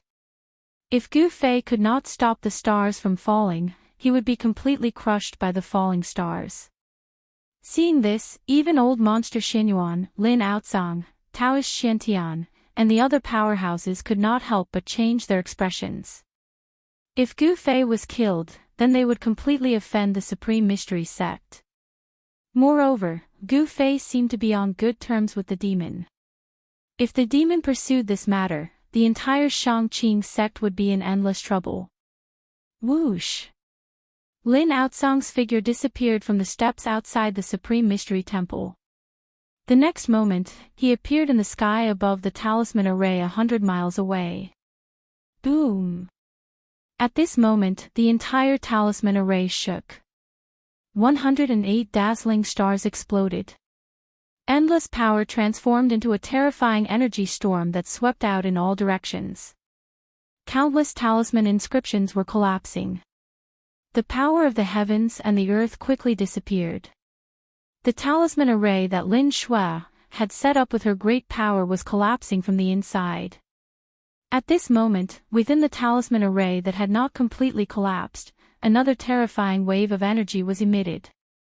A dazzling five-colored light shot out from the talisman array as if it was going to pierce through the heavens and the earth, illuminating the world. Rumble, the heavens and the earth were shaking. The entire space was shaking. A giant five-colored palm of light shot out from the talisman array and imprinted itself on the vast sky. Lin Outsong was so shocked that he had to retreat. The five-colored palm of light split apart the thousands of talisman inscriptions and shot into the sky. In the end, it grew larger and larger until it was hundreds of meters wide. It was as if it was going to cover the heavens and the earth. It was as if it was going to cover the entire sky and hold it in its hands. Everyone who witnessed this scene had their mouths wide open in shock. They could not believe what they were seeing was real. The giant five-colored palm of light emitted an enormous amount of pressure. Terrifying vibrations rattled the entire sky above the capital and dyed the sky with a layer of 5 colors. A slender figure flew out from the rune array that had completely collapsed. When Lin Outsong saw the figure, he was shocked. Then, he stretched out his hand and pulled the person who had flown out from the array over to him. Roar! The Shangqing sects techniques are just a so-so. After a furious shout, Gu Fei, like an undefeatable god of war, rushed out from the energy storm. Chapter 437. Lin Shui used the talisman array to trigger the power of the heavens and earth, summoning 108 stars. She aimed at Gu Fei with the force of the falling stars. She was staking it all on this one attack to completely defeat Gu Fei. 108 stars fell with an earth-shattering force that shook the heavens and earth. It was extremely terrifying. However, Lin Shui was able to draw upon the forces of heaven and earth for her own use, allowing her battle prowess to skyrocket. Gu Fei was able to do the same as well. After 10 days of comprehension, his comprehension of martial arts had deepened to the next level. With just a lift of his hand, he was able to shake the void and draw upon the spiritual qi of the area.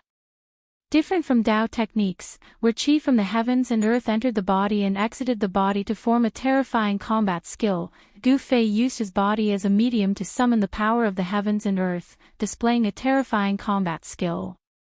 With one palm, he broke through Lin Shui's talisman array. What an arrogant kid! Lin Outsong lowered his head and saw that Lin Shui, who was in his arms, had fainted. There was blood at the corner of her mouth, and her emerald green shirt was stained with blood. It was obvious that her injuries were not light. Lin Outsong couldn't help but fly into a rage. His right hand directly pressed down on the insufferably arrogant Gu Fei without the slightest bit of anger. Rumble, with this simple press, the space in front of Lin Outsong's palm began to vibrate. Ripples that could be seen with the naked eye spread out. A vast amount of magical power surged in front of his palm, like layers upon layers of energy waves, rushing towards Gu Fei. With a casual press, it directly shook the heaven and earth. An old monster at the peak of the 9th heaven of the royal void realm was really terrifying. Roar! Gu Fei let out a furious roar. His long hair danced in the wind. He could feel the danger. The qi in his body surged violently. He used his own strength to summon the power of the heavens and earth. An endless amount of qi from the heavens and earth gathered toward him. Both of his hands drew a mysterious path, absorbing the qi of the heavens and earth. An illusionary figure of a mountain appeared above his head, then it charged toward the terrifying energy that was rushing toward him. Rumble, the endless qi of the heavens and earth formed a giant illusionary figure, emitting terrifying vibrations as it pressed forward with unstoppable force. Bam! The shadow of the mountains collided with Lin Outsong's palm force and instantly collapsed in the void. Gu Fei suffered a great impact and was sent flying hundreds of feet away. "Brother Lin, what is the meaning of this?" A voice rang out. Daoist Xiantian flew over angrily. Humph.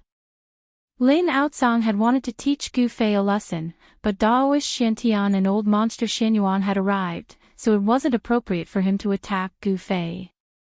At the same time, he was shocked that the ancient martial path was truly powerful. His attack hadn't even managed to injure Gu Fei. He carried the unconscious Lin Shui and flew directly to Taishan Peak. Gu Fei was sent flying hundreds of feet away by Lin Outsong's seemingly casual attack. He was extremely shocked, as if he had been struck by a 10,000 catty hammer. He felt a surge of energy drilling into his body, trying to penetrate it. This middle-aged Daoist seemed to be very powerful. If it was an ordinary person, this attack would have left internal injuries in their body. It might not be a problem for a while, but after a long time, the internal injuries would act up, and it would be very troublesome. However, Gu Fei's body was extremely strong. His flesh, internal organs, and bones were all refined like refined gold.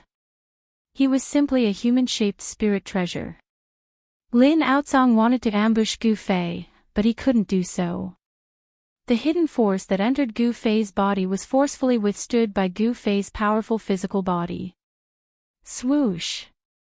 Daoist Xiantian appeared beside Gu Fei and looked him up and down, then said, "Junior brother Gu, do you feel any discomfort?" Lin Outsong wanted to plot against Gu Fei. How sharp was Daoist Xiantian's gaze? How could he not see it? Daoist Xiantian was afraid that Gu Fei had suffered internal injuries and did not know it, so he asked.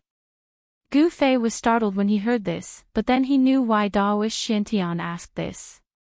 Lin Outsong's attack just now seemed strange. A hidden force had penetrated his body, but it was dissolved by the extremely vigorous Yuan Qi in his body. He was not injured at all. "I'm fine. Thank you for your concern, senior brother," Gu Fei said. He could see that Daoist Xiantian really cared about him, and was not acting like the others. "That's good. You should go back to your cave abode to cultivate," Daoist Xiantian said to Gu Fei. Now that the masters of the three great Daoist sects had gathered in Taishan, there was only one goal, and that was the longevity grass. No one wanted to see any accidents happen at this critical juncture. Gu Fei's safety was number one. Whether they could obtain the longevity grass or not, Gu Fei was the key. "Yes," Gu Fei replied, then flew into the air toward Zhao Ziru in the distance. Zhao Ziru was anxiously waiting for Gu Fei. The battle just now had been thrilling, and Zhao Ziru had been frightened for a long time. Fortunately, Gu Fei had not been defeated by Lin Shui. After this battle, Gu Fei's name spread throughout the three great Daoist sects. Everyone knew that a young master had appeared in the Green Spirit Peak, a peerless master. Those who had once looked down on Gu Fei, who had once asserted that Gu Fei would be like his master, Wan Xianqing, who had achieved nothing, found it difficult to improve his cultivation, and finally died of depression, were now shocked to the extreme. Gu Fei, who was a cultivation waste and whose cultivation was at the bottom among his peers, had become the number one master of the younger generation of the Taishan sect. Even among the younger generation of disciples of the entire Daoist sects, he was probably an invincible existence. Gu Fei had used his powerful cultivation and terrifying battle skills to prove to everyone that he was not a waste. He was more talented than those so-called geniuses. Gu Fei's achievements had really given those who had looked down on him a loud slap in the face. The Green Spirit Peak had finally produced a peerless master of the void-controlling realm. This was something that had never happened in the Green Spirit Peak for hundreds of years. The hope of the declining Green Spirit Peak had once again appeared on Gu Fei. The elders of the other 8 sects could already predict that in a few decades, or even 100 years, the Green Spirit Peak would perhaps rise again and reappear in its former glory.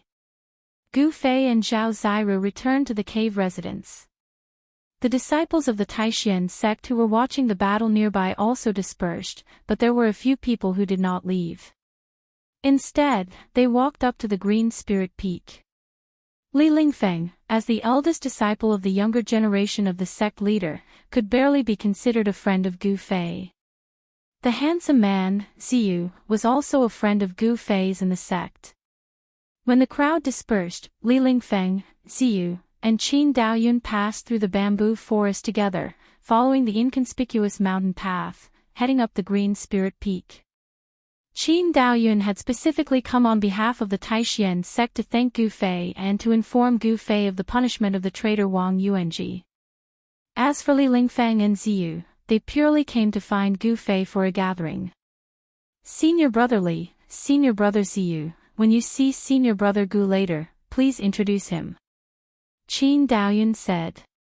He was not familiar with Gu Fei, and had only seen him a few times. In the Taishan sect, Gu Fei was famous for being a cultivation maniac. Any spare time was used by him to cultivate. Before he obtained the yin-yang fish jade pendant, Gu Fei's cultivation was the lowest among the younger generation of the Taishan 9 sects. No one was willing to pay attention to this fellow sect member whose cultivation was at the bottom. And in the Green Spirit Peak, when it came to Gu Fei's generation, there was only one disciple. His master, Wan Xianqing, only accepted him as a disciple. In the huge Green Spirit Peak, there were only the 2 of them. Therefore, it could be said that in the Taishan sect, Gu Fei had no friends at all. Other than Zhao Ziru, Li Lingfeng, and Ziyu, the only people he could talk to were Dongfang Qin, Wang Yuanji, and a few others. But now, it was different. Gu Fei's cultivation had already broken through to the void-controlling realm, and because of the longevity grass and the fact that Taoist Ku Rong had accepted him as a disciple, Gu Fei had become popular in the Taishan sect. Not to mention the disciples of the younger generation of the other branches, even the elders of the sect would fight to get to know Gu Fei and be on good terms with him. Some people even had the idea of letting the children of their families enter the Green Spirit Peak. However, not everyone had the opportunity to be on good terms with Gu Fei. Qin Daoyun had this opportunity. He wanted to seize this opportunity to make the Great Void Peak and Gu Fei reconcile. After all, the actions of the traitor Wang Yuanji had caused the relationship between the Great Void Peak and the Green Spirit Peak to fall to the bottom. This made the old monsters of the Great Void Peak very uneasy. When Li Lingfeng, Ziyu, and the others arrived at the Green Spirit Peak, they just happened to see Zhao Ziru walking out of the cave. Junior sister Zhao. Li Lingfeng smiled and greeted her. Ziyu and Qin Daoyun followed closely behind Li Lingfeng. They all knew that Zhao Ziru and Gu Fei's relationship was not shallow. Senior brother Li, senior brother Ziyu, senior brother Qin, are you here to look for senior brother Gu? As soon as Zhao Ziru saw them, she said such words. Ha! We just want to meet up with junior brother Gu.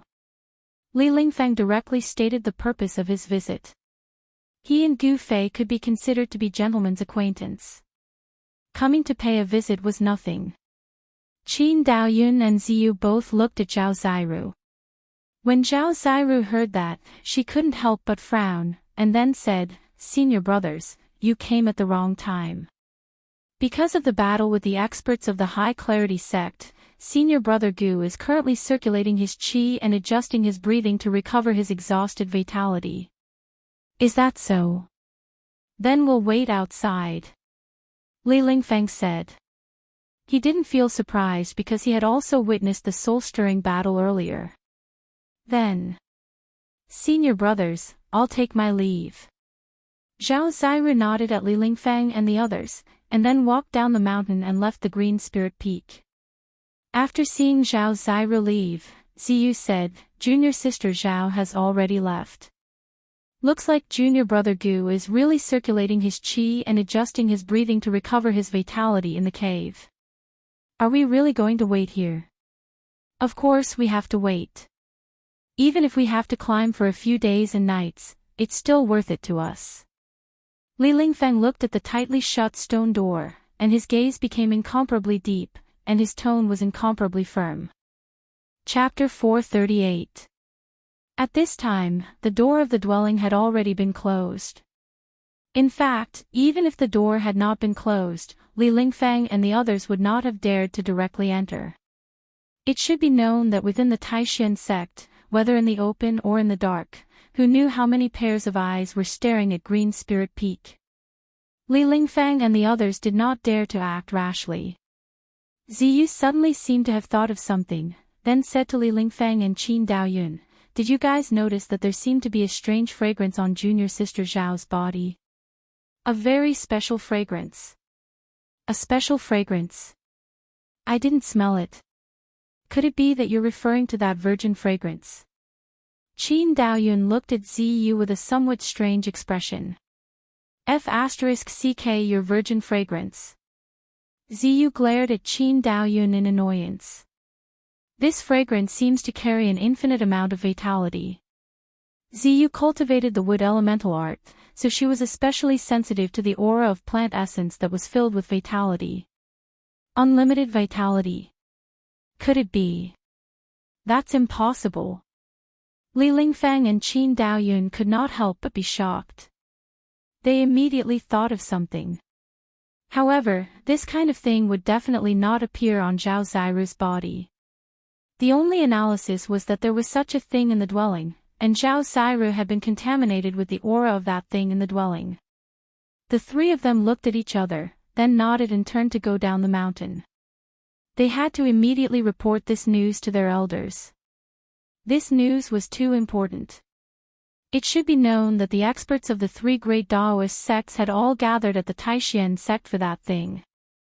After Li Lingfeng and the others left, a figure appeared out of thin air in front of the dwelling. The person who had come was the wrinkled, white-haired, and wrinkled Taoist Qi. The longevity grass is inside. Taoist Qi's cloudy old eyes were now as bright as cold stars. They were no longer cloudy, and her face, which was covered with wrinkles that looked like ravines, revealed an incomparably excited expression. Taoist Qi really wanted to directly break open the stone door of the dwelling and rush in, but in the end, she restrained herself. It was very clear that the conversation between Li Lingfeng and Ziyu had been heard by her. "Ah! Let's wait a bit. If we make a mistake and offend Gu Fei, it would not be good." Dopo Qi mumbled to herself. Then, she turned around and left. Why is it that the older I get, the more impulsive I become? Dopo Chi's figure disappeared into the forest in the east.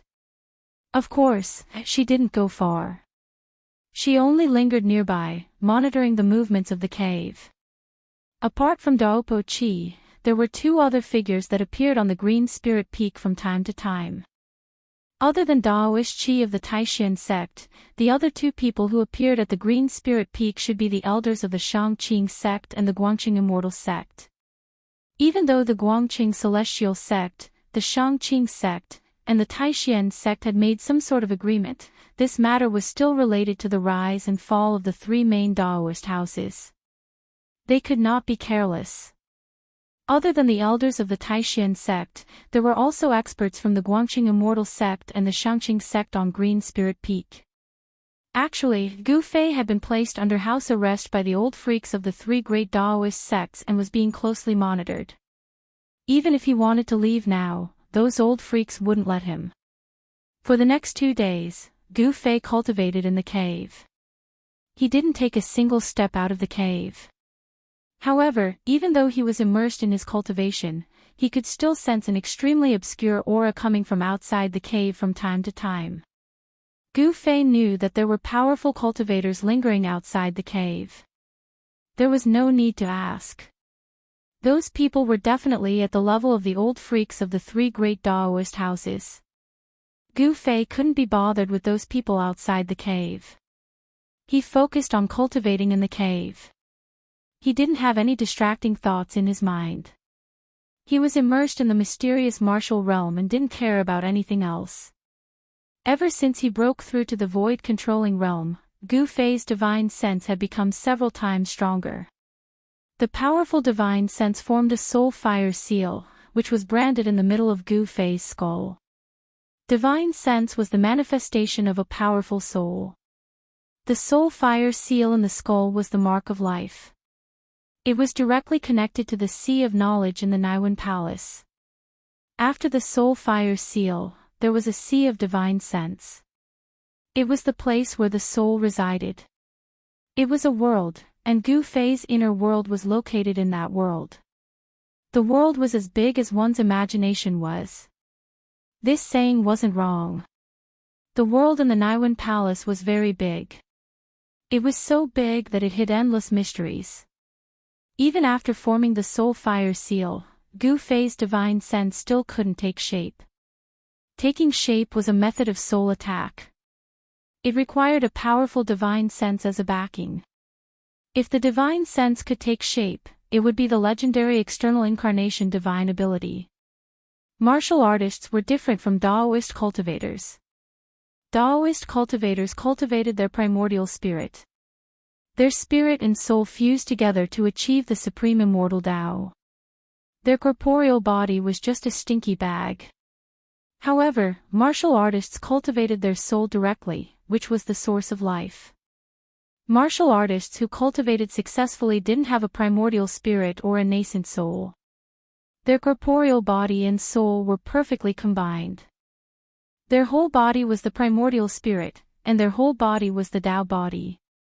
If a martial artist's soul was strong enough, their divine sense could come out of their body and turn into all kinds of vague and illusory objects.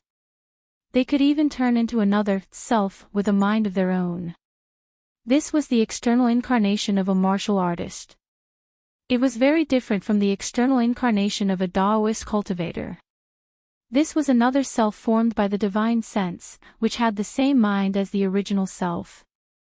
When one's cultivation reached that level, even if they were smashed into pieces, as long as there was a drop of blood or a piece of flesh left, they could be reborn. They were immortal and indestructible. This was the supreme immortal body. In order to kill a martial artist who had a glimpse of the supreme immortal body, special methods had to be used. Only a powerful extreme Tao cultivator could do it. Even a powerful extreme Tao cultivator would be in great danger if they met such a martial artist. It was still unknown who would be the one to kill who. With Gu Fei's current cultivation, he hadn't even cultivated the indestructible martial body yet. However, after the transformation of his body, he possessed the ability to regenerate his flesh and blood. Life was like a treasure trove. As his fleshly body continued to transform, Gu Fei had unlocked yet another treasure trove of his fleshly body. The recovery and regeneration of his fleshly body gave Gu Fei an almost immortal body, allowing him to gain the upper hand when fighting others. Immortality was relative. Even immortals and gods would fall one day. Right now, Gu Fei was merely a void-controlling realm martial artist. He could be considered to have just stepped onto the supreme immortal body. In the eyes of others, a void-controlling realm martial artist might be very powerful and could dominate those of the same level. However, in reality, Gu Fei had only just entered the path of martial arts. The supreme immortal body of martial arts was broad and profound. The mark of the great path that was imprinted in his heart was something that Gu Fei was not even qualified to touch. He could only sense a trace of the great path that the mark of the great path emitted. Even so, he had already benefited a lot. 3 days had passed since the battle between Gu Fei and Lin Shuer. The Taishan sect had gradually returned to its former tranquility. However, news of the battle spread very quickly. In the past 3 days, not only had it spread throughout the 3 great Daoist sects, but it had also become a topic of discussion among the cultivators. It had also spread to the rest of the cultivation world. Many people and forces already knew that an extraordinary genius had appeared in the green spirit peak of the Taishan sect. That genius was named Gu Fei. The people of the Dongfang family and the Beitang family, of course, also knew about this matter. Some people in the two families began to feel uneasy. They did not want to see Gu Fei truly become powerful. Some people in the Dongfang family and the Beitang family felt threatened. The speed at which Gu Fei grew was too shocking. In just a few years, Gu Fei's cultivation had reached a level that others could reach in decades, or even centuries. What did this mean? In addition to showing that Gu Fei was a monster, it also showed that this monster was actually a genius among geniuses. Only such an analysis could make sense. The Dongfang family was a super cultivation force in the eastern region of the Tinglong continent. The reason why it was called a super cultivation force was because this family had a long history. It had once had an incomparably glorious history in the eastern region. In the Dongfang family, there had once been an amazing and peerless figure who had dominated the eastern region for thousands of years. No one knew what had happened to that peerless figure. However, the peerless figure who had pushed the Dongfang family to its peak had already disappeared for thousands of years. No one knew whether that peerless figure was still alive, and no one knew what had happened to the Dongfang family. This was an ancient family. Even before the appearance of the three great Tao sects, this family was already a powerful force in the eastern region. The appearance of that peerless figure made the Dongfang family dominate the eastern region even more. However, with the rise of the Tao sects, this ancient family in the eastern region began to gradually decline. The disappearance of that peerless figure was the direct cause of the decline of the Dongfang family. Now, although the Dongfang family still stood tall in the world of cultivation, it was far from what it had been in the past. The eastern region of the Tinglong continent was very big. The 10,000 miles of territory of the Qi kingdom only occupied a very small part of it. However, it had to be said that only the region known as the Central Plains by the people of the secular world was the most flourishing region in the Tinglong continent. The Central Plains was just the name given to the region inhabited by humans in the secular world. In fact, the so-called Central Plains of the secular world was just a drop in the ocean of the Tinglong continent. In the eastern region, there were spiritual lands that were like fairyland. There were terrifying swamps that were shrouded in black fog. There were barren lands where not even a blade of grass grew. In the depths of the eastern region, there were even ancient ruins. In the eyes of cultivators, the Tinglong continent was vast and boundless. From the east to the east, there was no end. From the south to the south, there was no end. From the north, there was no end. From the west, there was no end. To the south of the southern wasteland, there was the 10,000 Great Mountain. To the north of the northern region, there was the Devil's Land. To the east of the eastern region, it was incomparably complicated. No one dared to go deep into it. Of the four great creatures of the Tinglong continent, two were in the eastern region. If one were to ask which part of the Tinglong continent was the most terrifying and dangerous place, any cultivator who had some understanding would definitely say that it was the four great creatures. The region was limitless. No one could say for sure what kind of unknown world there was in the Tinglong continent, because no one who had entered the depths of it had ever come out alive. Because it was unknown, everything was terrifying. It was difficult for even immortals to enter and guess what was inside.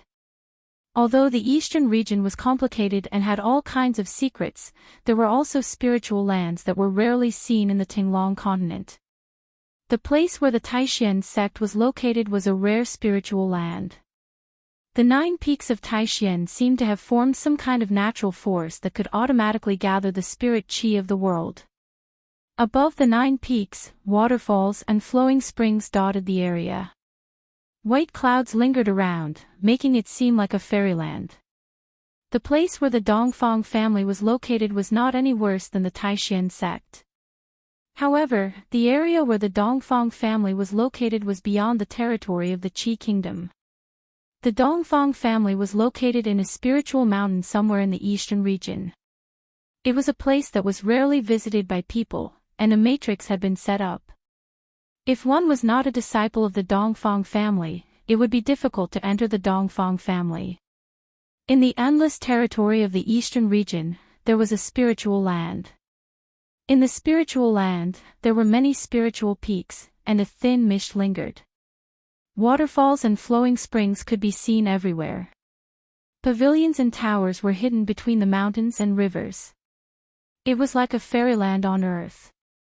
Halfway up one of the spiritual peaks, there was a spiritual spring that looked like a pearl. Mist lingered above the spring, as if there was a layer of spiritual mist floating in the air. Several small waterfalls, like jade ribbons, poured down from the spiritual peaks. The sound of gurgling water lingered in the mountains. Next to the spiritual spring, there was a pavilion. In the pavilion, there were two people sitting. One of them was a tall, middle-aged man with a majestic appearance. The other person sitting opposite the middle-aged man was a black-haired young man with a sword hanging from his waist. This black-haired young man's body was surging with an extremely obscure and overbearing sword chi. However, the sword hanging from his waist was somewhat different.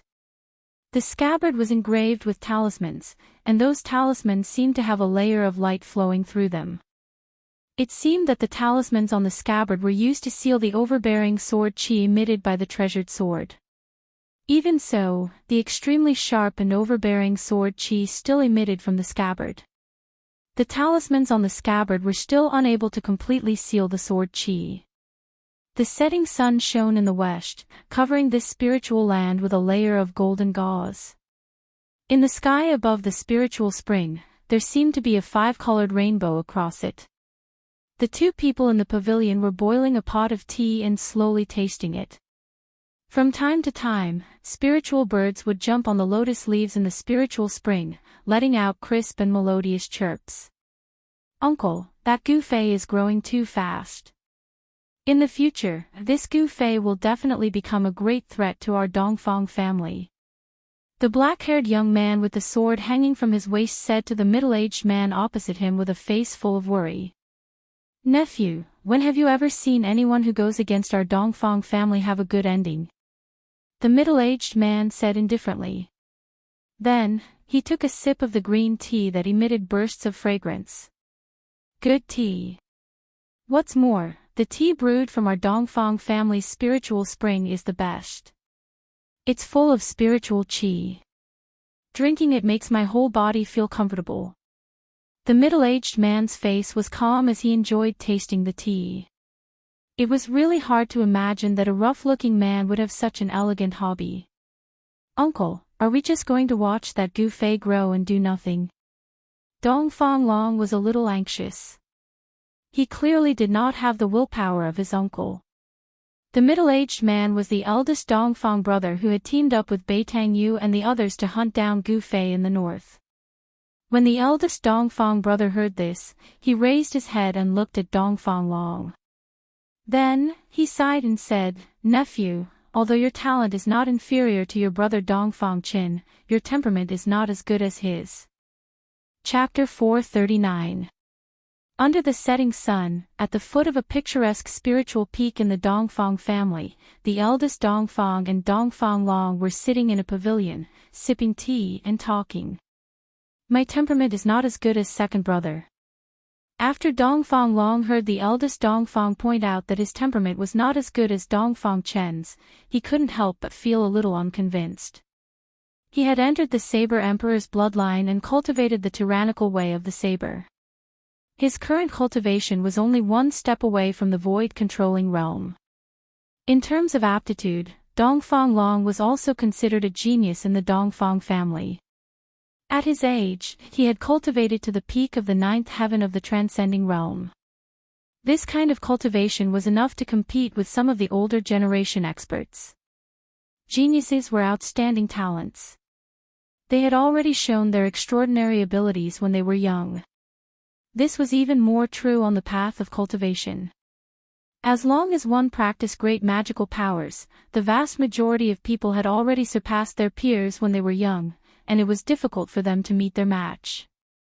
Therefore, in the world of cultivation, people paid special attention to the best of the younger generation, because perhaps in a few decades, they would become great figures who could shake the heavens and earth. Especially the cultivators who were less than 30 years old. The outstanding people of this age were even more paid attention to, such as Azure Dragon, Hu Zhan, and Gue Ting of the Southern Wasteland Barbarians, Li Lingfeng, Lin Shuer of the Dao sect, and so on. Their strength was unquestionable. Among their peers, it was difficult for them to meet their match. The major forces in the world of cultivation valued potential. If a person was around 30 years old, even if they faced the older generation of cultivators, they would be able to compete with them. This was the focus of people's attention. Dongfang Long was very confident and very conceited. He believed that, with his current cultivation, among his peers, only the monster from the Green Spirit Peak of the Supreme Mystery Sect could beat him. Don't be unconvinced. I can guarantee that if Dongfang Chen comes out this time, you will definitely not be his opponent. The eldest Dongfang brother said. He was full of confidence, as if he knew something. Uncle, do you know where second brother is? Dongfang Chen heard this and asked the eldest Dongfang brother anxiously. After returning from the Northern Territory, he had not seen his second brother for a long time. Dongfang Chen could not go back to the Taishan sect. If Dongfang Chen went back to the Taishan sect, his fate would be miserable. Gu Fei would never let Dongfang Chen go. And Dongfang Chen did not return to the Dongfang family. In this case, there was only one possibility, and that was, Dongfang Chen had found a place to hide. That little guy really dares to do anything. Dongfang Boss did not answer Dongfang Chen, but said such a sentence that made Dongfang Chen confused. My second brother. Dongfang Chen couldn't help but be taken aback. From the words of Dongfang Boss, he could tell that his second brother was probably doing something unexpected. Alright, let's not talk about that little fellow Dongfang Chen anymore. When the time comes, you will naturally understand. Boss Dongfang looked at Dongfang Long, as if he didn't want to say more. Gu Fei has returned to the Supreme Mystery Sect. This matter. Dongfang Long changed the topic. In the cultivation world, Gu Fei was in the limelight, which made Dongfang Long feel very uncomfortable. Humph.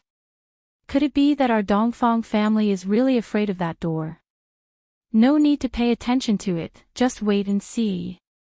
Dongfang Boss took another sip of tea and said proudly. Although Dongfang Boss was not a peerless expert of the Imperial Void Realm, he was one of the few people in the Dongfang family who could speak in front of the Patriarch. Dongfang Long thought for a moment before he understood. A skinny camel was still bigger than a horse. Although the Dongfang family had declined, their foundation was still there. Even if the Supreme Mystery Sect knew about the grievances between Dongfang Chen and Gu Fei, the Supreme Mystery Sect would definitely not dare to do anything to the Dongfang family. Dongfang Boss and Dongfang Long, the uncle and nephew, chatted in the pavilion for about half an hour before Dongfang Long got up and left. Only Dongfang Boss was still boiling water for tea, and the fragrance of tea continued to drift out of the pavilion. Imperial Void Realm. The helpless words of Dongfang Boss came out of the pavilion. Even that brat Gu Fei has broken through, and I, sigh.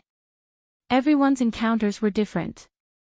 Even Dongfang Long, a junior, had signs of catching up, but Dongfang Boss himself was still shackled at the ninth heaven of the ascended mortality realm, and it was difficult for him to break through his current bottleneck. Among the experts of the older generation, Dongfang Boss was not the only one who was shackled at the ninth heaven of the ascended mortality realm. It should be known that even in the entire world of cultivation, there were not many people who could cultivate to become peerless experts. Even the Supreme Mystery Sect, the Shangqing sect, and the Guangqing Immortal sect only had a dozen or so peerless experts of the Imperial Void Realm. In the Dongfang family, the number of peerless experts was far less than that of the Dao sect, and even fewer than the peerless experts of the Supreme Mystery Sect. This was the reality that the Dongfang family had to face, and it was a cruel reality. Night fell, and stars emerged, sprinkling endless starlight. A figure walked out of the spiritual land. "Brother Dongfang, what did your uncle say?" When the figure walked out of the forest, a voice suddenly sounded in the forest. Then, a black figure, like a ghost, silently walked out of the forest. The moonlight shone on this person's face. This person was Beitang Ao. "Brother Beitang, I'm afraid I'll have to disappoint you." The person who walked out of the spiritual land of the Dongfang family was Dongfang Long. He seemed to have already known that he would meet Beitang Ao, and he was not surprised at Beitang Ao's appearance. "What, your uncle is not willing to help?" Beitang Ao came in front of Dongfang Long and said with some surprise. The result that Dongfang Long brought was somewhat unacceptable to him. "My uncle only has one sentence, 8 words. Dongfang Long looked at Beitang Ao, and then said these words with a calm face. 8 words. Beitang Ao heard this, and his face was a little unhappy. He already vaguely knew that the Dongfang family was not going to interfere in this matter. No need to pay attention to it, just wait and see. Dongfang Long said in the tone of his uncle, Boss Dongfang. Dongfang Long's indifferent and disdainful expression fell into Beitang Ao's eyes, and it made Beitang Ao feel extremely irritated. The Dongfang family was too much. Thinking back, it was you, Dongfang Long, who wanted to put Gu Fei to death. In the Bluestone town in the southern wasteland, you poisoned Gu Fei's wine. I just happened to be there, but I was dragged into the water by you. Now, you actually want to destroy the bridge after crossing the river. Your Dongfang family is certainly not afraid of Gu Fei, not afraid of the Taishan sect, but my Beitang family is not comparable to your Dongfang family. Thinking of this, the anger on Beitang Ao's face became even more intense, and the veins on his forehead appeared. However, he knew that now was definitely not the time to shed all pretense of cordiality with Dongfang Long. The grudge between Beitang Ao and Gu Fei could have been resolved, and it did not reach the point of a life-and-death battle. However, because of Dongfang Long's interference, the grudge between Beitang Ao and Gu Fei became deeper and deeper, and finally, they became mortal enemies. Brother Dongfang, you are too unkind. Beitang Ao forcibly suppressed the monstrous anger in his chest, and with a gloomy face, he coldly stared at Dongfang Long and said. What kind of person was Dongfang Long? He had already seen that Beitang Ao was on the verge of exploding, and he actually did not want to lose Beitang Ao as an ally. Hee. Brother Beitang, you don't need to be like this. My uncle only said to wait and see, he did not say that he will not make a move. Even if my uncle does not make a move, those people in my sect will also make a move. Dongfang Long wanted to stabilize Beitang Ao, so that he could continue to use Beitang Ao as a spear. Preposterous, if I still believe you, then I am the world's biggest idiot. Beitang Ao's heart was filled with resentment, but he had nowhere to vent it, and it was hard to bear. Beitang Ao was able to cultivate to the transcending mortality realm at such a young age. He was not a simple-minded, well-developed fool. He had already seen that Dongfang Long wanted to use him as a spear. However, understanding was one thing, but Beitang Ao would never say what was in his heart. Although he could not wait to tear Dongfang Long to pieces, he had to continue to deal with Dongfang Long. With your words, I feel a lot more at ease. Beitang Ao said. Let's go. We will talk after we leave the mountain. Dongfang Long stepped forward, put his hand on Beitang Ao's shoulder, and walked forward. The two of them were like close friends who had known each other for decades. They seemed to be incomparably close, talking about everything, as if they were life and death brothers. But who knew that these two people were actually carefully guarding against each other? Soon, the figures of Dongfang Long and Beitang Ao disappeared in the mountains under the moonlight. The Supreme Mystery sect had been very lively these past few days. Within the Supreme Mystery Temple, there was one big news after another. This news was enough to shock the younger generation of disciples. In the Supreme Mystery sect, from the sect leader, the heads of the 8 branches, a group of elders, and the disciples of the younger generation, their topics could not be separated from one person. That person was Gu Fei. The upper echelons of the Supreme Mystery sect had unanimously decided to make Gu Fei the head of the Jade Spirit Peak. As soon as this news spread, the entire Supreme Mystery sect was in an uproar. Head of the sect. In the Supreme Mystery sect, the position of the head of a branch was almost equal to that of the sect leader. In the sect, under the sect leader and a group of supreme elders were the heads of the various branches. Moreover, Gu Fei was only in his early 20s. It could be said that since the founding of the Supreme Mystery sect, he was the youngest peerless master of the void-controlling realm, and also the youngest head of the sect. Countless disciples were extremely envious and talked about this with relish. After all, the Supreme Mystery sect had produced a young great master. As a disciple of the Supreme Mystery sect, they also felt proud. Less than a day after Gu Fei was made the head of the Jade Spirit Peak, the upper echelons of the Supreme Mystery sect announced another piece of news. The 7 branches of the Supreme Mystery sect, along with the sect leader's branch, began to select disciples with superior aptitude who were less than 20 years old to join the Jade Spirit Peak. As soon as this news was announced, the young disciples who had just entered the sect all sharpened their heads and drilled into the Jade Spirit Peak. They all wanted to join the Jade Spirit Peak. However, not all young disciples were qualified to join the Jade Spirit Peak.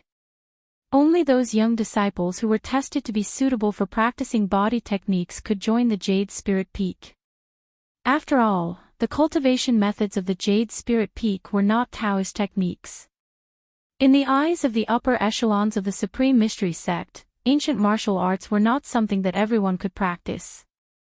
In the end, among the disciples of the 8 branches, only 12 young disciples who were less than 20 years old were selected.